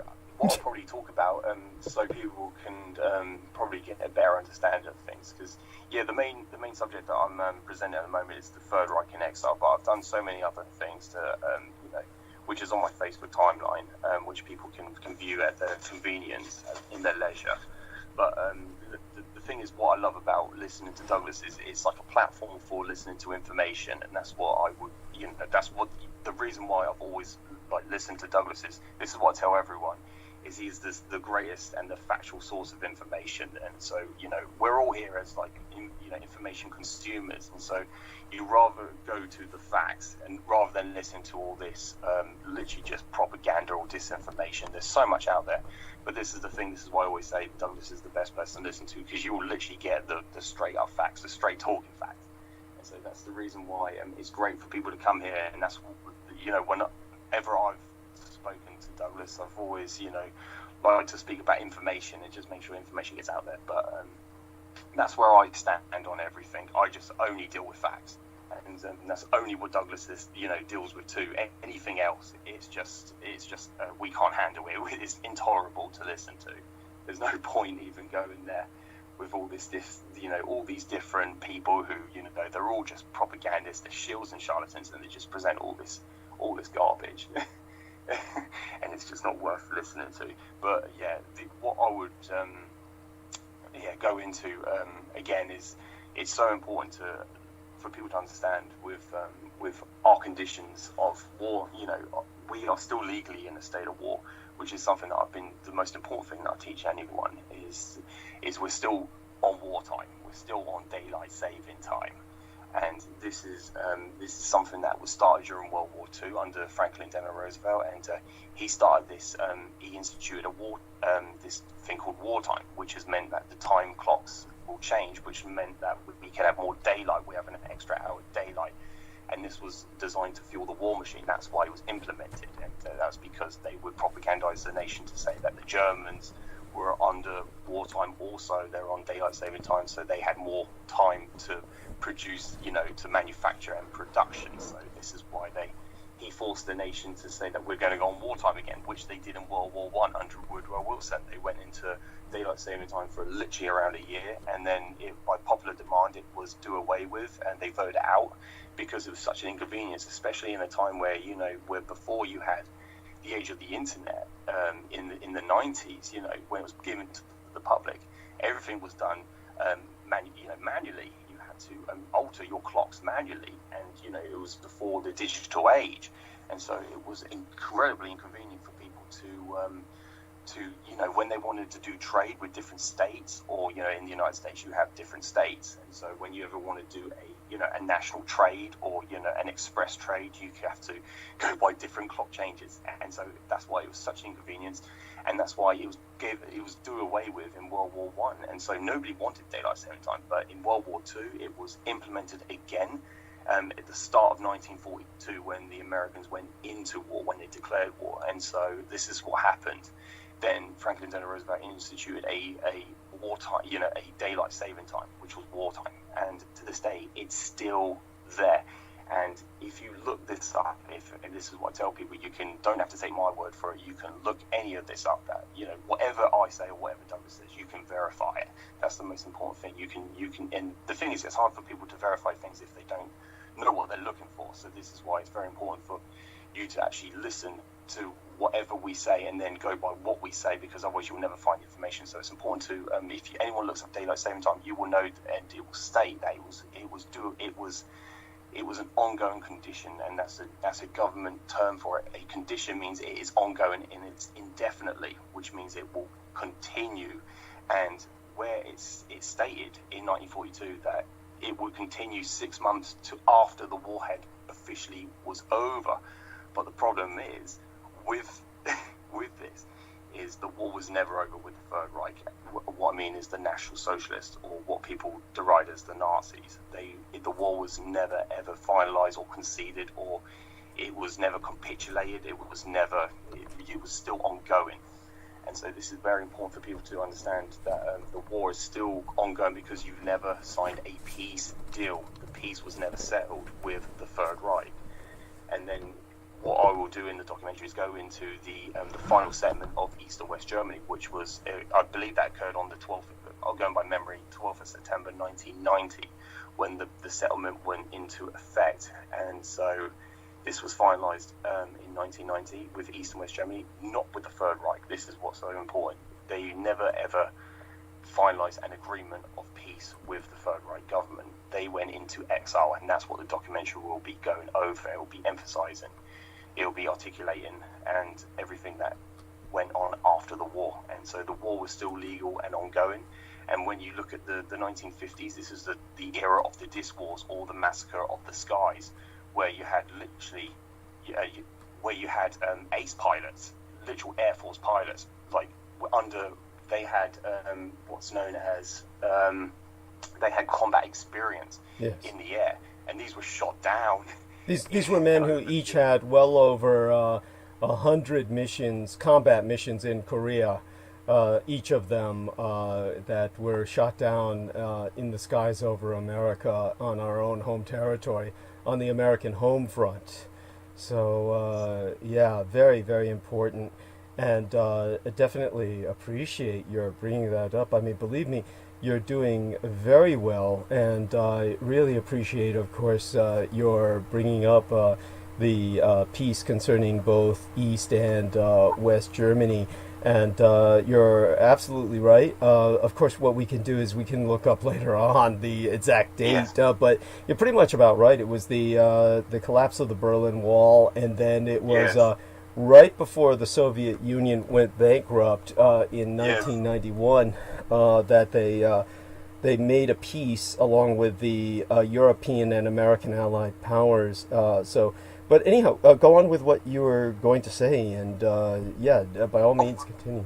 You know. Yeah, thank you, Douglas. And to bring you into this from your own personal experience at the Presidio, and when people try and doubt that say if anyone said that you were never there, you're the one who, you've told on public record that Mikhail Gorbachev, he defected to the United States, and he was working at the Coast Guard office. Yes, yeah. He basically moved into the Coast Guard office, the former Coast Guard office of the on the Presidio military base, and it was quite funny, really, that he did that, and it was also, it's just the absurdity of the entire thing is not surprising. It's one of those things that imagine if our president had defected to the Soviet Union at a time like this. That is what the Soviet Union experienced at the time that Mikhail Gorbachev defected. Indeed, a lot of people considered him like a super mole. They figured that he was like someone maybe who was leading us down the garden path towards a glasnost that really was a kind of a trap, and that really didn't turn out to be the case at all. But it certainly is one of those things that it had consequences no one ever expected, and in a sense we should have. Obviously, certainly I could go on about this for hours. I don't want us to go too deep in that direction, but when I try to tell people that the Cold War was effectively a third world war, and that the Soviet Union lost that war, then people are so brainwashed by this World War II fantasy. They say, but wars are where nations get occupied, where the winner occupies the fallen nation, and that, no, that's not the case at all. What happened to Germany after World War I? Germany was not occupied by the Allies, other than certain parts of Germany were occupied by the Allies, but it wasn't like any great need to occupy Germany itself, because Germany itself was in chaos. And absolutely, and this is what happened with the former Soviet Union. It fell into chaos, and so it was something that it was the equivalent of losing a war. Any Russian will tell you that what Vladimir Putin did was he kind of took the place that Hitler did in the reestablishment of the Reich, but he can't take it anywhere because he just doesn't. He's not Adolf Hitler. Absolutely. Yes. Yeah, so he can't. Yeah, he's tried to launch these like probing attacks all around him, and he can't even absorb what the Soviet Union formerly had. No. Yeah, so it's definitely not the same, but he's definitely at war with the West. And because he's at war with the West, he's just operating from this asymmetric warfare where they're doing their best to basically destroy America's faith in their own government. They tried that with Britain, and that's what led to Brexit, which is, of course, in the short term, catastrophic. And so, as a matter of fact, there must be something you can tell us a little bit about the Brexit situation that we otherwise aren't getting here. Just relate what you can about that you feel is most relevant for us to understand just how bad it is. Oh yes, Douglas. Oh, absolutely. Yeah, and no doubt that's what I've been saying all along. Also, it was a Russian insurgency in Britain, and they've been doing that for decades, centuries, actually. As a matter of fact, since you had Benjamin Disraeli.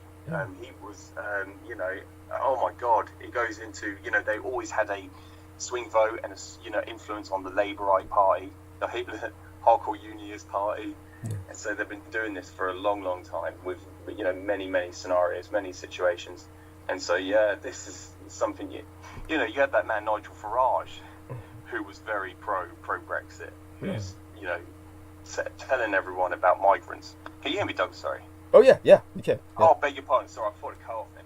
Yeah, you had Nigel Farage, really heavily influencing the population, saying that we give so much money to the European Union, and it turned out to be only 100 million, which was a fraction of what we get out of it with the trade with the European Union, and with migrants, immigrants coming over, illegal migrants, I should say. He's still propagandizing this even to this day. He's been uploading. You see people sharing things on Facebook about him speaking up, and he's got no platform to speak on, so he just uploads things to Facebook or whatever, which is what the platform they still have.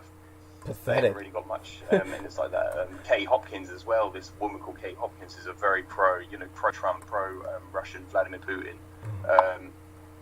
They're all revisionists as well. They're just propagandizing this. Vote for Brexit, and then it's just gonna, it's gonna collapse the whole. Everything is just gonna collapse. And so it's something that's been going on, and I've been trying to, present that to people, trying to explain it, but it just goes over their heads. They just don't fathom it. They can't understand any of it. It's really bad, actually. Right. You just realise the insanity of people. Yes. And all of this is based on a lot of nostalgia. The British are obsessed with World War II, and they're obsessed with just reliving it for some reason, as if it were the best of times and the worst of times. They aren't moving on. It's definitely just it's just awful. And, it's really hard to explain, isn't it? To go into that, into description of how you feel and how the atmosphere is. It's very hard to describe it. Because people are going about their everyday lives like nothing's happening. They just, they just carry on like normal. That's what the, smile and carry on. Mm-hmm. That's the whole saying. Just, that's how it is. Yeah. They're in denial. Completely, Douglas. Yeah, it's just what you said earlier, and that when I was showing people during the lockdown, when I was still working, I was showing people the video that I produced on the Third Reich in Exile.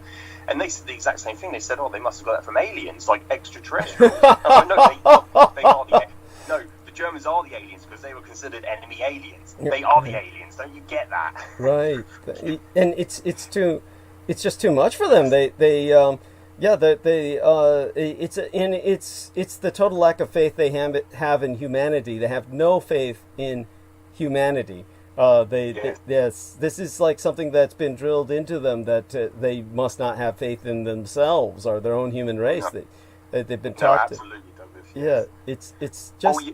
Yeah, go on. Yeah, please. Oh, so sorry. Yeah, I do remember one important thing that you asked me to mention whenever I came on. This was a while ago, about my uncle who was at Spandau prison in West Germany. Yeah, that was important.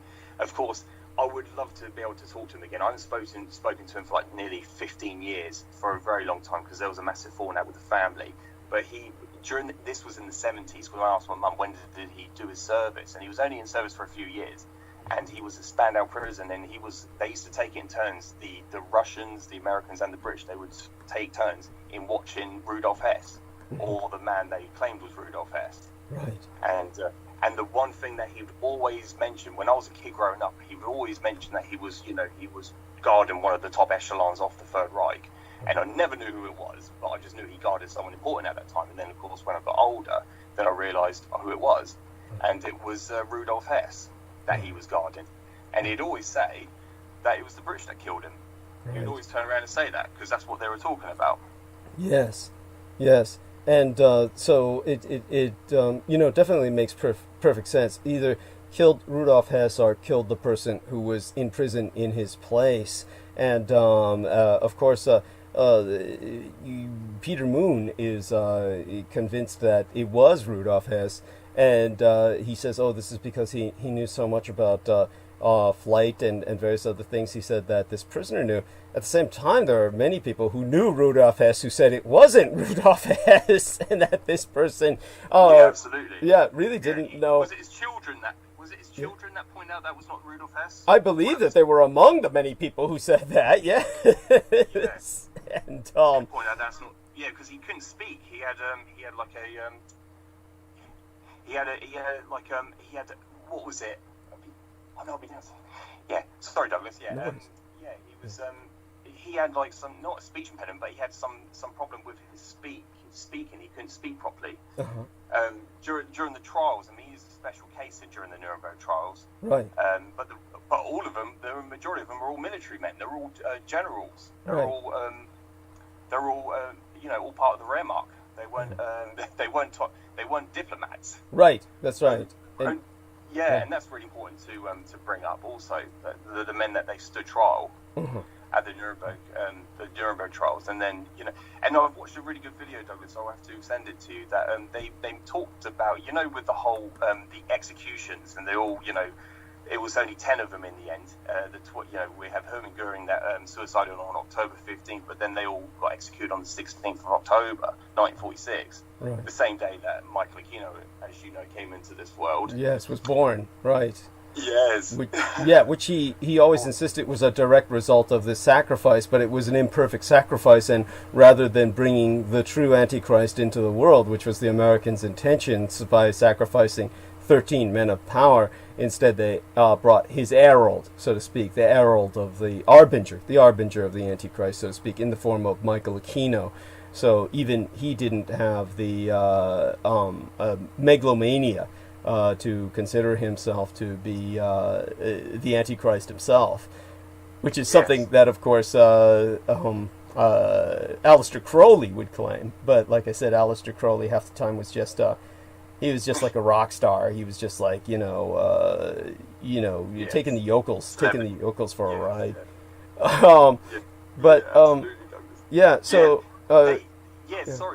was going to say, then they went into this particular video, is when they buried the bodies from the 10 men, they actually replaced they actually brought in another 2 bodies, and then it became 12 all of a sudden. And they speak about that, or it could have been 13, but I remember they said in the video where they added 2 more bodies to it. Holy shit! So, I never even was aware of this. Where was this? And you could. I'll send it to you. I will find it, Douglas. Yeah, I don't doubt you. I don't doubt you. They buried the bodies. Yeah. Yeah, because they never gave them headstones or gravestones. They never gave them a location. They never disclosed that because they didn't want them to be martyrs. So what they did was they buried the bodies. They kept the bodies. They took photos of them afterwards, all 10 men that they executed, one after the other consecutively. And then they buried the bodies, but they added, for some reason, they added 2 more bodies to it. And I do remember, I don't think it was 13, I believe it was 12, which made no sense whatsoever. Why would they do that? And I'll send it to you because I'm not making this up. Right. It's a remarkable video, but it's a documentary from a long time ago. So yeah, it's amazing why they added all of a sudden 2 bodies to that list, then they buried them in unmarked locations. Right, that makes perfect sense along their occult reasoning, and definitely. And so just from my memory, it was in we're talking about since the Soviet Union essentially went bankrupt and totally collapsed in 1991, then it had to be the year 1990, which was right after the collapse of the Berlin Wall in 1989. And the Soviet Union wanted to make certain that this was done before its collapse, which everybody could foresee coming.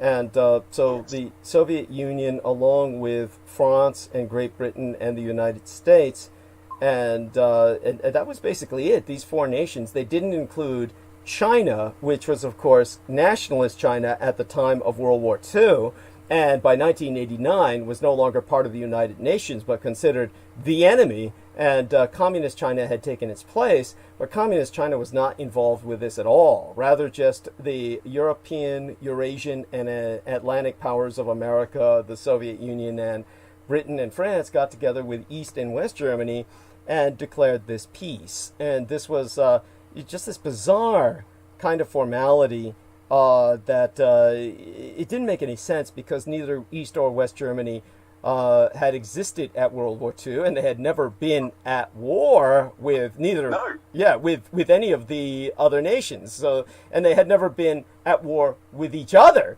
So it was like a peace declaration that really does not bring any end to World War II. It was just some kind of like bizarre formality where they could ease unification. It was just basically so that everyone could agree that unification was coming. Now, what is so bizarre about this is that Americans have no concept of the whole nature of this. It defies all logic, because there was no.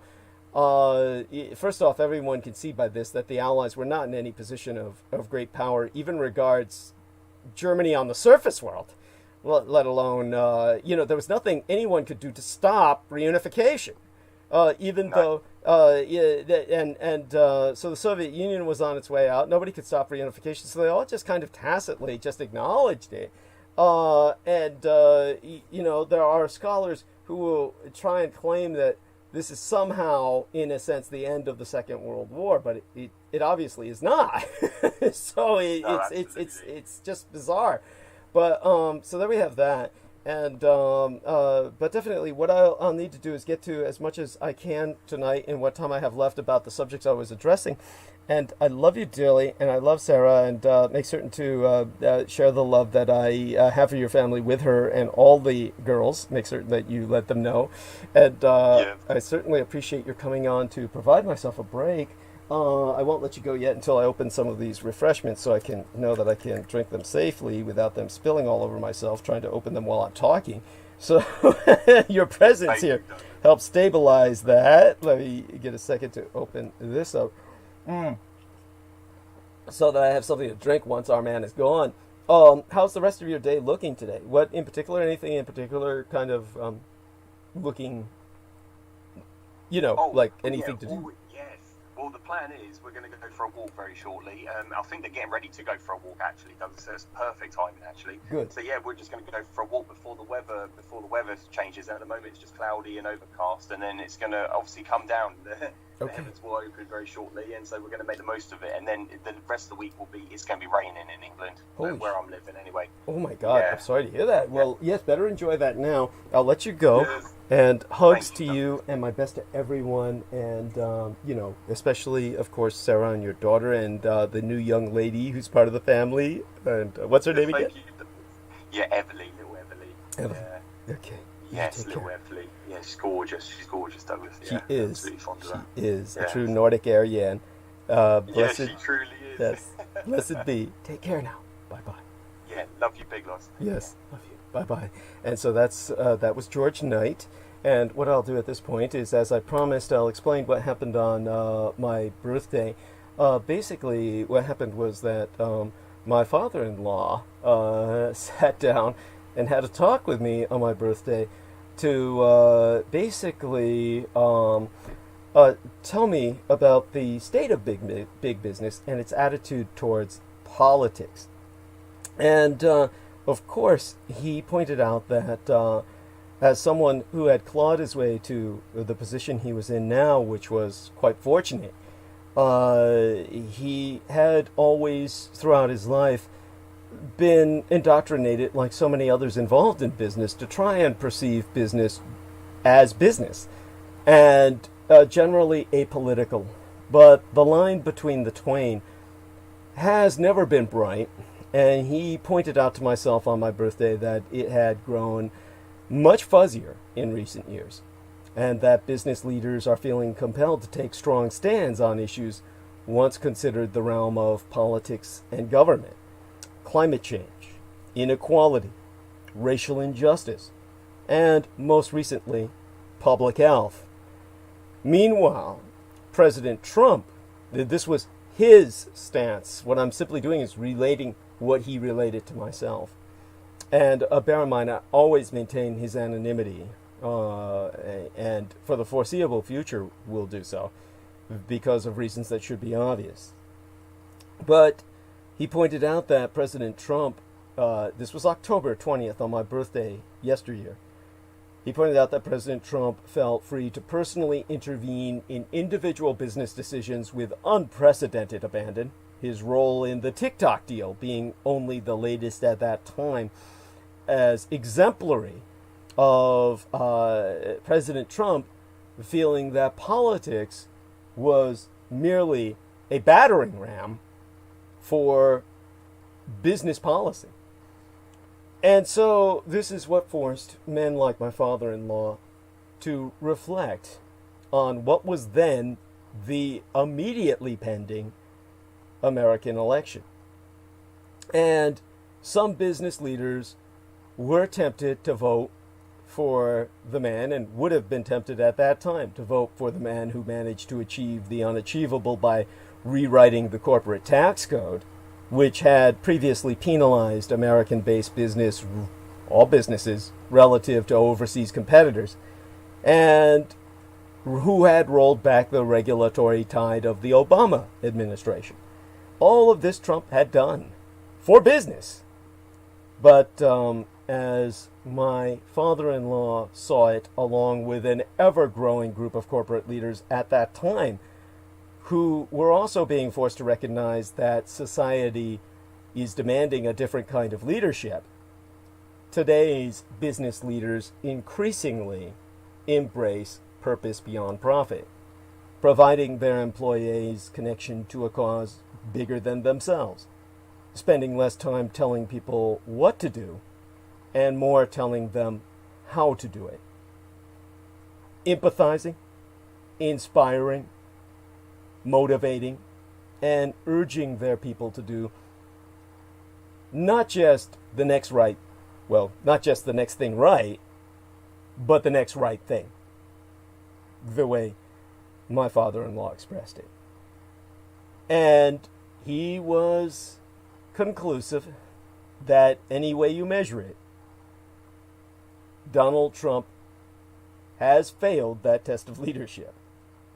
Whether it's his denial of science, his disregard for data and facts, his flirtations with dictators and violent extremists, his mismanagement of the pandemic, or his alienation of an amazingly broad array of talented people who had worked for him, Trump is the antithesis of what CEOs agreed on a daily basis that they valued in leaders.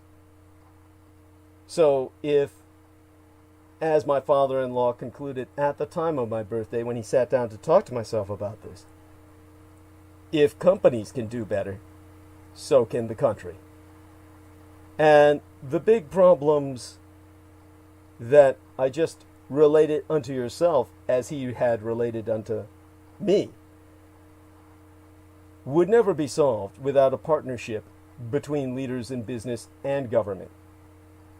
And of course, in October, which seems lifetimes gone by now, we didn't know then if a President Biden could rise to that leadership challenge, but we certainly did know at that time that President Trump never could and never would.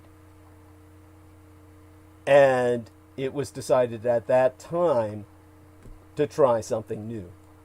So it was at the time of my birthday that I was given the insider knowledge that big business overwhelmingly had given up on Donald Trump prior to the election.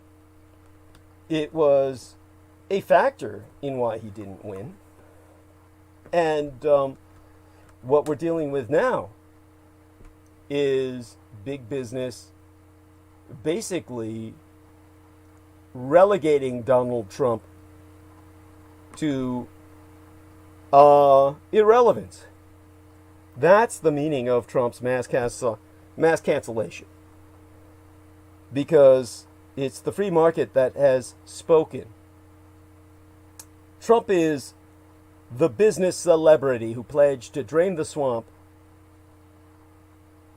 and he will face no real consequences or accountability in swampy Washington, only to have his bullhorn muffled and political cult kneecapped by the business community. Now, these extraordinary events, they raise several questions. First, you might ask, why now? Well, you won't get very far by assuming that corporate America randomly and spontaneously grew a conscience in the past 100 plus hours. Their decisions so recently to cut Trump off from everything followed a unique attack on the seat of our government. What's more, they appeared after Democrats won unified control of our government in that special Senate elections in Georgia, and after Congress certified Trump's electoral defeat. In other words, corporate America didn't punish the powerful. It punished a lame duck president at the nadir of his power. Then there is the question of propriety.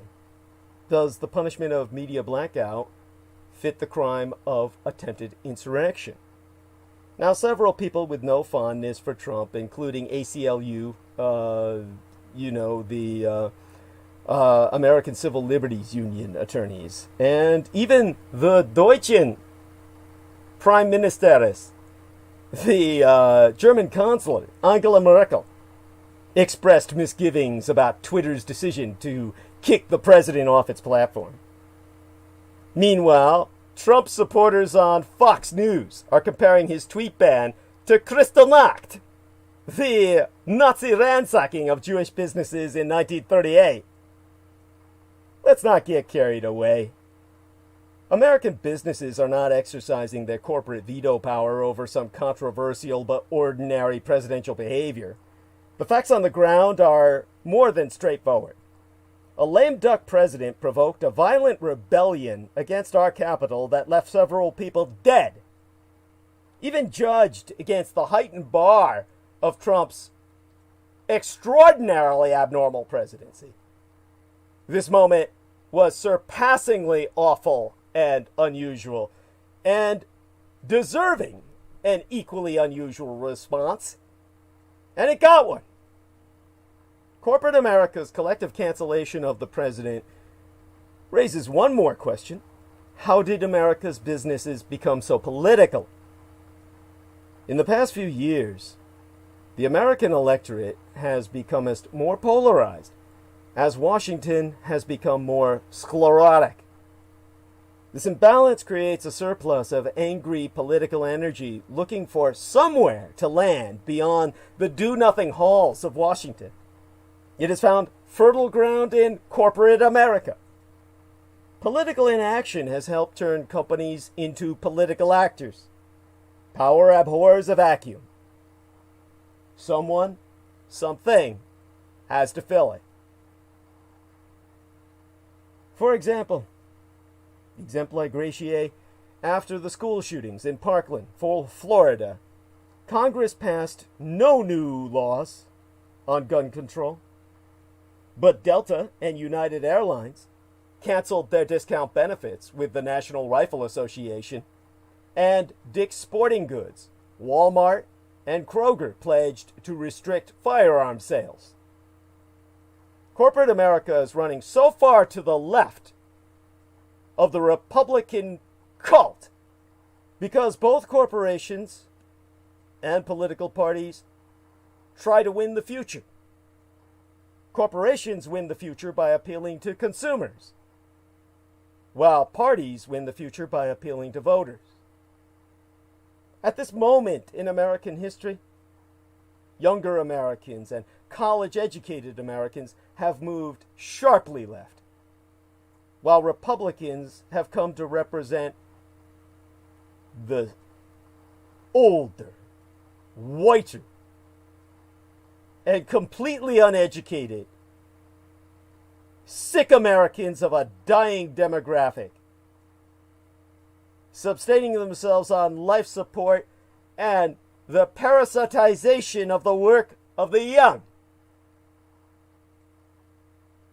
An elitist American cohort on oxygen that has moved sharply to the right. In response, companies have followed their customers and employees, the people who work for a living and actually buy their goods, to the left. And the Republican Party has followed its palliative care base, its mummified cult to the right. Conservative personated reactionary politics and progressive corporate politics are being pulled apart at this moment. But if you squint, you can see that they both operate by the same principle. Call it audience capture.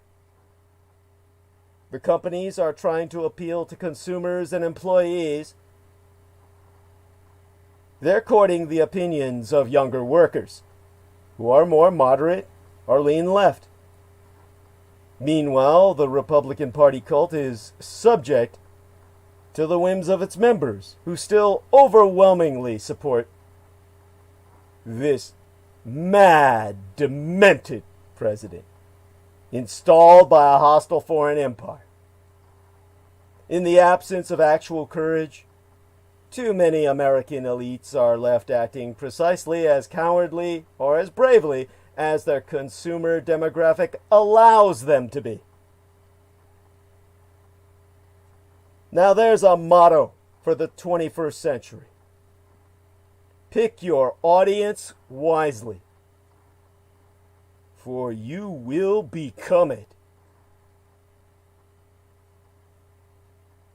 You stare into the abyss and it will stare back into you. You stare into the light, it will enlighten you.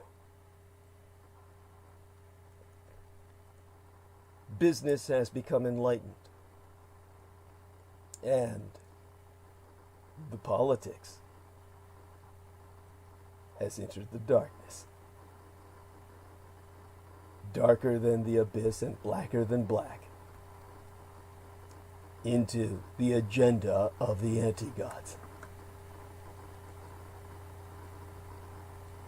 We've got 3 hours left. And I thank everyone in the chat room. Indigenous survivors, as you're on, hear you. K. Majlatan says DDD on the night shift coming in loud and clear. Veronica Berra gives her clasped hands. She retracted a message, I don't see why, but she says we can hear you. Bless you, honey. WTF, or what the fuck, says evening D, evening all. My thanks to all of you in chat. God bless you all. And with that, I'll do my best in the next 3 hours to cover what I can.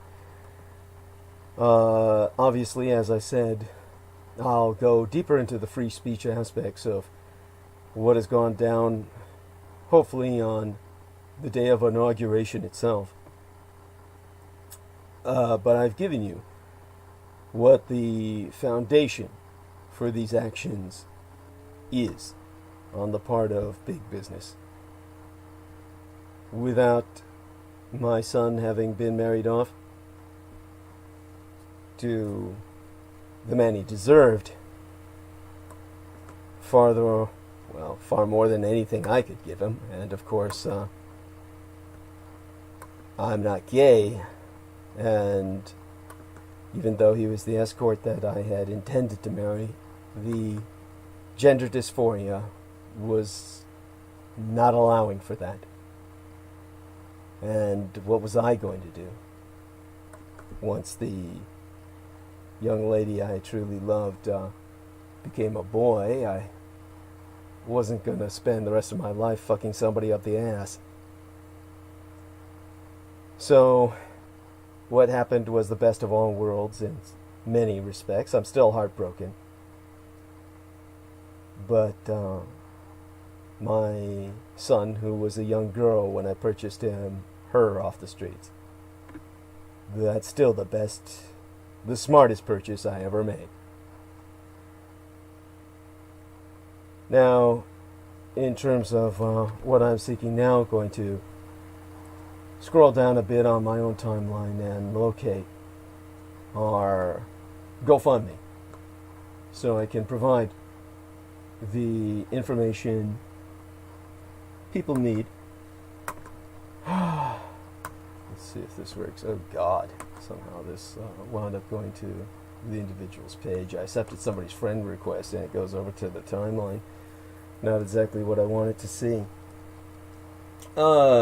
Had one, I guess, cross-dresser or trans individual who was very impressed by my talent in that regard, and sent me a picture of themselves, and it's just a headshot, and I just had to hide the image. It's so sad that this person longs to express this feminine side of themselves, and it's not something that I'm condemning. I'm the last person on earth to discourage people from men from getting in touch with their feminine sides, but it's like myself entering a stage, as I've said before, of bodybuilders, of people bulked up on steroids and stitched together with muscle, and my attempting to emulate them on stage would be ridiculous. It would be beyond that. It would be sad. It would be pathetic. And for people to sometimes trying to get in contact with their feminine selves and being public about it, you wonder why. What are they seeking? Some kind of approval? It's one thing to support somebody's doing that in private and welcoming them to do that. It is quite another to mislead them. You don't want to mislead people. It would be like if I tried to participate in the kickoffs for football recruiting. All I would be doing is wasting everybody's time. So many people out there who are cross-dressing or presenting themselves as this feminine gender. It's very similar. There's some things that just should be kept to oneself. Now, my case is different because I'm trying to educate the lot of you. And there is a difference in the sense that I can actually pass if someone didn't know who I was or didn't know my history, which is the case of most of the people who are friending myself. They honestly, the majority of them, think I'm female. Now, I'm not misleading anybody at all, because anybody who went and bothered to investigate would know otherwise. But people just don't. It's like I told this one person, one of the people we were extracting during one of those extraction missions where we were rescuing somebody where the police had failed. And I was wiping the blade of one of my knives clean and told him, you know why. There's no female serial killers, or at least so few as to not even count. All they could do is say, why?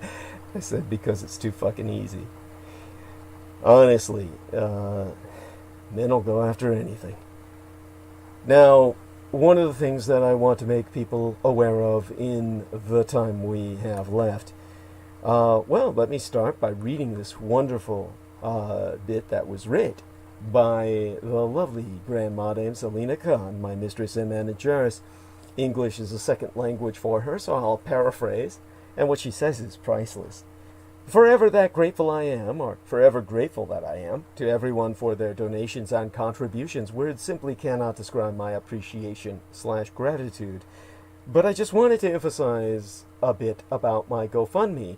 As everyone knows by now, the cause of my GoFundMe campaign is that I do need and must change my current YouTube recording studio setting, as in the computer, the headset, and recording devices, lighting fixtures, soundproofing my room, so on and so forth. Presenting 2 nights a week live transmission to yourselves, all my beautiful lovers out there, her words, which are delightful, from my city to all around the world, is the only life that I have, oh God forbid, and you are all my true motivation for my work. I would be no one without all of you by my side. Well, true enough to extent. Closest to the farthest among you. However, many years of use, all my equipment, my studio equipments, are beyond obsolete now. Therefore, I have created this GoFundMe fundraising account for donations to update my studio, and this campaign has time limitations. In my case, my GoFundMe campaign, entitled Urgent Contribution, will expire in March of this year. So, to go down further, at this point I urge everyone, please become a contributing member of my mission, my work that I do as a public informant, to bring truth to this world to those who are seeking truth. Again, to everyone, I am in dire need of my studio equipment being updated. Please contribute/donate between now and March of this year. My blessings be unto ye all. Until all of you. Unto the all. Now, in a much more or pragmatic and less poetic sense, I am impacted by both mechanical and psychological injuries that be catastrophically chronic in nature, and therefore I'm enrolled in the 250% Working Disabled program, wherein disabled individuals are required by law to work so long as their income is maintained at less than 250% above the federal poverty level, and thereby we become as eligible for Medi-Cal via paying monthly premiums based on our net countable income. This enables myself to receive the constant medical care I conditionally require to functionally survive. I meet the 250% WDP, or Working Disabled Program, requirements in turn by hosting this bandwidth transmission program, Critical Omissions. So to continue my work to literally maintain my very life, I must establish a professional grade in-home studio with the latest equipment to meet technological quality standards that will be adaptable to emergent systems technologies as they come online. So, with that having been said, I'm checking now what the wonderful Mr. Sammy Romero, our brother in battle, has entered as a comment in thread of my one of my promotional banners. And he said, driving down to LA and I'm sounding clear. So God bless him. He entered this on Selina Khan's 3D rendition of my promotional banner for tonight. God bless her. And with that, returning to Arc of Narrative, Martin Luther King Jr. gave his I Have a Dream speech 57 years ago. He mentioned police brutality twice. He, of all people, would not have been surprised by conditional police passivity. What Americans witnessed on their TV screens Wednesday before last was not just an insurrectional attack against multiracial American democracy. It was also an expression of white supremacy. As mobs of white Trump supporters stormed the Capitol building to ransack offices, terrorize lawmakers, and interrupt the certification of our presidential election, they were met with a notably weak showing of force by the Capitol Police, who were responsible for quelling this insurrection. According to all reports, well over 100 officers were immediately injured on site, and footage of police being physically assaulted by rioters has proliferated online. To many of these acts of violence, officers responded with immense restraint or full capitulation. In other cases, their unpreparedness had fatal consequences. One woman was killed by police, 3 other people died, and last week, or within the week of the Capitol siege, Officer Brian Sicknick succumbed to his physical injuries, and, of course, Officer Liebengood, whose very name means live well, succumbed to his psychological injuries and killed himself that same day. But the inaction of Capitol Police was by design, because videos also expose this friendlier side of these interactions. One widely circulated shot shows a rioter taking a selfie with an officer inside the Capitol halls, while others depict insurrectionists being calmly escorted by police out of the building they'd just overtaken. These scenes provide a stark contrast to what the nation witnessed from police mere months agone during the Black Lives Matter protests. Peaceful demonstrators tear-gassed and pinned to the ground, people who were standing still shown the full force of state violence. According to the AP, the Associated Press, the Capitol Police knew about the incoming threat of the riot days before it took place, but rejected all offers of help from the United States National Guard and the Federal Bureau of Investigations, or FBI. Officials said that they wanted to avoid using federal force against Americans, as they had done this summer. The choice to turn down help amid warnings of an insurrection is as revealing as it is disturbing. Why did law enforcement assume that they'd encounter violence from protesters marching for Black Lives in June, but thinkest that a largely white crowd of pro-Trump cult extremists and conspiracy theorists would remain peaceful? The difference in the Capitol Police's response shocked many who bemoaned the double standard. But police brutality against Black Americans and police inaction toward white Americans is not some surprising anomaly. It is the status quo. The genesis of modern American policing can be traced in part to the institution of chattel slavery and its white supremacist orthodoxy. It started with the slave patrols of the early 1700s and continued with the Fugitive Slave Act of 1850, a federal statute strengthening laws that prevented the enslaved from fleeing bondage and left free black people vulnerable to kidnapping. White citizens were employed as slave catchers to return the stolen property of Southern planters by any means necessary.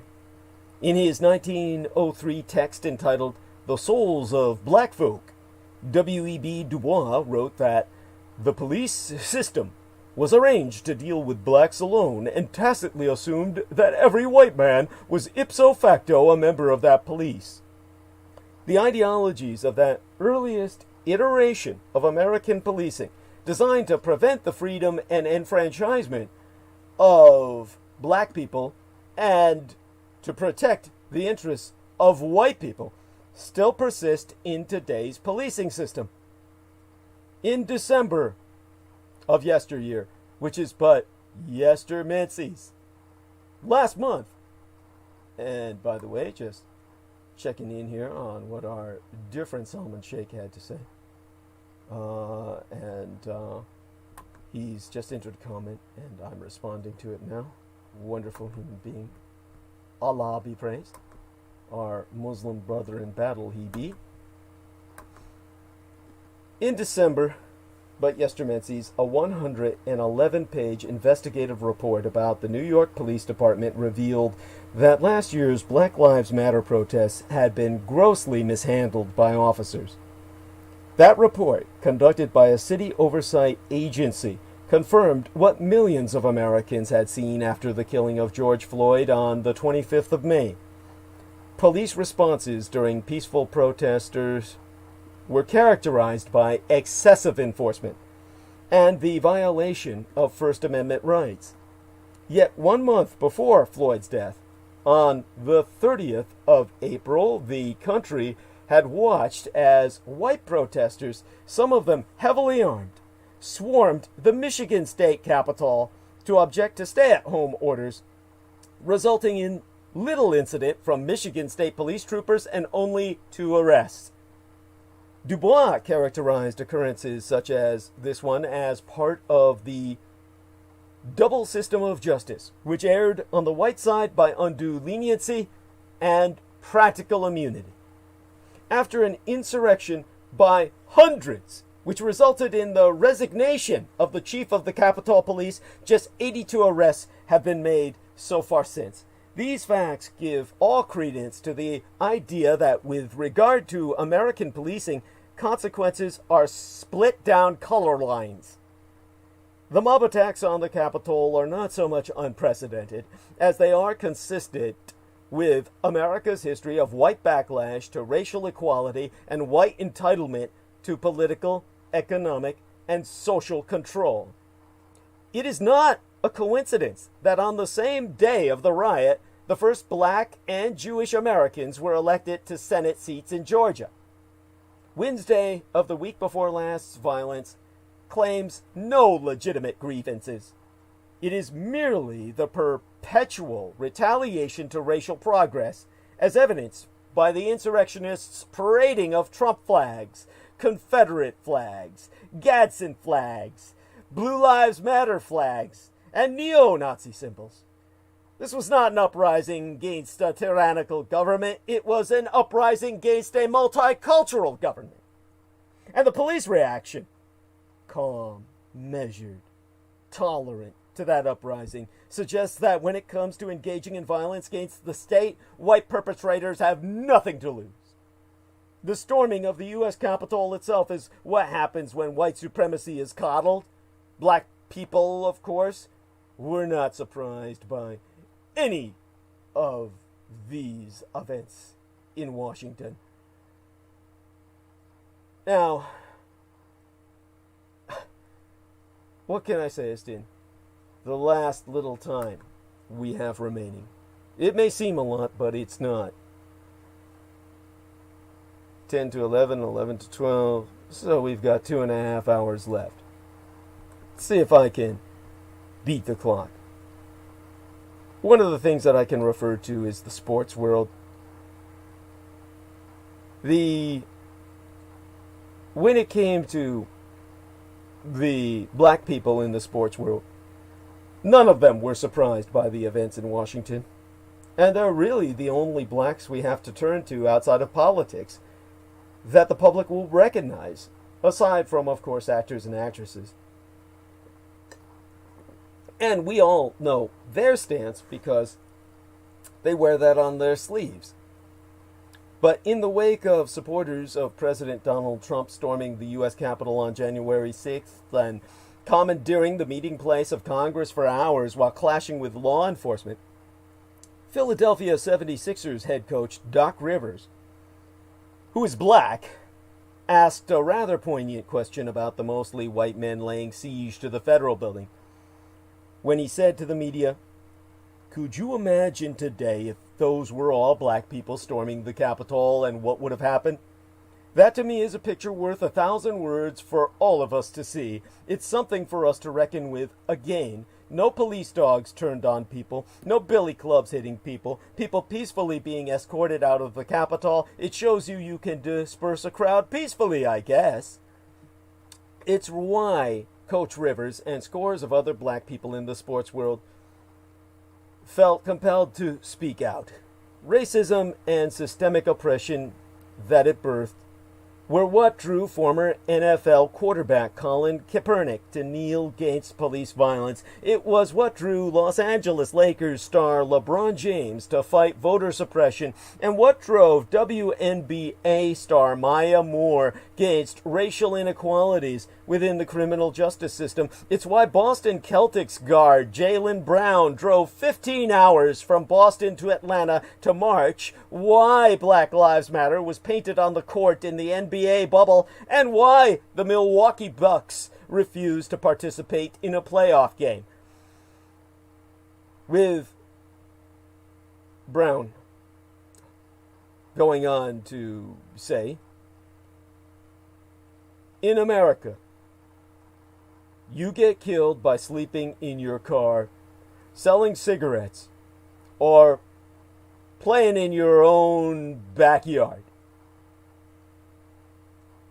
And then in another America, you get to storm the Capitol and no tear gas, no massive arrests, none of that.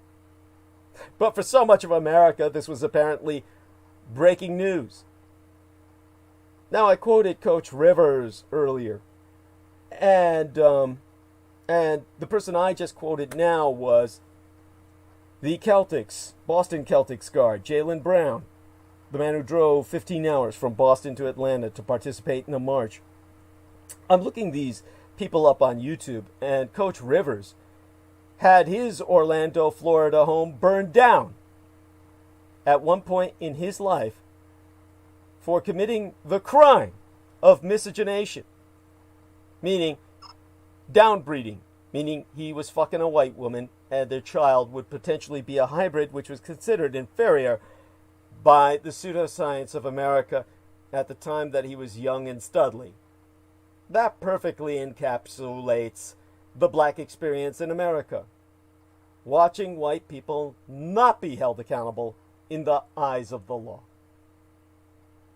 Which is why I can't understand, and no black can understand, America's shock. Multiple cable news pundits across the ideological spectrum expressed shock and horror upon seeing the rioters breaking into the Capitol, uttering some form of, "How could this happen here?" That noise you hear is black people collectively breaking the fourth wall to stare directly at the camera. This is the country that enslaved black people for 250 years. This is the country that forced Nikkei Amerikajin, Japanese Americans, into concentration camps that were fully intended to be their death camps, had Japan not won that war. This is the country that committed genocide against the indigenous and stole their lands.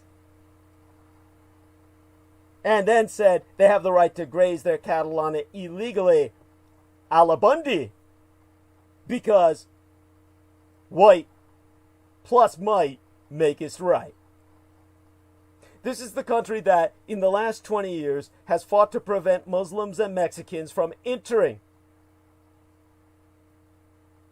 our nation, to say it's nothing about denying them the same rights as others in this country. How could this happen here? This country was made for it to happen here.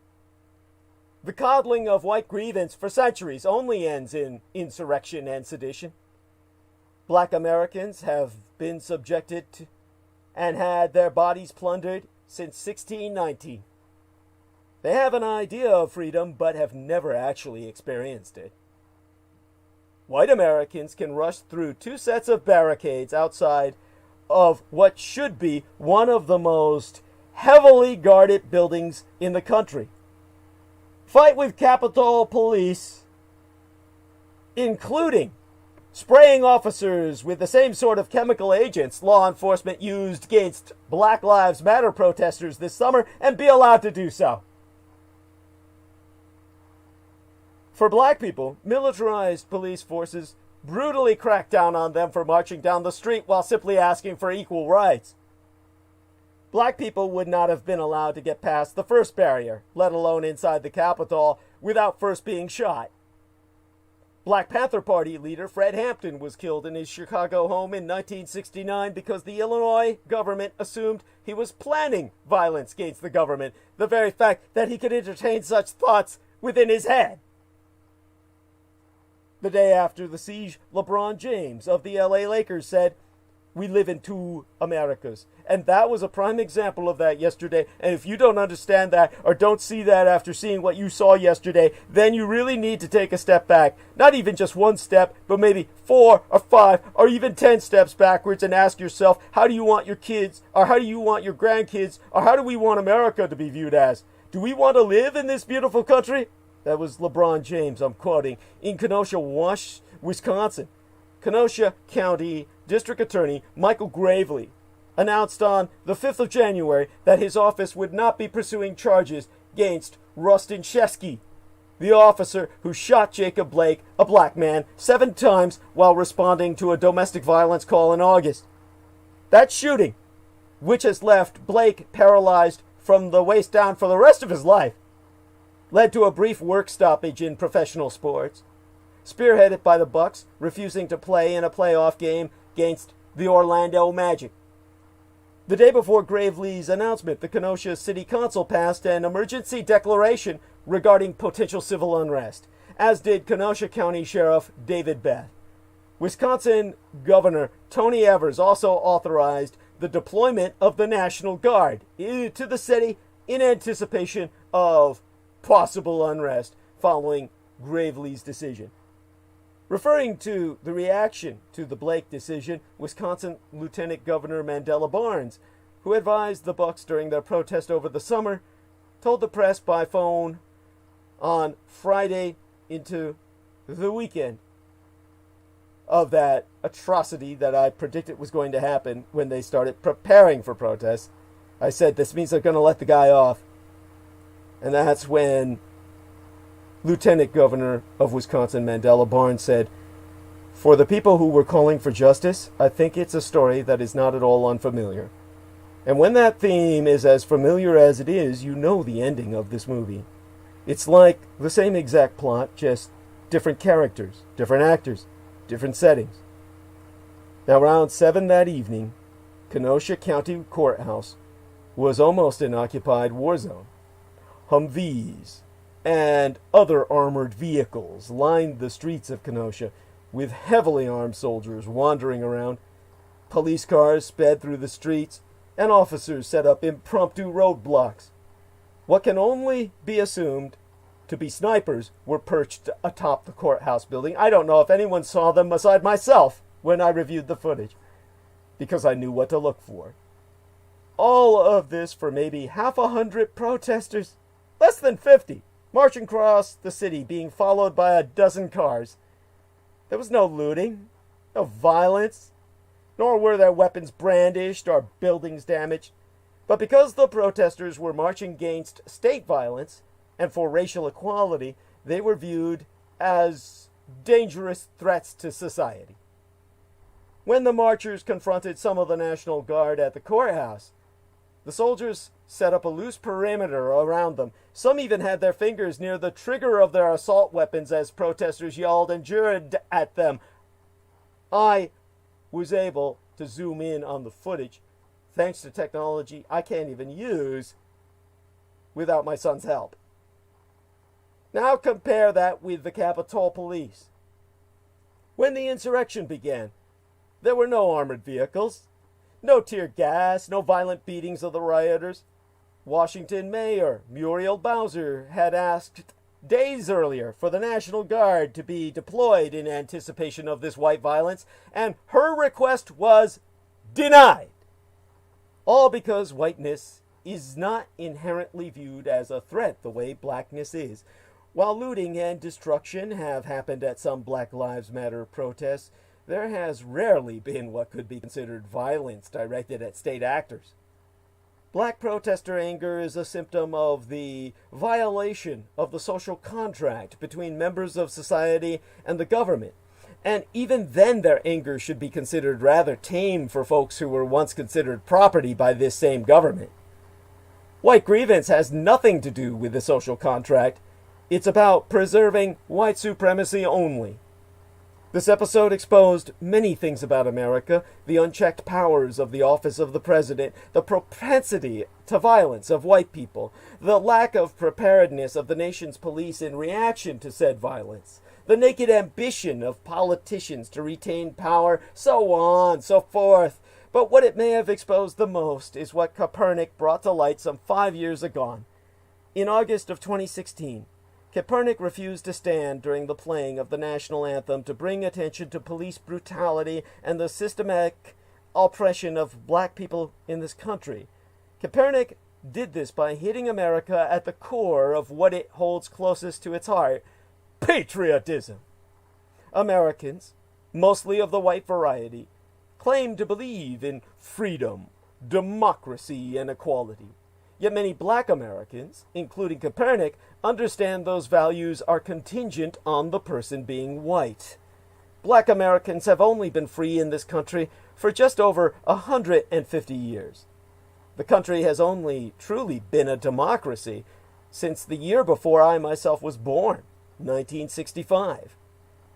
Thanks to Martin Luther King Jr., among others, black people have never received true equality, down to the week before last, when the marchers in Kenosha were met with militarized force while the insurrectionists in Washington posed for selfies with police and were gently escorted out of the very building they had just so forcibly infiltrated. So Copernic, by himself, at least in the beginning, simply decided to not participate in the pageantry, or one could argue as propaganda, of standing for an anthem that includes the lyrics, "O'er the land of the free and the home of the brave." Whose land? Whose home? And for that one gesture, Copernic was ostracized from the NFL entirely and had threats made against his very life, all for asking the country to live up to its supposed values. He was condemned by the very people who encouraged and defended the actions of the rioters in Washington week before last.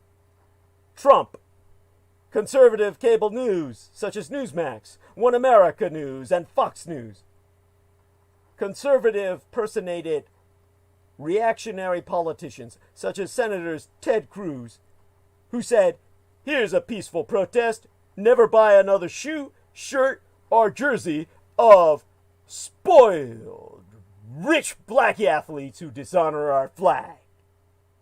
And Lindsey Graham, who said, "If you're looking for racism in America, Mr. Copernic, look in the mirror."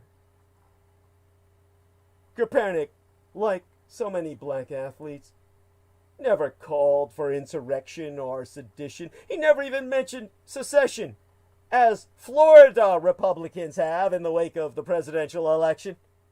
Oh, go, please, Florida, go! Take your gators, take your swamps, take your pedo colonies. Yes, they have entire towns where the judges, the medical doctors, the law enforcement agents, meaning their uniformed policemen, everyone in towns in Florida are convicted pedophiles. There are literally pedo towns where everyone in town is a pedophile in Florida. Please secede. By all means, you will not be missed. All Copernic simply pleaded for was equality. Equality to not be shot and killed by law enforcement. Equality in the criminal justice system, which Copernic now supports the abolishment of. And I stand by his side. Equality in being a human being. But that, by all evidence, is too large a request to ask in America. Blackness in every form is to be viewed with caution, while white sedition, from the American Revolution to the Civil War to Jim Crow-era violence against the Civil Rights Movement, is accepted as a means to an end to America's values. As Coach Rivers said, none of this was surprising to those of us who have been paying attention. Black Americans have never been more free than they are today. The events on January 6th were about the threat of this diversity and such progress in this country. An entire administration built on drug dealers, criminals, rapists, and shithole countries and law and order was just white supremacy and racism with a new coat of orange paint. The Capitol Police, seen surrendering their posts or declining to restrain the rioters once they entered the building, did not have a sudden breakdown in protocol. Because what's the protocol of controlling your own kind? The white people who stormed the Capitol were always going to be allowed to do it. Law and order simply was not designed to apply to people who looked like the enforcers of that law and order. What like them? What the Capitol insurgency reveals about white supremacy and law enforcement, make us no mistake, the Capitol insurgency was about making America great for white people, in erecting a hangman's noose, waving the Confederate flag, and wearing white nationalist paraphernalia, including an Auschwitz death camp t-shirt, a concentration camp shirt that portrays a visit to Auschwitz as a vacation outing. The domestic terrorists showed America they fundamentally believe in maintaining and enacting white supremacy. Donald Trump himself and Trumpism as an ideology has opened a Pandora's box of hate into the American mainstream, giving the permission racists need, well, some racists need it, to reveal themselves proudly and wreak havoc on symbols of American democracy that have withstood wars and attacks for centuries. Let's talk about that law enforcement. I myself have both enforced and researched policing for years. And I noticed that the only way a limited amount of personnel is deployed is because an incident is simply not viewed as a credible threat. And despite all repeated warnings from the FBI and other national security agencies, the grossly inadequate security preparation by Capitol Police show us negligence at the least and conspiracy at the most among the upper echelons of law enforcement. Only about 60 rioters were arrested on the 6th of January, 2021, while nearly the same number of police officers were injured, including one officer who was killed along with one of the insurgents and one who was driven to suicide. For comparison, on June 1st, 2020, in Washington, D.C., nearly 6,000 law enforcement officers ranging from ICE, the Immigrations and Customs Enforcement, to DEA, the Drug Enforcement Agency, including National Guard helicopters, were mobilized to descend on the area for a Black Lives Matter protest. Over 300 people were arrested that night. They never even got close to the Capitol, or most certainly not the White House. I have spracketh repeatedly that bad apples come from rotten trees in policing.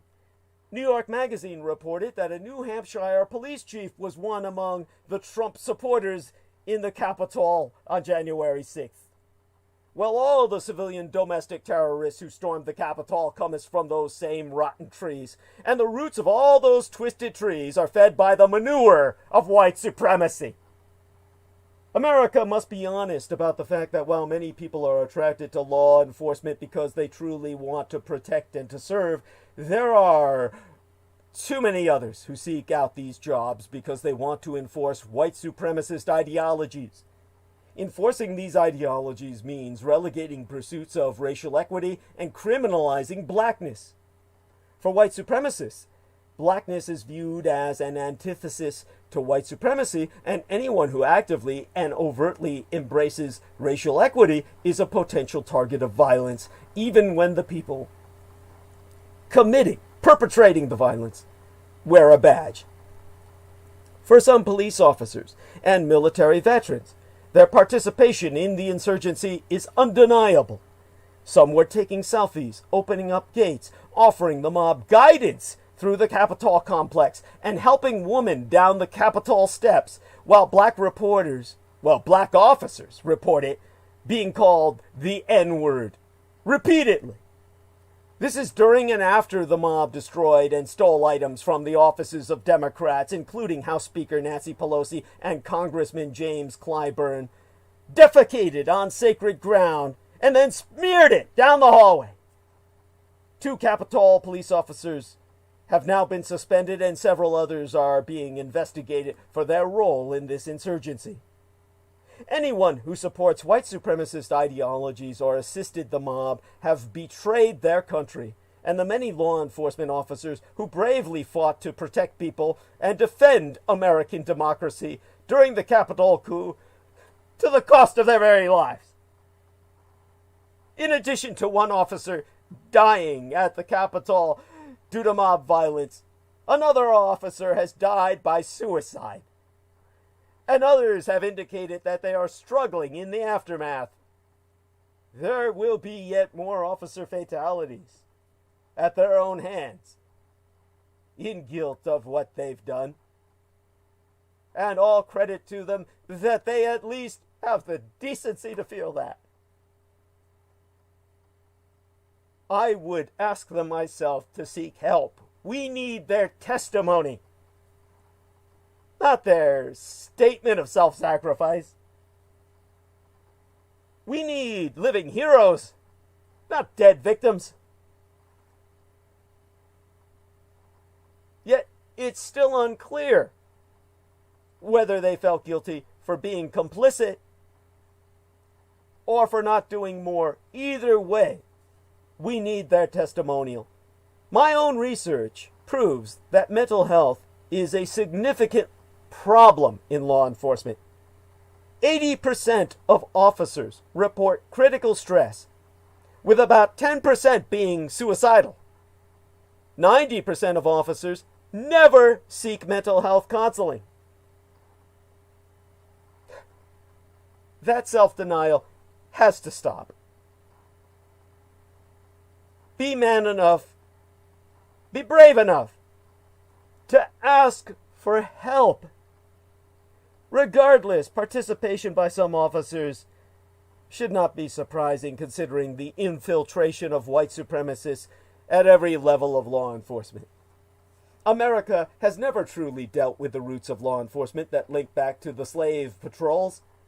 Despite progress in the racial composition of the department, Capitol Police is known as the last plantation within law enforcement. It is important to note that maintaining white supremacy is not only about ideology, it is also about controlling people and property.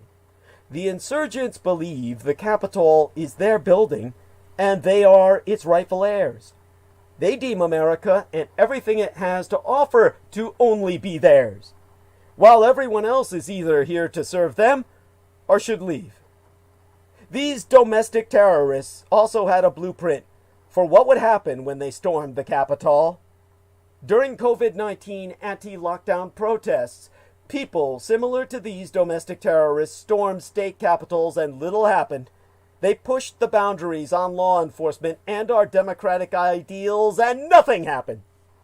So they not only felt emboldened by Trump and other politicians complicit in the Capitol coup, but they were shown directly from previous interactions with law enforcement at government buildings that nothing would happen. After all, 17-year-old Kyle Rittenhouse drove from Illinois and killed Black Lives Matter protesters in Wisconsin. He walked straight past law enforcement with the loaded AR-15 rifle he used to kill them, and police simply told him to go home.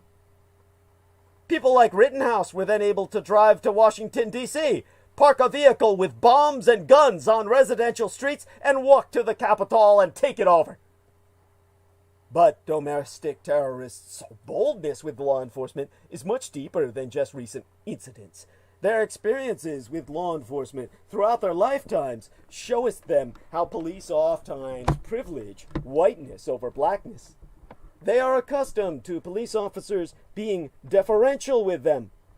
They be accustomed to being entitled to spew white nationalist rhetoric in settings where police be present. And I am not talking only during protests. I am talking about at dinner tables, at restaurants and other places where police officers are present. It is important to comprehend that the people who stormed the Capitol are our co-workers, lawyers, CEOs, military veterans, police officers, neighbors, and family members. This is majority white America, and we must admit it. Good white Americans are the exception, and these shit turds be the rule. Following the pro-Trump's mob's January 6th attack on the U.S. Capitol building, in which no less than half a dozen people died, the CEO, the chief executive officer of the Illinois-based data analytics firm, Cogenzia, was fired. Bradley Ruxtalis is facing federal charges for entering the Capitol alongside a mob that battered police officers with fire extinguishers and metal pipes, deployed bear spray and mace, and smeared the halls of Congress with human feces. In a statement, Ruxtalis emphasized that this was his first arrest, and that this was an uncharacteristic moment of extremely poor judgment.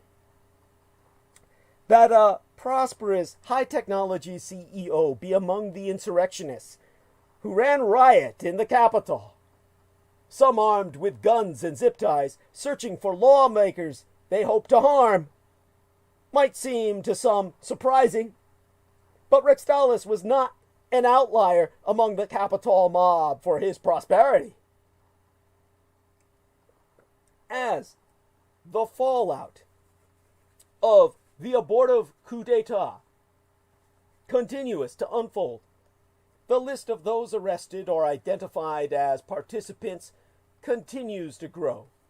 State legislators, attorneys, medical doctors, registered nurses, firefighters, realtors, current and former members of the armed forces, and more than 24 police officers as immediately identified.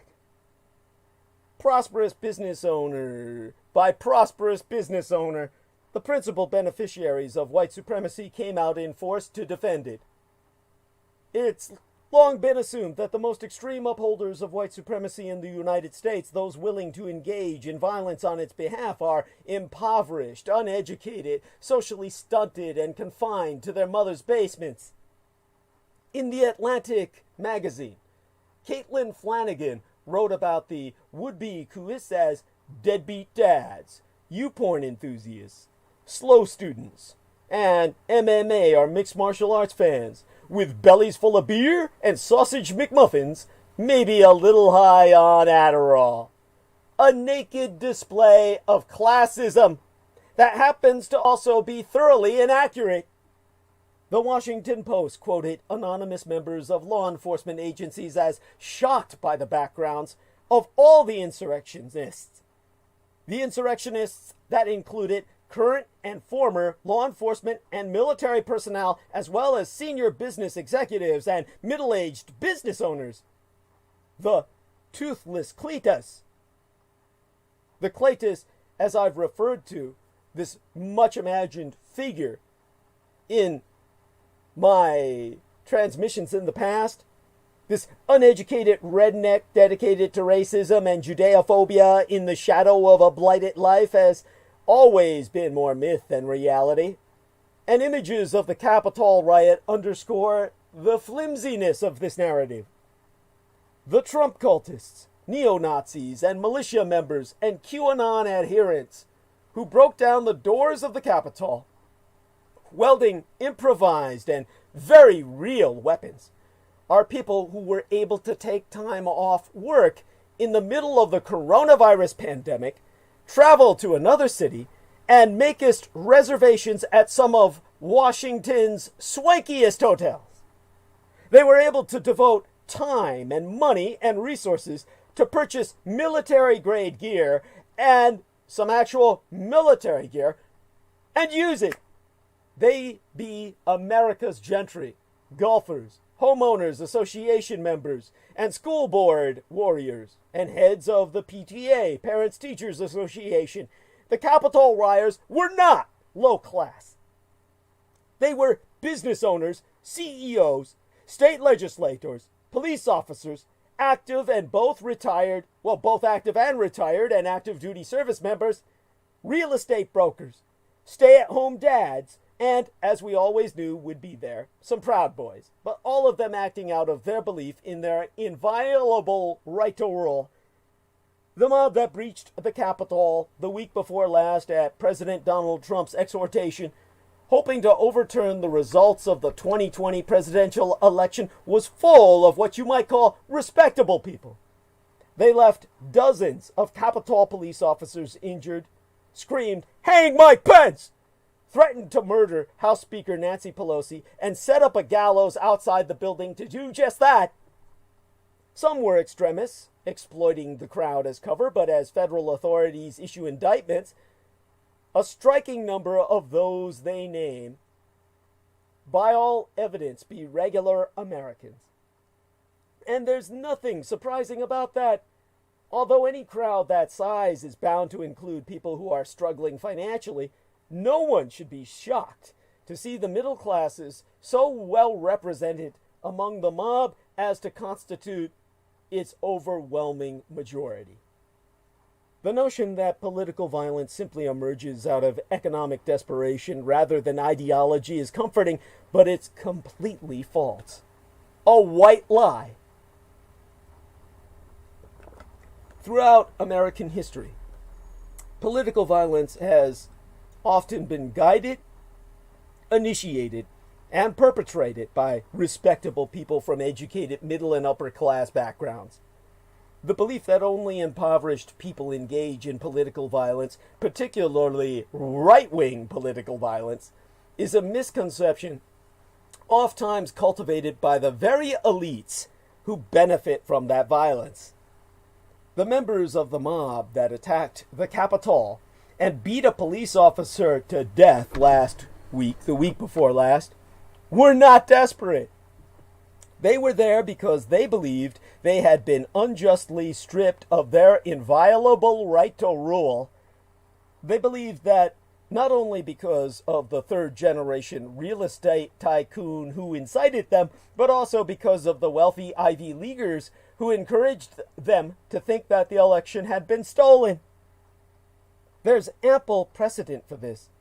When the Ku Klux Klan formed during Reconstruction, according to the historian Eric Foner, its leadership included planters, merchants, attorneys, and even ministers. The most respectable citizens are engaged in it, so reported a Georgia Freedmen's Bureau agent. If there can be any respectability about such people, was how they qualified that. Freedmen's Bureau was the Bureau of Freed Black Slaves, of course. It was America's version for blacks of the Bureau of Indian Affairs. Respectable people can be very dangerous. President Ulysses S. Grant responded to the outrages of the KKK in the Reconstruction South by sending the military to crush the Klan and the newly formed Department of Justice to prosecute it. And for a time, that effort was successful. Nevertheless, the paramilitary wings of the Democratic Party of that day, determined to disenfranchise black voters and restore white supremacy, reconstituted themselves. Only this time they left the masks off, so everyone could see how respectable they were. Operating openly, they were far more successful than they had been while clad in their bed sheets and masks, taking on names such as the White League and the Red Shirts. They terrorized, murdered, and intimidated black voters and their white Republican allies in order to excise them from the polity and restore black people to a state of near slavery. And as Jameson Reese, some even had their work badges on them.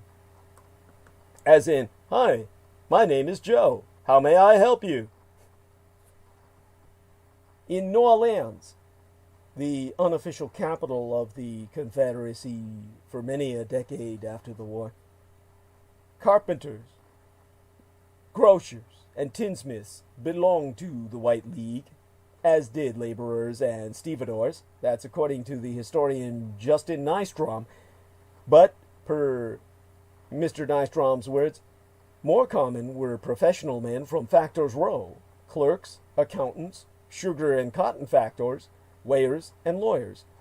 In South Carolina, a leader of the Red Shirts, Benjamin Tillman, was born into a wealthy slave-owning family. His men were made up of substantial landowners already prominent in local agricultural societies, granges, and conservative political clubs.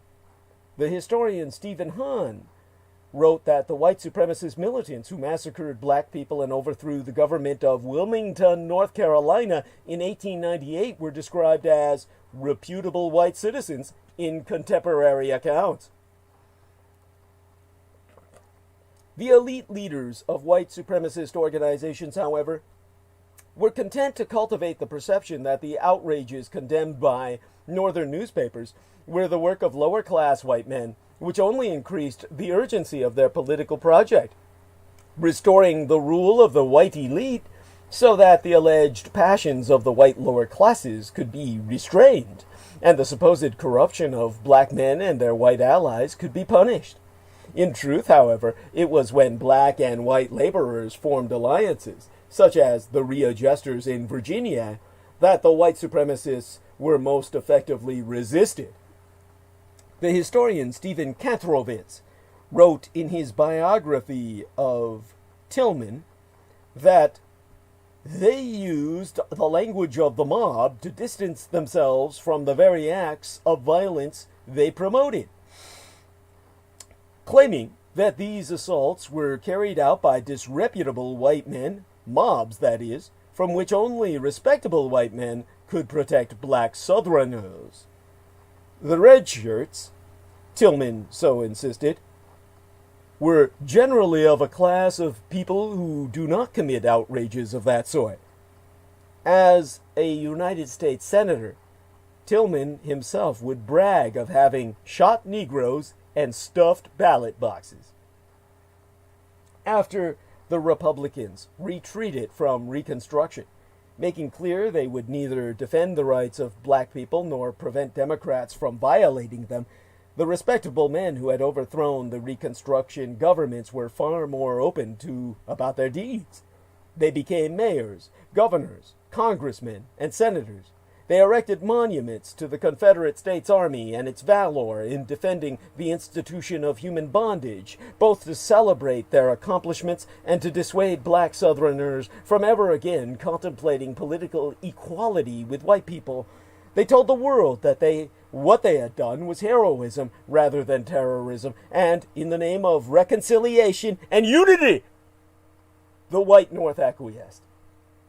By 1909, a decade after the massacre in Wilmington, inspired a wave of new Jim Crow legislation across the South. Republican President William Howard Taft praised Democrats for having excluded an ignorant, irresponsible element, that is, black voters, from the polity. The respectable people were in charge again. Of course, it was their success in seizing power and disenfranchising their political rivals that allowed them to maintain their respectability.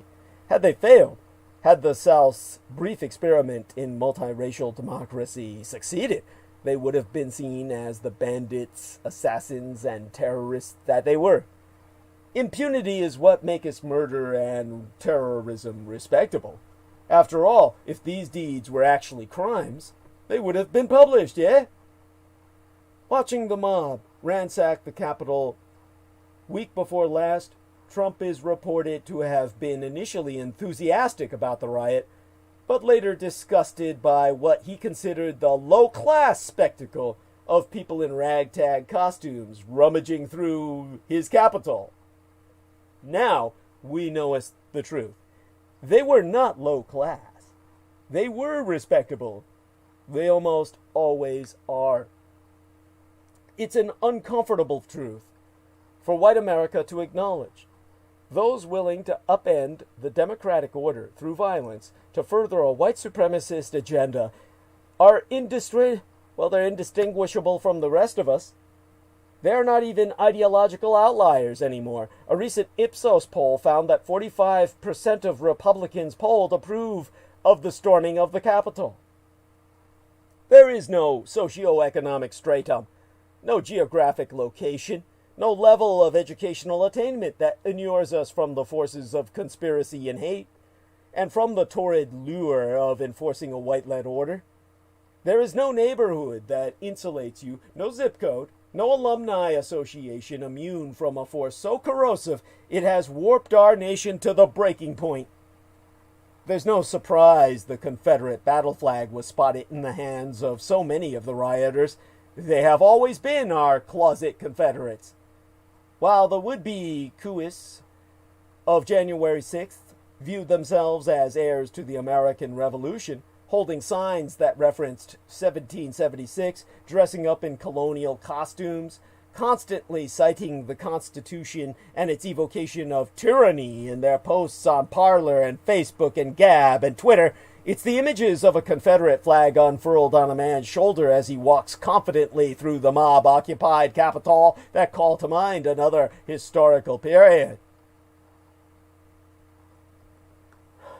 It's the 1870s, the era of Reconstruction following the Civil War, when the United States government removed its troops from the South and abandoned a fragile democratic order and the freedmen who had worked so hard to build it to the forces of cruelty, terror, and ruin. A government eager to heal, to impose unity, was ready to shirk its need to protect the fragile freedoms of black people, won with blood. As the historian Eric Foner put it last week in The New Yorker, it was a time in which elected biracial governments were overthrown by mobs, by coups d'etat, by various forms of violent terrorism, leading to nearly 100 years of brutal, violent apartheid throughout the Solid South. The members of these groups were former Confederates, generals, authors, local politicians, businessmen, gentry, journalists, and mayors. The face of evil has never been unfamiliar in America. Just look at your authority. When embedded in neo-Nazi chat rooms and infiltrating militia communications for her book entitled Culture Warlords, Talia Levine experienced firsthand the ways in which the hate movement is more petit bourgeois than media narratives of the most fetid racism arising from the struggling white working class would suggest. That narrative has always been tinged with more sympathy than sense.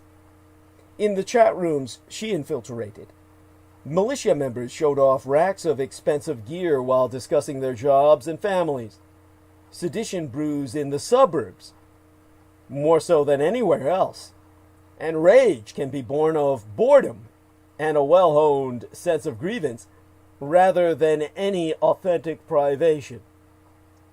What drives the would-be warriors of the right is a sense that they have been robbed of their right to rule.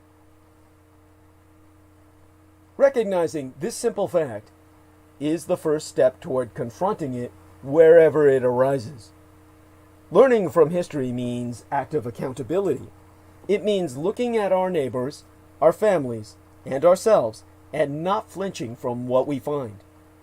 We have seen swift action, with the FBI leading the investigation into the coup. The insurgents are being arrested, put on no-fly lists, and fired from their jobs. However, there needs to be much more. As federal and local authorities investigate the violent January 6th insurrections at the U.S. Capitol building, a disturbing development has emerged. The large number of law enforcement officials from across the country known to have participated. There are certain lines that police officers must not cross. One of them is participating in an insurrection or a white supremacist hate group. Police departments must take a hard line on insurrectionist and white supremacist cops. By failing to root out officers who espouse hateful views, and how would I say this? And to set standards and educate their forces, municipalities have given a green light to extremism. Police departments in Houston, Las Vegas, New York, Philadelphia, and other communities, along with federal officials, are investigating and suspending officers who may have participated in the riot, which left half a dozen people, including 2 U.S. Capitol police officers, dead. The Globe, the Boston Globe, reported that the Boston Police Department is also investigating whether one of its officers took part in a nearby rally and the ensuing siege. The violent attack, in which members of the mob carried their Confederate flags, nooses, and symbols of hate, all that you can imagine, sent lawmakers fleeing for their very lives, delayed the congressional count of state-certified presidential electoral results, and led to President Trump being impeached for his role in inciting his supporters. Sadly, the participation of law enforcement officers cannot be considered any surprise. In recent decades, police departments have ignored or been forced by onerous union contracts to tolerate a rising tide of racism in their ranks, which is always plainly visible in the officers' public social media posts. By failing to root out officers who espouse such hateful views and to set standards and educate their forces, municipalities have given this green light to extremism. Even the U.S. Capitol Police has suspended several officers as it undergoes its own investigation into whether they offered assistance or support to the rioters who breached the Capitol. Acting Chief Yogananda Yogi Pittman, in a statement that was issued by himself, he said, "We'll investigate these behaviors for a disciplinary action up to and including termination." Well, ProPublica reports that hundreds of black police officers have warned for years of racism in the USCP, the United States Capitol Police. Swiftly punishing police officers found to have participated in or provided assistance to the insurrection in Washington is crucial, but not sufficient. Police departments and police unions across the nation should make it clear that the role of police is to protect and serve their communities, and draw a hard line by imposing zero-tolerance policies that demand any law enforcement officials who participate in any anti-democratic, white supremacist, or hate-driven demonstrations turn in their badges. Likewise, departments cannot continue to make excuses when officers express hateful views or skirt their responsibility to improving police culture. Mocking minority groups on Facebook or in a union newsletter is not harmless venting or a matter of free speech. It's a clear indicator that an officer is unfit for the job. The brazenness of the actions of police officers suspected to have engaged in the insurrection underscores the need for police leaders to act decisively to stamp it out. Many of the police departments have received information about the participation of their own officers through social media and other videos showing law enforcement officials among the mob. Takest, for example, Jacob Fracker and Thomas Robertson, members of the Rocky Mountain, Virginia Police Department, who are under investigation after taking a selfie inside the Capitol building in which Fracker made an obscene gesture in front of a statue of American Revolution General John Stark during the siege. Robertson, according to a Justice Department statement, also posted on social media, CNN and the left are just mad because we actually attacked the government, who is the problem, and not some random small business. The right, in one day, took the he used an expletive that was pretty vile. Cunt-sucking U.S. Capitol. Keep poking us. It's the way and the context in which he said that just rendered what he thought of our capital. A giant cunt built for suckers. While officers, like all citizens, have First Amendment speech and assembly rights, those rights end long before the point of attacking the very government they serve under, or expressing hateful sentiments toward members of the communities they be duty-bound to protect. This is especially true given the historical and long-standing connections between some police officials and right-wing and white supremacist groups.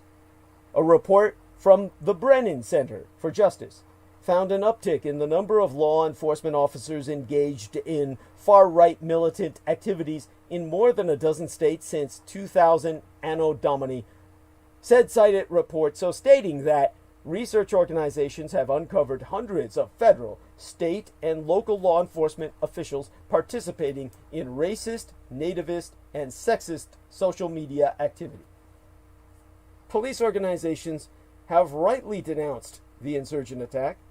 In a statement, National Fraternal Order of Police President Patrick Yoes, surname spelled Y-O-E-S, praised the bravery of U.S. Capitol Police and the work of investigators who have already arrested dozens of people found to have taken part in the riot. He so saying, "We look forward to seeing these criminals prosecuted to the fullest extent of the law."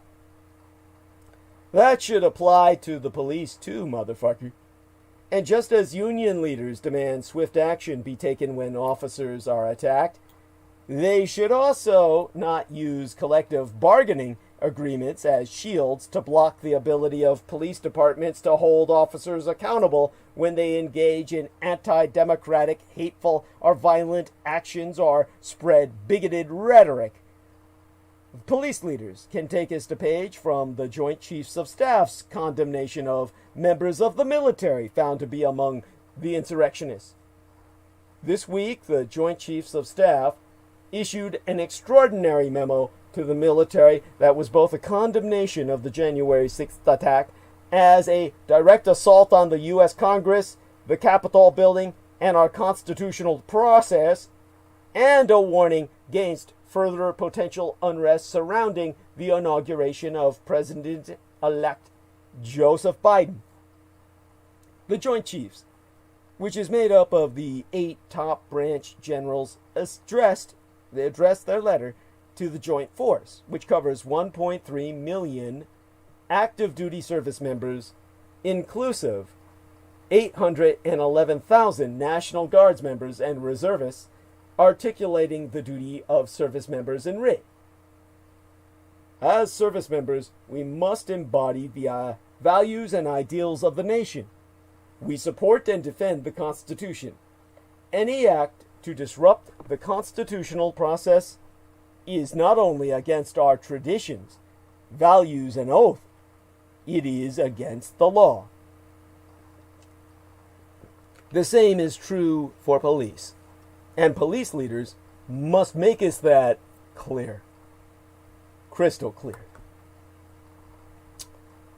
Checking now the time we have left. Beyond security to defense. Oh, by the way, Jameson, we don't have 9 minutes. We've got, you're thinking in old terms. We're way behind because of my being knocked offline. This is a whole new stream. We've got like 1.5 hours, 10 to 11, 11 to 12. We got 1 hour and 45 minutes. Now, beyond security to defense, involvement of current and former troops in a failed putsch strikes at the heart of democracy itself. The response cannot be left to law enforcement alone. Military in the capital insurrection should face courts martial.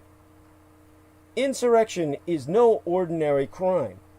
It's an offense not against another individual or even a group of people, but rather against the polity in its entirety. A putsch is a declaration of war aimed at the entire political system. As such, insurrection tends to mobilize in opposition the full arsenal of social sanctions, punishments that goest well beyond the purview of the criminal justice system. Those involved in the failed putsch of January 6th, where a mob instigated by President Trump stormed our capital, are currently being rounded up by law enforcement. But it's telling that the law is not the only instrument of retribution being called upon. Congressional Democrats are pushing forward with impeaching Donald Trump a second time, as well as discussing using Section 3 of the 14th Amendment to the Constitution, which bars the seating of officials who, quote-unquote, have engaged in insurrection or rebellion against the Constitution or given aid or comfort to the enemies thereof. Their words. By the way, Jameson, both Brendan Zoget and I understand our telephone calls aren't going to be made till after 7 a.m. Pacific Daylight Time. It's 5:53 a.m. over here. We've got over an hour before then. Yes, he's aware. If he's not, he'll come on and listen. He'll be made fully aware then. Now, Congress, he already knows I was knocked offline. Yeah, he knows I was knocked offline. Now, Congress could decide this rule that made them, well, it's one of the reasons Trump was impeached. They could decide this rule applies to lawmakers like Ted Cruz and Josh Hawley. Beyond Congress, civil society is now mobilizing against the advocates of sedition. Donald Trump has lost access to a raft of social media outlets, including Twitter and Facebook. Hitting even closer to home, on Sunday night of last weekend, the Professional Golfers Association announced that it has canceled plans to hold its 2022 championship tournament at Trump National Golf Club in Bedminster, New Jersey. This move comes on the heel of declarations by four major corporations, Blue Cross Blue Shield Association, Marriott International, Citibank, Commerce Bank Shares, that they are not going to donate to Republican lawmakers who refuse to certify Joe Biden as president, a group made up of 139 members of the House of Representatives and 8 senators at the least. The use of creative punishment should extend to the military as well. Trump has tried mightily to bend the military to his will, including using it against domestic protesters during the Black Lives Matter uprising in the summer of 2020. One of the most heartening developments of the past year was the way the military as a collective entity resisted Trump's efforts. That may, in fact, have been the crucial ingredient that kept Trump's coup d'etat attempt from succeeding at all. But while the military as a whole deserve its praise, it's unquestionably the case that individual members of the military and retired soldiers participated in droves in the failed insurrection. On Sunday of Yester Septimania, last weekend, Colorado Representative Jason Crow spraketh to Army Secretary Ryan McCarthy, who indicated the Army was investigating 250 people who participated in the putsch, some of whom might be active military. And according to a readout of the conversation provided by Crow's office, Crow raised grave concerns about the reports that active duty and reserve military members were involved in the insurrection. He requested expedited investigations and courts-martial against those involved. Crow further requested that troops assigned to Biden's inauguration on January 20th undergo a CID, a Criminal Investigation Command, review, a review by the Criminal Investigation Department or Division, to weed out the troops sympathetic to domestic terrorists. News reports are fleshing out all the cases the Army is investigating. According to the AP, the Associated Press, the Army commanders at Fort Bragg in North Carolina are investigating Captain Emily Rainey's involvement in the Wednesday rally. The 30-year-old psychological operations officier told the AP, the Associated Press, she led 100 members of Moore County Citizens for Freedom who traveled to Washington to stand against election fraud and support Donald Trump. She insisted she acted within Army regulations and that no one in her group entered the Capitol or broke the law. Aside from active duty troops like Rainey, a sizable cohort of retired military participated in the attack on the Capitol, including Ashley Babbitt, that Air Force veteraness who was shot by law enforcement during the storming of the building.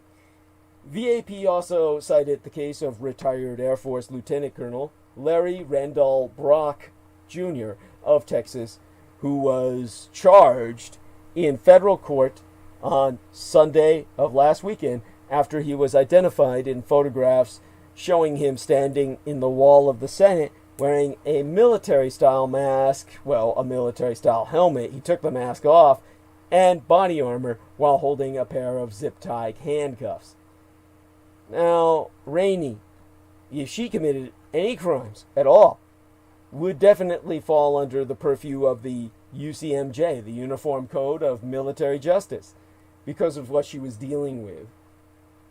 Now, a case can be made that the same courts should also be used against veterans like Brock. Under the UCMJ, the Uniform Code of Military Justice, retired troops can be court-martialed, thus depriving them of benefits and pensions.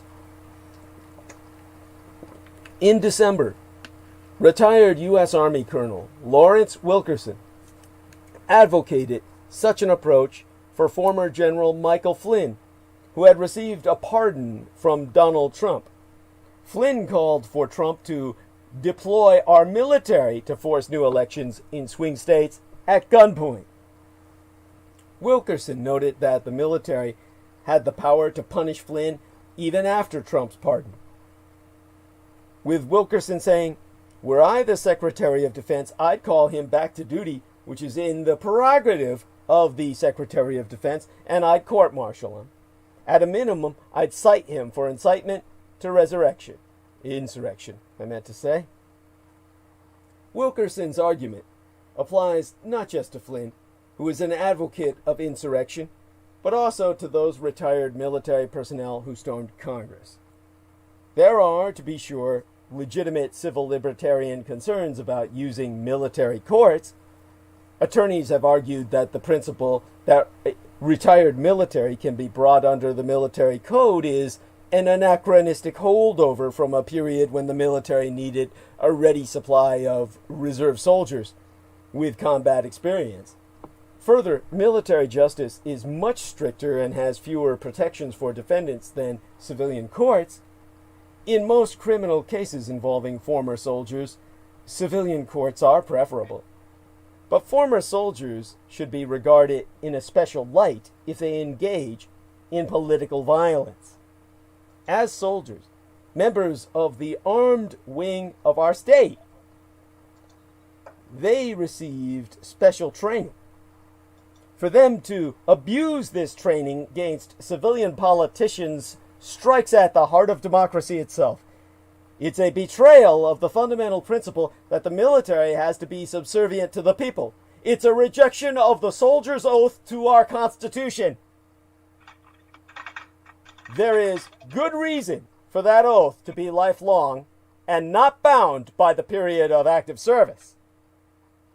By having military tribunals handle former soldiers who attempt a coup d'etat, a deterrent is set up for the entire military. Further, the military will be forced in this way to deal with its own internal problems and to weed out potential insurgents. Cleaning up the military and making sure it has not been infected with seditionists will be a major task in the coming years. forcing the military to deal with rogue soldiers, both current and retired, is a way of hastening this crucial cleanup operation. So, my recommended advisements, among many: domestic terrorism and hate crime laws need to be strengthened. Groups like the Proud Boys and the Boogaloo Boys need to be listed on a federal hate crime registry. People who participated in any manner need to be prosecuted to the fullest extent of the law. Politicians and police officers need to be investigated for links to white supremacist organizations. Law enforcement and military background checks must be expanded to include an evaluation for the presence of anti-black bias and links to white supremacist groups. And, of course, Trump himself needs to be convicted.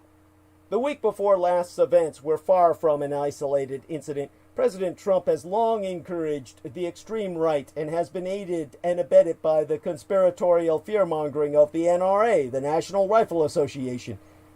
That dark and bloody Wednesday before last, rather than condemn their actions, he told the people who attacked the Capitol that he loved them. In other words, he's not just encouraging these attacks on our country, he's ordering them. And the result, invariably, is violence. Let's be clear, what happened last week was a deadly attempted coup d'etat fueled by the President of these United States and those who have perpetuated the lie of a stolen election. We're now one step closer to holding President Trump accountable for inciting a deadly attack on this country. The House impeached Trump. Now the Senate must act. They must show that there is no place in our democracy for armed extremism and insurrection.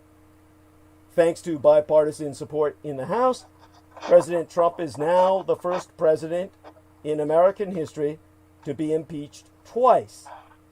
But the House vote was just the first step. If he is to be held, fully held accountable for his actions, the Senate must also vote to convict him following a Senate trial. If Trump keeps losing, the risk of future violence will abate. This can be how MAGA extremism ends. For the past 4 years, Donald Trump has been playing two roles. One as president, and the other as the rallying point for a coalition of theocrats, internet fantasists, white supremacists, and various other authoritarians who are in no way committed to peaceful transitions of power. Wednesday's insurrection at the United States Capitol, Wednesday of the week before last, made Trump's latter role all too clear. Before he incited that deadly attack, Trump still might have had a future in politics. Even after losing his re-election bid, Trump had been well positioned to launch his own media brand, maintain his spell over other Republicans, and make his life hard for his Democratic successor, Joe Biden. But Trump's role in the violent insurrection, which was intended to overturn the 2020 election and literally drove members of Congress into hiding, could and should turn him into an outcast. He's been banned from Twitter. Many Republicans are distancing themselves. Some of his Fox News proxies are expressing shock at his actions. Trump even lost Bill O'Reilly and the PGA of America. And as the defeated president's critics implore Vice President Mike Pence and the cabinet to invoke the 25th Amendment, and as House Speaker Nancy Pelosi threatens another impeachment, which actually went through, albeit there has been no conviction, at least not yet, and will not come from the Republicans, but will only cover, after transition of government, and we'll see then whether the Democrats will even try. Oh, by the way, somebody asked me what the PGA is. That's the organizer of the main professional golf tours played by men in the United States and North America. So that, of course, is the territory of, the privileged elite who well, spend a lot of time at play. Well, as, of course, the president's defenders are calling for mercy and unity, which always brings us back to Martin Luther King's use of that word and the abuse of it forevermore thereafter. The history of counterterrorism suggests that letting Trump off easily is exactly the wrong strategy. It will only encourage further extremism by his most fervent supporters. Farah Pandith, the author of the book entitled How We Win, a book about defeating extremism, has affirmed that when the leadership promoting extremism is broken, it ends. If there are still opportunities to rebuild or recraft a strategy, it will give its recruits hope.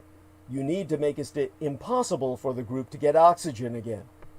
Now, the decision of what to call the insurrectionists at the Capitol is politically fraught, but it surely fits my definition of domestic terrorism. People do not bring zip-tie handcuffs to the Capitol because they only want to exercise their First Amendment rights. These were people with every intent of mass abduction. No one who carries the parts for a makeshift gallows can be counted on to stick to peaceful protest. The insurrectionists had the same intention as other terrorist groups throughout history, to exert influence over the government by violently intimidating public officials and average citizens. The only difference today is that the charismatic leader who inspired the insurrection is the leader of the government itself. Now, Trump, who characterized racist rioters in Charlottesville, Virginia as very fine people, and the week before last, insurrectionists as very special, hasn't provided only rhetorical support for extremists. He has also provided tactical support by choosing times and places where they will convene, by amplifying their hashtags and preferred influencers through his social media accounts, and by bringing along speakers, including former New York Mayor Rudy Giuliani and Representative Mo Brooks of Alabama, who give a veneer of institutional respectability to fringe ideas. Trump has gotten away with all of this by never quite acknowledging what he was doing. He is a master of a technique that I myself have described as stochastic terrorism, the incitement of random but utterly predictable acts of violence for political gain. He portrays himself as a victim and rallies his troops to fight for him, but does so in a way that never directly exposes his responsibility. Fight, he tells them, to protect his political standing, and that is what all of them did on January 6th. Viewing Trump's insurrection through my professional counterterrorism lens unlocked some insights about how to de-radicalize his most violent supporters. Successful efforts to fight terrorism begin at the top. An ideology may survive and linger, but to curtail a terror threat requires that counterterrorism, what counterterrorism experts call leadership decapitation, the meaning being figurative. Society is more likely to heal when an extremist group's ideological leader is isolated and damaged in the eyes of his supporters. Keeping Trump in office until January 20th won't assuage the supporters who falsely believe that the election was stolen from him, but removing him from office a week early would emphasize that he is losing. Recruitment is easier for a winning team, as the Islamic State and Al-Qaeda both discovered after their apexes, in the proper English. Getting people to take up arms is harder when the cause is in decline. Now, of course, it's too late to take Trump out before the 20th. He can still muddy the waters by trying to pardon himself or by declaring himself a candidate for president in 2024. Yet his capacity to gain new supporters is diminished. In the past week, he has been discredited in a host of ways. Trump's insistence that, despite all evidence, he won the election helped Democrats win both Georgia seats. Not even his followers can depend on him. Under pressure, he essentially conceded the election on Thursday, which meant either that he is unreliable or that he was lying to them the entire time. He has limited access to effective communications forums, most notably Twitter and Facebook. The platform's decision to suspend his accounts was controversial, but deplatforming is a successful counterterrorism technique that, although it may galvanize the diehards, impedes a movement leader's ability to reach new members. The MAGA World leadership team is in disarray. Pence plans to attend Biden's inauguration. In welcoming Pence to that event, Joe Biden, in his saying, "I'd be honored to have him there," the president-elect, so saying, is replicating a common divide-and-conquer counterterrorism strategy that amplifies distrust and leads to paranoia among those who remain inside an extremist group. Companies such as American Express are pulling support for members of Congress who went along with Trump's efforts to block the certification of the electoral vote. And all the while, law enforcement agencies have been identifying and making very public arrests of people who forced their way into the Capitol and were pictured on surveillance video or social media or both. Now, those mugging for Instagram may have believed that they were cosplaying a revolution and that Trump would protect them. But would-be recruits to Trump's movements will be more aware of the potential legal consequences of committing violence in his name. As ridiculous as Trump's troops might have looked, we now know that dismissing them as a JV team, as President Barack Obama once described ISIS, would be a fatal mistake. The attack was real and did not entirely surprise those, including the FBI, who monitored Trump's ever more urgent efforts to enlist extremist supporters in overturning the election. Biden's fiscal. Oh, I'm sorry. Oh, yes. I'm sorry.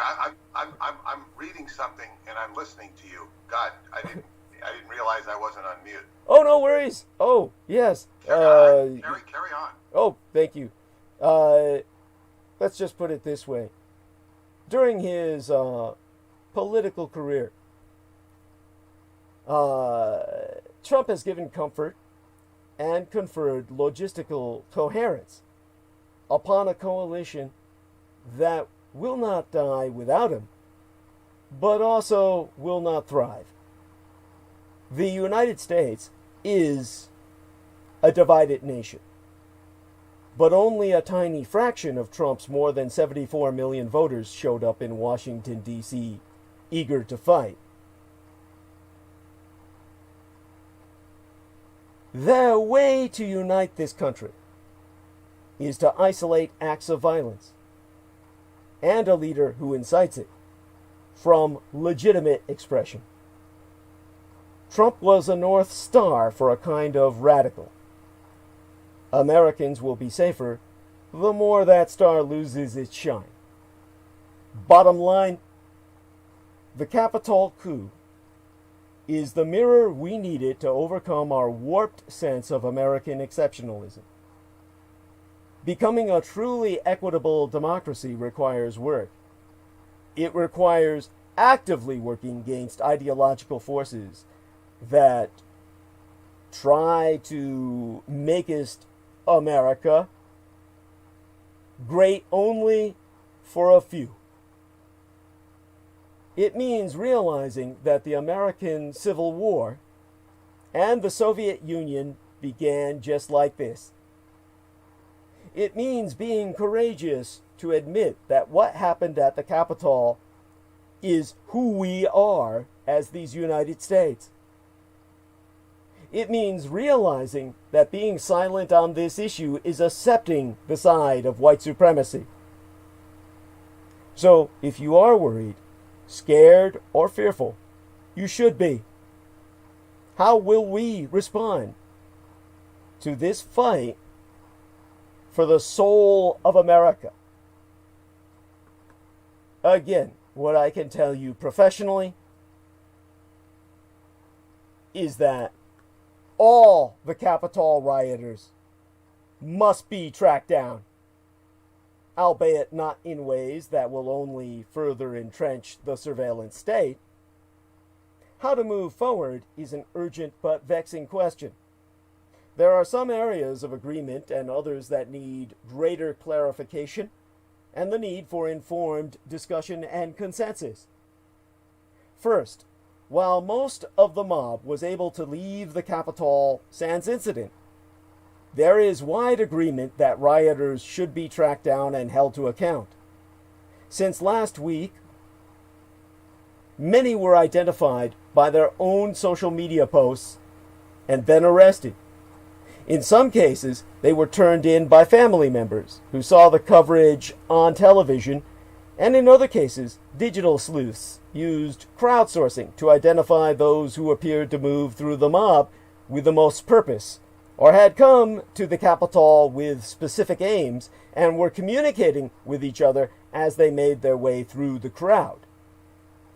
But how best to continue tracking rioters down, while also limiting the powers of the surveillance state, is a complex question. Organizations like Bellingcat and Citizen Lab play an important role in digital research and communications around human security concerns. Social media companies must preserve video, photo, and other posts that may later be used as evidence, even if they be deleted by posters. They must also be quicker and more decisive in their responses to racist incendiary posts by outgoing President Donald Trump and his enablers. The shutdown of Trump's Twitter account, while welcome, came just at the end of his 4-year barrage of lies, disinformation about the election, and racist attacks. Even the use of terminologies must be interrogated. As events unfolded on Wednesday of the week before last, the media and politicians quickly shifted from describing the mob as protesters to some calling them terrorists. That language is also problematic, capturing the post-9/11 ever-expanding dragnet that mostly targeted Muslim American communities as well as black liberation movements. While the acts on January 6th were terrifying and certainly fit what we would think of as terrorism, the use of a domestic terrorism framework to hold these perpetrators accountable might strengthen and expand funding for policing and surveillance systems that will set communities of color back further. Even well-intentioned comparisons between the preferential treatment of the white nationalist mob versus that towards Black Lives Matter protesters is not entirely an accurate one. It contrasts an illegal and seditious act to overthrow an election using violent means to peaceful protests demanding dignity and equal treatment. In making that comparison, it subconsciously links peaceful, legitimate protest to treason. Many institutions, including major corporations, social media companies, and universities, issued statements in support of Black Lives Matter and racial justice last summer. Many of those institutions also financially supported Trump and his enablers, developed products, or provided platforms that have been used to perpetuate the racial hierarchies and disinformation, or have stayed neutral in the face of injustice and violence. Many companies, from the PGA, that pro-Gulf Association, to Hallmark, to Deutsche Bank, the German bank, are now severing ties with Trump and his business dealings, or eschewing support for Republican elected officials who supported Trump in his attempt to overturn the election. Public scrutiny needs to continue, however, beyond this moment to ensure there isn't a return to past practices once the collective gaze turns to other concerns, as it must. It is clear that Trump must be removed from office immediately, even if there are only a few days or even hours left. Looking to the future, President-elect Joe Biden has nominated an impressive set of leaders at the Department of Justice, including Vanita Gupta and Kristen Clark, whose name is spelled almost like Crystal River with a K, who will take us down the legal questions around the riots. But for a true shift in who we are, it is incumbent on everyone, public and private leaders, members of the body politic, to reflect upon what we need to do to build a more just, peaceful, and inclusive democracy. A stronger democracy with trusted and inclusive institutions, a peaceful and pluralistic public sphere, and with truth and decency and commitment to human dignity at its core, is hopefully on the horizon.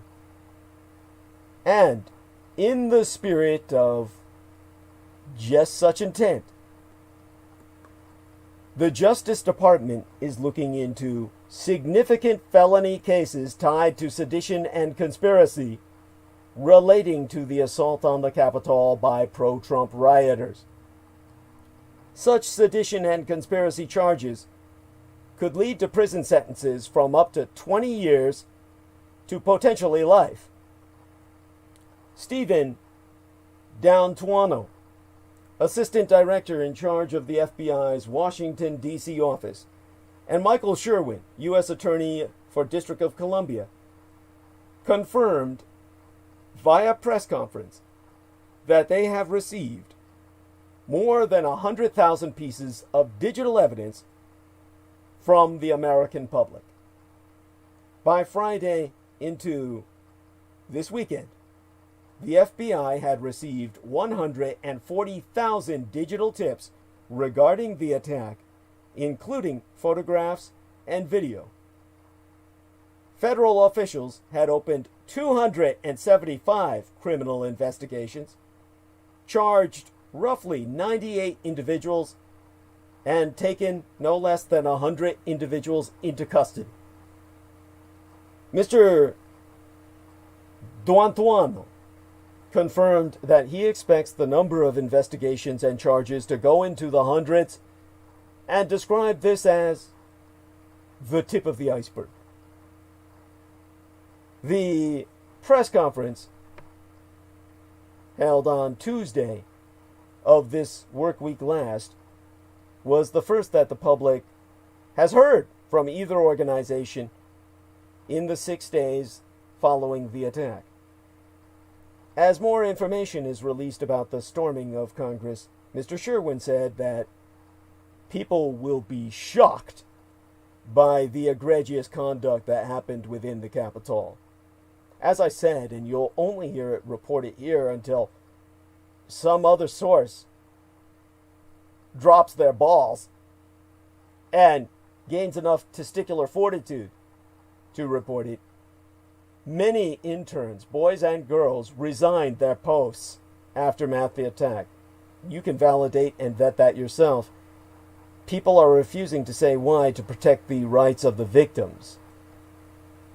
The reality is, many of these young interns, under 18 years of age, 16, 17, the majority of them, were gang raped to point of unconsciousness in the cases that I've heard of.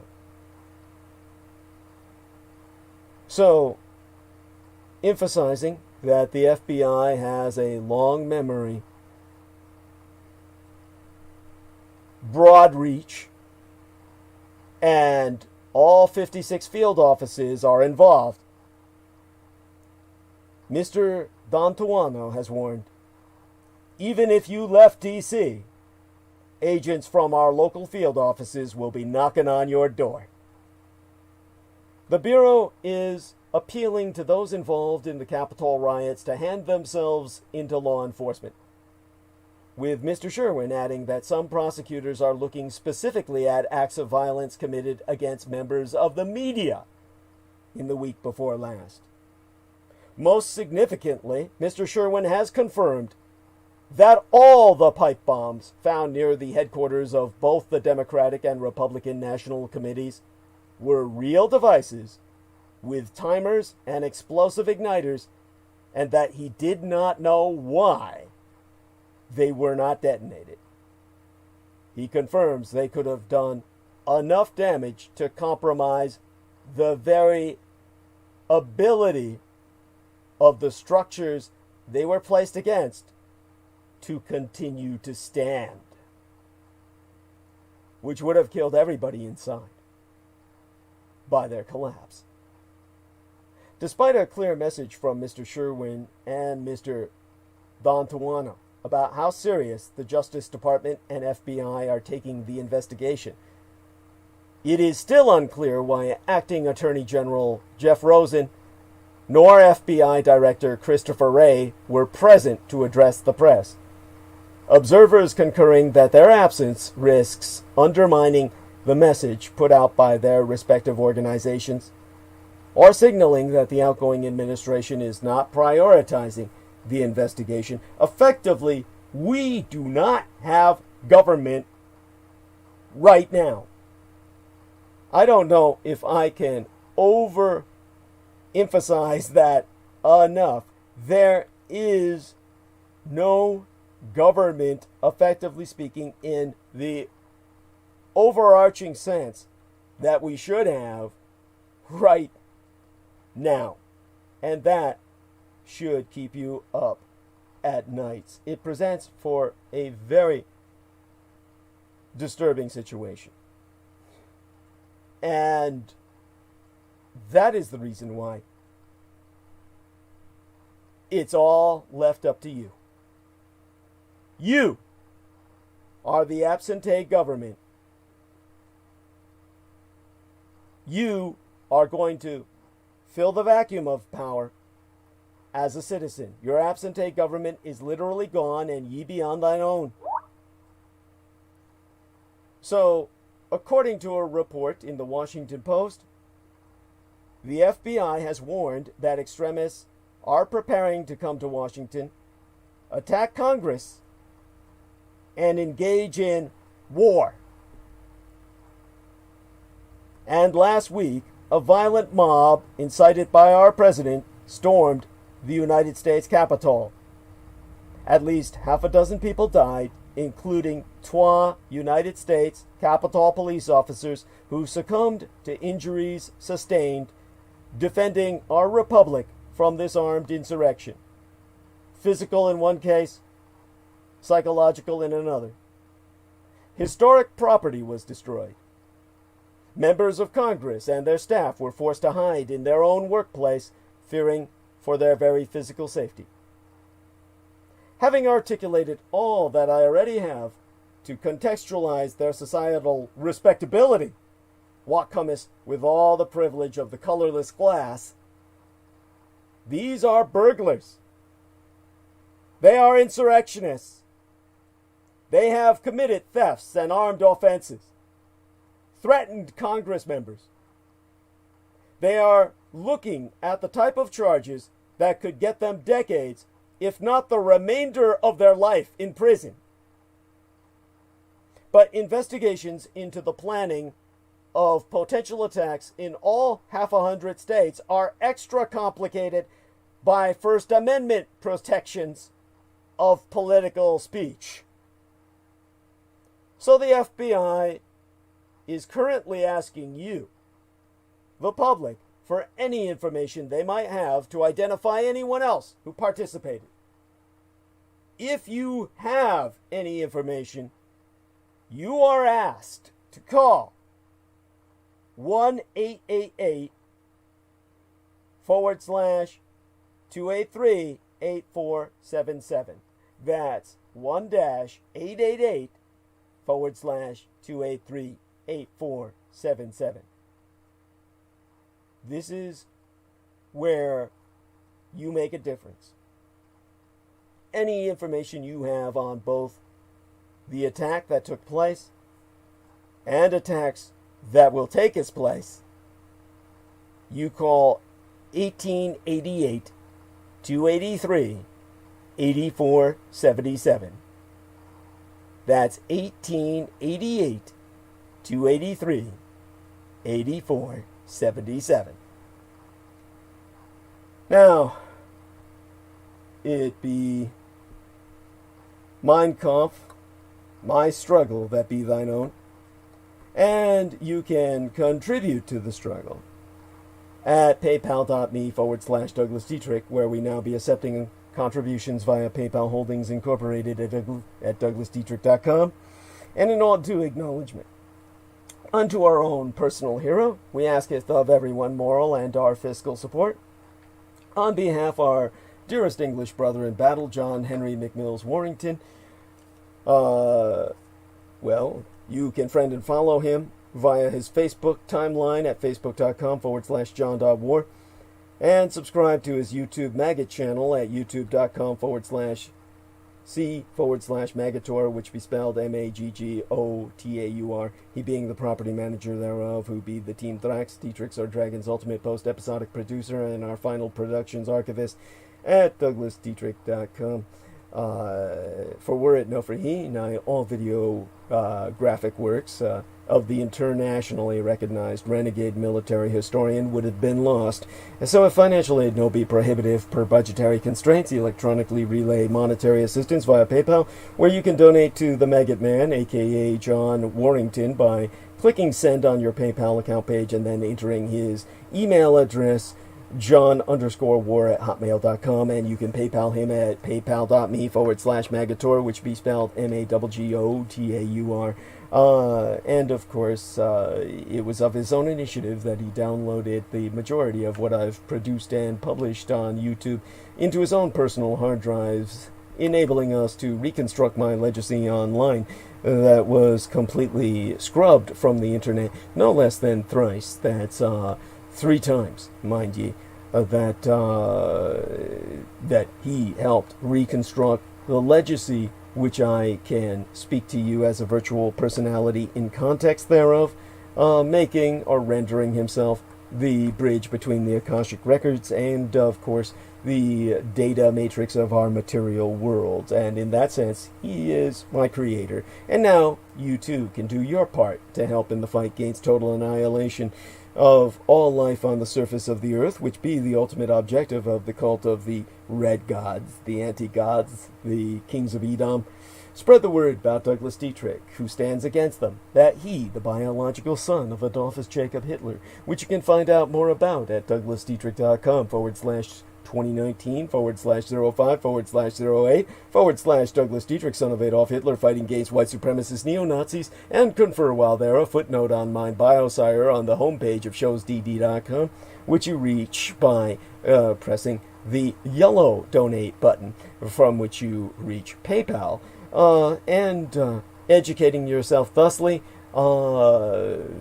Take it upon yourself to spread the word far and wide to all and sundry that the scion of Adolf Hitler, Douglas Dietrich, be alive and well and resident in the city and county of San Francisco, and, if at all possible, electronically relay thy contributions and encourage others to do the same at paypal.me/Douglas Dietrich, where it be necessary, actually mandatory, to indicate myself as friend or relations. They only have that single category of both together, because we're all friends, or you wouldn't be supporting myself financially, and we're certainly all extended electronic family.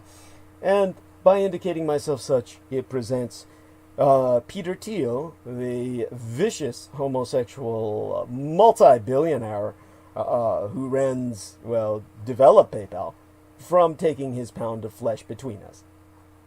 We have this new contribution page on douglasdietrich.com, where you can make a donation online using either thy credit or debit card without indicating myself as friend or relation, should you find such distasteful.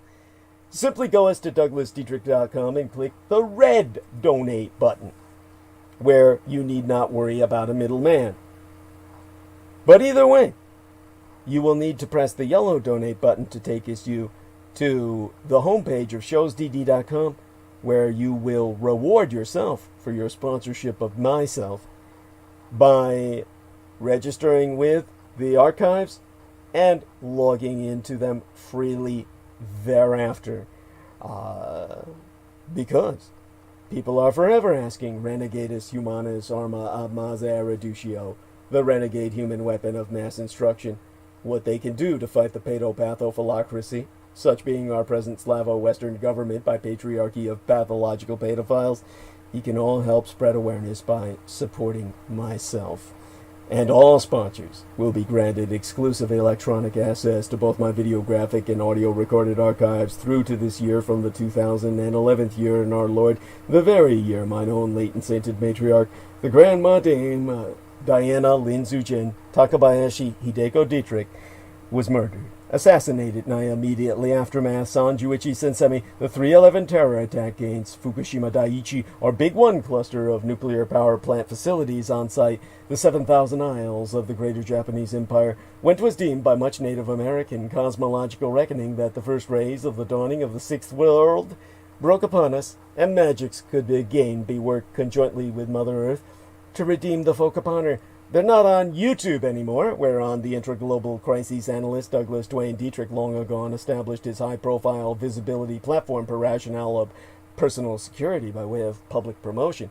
Only on contribution will thy membership be processed within 48 through 72 hours, between 2 to 3 days, for full access to all mine archives, meaning all those videos that John Warrington saved, side those on Maggot Douglas Dietrich channel, and the YouTube channel named Taboo Bros 2, spelled TABOO space BROS space Roman numeral 2, as managed by the mixed martial arts maestro Daniel Arola, whom you can visit at facebook.com/Daniel.Arola.3 of Damage, DAMAG, Daniel Arola Martial Arts Group Incorporated, Cali Combatives.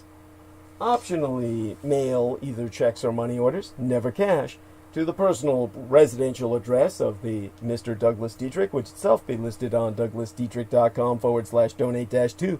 The most important thing being that people regularly donate what they can within their means.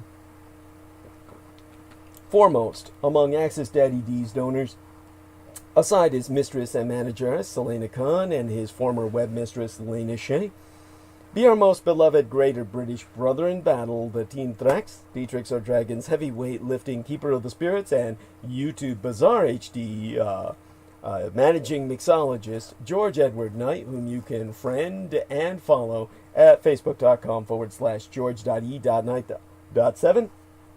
He being mine own personal hero who has substantially delivered towards my salvation from the streets. And subscribe to his YouTube channel at youtube.com/user/bizarrehd, which itself be spelled BIZAREHD. You will find there, aside from his self-produced videos entitled How the United States Won World War I and Why We Are Still Legally at War with the Third Reich, the trailers for his production, The Thousand Year Realm-In-Exile, subtitled The Third Reich's Flugelrad and Hanabu Technology. Indeed, the last Dietrich is the son of Dietrich, or son of a dragon's, Anglo-corrupted as Dracula's expositions via YouTube, would not be possible sans generous benefactions from my listeners on a monthly basis.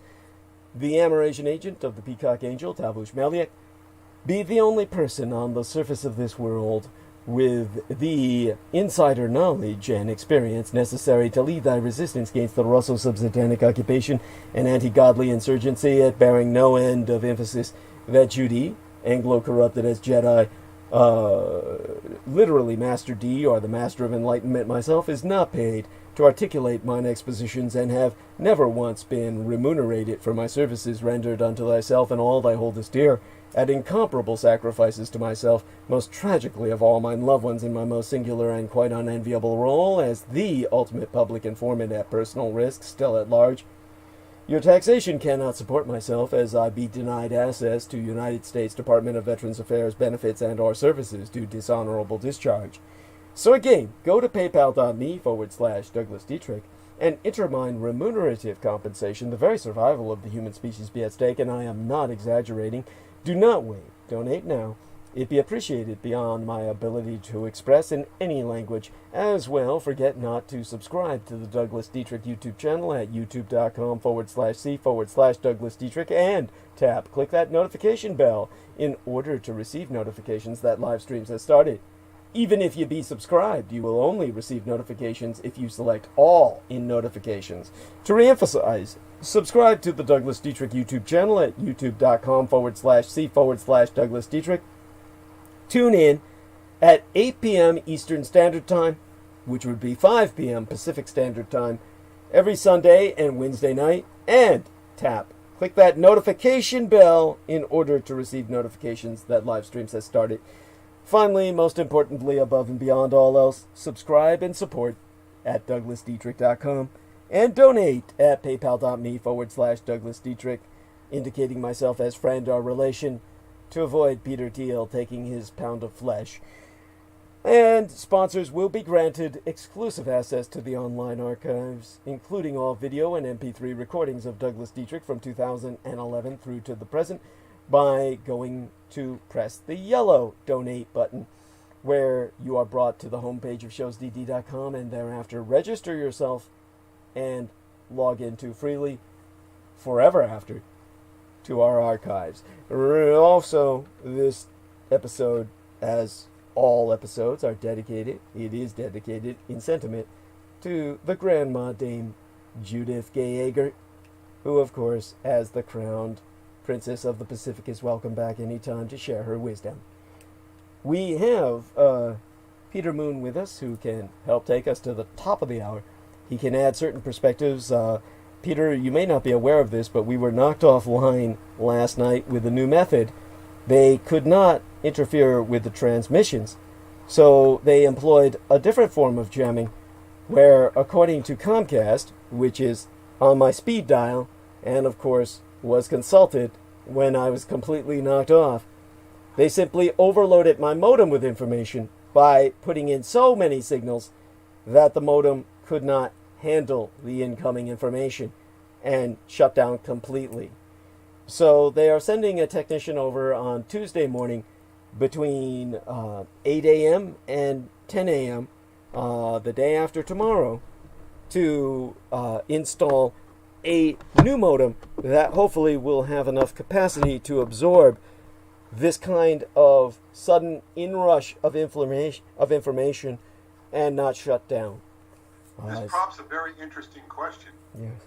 But first, let me ask: how long were you off? 2 hours, which is why. What time Pacific? What time Pacific? If we look at, let me see here when we were cut off on our YouTube channel. Let me go over to YouTube itself and should be able to find out right then and there, as indicated by our latest video, the first part thereof. So going over to my channel now, and let me press a refresh button. What I'm concerned about is that it doesn't look like it uploaded. So it's very strange. We have the current one on now that is acknowledged as having been on for 11 hours. And so the one that got knocked off is not yet up. I'm very concerned about that. So this is a new one? Yes, yes. Essentially, okay, so you did 2 transmissions in one night, so to speak. Yeah, that's right. And the one with yourself... Well, okay. Yeah. And did you have to repeat what you lost? I hadn't even really started talking yet when we got knocked off. It was really just Derek Towley and Jameson Reese who were speaking. And okay, so they basically got knocked off. Well, yeah. And I think it was an effort by someone to mess up your transmission. Probably because it's Martin Luther King Jr. Day. They realized I was going to go deep and wide with this particular transmission, and they felt the need to abort it preemptively. So we're definitely in territory that they felt I was going to say something threatening. What's concerning to me is that your part and everyone else's part got potentially cut off. Hopefully after we shut the live stream, then that will enable the other stream to upload, and then this will upload. Well, if my part was cut off, that was only, I think you would have known it at the time it was cut off. It was no, it wasn't cut off while you were here. No. It was after you left, an hour after you left approximately. Basically, about an hour after you left or so.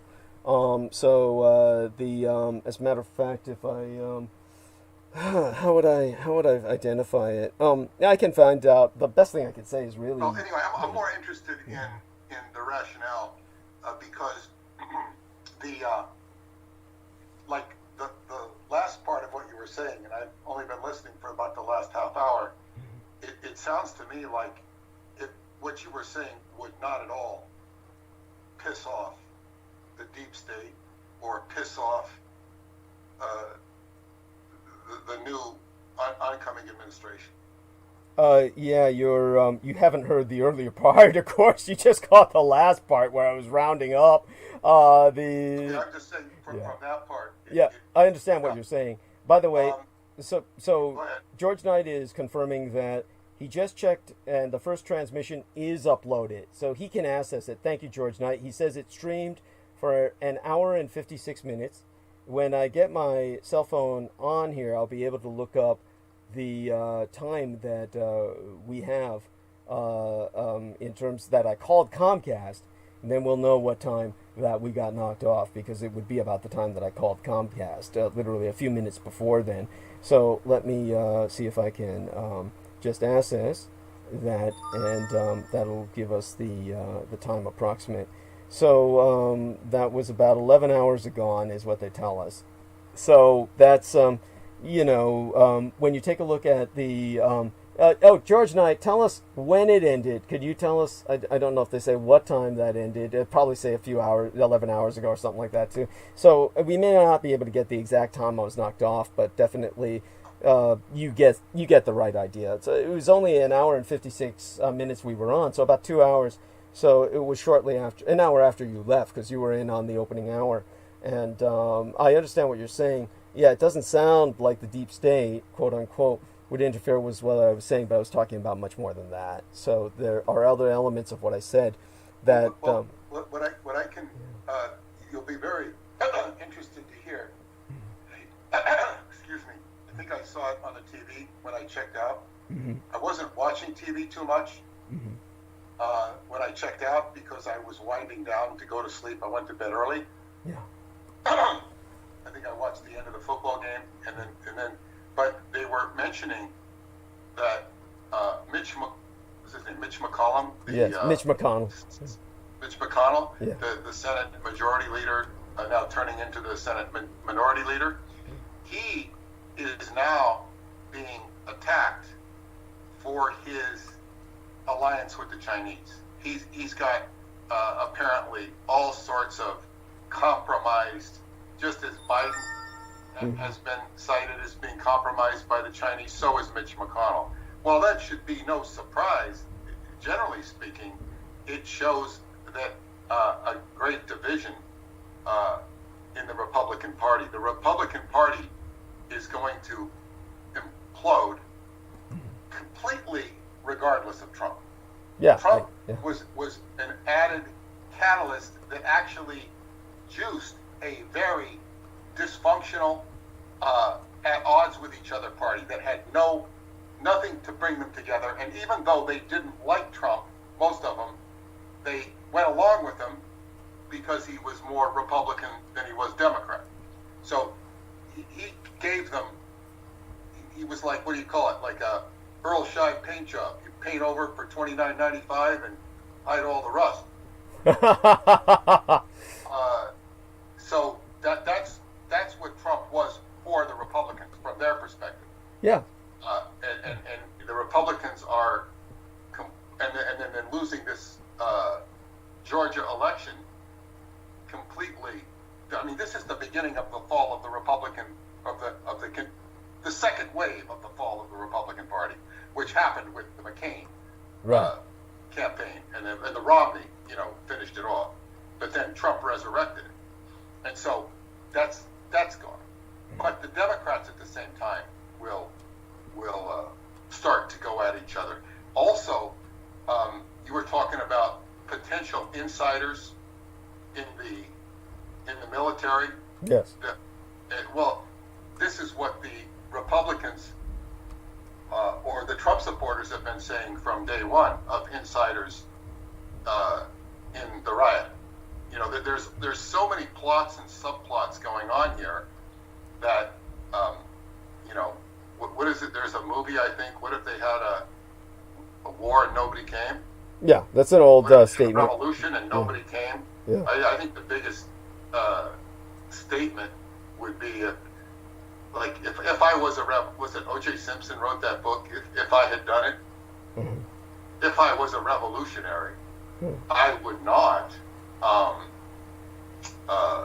show up at that inauguration. I would just let the balloon fall out and deflate the balloon and just not show up, and then go into and then But I think there's so many factions, and that there's so much dissatisfaction from so many different angles, that to be in a position of power or authority at this time is not a comfortable position, because you might find that the people who are dutifully assigned to carry out your orders resent either you or what you're ordering. So, and this is Saturn, this is authority, the astrological Saturn, which will be having several squares with Uranus. And Uranus, which is revolutionary and upheaval, will always win, because it is the outer planet. Pluto is the most powerful of the planets, being the outer planet.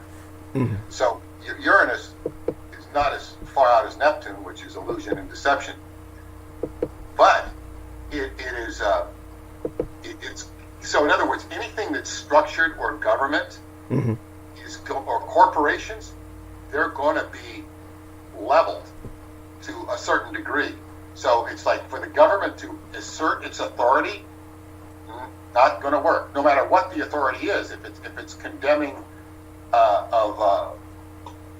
the left or the right, it's going to be wobbly, like a fighter that's like losing his knees. And that's I guess some people get excited by that. One of my friends said it's the most exciting times he's ever lived in, and I don't look at it as exciting at all. It's exciting like watching a cockfight. I have no desire to watch a cockfight. Thank you. Although one of the most exciting things I ever saw in a baseball stadium was when a brawl started at Yankee Stadium. They didn't really get into a brawl. It was more of a, it was.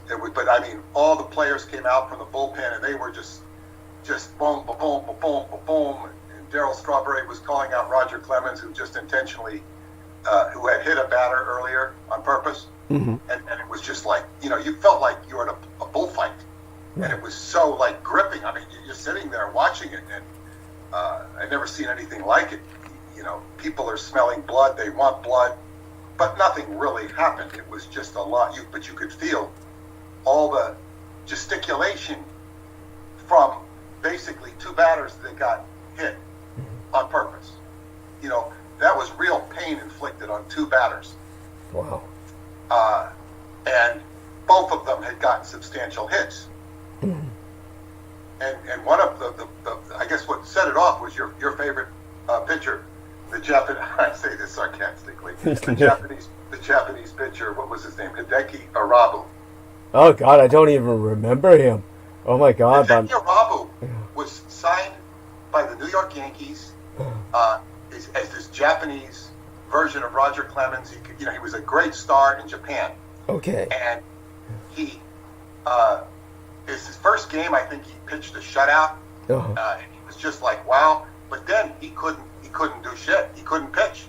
He was and I think George Steinbrenner referred to him on being lazy to get to first base on a what is it, a bunt.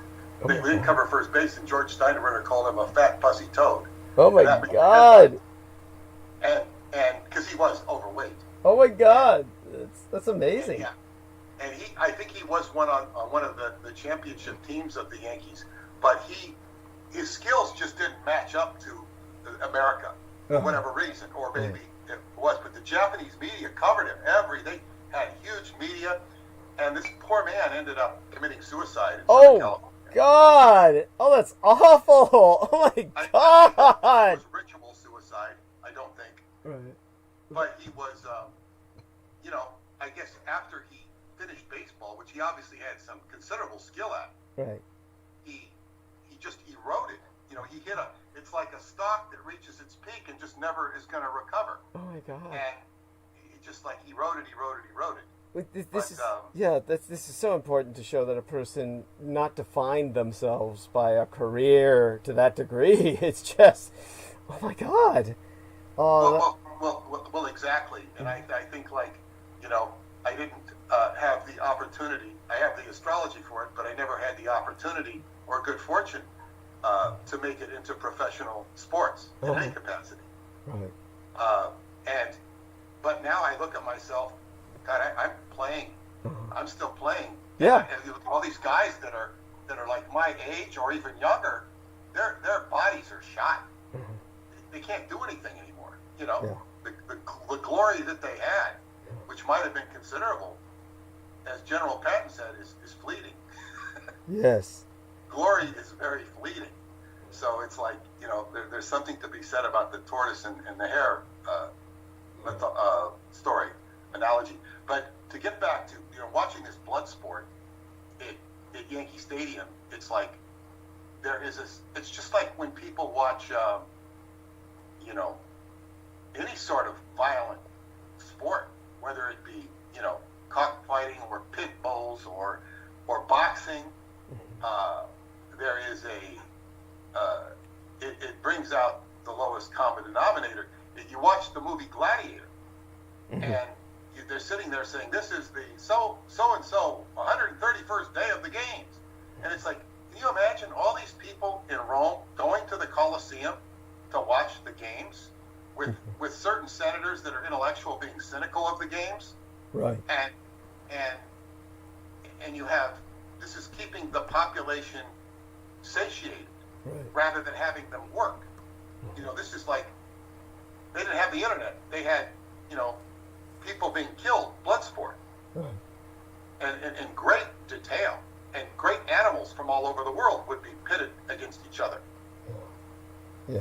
And so, this is the lowest common denominator, which was being given a voice in Rome, which greatly contributed to its downfall, because there was nothing positive about gladiator games. Yeah. And the chariot races, they had too, which were not so brutal. They were brutal, but not so brutal. They were also very popular. So what you have is the population being entertained, and now when we move into this revolutionary environment that we're in,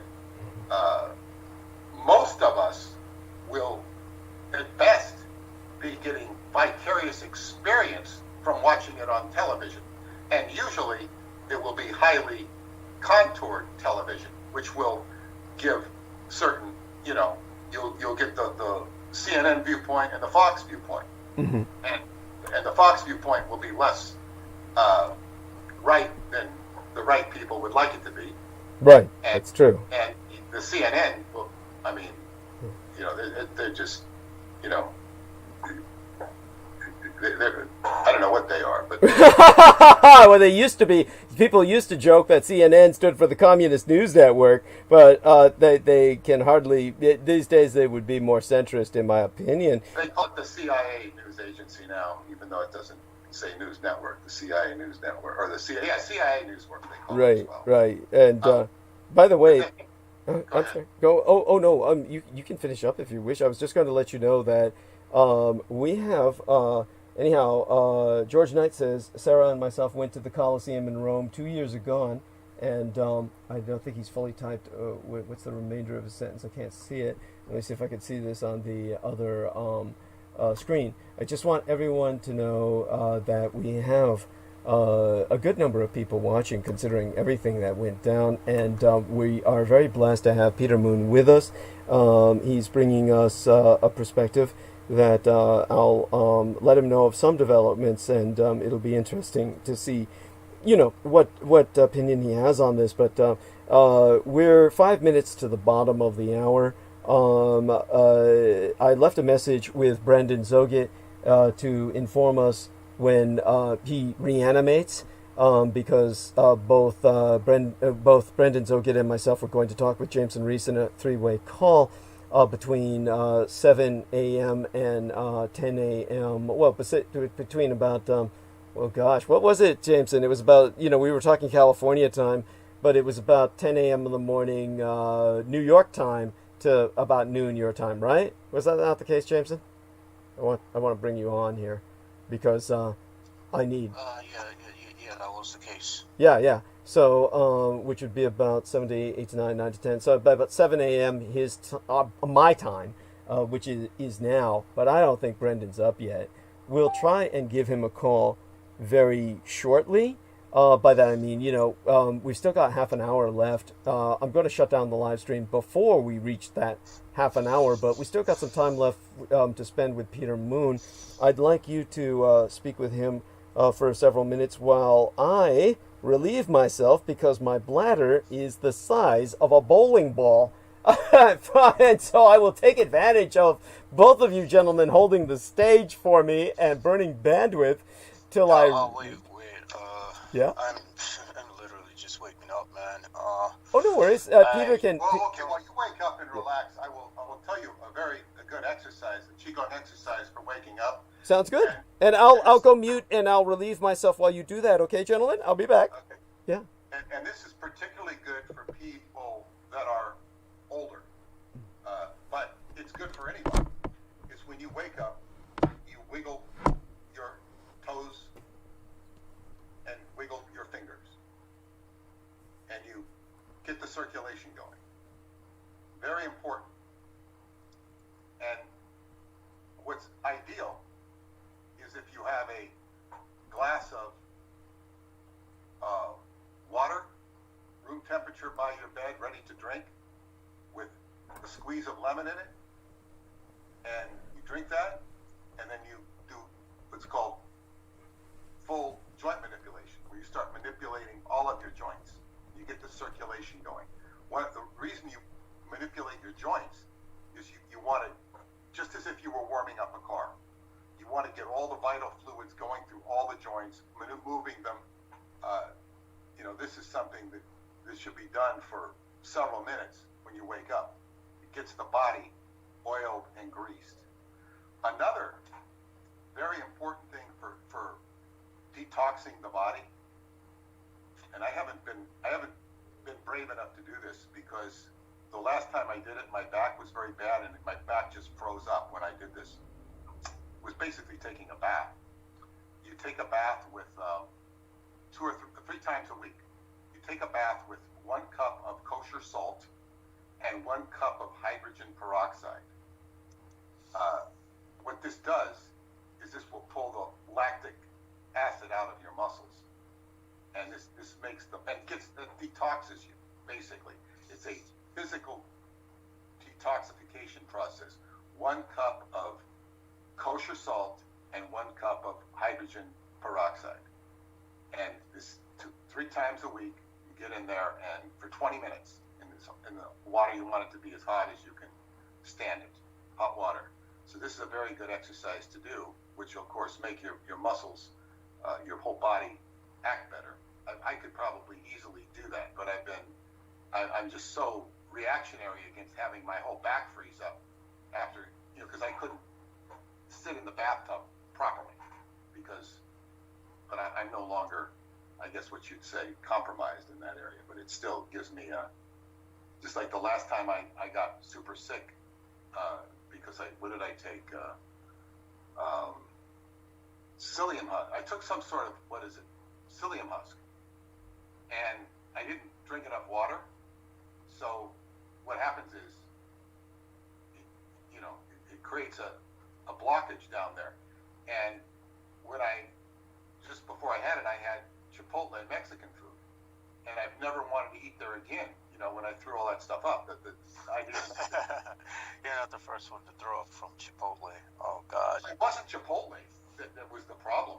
It was the fact that I took the psyllium husk without enough water and it backed up. So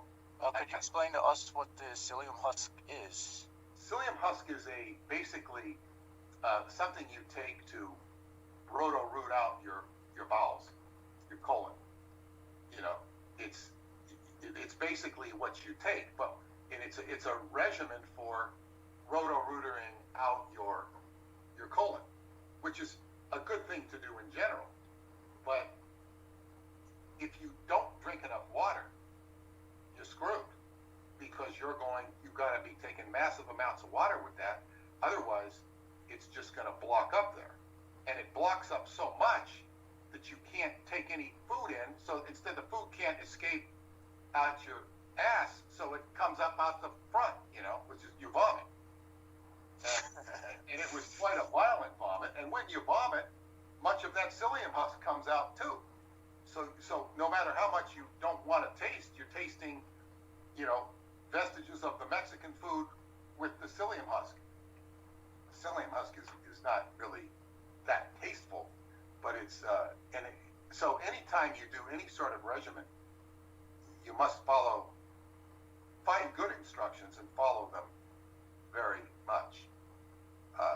Follow them very well. One of the best things for, one of the also things in terms of elimination from the colon, one mistake I made was taking the doctor's advice, because he told me to take, I forget what it was. I don't think it was a psyllium husk, but it was a similarly related product. And one of my friends, who's a holistic healer, she pointed out to me, she says, no, you don't want to take that stuff from the drugstore or anything he prescribes you, because it's made with, what do you call those things? Diuretic? Monsanto stuff. GMOs? GMO, yeah, she says it's made with GMOs.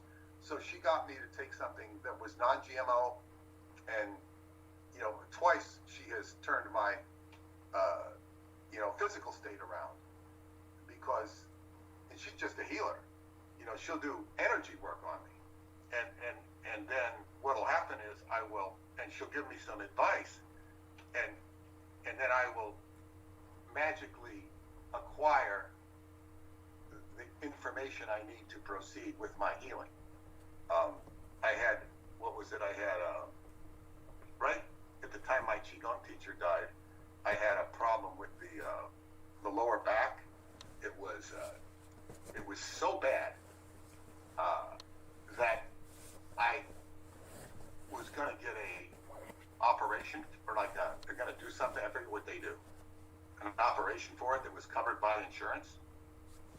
And on the date, it was like really, my birthday is on the 15th, and I was just turning 65. So even though the surgery or the preliminary examination was scheduled for the 3rd of January, and so I'm all ready to go to see the doctor for the preliminary examination, and they call and tell me my insurance is canceled because I'm now on Medicare, even though I haven't turned 65. I'm 64. I turned 65 in 2 weeks, but it doesn't matter. That month you're cut off. So the insurance canceled. The whole thing was canceled, and I called the lady at the insurance company to try and talk to her, and she says, oh no, you don't want that operation or whatever procedure. It's like they shoot in some gel or something into your spine to relieve the pain. And she says, you don't want that. She says, I had that, and it was horrible. She says, yeah, it was good for a couple of days, and now I still feel the pain back there. I still feel what they did to me. In other words, she said the procedure, she's telling me from her own personal experience that the procedure is no good. Great gift. Great gift. So I had seen the healer in December of that year, and she had done a whole thing on me, which kind of helped precipitate this. She says, you don't want to do that. And then that day, I don't know how I came to it. I called up my chiropractor. He'd been my family chiropractor for years. I knew him I used to see him when he was in school. I went to him when he was in school, and then I followed him into his private practice. He has the same birthday as my daughter. It was my birthday. So, I called him up, wished him a happy birthday, and said, I need to see you. Instant relief. Instant relief. I brought him some sort of birthday present. And then I realized the mistake I had been making. I had not been doing my circle walking. Circle walking is when you walk in a figure 8. We talked about this before. Yeah, in magic they call it circumambulation. Do they walk in a figure 8? Yeah.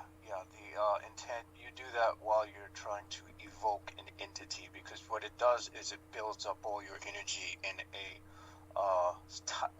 tiny space.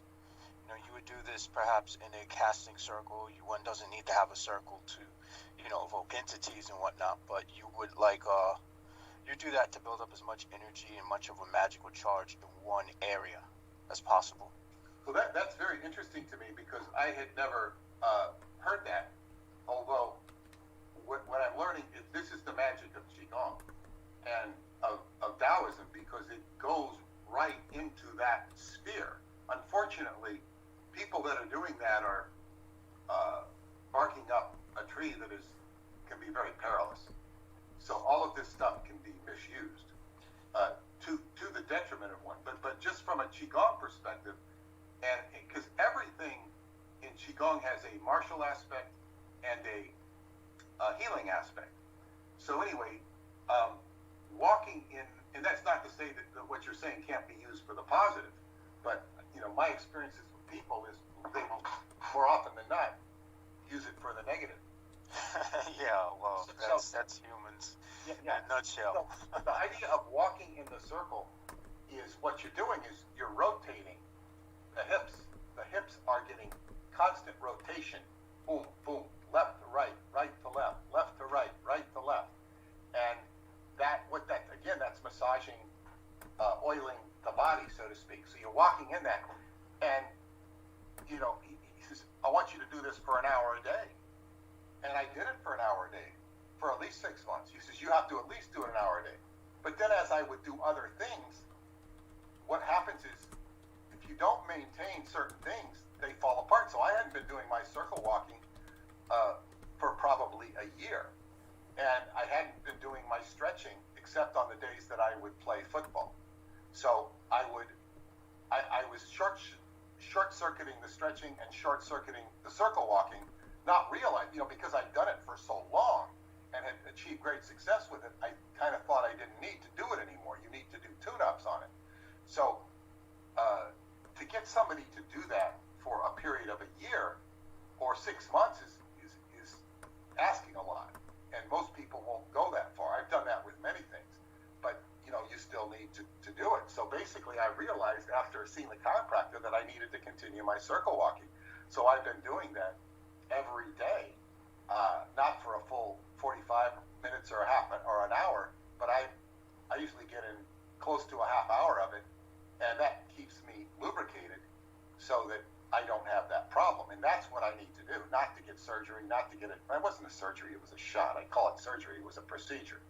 And it was not something that I wanted to, really wanted to do, but I felt that I had to. So that's that's a. Is that an incoming phone call for you? Yeah. Douglas is back.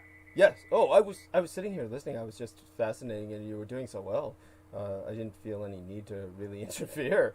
I was giving Jameson a tip on that, and what he said was very interesting about the whole idea, because I had just called one of my old Qigong fellow students who, is completely expert in Tai Chi, very accomplished in Tai Chi, and he went, as I say, when I think I said this before, when he was learning the Qigong from my teacher, he went back to his fellow students, and they said he was using black magic on them. Right.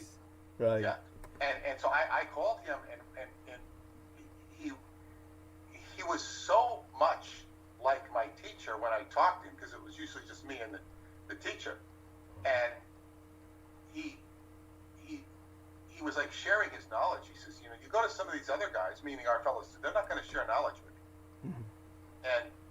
And that would happen on the phone sometimes. I talk to my teacher, and he gets into it, and you're giving like a private free lesson. And he's telling me about the circle walking, and he says, what you want to do is you want to go with the flow. The flow. What's the flow? The flow is life.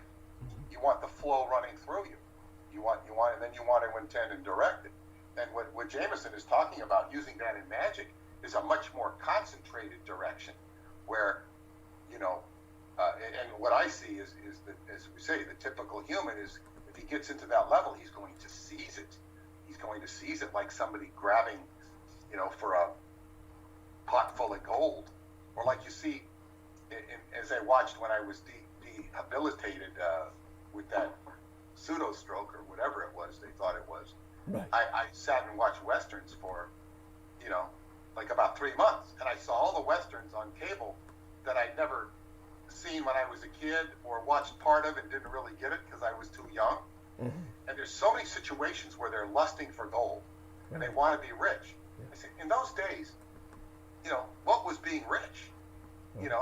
The luxuries of being rich in those days was minimal compared to what it is today. It was nicer than being poor, but it was overdone. You do far better to, as they say, go,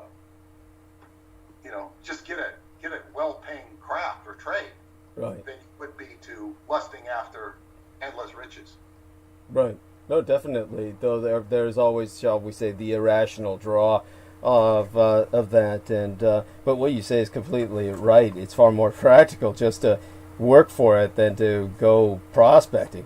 By the way, Mr. George Knight says, we learned that at the Colosseum in Rome, Sarah and himself went to visit 2 years ago, and they learned that they would have these brawls every weekend, and they would invite the city for free, and people would go home with fresh, free meat from the animal carcasses. And so it's there's, of course, the idea to keep the mob placated, and the Rome did this with bread and circuses. Yes, very tragic, and ultimately a kind of failed state policy. There's a lot going on right now that's coming into the news reports while I'm checking around, but not quite sure how much of it needs to be mentioned. I thought it was interesting that the black police officer who led the rioters away from the Senate chambers is someone that Vice President Pence is seeking out now to personally thank, because they came very close to Vice President Pence and his family. And yeah, definitely in a very real sense, Pence is taking charge. He's trying to show himself as basically the man running America right now. And Pac-1 Morales has joined us. So Pac-1, say hi. We are on bandwidth and on record. Catch us up on how your morning's going. Good morning, Douglas. Yeah, I've been hanging out past couple hours. For some reason I got kicked off Skype just now, and I couldn't. My phone's acting kind of funny. Cool. And that's his son behind them, I suspect. I believe that's his son. It might be his, I don't keep track of all the kids with all of these gentlemen. We have 15 minutes left to the top of the hour when we will, of course, have to cut live stream. I might cut it earlier. Definitely, of course, then Jameson Reese and I will attempt to call Mr. Brendan Zogit, who probably will not reanimate until we call him. If then. Douglas, let me just tell you something with the book. Yeah. I finished the chapter on, let me see, what was it? I did a chapter on the Roswell incident, and then the following chapter is on the cover-up. Okay. Now, the cover-up, well, I don't know if I finished it or not, because now I have to address something I don't even want to address. Stan Friedman. Oh, God. Yes. Oh, God. That's so disgusting. I think he needs to be addressed. I agree. Yes. Not looking forward to it. I've been, I've kind of sat on it for a couple of days. I took the weekend off from thinking too much about it. But I have to re-engage it. And then the last, there will be a mention of Aquino, because he comes before the Roswell Museum. I got to mention that. Mention the Philip Corso thing. Those two things are part of the cover-up, and then the Roswell Museum. And then I guess the last mention would be a separate chapter on what they did with the what do you call it? Plural, Annie Jacobson. Oh, the whole thing that happened in Japan with Linda Moulton Howe analyzing the stuff. Yeah. And I won't say a bad word about Linda Moulton Howe in the book. All right. Well, yeah. Not at all, although she warrants it. not in this context. Not in this context at all. Understood. Yeah. And yeah, so that'll be kind of a mention, but it will mention how Aquino fits into all this stuff, because he, with regard to what's his name, Corso. Right. They're doing the bidding, all of these guys. But Stanton, I think, was into this. Was he into Roswell before Aquino came along? No. It was like something that was not part of his life at all until now Stanton, the commonality they have is that he went to UC Berkeley. Yes. And so he was right in the Bay Area. I mean, I don't know, was he a visible member of the Temple of Set? Do you know? He was not a visible member to people who were uninitiated. By that, I'm not talking about formally initiated within the Temple of Set, but I mean like initiated by the experience and the knowledge of this underworld. So to those uninitiated into that sub-reality of our own, he was not someone who anybody realized was a out-and-out Sethian, a member of the Temple of Set. But when one, of course, analyzes his comportment, and as I pointed out, he and Michael Aquino used a lot of Vaseline on their faces to give themselves the effect of the horned brow, the very bushy eyebrows that they both possessed naturally and inflated to great degree cosmetically to give themselves that horned brow effect. They were very much, how would I say it? It was self-evident to many people who were familiar with that subculture. And so beyond that, of course, is simply what Michael Aquino explained to myself about Roswell and how he had brought Stanton Friedman in on it. And this was basically when he was called in by the U.S. Army. He was recalled from Vietnam. I mean, this is at the level of intensity where you had Mr. Charles Lindbergh in the Pacific. And he was someone who Franklin Delano Roosevelt swore was never going to step foot back in the United States alive, so long as Franklin Delano Roosevelt was alive. Of course, he died, and when FDR died and Truman became president, the first thing he did was he had Charles Augustus Lindbergh fished out of the Pacific and flown directly back to Washington, D.C., so he could ask him to approach the Germans, who, of course, had just ended the prosecution of proactive hostilities with the Americans on the surface world. I have that in the book. Yeah, thank you. And so it was at that level where when Sergeant Melvin Brown, who had been at Roswell, started talking to his kids, and this was literally the man landing on the moon and walking on the moon. So when the United States landed a man on the moon, and the man was walking on the moon, and it was shown on national television, that's when Sergeant Melvin Brown started to talk. And once he started talking, he wouldn't stop. He came clean. He told his kids, at Roswell, there were all these guys who we were instructed to tell the civilians were aliens. And they only did that for about a day or so. Then they retracted everything. They were all Japs, he said, and he described them in detail.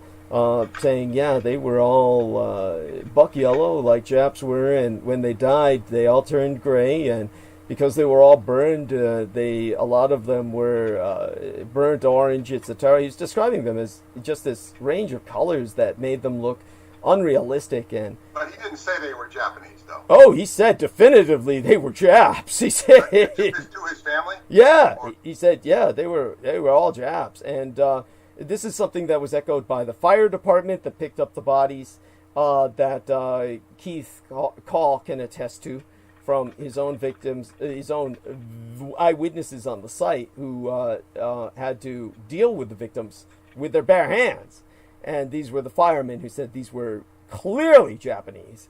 So it was like Melvin Brown was saying, and that's when, with all these people starting to talk, then the U.S. Army said, and here we are, George Knight says, Melvin Brown spoke of Orientals, Chinese or Japanese, so Aquino was called back to present the Roswell myth that they were extraterrestrial. I can understand why you say that, George. Either I miscommunicated or you're conflating, which is easy enough to do. You're converging that with the experience of the farmer who said that the writing was either Chinese or Japansy. That was his word, Chinese or Japansy.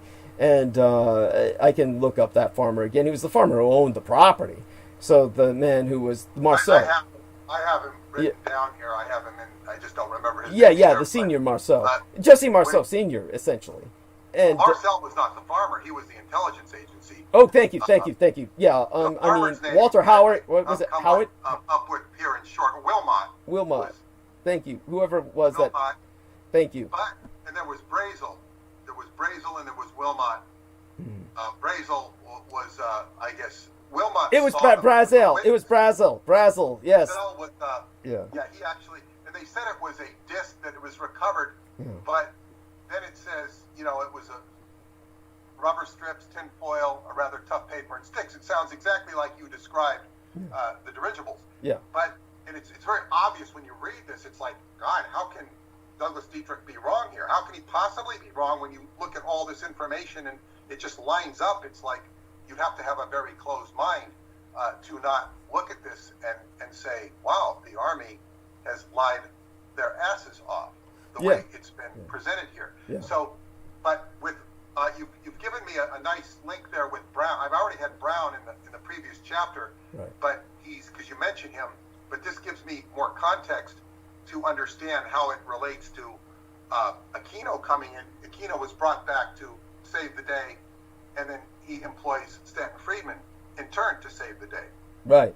Yeah. So it was Brazel who said that, this is George Knight speaking, beg your pardon, the daughter of Melvin Brown said that they were Oriental. Yeah, well, Melvin Brown, he knew they were Japanese because of the war, and he was in the Army, so he didn't even bother with the Oriental aspects. He pretty much said they were Japanese. Keith Call will bring up the fire department, the man who worked in the fire department, saying the bodies were clearly Japanese. Men who were basically in positions of authority or responsibility knew that because of the war, it wouldn't be anything else. It would either be Japanese, of what they couldn't understand, most Americans couldn't get it through their heads, that there were other Orientals, quote unquote, other Asians working with the Japanese. To them, if everybody who was there, Taiwanese, Okinawan, or Korean, was speaking Japanese, they were all Japanese. It would be like to a Japanese person, as I've said before, prisoners of war who were Scottish or Irish speaking English would be mistaken for English. So we're going to stop the live stream now. It's 11:54. I will talk with Peter Moon privately more about these topics. Two things real quick. Sure. You can shut off the live stream, but the Keith Call is C-A-L-L? C-A-L-L, yes. Keith Call. His surname is... And secondly is, there are some hieroglyphics that you can see. I'll have to send them to you. Yeah. They're not... those are Japanese, or those are notations. They look more like symbols. They don't look like... Oh yeah, like I said, the Japanese iconography, when it's stenciled